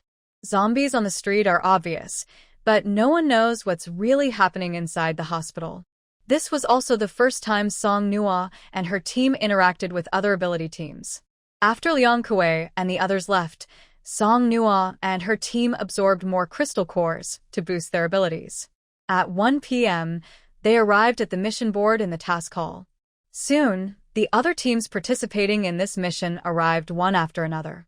Seeing the last 2 teams arrive late, Song Lin and Shang Mu looked deep and kept Song Nua protected behind them. Song Nua looked doubtful. Was her luck really that bad? Although enemies often seem close, it's not really that narrow a path. Song Lin and Shang Mu saw Liang Kuei and her teammates with fierce looks, but they kept a calm face and looked away. At this moment, Song Nua tiptoed closer and whispered in their ears, "Did you see the person in the black t-shirt glaring at me? That's the big fool I beat up at the base market a few days ago." Hearing this, a feint appeared on Song Lin and Shang Mu's calm faces. They looked in the direction Song Nua was watching and indeed saw the person she mentioned, who was also glaring at her with a sinister look. Song Lin's mouth twitched slightly. What a strange coincidence. Since everyone had gathered, they all got into their cars and headed to the hospital, accompanied by a supply truck from the base. On the way, 8 special ability teams drove in front and behind, protecting the truck in the middle. Song Weiyang leaned against the car window and glanced at the vehicles behind in the rearview mirror, sighing, "Noa, what kind of luck do you have?" Song Noa looked annoyed, stopped talking and feeling down. Honestly, Song Noa wasn't really afraid of them. After her abilities improved today, she found she could see pollen traces when using rose vines and control the pollen's range. She thought if Liang Kuei and Zhongyu didn't behave, she would just make them fall asleep forever. Liang Kuei also didn't expect that this mission would be with Song Nua's team. Thinking of her missing teammates and the bird on Song Nua's shoulder, she clenched her fists. Today was a good chance. She had to get that bird, and Song Nua had to die. Zhongyu, who also hated Song Nua, was a bit overwhelmed. He just found out that Song Nua was also an ability user, which explained why he fainted so mysteriously. For the past 2 days, Zhongyu had been planning to find and torture Song Nua, but now he hesitated. At least for today, he didn't plan to do anything to her. What if that girl suddenly made him faint again? With so many zombies in the hospital, he might not even know how he died. With these thoughts, the car drove for half an hour until everyone reached the hospital. The streets had been cleared, with only a few zombies wandering around. When they saw the group, the zombies lunged forward, but before they got close, several abilities struck them down, tearing their bodies apart and collapsing to the ground. This hospital didn't have a gate with fences. The main door of the hospital was simply the hospital's entrance. Because of Liang Kuei and Zhongyu, Song Nua and the others deliberately walked a bit slower, staying at the back of the group. The hospital has automatic doors, but now with no power, only those with special abilities could easily open them. As soon as the door opened, several zombies rushed in from both sides. The first few able fighters quickly dealt with them.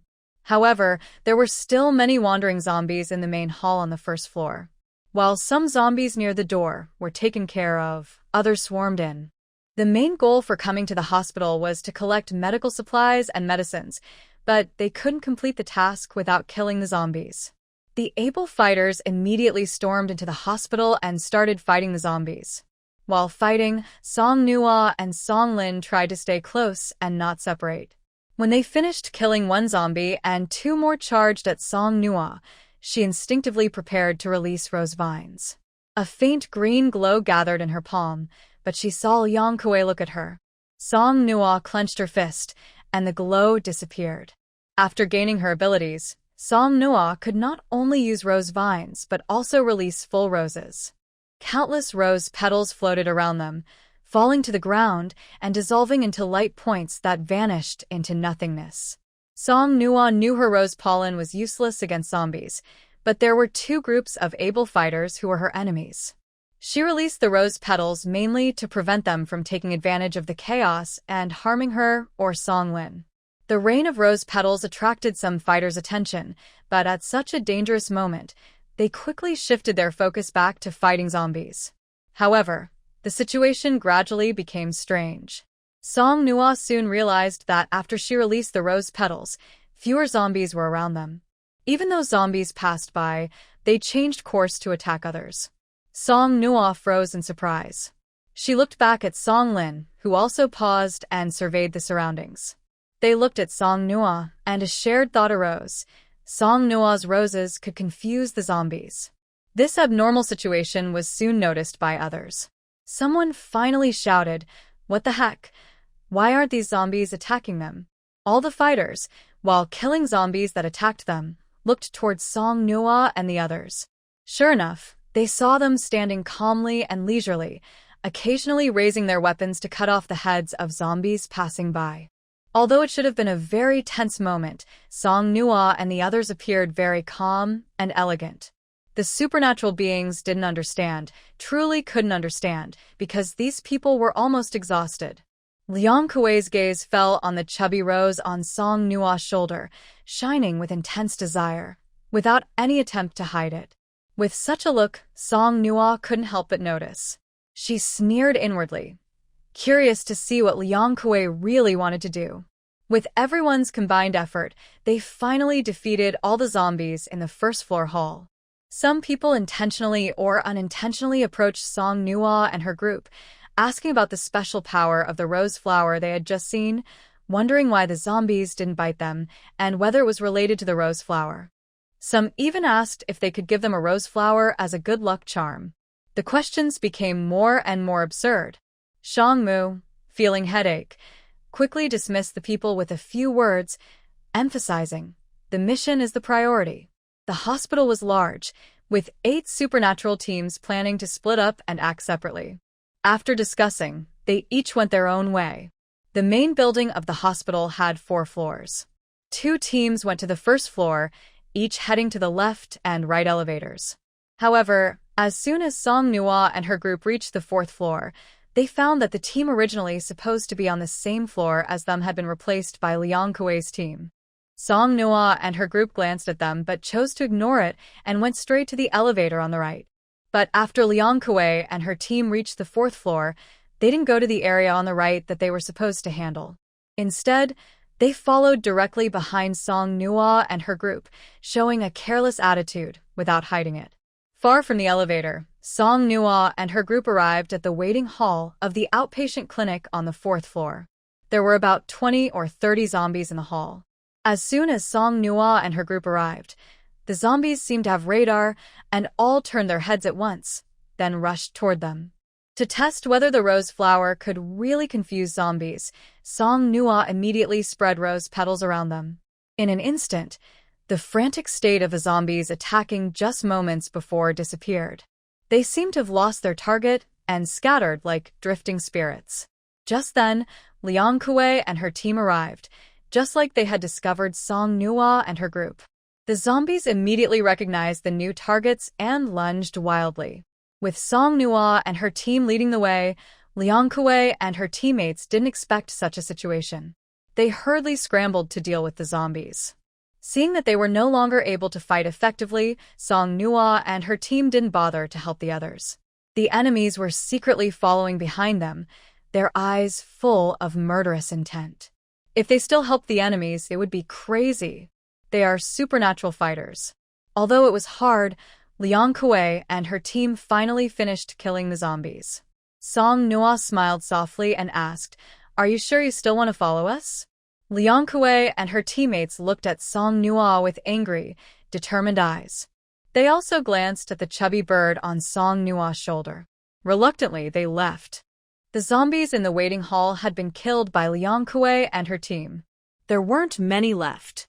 Song Noah and her team found the examination room, took the necessary equipment, and prepared to go back to the first floor hall to wait for others to finish their tasks and gather. Song Lin and his team carried the equipment. Song Noah followed behind, occasionally helping to support. When they reached the elevator, suddenly a sound rang out. Song Lin and the others turned to look. A figure flashed past. Song Noah felt a strong force hit her suddenly, and she was thrown out from next to the elevator handrail. The 4 people holding the equipment, including Song Lin, were startled by the sudden event. Song Lin didn't care about the equipment. He threw it on the ground and rushed to the handrail to try to catch Song Noah. But the figure coming at them was too fast. Song Lin couldn't catch Song Noah's hand. The chubby bird on Song Noah's shoulder flew up, trying to grab her clothes and pull her back. But the bird was only a little bigger than a lantern. Seeing Song Noah fall, Liang Kuei was standing by the elevator and felt very happy. She looked down with a sneer, hoping Song Noah would be badly hurt. If she died, it would be perfect. She could finally avenge Zhao Shun. Even if she didn't die, losing an arm or a leg would make her feel better. In that moment when Song Noah was pushed out, she was stunned. But she reacted quickly. She used rose vines to tie Liang Kuei up and pulled her down forcefully. The gravity from the fall dragged Liang Kuei down, and she barely managed to hang onto the second floor with the rose vines. They heard Liang Kuei scream painfully. Her teammate hurried over to the railing and saw Liang Kuei lying in the first floor hall, blood spreading from beneath her. Song Lin and his team threw down the equipment and quickly ran to the second floor to help Song Noah, who was hanging on the railing. They pulled her down. When Song Noah and her team reached the first floor, Liang Kuei's teammate finally snapped out of shock and hurried back to the hall, looking panicked. Liang Kuei was forcibly pulled down by Song Noah using vines. When she fell, she was head down. At the same time, Song Noah hung herself from the second floor with vines and swung the vines that tied Liang Kuei away. So, Liang Kuei didn't fall from the 4th floor. She was pushed down headfirst from the 4th floor. The first floor was a cold, hard marble floor. When Liang Kuei's teammates ran downstairs, she twitched a few times, blood kept pouring from her mouth, and then she died. Zhenwu, the team leader, had red eyes. He helped Liang Kuei's upper body up from the ground. Her back of the head was deformed, and blood flowed down like rain from a stormy sky, splashing onto the floor and forming many blood flowers. Amidst the blood, Song Noah's rose petals scattered everywhere and then turned into tiny lights and disappeared, bright but bloody. Zhenwu, unwilling, checked Liang Kuei's breathing and found she was truly dead. His eyes reddened as he glared fiercely at Song Noah. "Song Noah, you are too cruel." Everything happened very quickly. Song Noah didn't even have time to think carefully. She instinctively pulled down the person trying to harm her because she was swung to the second floor, and she swung her arm in response. Looking at the blood everywhere, Song Noah felt a bit upset, but she had no regret at all.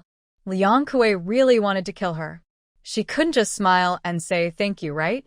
Even if she killed Liang Kuei, it was because Liang Kuei was less skilled. Last night, she burned someone to death.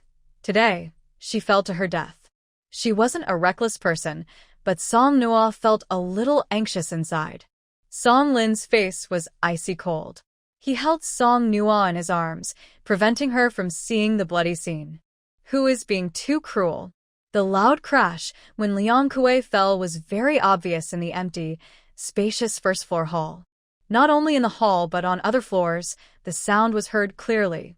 Some mutants were still cleaning up zombies in their assigned areas, while others on floors with fewer zombies, having finished cleaning, came out after hearing the noise.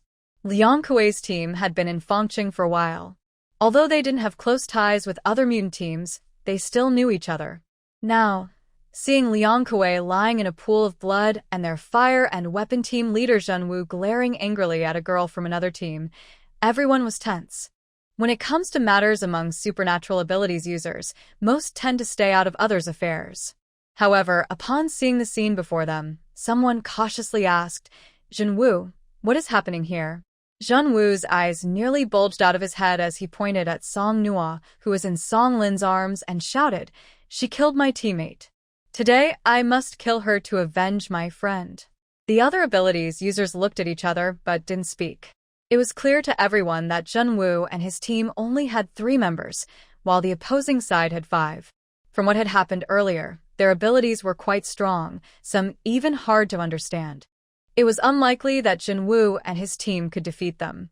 Zhenwu knew this too, so he pleaded, "This girl is so vicious at such a young age. Today, my teammate was harmed, but tomorrow it could be your teammate. Please, everyone, help me." This was an attempt to stir everyone up against them. Xiangmu narrowed his eyes slightly and gently stopped Song Wei-yang, who was eager to argue with the other side. He wanted to see how others would react. He only spoke kindly to those who had a brain. If these people truly lacked understanding, Xiangmu thought they didn't need to be polite anymore. From what they saw earlier in the hall, where they fought zombies, Xiangmu felt that these people's abilities, on an individual level, seemed weaker than theirs. Perhaps they learned about the crystal cores later, or maybe some didn't even know that crystal cores could enhance abilities. Fortunately, these abilities users had been through a lot, and no one was stupid. No one wanted to be used as a by others. Someone asked, "We want to know exactly what happened." Xiangmu raised his eyebrows and smiled at everyone, showing no signs of panic or confusion. He spoke softly and kindly, "Let me explain." Then he looked down at Zhenwu, a cold light flashing in his eyes. "You say that our Nua killed your teammate. But why don't you tell everyone why a young girl would kill your teammate for no reason?" Xiangmu glanced at Song Nua in Song Lin's arms and explained to everyone, "Earlier, we were carrying medical supplies needed by the base when we went downstairs. As we reached the elevator, suddenly a shadow flashed past so quickly that we couldn't react. It bumped my teammate down the stairs. Luckily, the young girl reacted quickly and saved herself, but she also pulled the person who hit her down the stairs. Your teammate was about to harm my teammate, but instead, my teammate pulled her down the stairs. Wasn't she asking for it? Do you think you can't handle your teammate's death? When she tried to hurt my teammate, did you try to stop her?" Zhenwu didn't. In fact, he had no idea what Liang Kuei was planning. But anyway, Liang Kuei is his teammate, so he has to support her. Zhenwu looked at Xiangmu with a cold stare. "But she didn't die, did she?" Xiangmu's face was calm. "She didn't die because she was lucky. It wasn't because your teammate was merciful. If she had reacted a little slower, she would be lying here today." Everyone stayed silent for a while. Finally, a former teammate of Zhenwu's team, who had gone on missions with them, spoke up. "Zhenwu, maybe it's better to forget it. Since your teammate was the one who started it, this isn't really her fault. I know you're upset because your teammate died, but we really can't help you with this. This kind of thing, which benefits no one and offends others, isn't fair to them. How can they help? You brought this on yourself. Who told you you couldn't beat them, yet you still went to attack?" Seeing no one was helping, Zhenwu couldn't swallow his anger. He had already said if they just let it go, where would he put his face? Wouldn't anyone be able to bully them in the future? Thinking of this, Zhenwu put down Liang Kuei's body, stood up, and a flame shot from his palm towards Song Nua. Zhenwu's fire abilities were much weaker than Song Lin's. Before Zhenwu could act, Shun Qin used his earth powers to extinguish the flames. Zhenwu's 2 teammates wanted to intervene, but Song Nua suddenly turned around.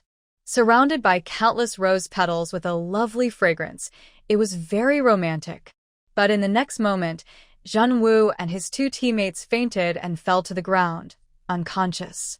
If you don't cut the weeds at the root, they will grow back in spring. But now, the situation was different. Zhenwu and his 2 teammates clearly couldn't fight Song Nua and the others. Under everyone's watch, it was impossible for them to be killed. So, making them faint to avoid conflict was the best choice for now. Zhongyu, who was behind the other abilities users, saw this scene. His restless desire to find a chance to retaliate against Song Nua finally settled down. He suddenly remembered that a few days ago, before he fainted, this girl named Song Nua had waved a flower in front of him. The petals appeared suddenly and unexpectedly, enough to make people faint the moment they showed up. There's no point in blaming revenge now. We might get beaten again. But if we don't seek revenge, there's no need to anymore. Aside from the trouble caused by Liang Kuei, the mission went fairly smoothly. Except that Liang Kuei died and another psychic was slightly injured, fortunately, not by zombies. Zhenwu was knocked out and carried back to the base by others. Everyone knows that once they wake up, there will be an even bigger mess. Song Noa was a bit nervous, but Song Lin and the others remained calm. After finishing the mission at the base, they took Song Noa back to their home. Shang Jia rushed over excitedly, just like yesterday, but Song Noa clearly wasn't interested. She silently went to the sofa, fiddling with her fingers, her index finger twisting together. Seeing this, Song Mama and Xiang Mama asked Song Lin, "What's wrong with Nu Nua?" Without waiting for Song Lin to answer, Song Nua looked troubled and said, "I caused trouble." She didn't dare say exactly what trouble she caused. The scene from early morning was still fresh in her mind. She was afraid that if she said she had killed someone again, it would scare Song Mama and Xiang Mama. Song Mama looked confused and asked, "You caused trouble?" "It's no big deal. Every kid causes trouble sometimes. Did your brother say anything?" After asking, Song Mama stared at Song Lin with a stern look. Song Nua thought, "Are your expectations for me this low?" Song Lin replied, "I really didn't do anything." After a moment of silence, Song Nua looked up and asked Song Lin, "Brother, do we need to leave the base quickly?" Even if the other side caused this trouble, she had still killed Liang Kuei.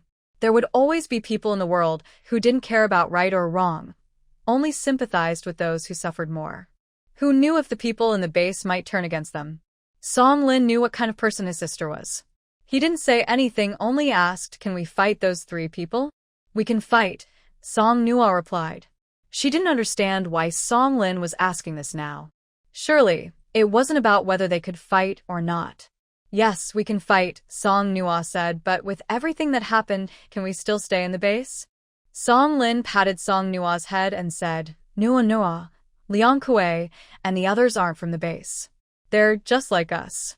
The base won't stand up for them. In this world, it's survival of the fittest. Instead of fighting us, they should be trying to win us over.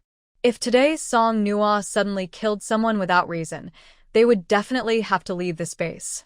But since the other side made the first move, they are in the right and stronger. For the sake of Liang Kuei, fighting them isn't worth it. Sure enough, until the sun nearly set, no one came looking for trouble. Song Nua felt confused. Even if she didn't care much, others wouldn't risk confronting her for Liang Kuei. But what about her teammates? Didn't they previously say they wanted to avenge Liang Kuei? It's been so long. Surely they have realized the truth by now? With doubt in her mind, Song Nua followed Song Lin and the others out the door, planning to exchange some supplies at the materials hall. Although Song Lin and his team didn't think they needed to run just to avoid Liang Kuei's teammates, they really should leave. The Fengqing base isn't their home anymore. Since they will leave sooner or later, it's better to do it early, so Song Nua won't stay here and keep thinking. The materials hall was crowded with people waiting to exchange supplies. As soon as Song Nua and her group entered, the noisy hall suddenly fell silent in an eerie way. There were ordinary people, ability users, and even ability users who had gone to the hospital with Song Nua earlier today. Those ability users looked at Song Nua and her group with fear, suspicion, and some panic. Song Nua and her group pretended not to notice, casually choosing a line and waiting at the back to exchange supplies. Someone in the neighboring line glanced at Song Nua, but she pretended not to see. They looked again, but Song Nua still acted unaware. However, after several glances, she couldn't hold back anymore. She turned her head to ask what was going on, but the other person immediately looked up at the ceiling, pretending to be distracted. Song Nua. Come on, stop pretending. It's obvious. Trying to hide her frustration, Song Nua poked the other's arm. The person looked down at Song Noah and then forced an exaggerated smile. Little sister, you calling me? Is there something you need? The smile was painfully obvious. Seeing the other person's expression, which looked more like crying than smiling, Song Noah directly asked, do you know how Liang Kuei's teammates are doing? The other person was startled. He thought about how Liang Kuei's teammates were expelled from the base after attacking other ability users during a mission. This incident was widely known within the base. Who wouldn't know? What does this girl mean by asking him this? Threaten him? I can't stand it. This really can't be tolerated. He just looked at her a few more times and it's so brutal. So he angrily said, don't think I can't beat you. And you can threaten me. I haven't even hit you, so you can't be so unreasonable. Song Noah, what are you talking about? I just want to know why they didn't come to trouble me. The previously angry psychic was stunned upon hearing this and immediately calmed down. Don't you know? Let me tell you. He rambled on, then looked around and saw a bunch of people staring at him. He had planned to whisper to Song Noah, but seeing the situation, he stopped hiding and said, we guess the base wants to bring your Rose squad over, so they kicked them out. It makes sense. Although there are few psychics, when things get really serious, the base naturally sides with the stronger side. Song Noah was surprised. What Rose squad? The other person replied angrily. Is that the point? Despite asking that, they happily continue to talk to Song Noah. When your squad appears, it's like roses floating everywhere, so people started calling you the Rose Squad. Actually, that's a nice name. By the way, what kind of psychic power do you have? It looks really beautiful. But the more beautiful something is, the more dangerous it can be, and the more dangerous it is, the more captivating. Earlier at the hospital, Song Noah and the others never separated, and no one knew whose psychic power the roses belonged to. Everyone was very curious, but no one dared to ask. Now that someone was inquiring, they all listened secretly. Then they heard the delicate-looking girl with clear eyes and refined features softly reply, oh, that's not psychic power. That's the main character's aura. Everyone, if you don't want to say, then don't, but don't be so outrageous. Seeing everyone's shocked and incredulous expressions, Song Noah kindly asked, want me to perform for you now? Everyone's eyes widened. This girl is really ruthless. I suddenly remember I have something to do. Coincidentally, so do I. They didn't even have time to find excuses, and a bunch of people hurriedly dispersed, not daring to look back. Song Noah watched as the supply hall suddenly became empty, took a step back to give space to Song Lin and the others, and said, all right, now you don't need to queue. Song Lin and his companions looked speechless. They had started talking about serious matters, but somehow the conversation had turned into this. After exchanging supplies, Song Noah and the others hurried back to their residence, quickly packing their things to leave. They had originally planned to leave, but it wasn't urgent. However, Liang Kuei's team was expelled from the base. Regardless of what the base managers thought, it was better to leave quickly before things got more complicated. Leaving together as a group was too noticeable. They waited until the sunset sank into the clouds, and as it grew darker, the base's gate was still busy with people coming and going. Few people recognized Song Dad and Song Mom, so they took Song Jia and drove away from the base first. About 10 minutes later, Song Noah stored the car in her space. The group then headed toward the base gate, attracting many glances. Not everyone knew Song Noah and his group. In fact, apart from the other mutants they did missions with today, most people at the base didn't recognize Song Noah's face. But when Fei Jiu boldly stood on Song Noah's shoulder, everyone knew immediately. They were the Rose. The staff at the base gate looked at Song Noah and his group with suspicion, seeming confused about where they were going so late. They didn't dare ask much, glancing around and noticing they had no luggage or supplies, so they assumed the group was leaving and chose to ignore them. At a hidden corner where the base gate couldn't be seen, Song Dad and Song Mom's car was parked. Song Noah took out another vehicle and quickly left Fengqing base. When the base leader finished his work and, with 4 or 5 mutants, arrived at the house where Song Noah and his group had stayed, they found it empty. When they learned that Song Noah and his group had left the base, the staff at the gate didn't stop them. The staff was furious, but had to face the situation, losing both the mutants they tried to recruit and their own efforts. He personally drove away some mutants, only to see them leave silently, which felt like a slap in the face.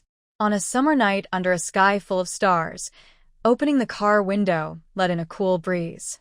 The car sped along the highway, leaving everything that happened at Fengqing Base far behind. But the night was not peaceful. Xiangmu glanced at the rearview mirror with a calm expression and said, "Wei Yang, stop the car ahead." The car continued for about 10 more meters before pulling over and slowing down to a stop. Sang Noah and the others got out of the car. As they passed another vehicle, they lightly tapped the car door from behind and said, "Close the windows and move forward a bit." The driver, Uncle Xiang, didn't say much. He stepped on the gas and drove the car forward a few dozen meters. Behind them, another car that had been following Sang Noah for a long time stopped. 3 people got out, Zhenwu and his 2 teammates. Although Sang Noah was not walking at the front, Zhenwu's gaze was like a sharp knife trying to pierce her heart. He stared at her intensely, with a cold glint in his eyes. Xiangmu moved aside slightly, blocking Zhenwu's view of Sang Noah. He said casually, almost with a smile, "You've been following us for so long. Are you really determined to fight to the death?" His tone was light and relaxed, but there was a dangerous feeling that made the heart race.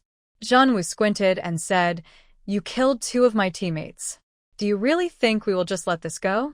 Xiangmu lowered his head slightly, his thick eyelashes hiding his eyes. After thinking for a moment, he looked up seriously and said, "We can't just let it go. We need to eliminate the threat completely to avoid future trouble." As he finished speaking, Zhenwu felt a warning in his heart. He instinctively looked behind Xiangmu, even though he couldn't see clearly. He knew there was a young girl standing behind him. She seemed harmless, but she was also the most frightening. She could make someone die in their sleep without knowing how they died, and their body would be dismembered. The power he once desperately desired now became his greatest fear. But Sang Noah stood still, quietly standing behind Xiangmu. This made Zhenwu breathe a little easier. Not only Xiangmu noticed his gaze, but Song Lin and Xiang Chen also saw it. Xiang Chen raised an eyebrow and smiled, saying, "How about this? I'll give you 2 options. First, we kill you. Second, you leave now, and we won't bother each other. Deal?"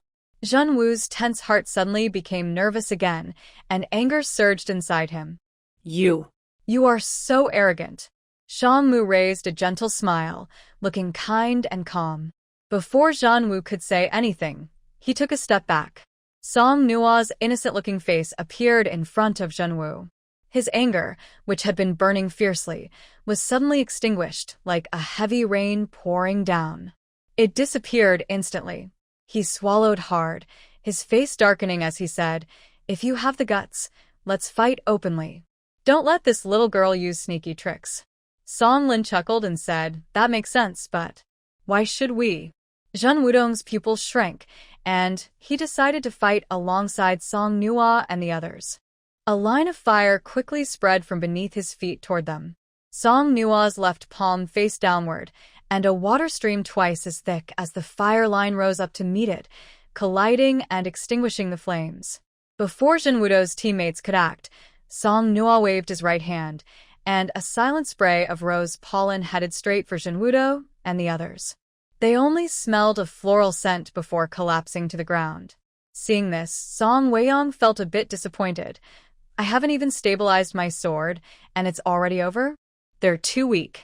Unlike usual, Xiang Chen didn't argue with this simple-minded person. He walked over to Zhenwudo, kicked his arm with his toe, and sneered, "You're pretty ugly, but you think you're clever. Your special power is too weak. You call others' abilities sneaky tricks? If it were your power, you probably wouldn't even give us time to speak before we're gone." They had agreed not to give up easily, but now Song Nua and the others were in trouble. The enemy had already fainted, and killing them while they were unconscious felt a bit wrong, but they couldn't fight back. Zhenwudo was chasing after them, but he seemed a little frustrated and angry. Should he fight? Zhenwudo wasn't good enough. Should he let it go? Zhenwudo would just cause trouble again. Or maybe do something more interesting? 10 minutes later, a trap using Xiangmu's ice ability and a fruit knife was ready for a delayed attack. After all, it was Zhen Wudo's fault for being weak, not Song Nua's. Killing was necessary. Constantly being chased and shouted at wasn't good either. They couldn't expect Zhen Wudo to understand everything, right? They all got back into the car. Song Weiyang reminded Song Nua, "No, Nua, I told you, don't be so impulsive. If you keep making people faint, how can we fight?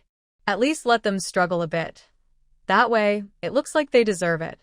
Song Nua replied, "I don't have such high standards." Fei Jiu chirped happily, "Chiu, chiu, chiu." Song Nua patted Fei Jiu's white fuzzy head. See? Fei Jiu agrees with me. Song Weiyang looked at Fei Jiu with disdain.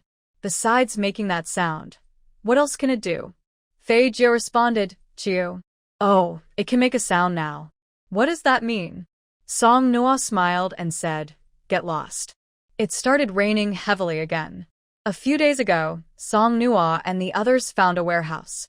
After clearing out the few zombies inside, they rested there for 2 days. We are not far from Huai City now. Last night, they discussed returning to Xinhuai village to check on the little girls they once saved. But early this morning, they found it was pouring rain outside. The rainy, humid weather made everyone feel lazy and unwilling to go out, so Song Noa and the others decided to stay and wait for the rain to stop. Misty rain covered the sky and land. The warehouse's rolling door was open. Bored, Song Noa insisted on playing a game of Do Diju with Song Lin, Xiang Mu, and Song Weiyang. During the game, Song Noa was very bad at playing, while the other 3 pretended to be good. When Song Noa only had 5 cards left, Xiang Mu thought for a moment, casually played 3 threes and 2 kings, and successfully made Song Noa the loser. Watching the excited little landlord across from him, Xiang Mu glanced at Xiang Jie, who was busy barbecuing with Fei Jiu. He was worried his brother might accidentally burn Fei Jiu, which would be a big problem.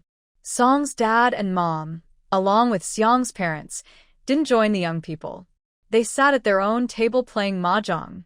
The mahjong set wasn't from Song Nua's collection. Xiang's mom had brought it when she was fleeing from danger. Xiang Chen looked tired and annoyed as he watched his parents play mahjong. He rolled his eyes so hard they almost popped out. If only they had taken some gold or silver when escaping, he wouldn't complain. Who takes mahjong when fleeing? It's so absurd. Opposite the warehouse was a small shop. When they visited a few days ago, it was almost empty, with only a few candies scattered on the counter and floor, some soy sauce and vinegar bottles, and 2 bread rolls, one of which was crushed under someone's foot and deflated. Song Nua didn't mind at all. She took everything, even the squashed bread, which was still in its wrapper and clean. It could feed Fei Jiu. Xiang Chen watched his parents playing mahjong for a while, then moved a small stool to the warehouse door. Outside, the heavy rain was falling like it didn't care about anything, noisy yet quiet. Feeling bored after watching for a while, Xiang Chen started to feel sleepy. He closed his eyes, feeling the coolness from the rain on the ground, but suddenly, he faintly heard a sound in the heavy rain.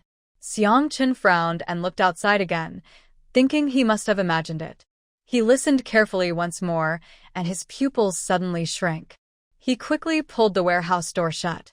The once bright warehouse suddenly darkened, leaving only the small fire Xiang Jie was playing with, burning fiercely. The group of people couldn't see the cards and mahjong tiles clearly, so they looked at Xiang Chen. Xiang Chen pointed outside the door and explained, "Someone is here. I heard the sound of cars driving over water and splashing. It's not just one car."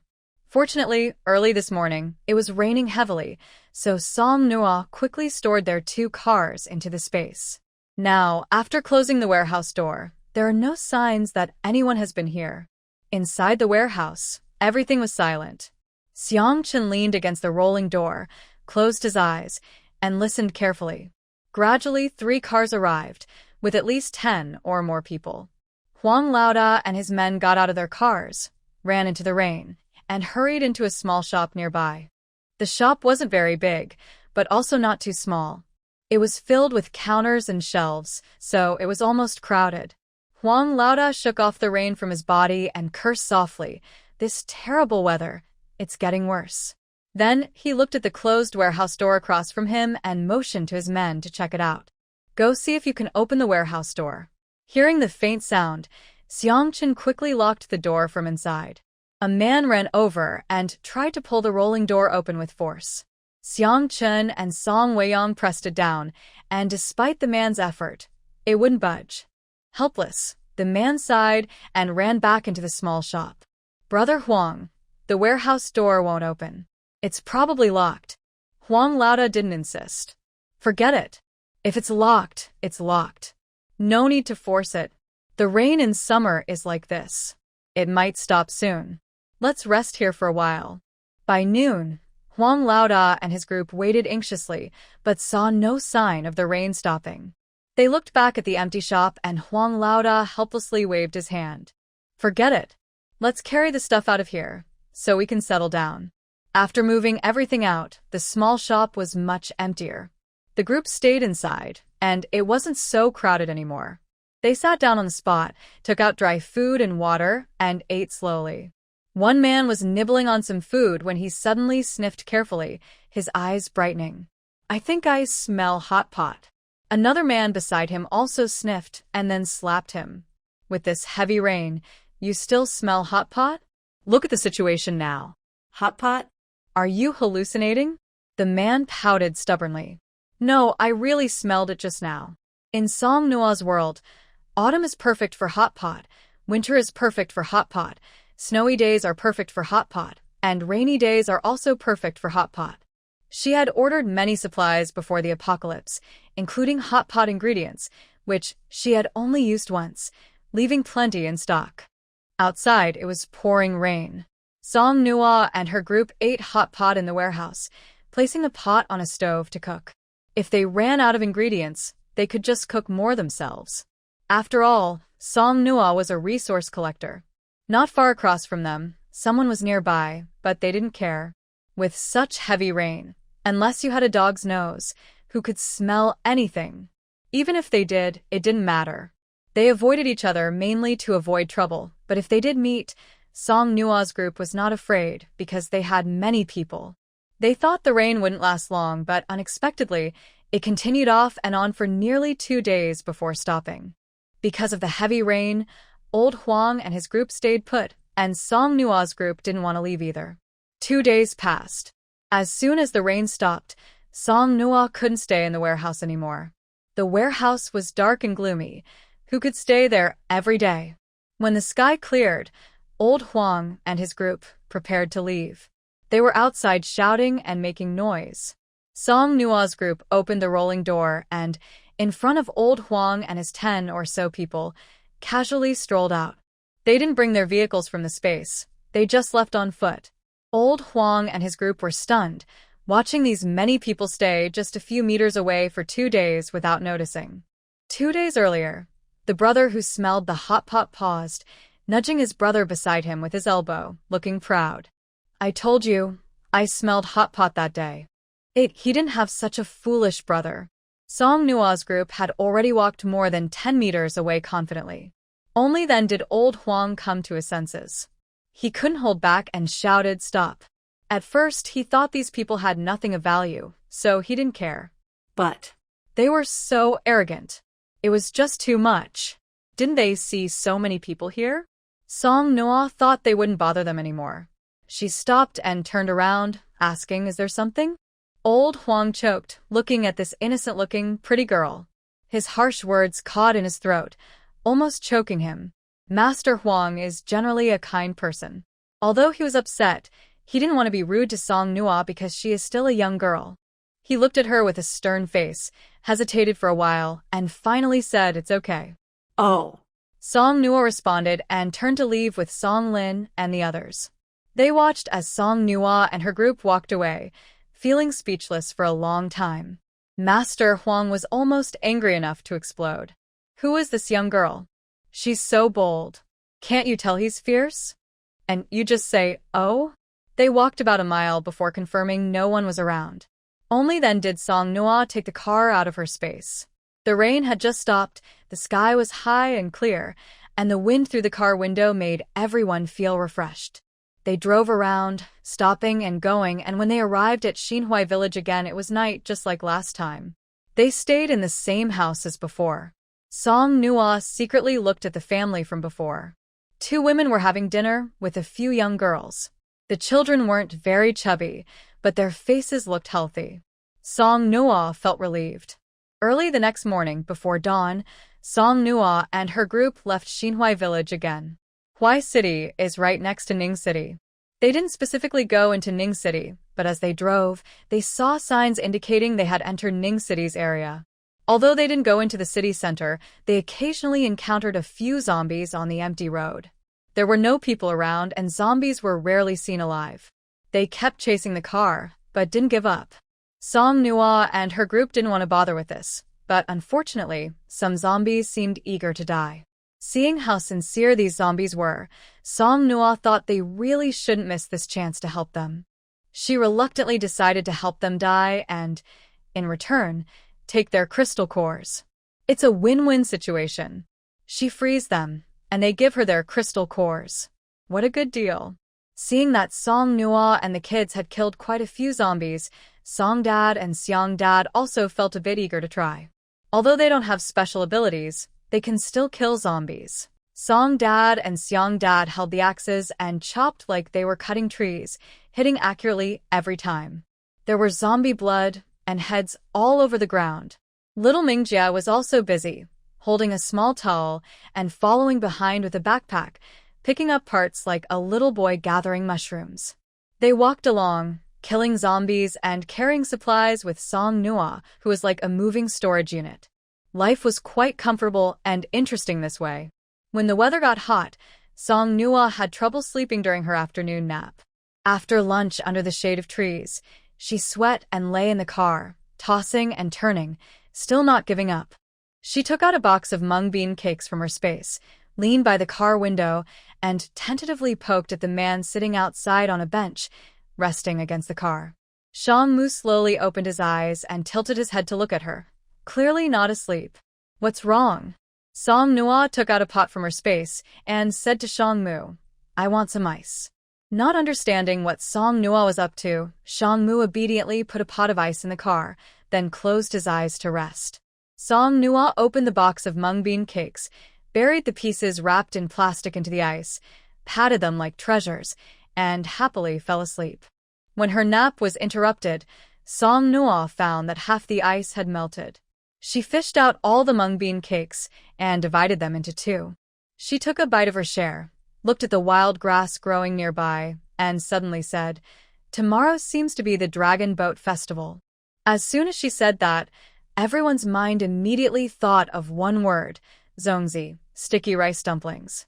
On such a big holiday, missing out on celebrating? That wouldn't do.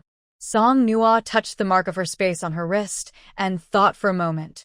Her space really didn't have any zongzi, but she had the ingredients to make zongzi. She just lacked some reed leaves. She pondered for a moment and asked, "How about we visit a village to look around? What's there to see in a village?" Everyone knew what she meant, and they immediately started the car and left. They were traveling along a rural road, and finding a village to gather reed leaves was the easiest plan. Just 2 minutes later, Song Nua saw smoke rising in the distance. It was already past 1 p.m., and it was a bit late to start cooking now. But more surprisingly, there were still people cooking. Judging by the smoke, quite a few households were cooking. This seemed strange, and without needing to say more, Song Lin drove straight toward the village. The village looked a bit far, but they reached it quickly. Before parking, a big yellow dog at the village entrance was barking wildly. Although people were cooking inside the village, the dog kept barking for a long time without anyone coming out to check. Song Nua looked down at the stubborn big yellow dog and joked, "Isn't it obvious that the words, 'I have a ghost,' are written on my face?" Song Lin nodded, very interested in what kind of ghost it was. The village entrance was very narrow, with 2 houses close together, forming a small alley. Song Weiyang pounded his chest, claiming he was brave and would be the first to catch a ghost, leading the way confidently. The alley was so narrow that only one person could pass at a time. As Song Weiyang walked ahead, he looked very confident. Just as he was about to go through, a rotten, deformed face suddenly appeared in front of him, snarling and trying to bite him. Close up, Song Wei-yong saw how ugly the face was and couldn't help but curse. With a flash of light, the zombie's head fell to the ground, and he didn't forget to take out the crystal core. After making sure there was no danger at the alley entrance, Song Wei-yong stepped out. As the group left the alley and hesitated about which way to go, a middle-aged man suddenly appeared. He approached Song Nua and the others eagerly, with a very excited expression. Psychic. Are you psychics? Since Song Wei-yong had already been seen using his powers, there was no need to hide. He nodded and said yes. The man became even more excited. Great, I am the village chief here. Since you came to our village, it must be fate.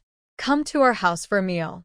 The dog outside had been barking for a long time, but no one appeared. They had just killed a zombie, and now he was rushing to invite them home for dinner? It was a bit funny, but Song Wei-yong didn't say anything. He and Song Lin exchanged glances and casually asked, Village chief, how did a zombie suddenly appear at your village entrance? Is your village okay? As soon as he finished speaking, Song Nua and the others clearly saw the village chief's steps pause slightly. After a few seconds, he smiled and replied, We're fine. The zombie maybe came from somewhere else. Our village is very safe, no zombies. The group sneered inwardly. Now, what place could truly be 100% safe from zombies? They didn't believe such lies. Such nonsense was only good enough to fool fools. Honestly, the roads in this village were quite clean. Every house they passed, there were people standing at the door greeting the village chief, making the place look peaceful. To say what feels wrong, Song Nua felt that the looks these people gave them were strange, especially when they looked at her, Shangjie and Song Mama. The expressions made her feel uneasy, with a hint of excitement. Very odd. Until they arrived at the village chief's house, Song Nua noticed something even more unusual. This village. She hadn't seen any elderly, weak women or children so far. Even in the neighborhood of Zhonglauda, they had seen young women and children walking around, but in this village, Song Nua saw no one except men standing outside each house. The village chief's house was a small building with a yard, and there was an attic upstairs. When they entered the yard, they saw two men in their 20s or 30s standing at the door. The village chief cheerfully introduced, These are my two sons. The two sons looked quite handsome. They glanced at Song Nua and her group, and when they saw Song Nua, their eyes lit up briefly, but then suddenly turned cold. Song Nua didn't bother to pay attention to their expressions. She looked around but didn't see the lady of the house. After what happened with Zhonglauda, their group had become more sensitive to such situations. Song Dad asked calmly, Is your wife not here? The village chief and his two sons' eyes flickered and they chuckled, saying she had gone back to her parents' house. Who would believe that? In this situation, who would have the mood to visit their parents? Their hearts must be quite big. Maybe their family members aren't even human, just going back to deliver some vegetables? Inside, Song Nua and her group were silently criticizing, but they kept a calm face and even nodded and smiled politely. When they entered the house, the two sons brought over water. One of them handed a cup to Song Nua and looked at her deeply, locking eyes with her. Song Nua. They kept staring. Does this person have some serious problem? The village chief and his family all seemed a bit strange. The two sons were also odd. The water they brought Song Nua and her group didn't feel like drinking. But when Song Nua looked up, she saw that the man who had just handed her water was still staring at her. When she looked at him, he looked at the water cup again, and then looked away, as if hinting at something. Song Nua? If she understood correctly, he was telling her there was a problem with the water. But why would he tell her? Song Nua initially never thought about touching the water cup, but now she was somewhat interested. She picked up the cup and gently sniffed it. It didn't seem to have any special smell, but upon smelling again, it seemed to have a faint greenish tint. The cup was not a transparent glass, but a very old-fashioned white porcelain cup. Maybe because it had been exposed to the sun for a long time, Song Nua always felt that the water inside the cup looked a little off, with a faint green color. Shangmu sat closest to Song Nua. Seeing her holding the cup and smelling and looking at it, he was afraid she might suddenly take a sip. She was still looking up at the village chief speaking, but her hand had already reached the cup's rim and covered it. Song Nua looked up at him, then saw him staring at the village chief. She looked again at the village chief's son, who was standing quietly, and then stopped worrying about the water cup. After talking for a while, the village chief finally stopped. Seeing Song Nua and the others sitting quietly with their cups, he politely asked, "Why aren't you drinking water?" "Because they didn't dare." Song Weiyang was about to make up an excuse, but Shangmu, with a polite smile, answered simply, "Not thirsty." The village chief's expression stiffened. Then he smiled again and said, "Then let's have a meal together?" This time, Song Weiyang learned his lesson and blurted out 2 words, "Not hungry." The village chief's face couldn't hide his embarrassment, but he forced a smile and nodded, "I see." Although he felt a bit disappointed, he quickly hid his feelings and tentatively asked, "It's not easy for you to come all this way. Why don't you stay overnight in our village?" Song Dad and Seong Dad, who had been chatting happily with the village chief, looked hesitant. "That might not be suitable. We have so many people. It's not very convenient." Hearing this, the village chief's face lit up again. "It's very suitable. It's not inconvenient at all. We have several rooms at home." Song Nua and the others exchanged meaningful glances and nodded politely. "All right." Afraid they might change their minds later, the village chief hurriedly told his 2 sons, "Quick, take the guests to the rooms." The 2 sons led the way upstairs to the 2nd floor. There were stairs leading up to an attic. When they reached the 2nd floor, the 2 sons stopped. Looking toward the attic, the man who had handed the water cup to Song Nua turned and said, "The attic is full of clutter. If you have nothing urgent, it's best not to go up." After saying this, he turned to lead Song Nua and the others to the rooms. None of them asked about the attic, but the other person specifically mentioned it, then told them not to go. This clearly wasn't because they didn't want them to go, but because they actually wanted them to go, right? The village chief's house has several rooms, and one room isn't enough for everyone, so Song Nua and her mother sleep in the same room. It's still early afternoon. Song Nua sits in her room for a while, thinking carefully about the strange look in the village chief's son's eyes and what he just said. She gets up and walks to the door. As she opens it, her mother, who is tidying the bed, asks, "Nua Nua, where are you going?" Song Nua thinks for a moment and replies, "To pick zone leaves." Her mother is happy and says, "You don't know how to pick those. I'll go with you." Song Nua shakes her head and says, "No, you go find Uncle Song. We're best at picking zone leaves." Her mother thinks for a bit and probably understands what Song Nua means. Their room is closest to the staircase on the 2nd floor, near the attic. When she opens the door and looks up, she sees Shangmu standing on the middle stairs between the 2nd floor and the attic. Hearing the door open, he looks down at Song Nua and softly asks, "Picking zone leaves?" Song Nua nods. She came specifically to pick zone leaves, so of course she will go. "Go call your brother." Song Nua originally wanted to go upstairs and take a look at the attic, but seeing Shangmu already upstairs, she obediently turns to find Song Lin. When Song Nua calls Song Lin to come back, Shangmu is already on the 2nd floor. Song Nua looks at him suspiciously, but doesn't ask much. The 3 of them go downstairs and meet the village chief's 2 sons, who are just finishing tidying up dishes. One of them greets and asks, "Are you going out?" Shangmu nods and says, "Yes, just going for a walk and to pick some zone leaves." The village chief's sons are surprised, not understanding why Song Nua and the others want to pick zone leaves. But they quickly realize and one of them smiles, saying, "That's good.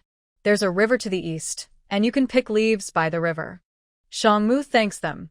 The 3 are about to leave when another suddenly speaks up, "Take a walk, but don't go to the attic." The attic again, it's the attic. Song Nua looks up at Shangmu, seeing his calm expression, and responds with a nod. The 3 leave the village chief's house and head east toward the river the village chief's son mentioned. Along the way, there are many houses. Some have their doors tightly shut, while others have a man sitting at the door, silent and expressionless, just staring at them.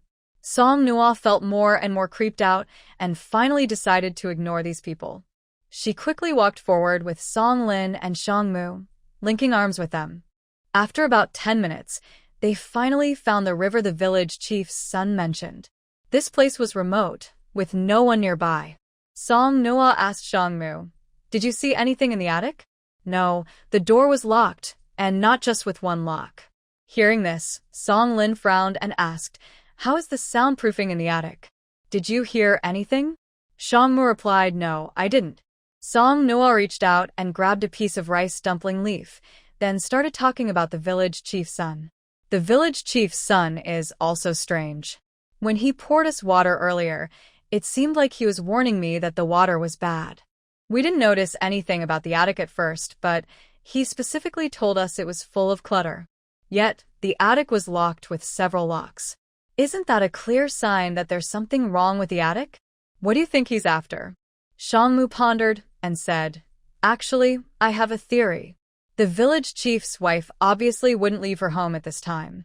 So you think the thing upstairs in the attic is the village chief's wife?" Song Lin asked. "Yes." While plucking rice dumpling leaves, Song Nua asked casually, "But why would he lock his wife in the attic?" "But it's still a bit strange, right? From what the village chief said about his wife, it doesn't seem like he has deep feelings for her. If he managed to catch a zombie, why not kill it? And his 2 sons, his wife turned into a zombie, but she was locked in the attic and couldn't hurt anyone. Why keep warning us that there's a problem with the attic?" Song Noah looked confused. How they think doesn't matter anymore. Noah, if our guess is right. Shang Mu warned, "After entering this village, did we see any old, young women or children? And why doesn't the village chief admit there are zombies here?" Hearing this, Song Lin and Song Noah felt a chill run down their spines.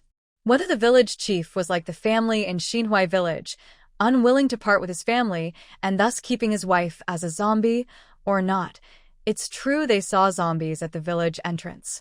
But the village chief refused to admit it. So, could it be that all the old, young women and children in the village had turned into zombies? The blazing sun shone down, making everything feel hot and burning, yet strangely cold at the same time. I gathered the rice dumpling leaves quickly and hurried back to the village chief's house. The chief's 2 sons were sitting at the door, just like others Song Nua met on the road. As she was about to enter, Song Noah remembered the strange behavior of the chief's son earlier. She stopped and asked, "Is the village chief not home?" The man who had been warning Song Noah looked at her deeply and asked, "What do you want to ask?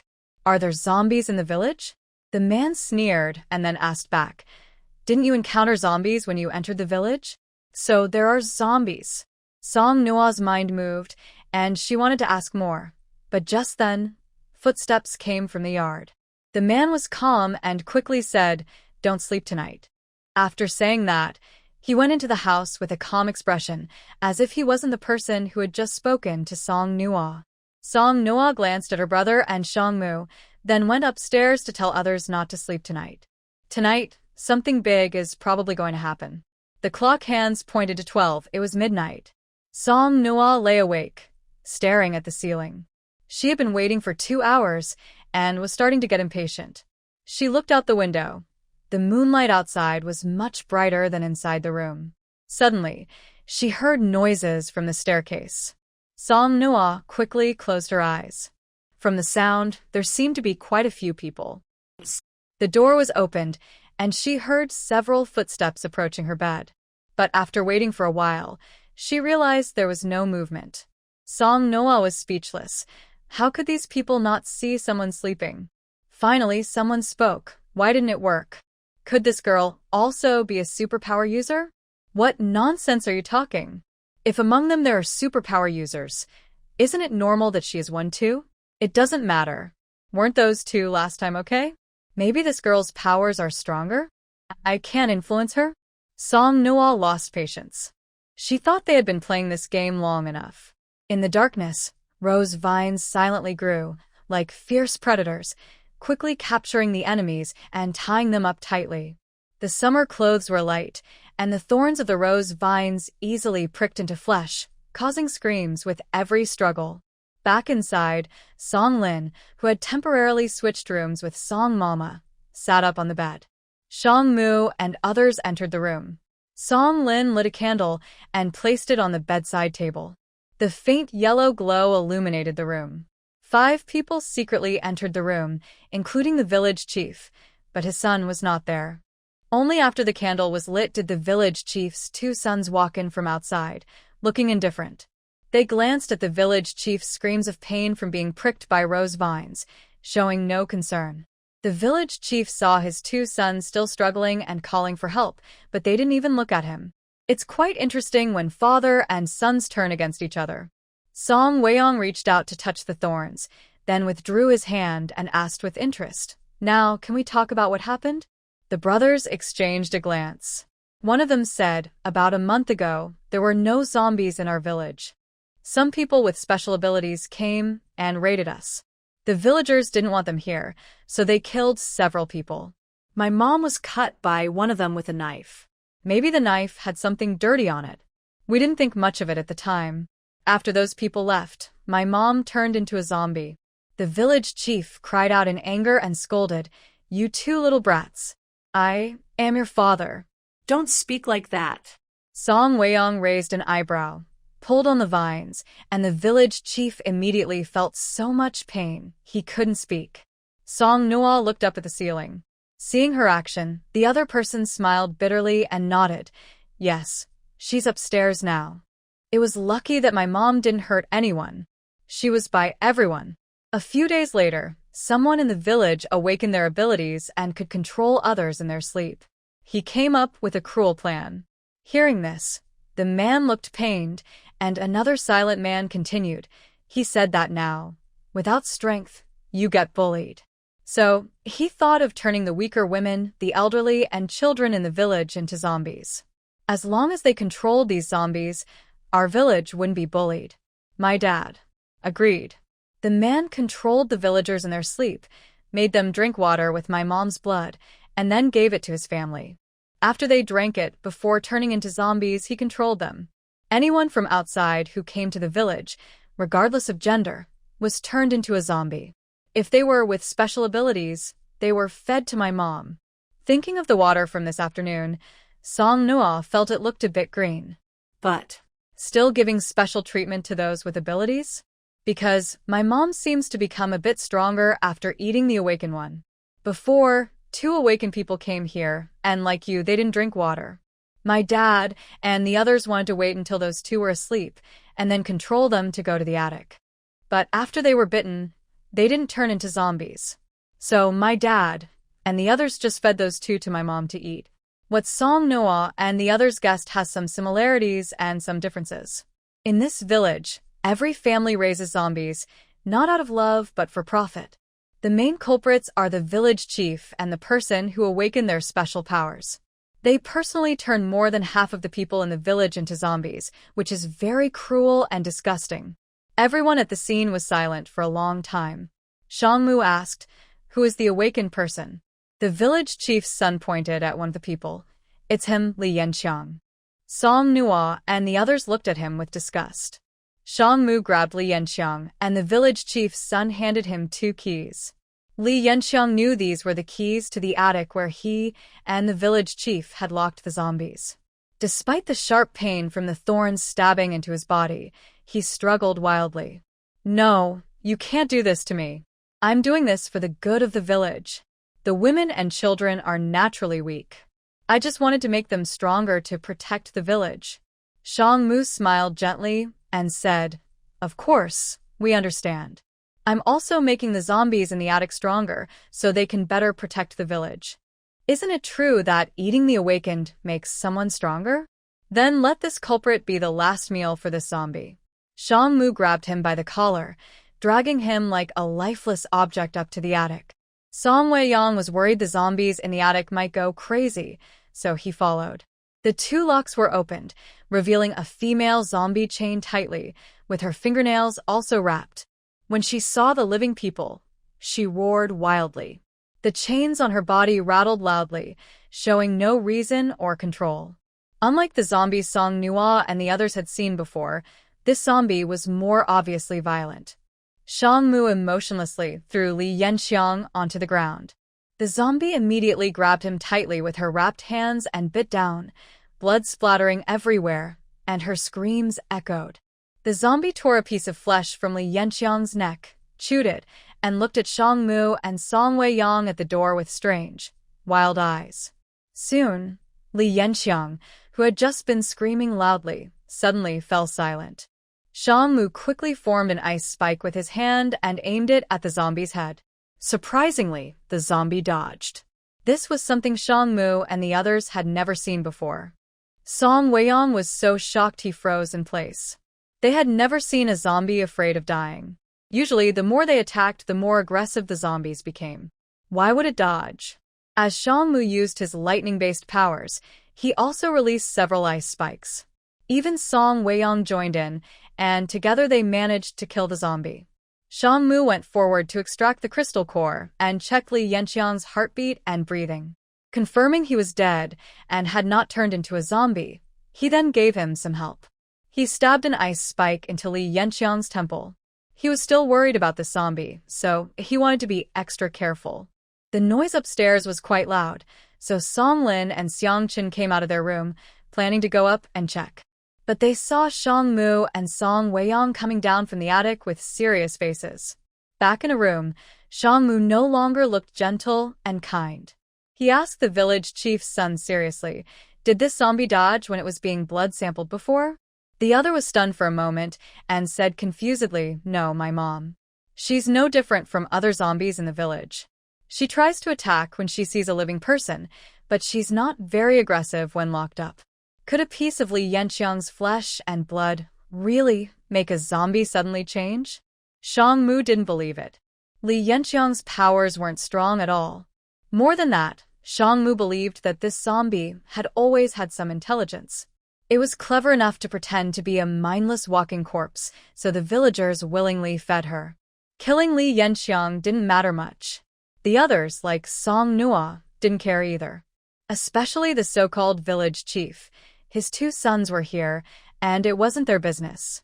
The villagers had been controlled into doing these things, and the zombies were locked in their homes. They could decide whether to kill or keep them. Song Nua and his group waved goodbye to leave. Seeing this, the two sons of the village chief were stunned. "You're leaving already?" they asked. Song Nua nodded. "Yes, we came to pick some zong leaves. We've finished, so of course we're leaving." Really, they were just here to pick zong leaves? Watching the village chief's son see them off at the gate, Song Nua curiously asked one of them, "Why did you keep warning me earlier?" Song Nua thought that, besides Shang Jia, most normal people would see them and think she was the most fragile. Even if she wanted help, she probably wouldn't ask him. The other person looked at Song Nua, then at her chubby shoulder pet, and smiled, saying, "I've heard about you, Rose." The two gifted people who were killed mentioned it when they spoke. "I overheard everything." Song Nua was surprised. If they knew about it, they probably didn't come from Fangqing Base, or maybe they had been there before. She reached out and patted the head of her chubby pet. The pet was really a small bird, and it impatiently protested, "Chew, chew, Chew. After a long fuss, it was already 2 a.m. when Song Nua and the others hurriedly left the village. Just thinking about how almost every household had some zombies inside made her feel uneasy. It was like wearing a coat covered in caterpillars. Not long after getting in the car, Song Nua started to feel sleepy. Her eyes were almost closing when she suddenly remembered something the village chief's son had said. She grabbed Xiangmu's sleeve and asked, "If a gifted person gets bitten by a zombie, will they turn into a zombie?" Xiangmu looked at her, who seemed extremely tired but still worried about the matter. He found it very funny. Gently, he patted her head. When he looked again, Song Nua was already asleep. Xiangmu thought about the scene when Li Yanxiang died. When the zombie bit him, he surprisingly didn't turn into a zombie.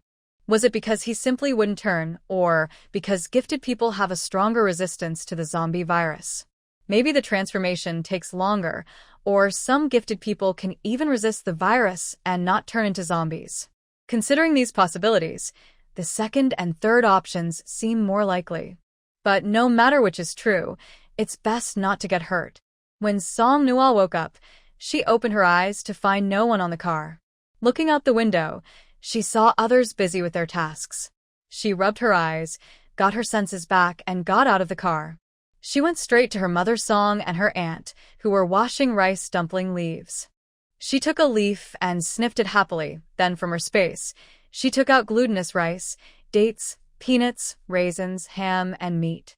Her parents had passed away many years ago, and she hadn't seen anyone make rice dumplings since. Every holiday, a nanny would buy some from the supermarket. Whether sweet or salty, with dates or meat, after cooking, the pot would be covered in oil. Song Noa wasn't very interested. The freshly picked rice dumpling leaves smelled wonderful, and Song Noa loved them very much.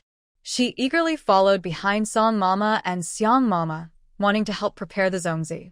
Just as her hand reached out to help, her older brother pulled her by the collar and took her away. Getting too confident again? Don't cause trouble. Go wash up and have breakfast. It's not that Song Lin looks down on his sister, but the facts are clear. He can't have too much confidence in her.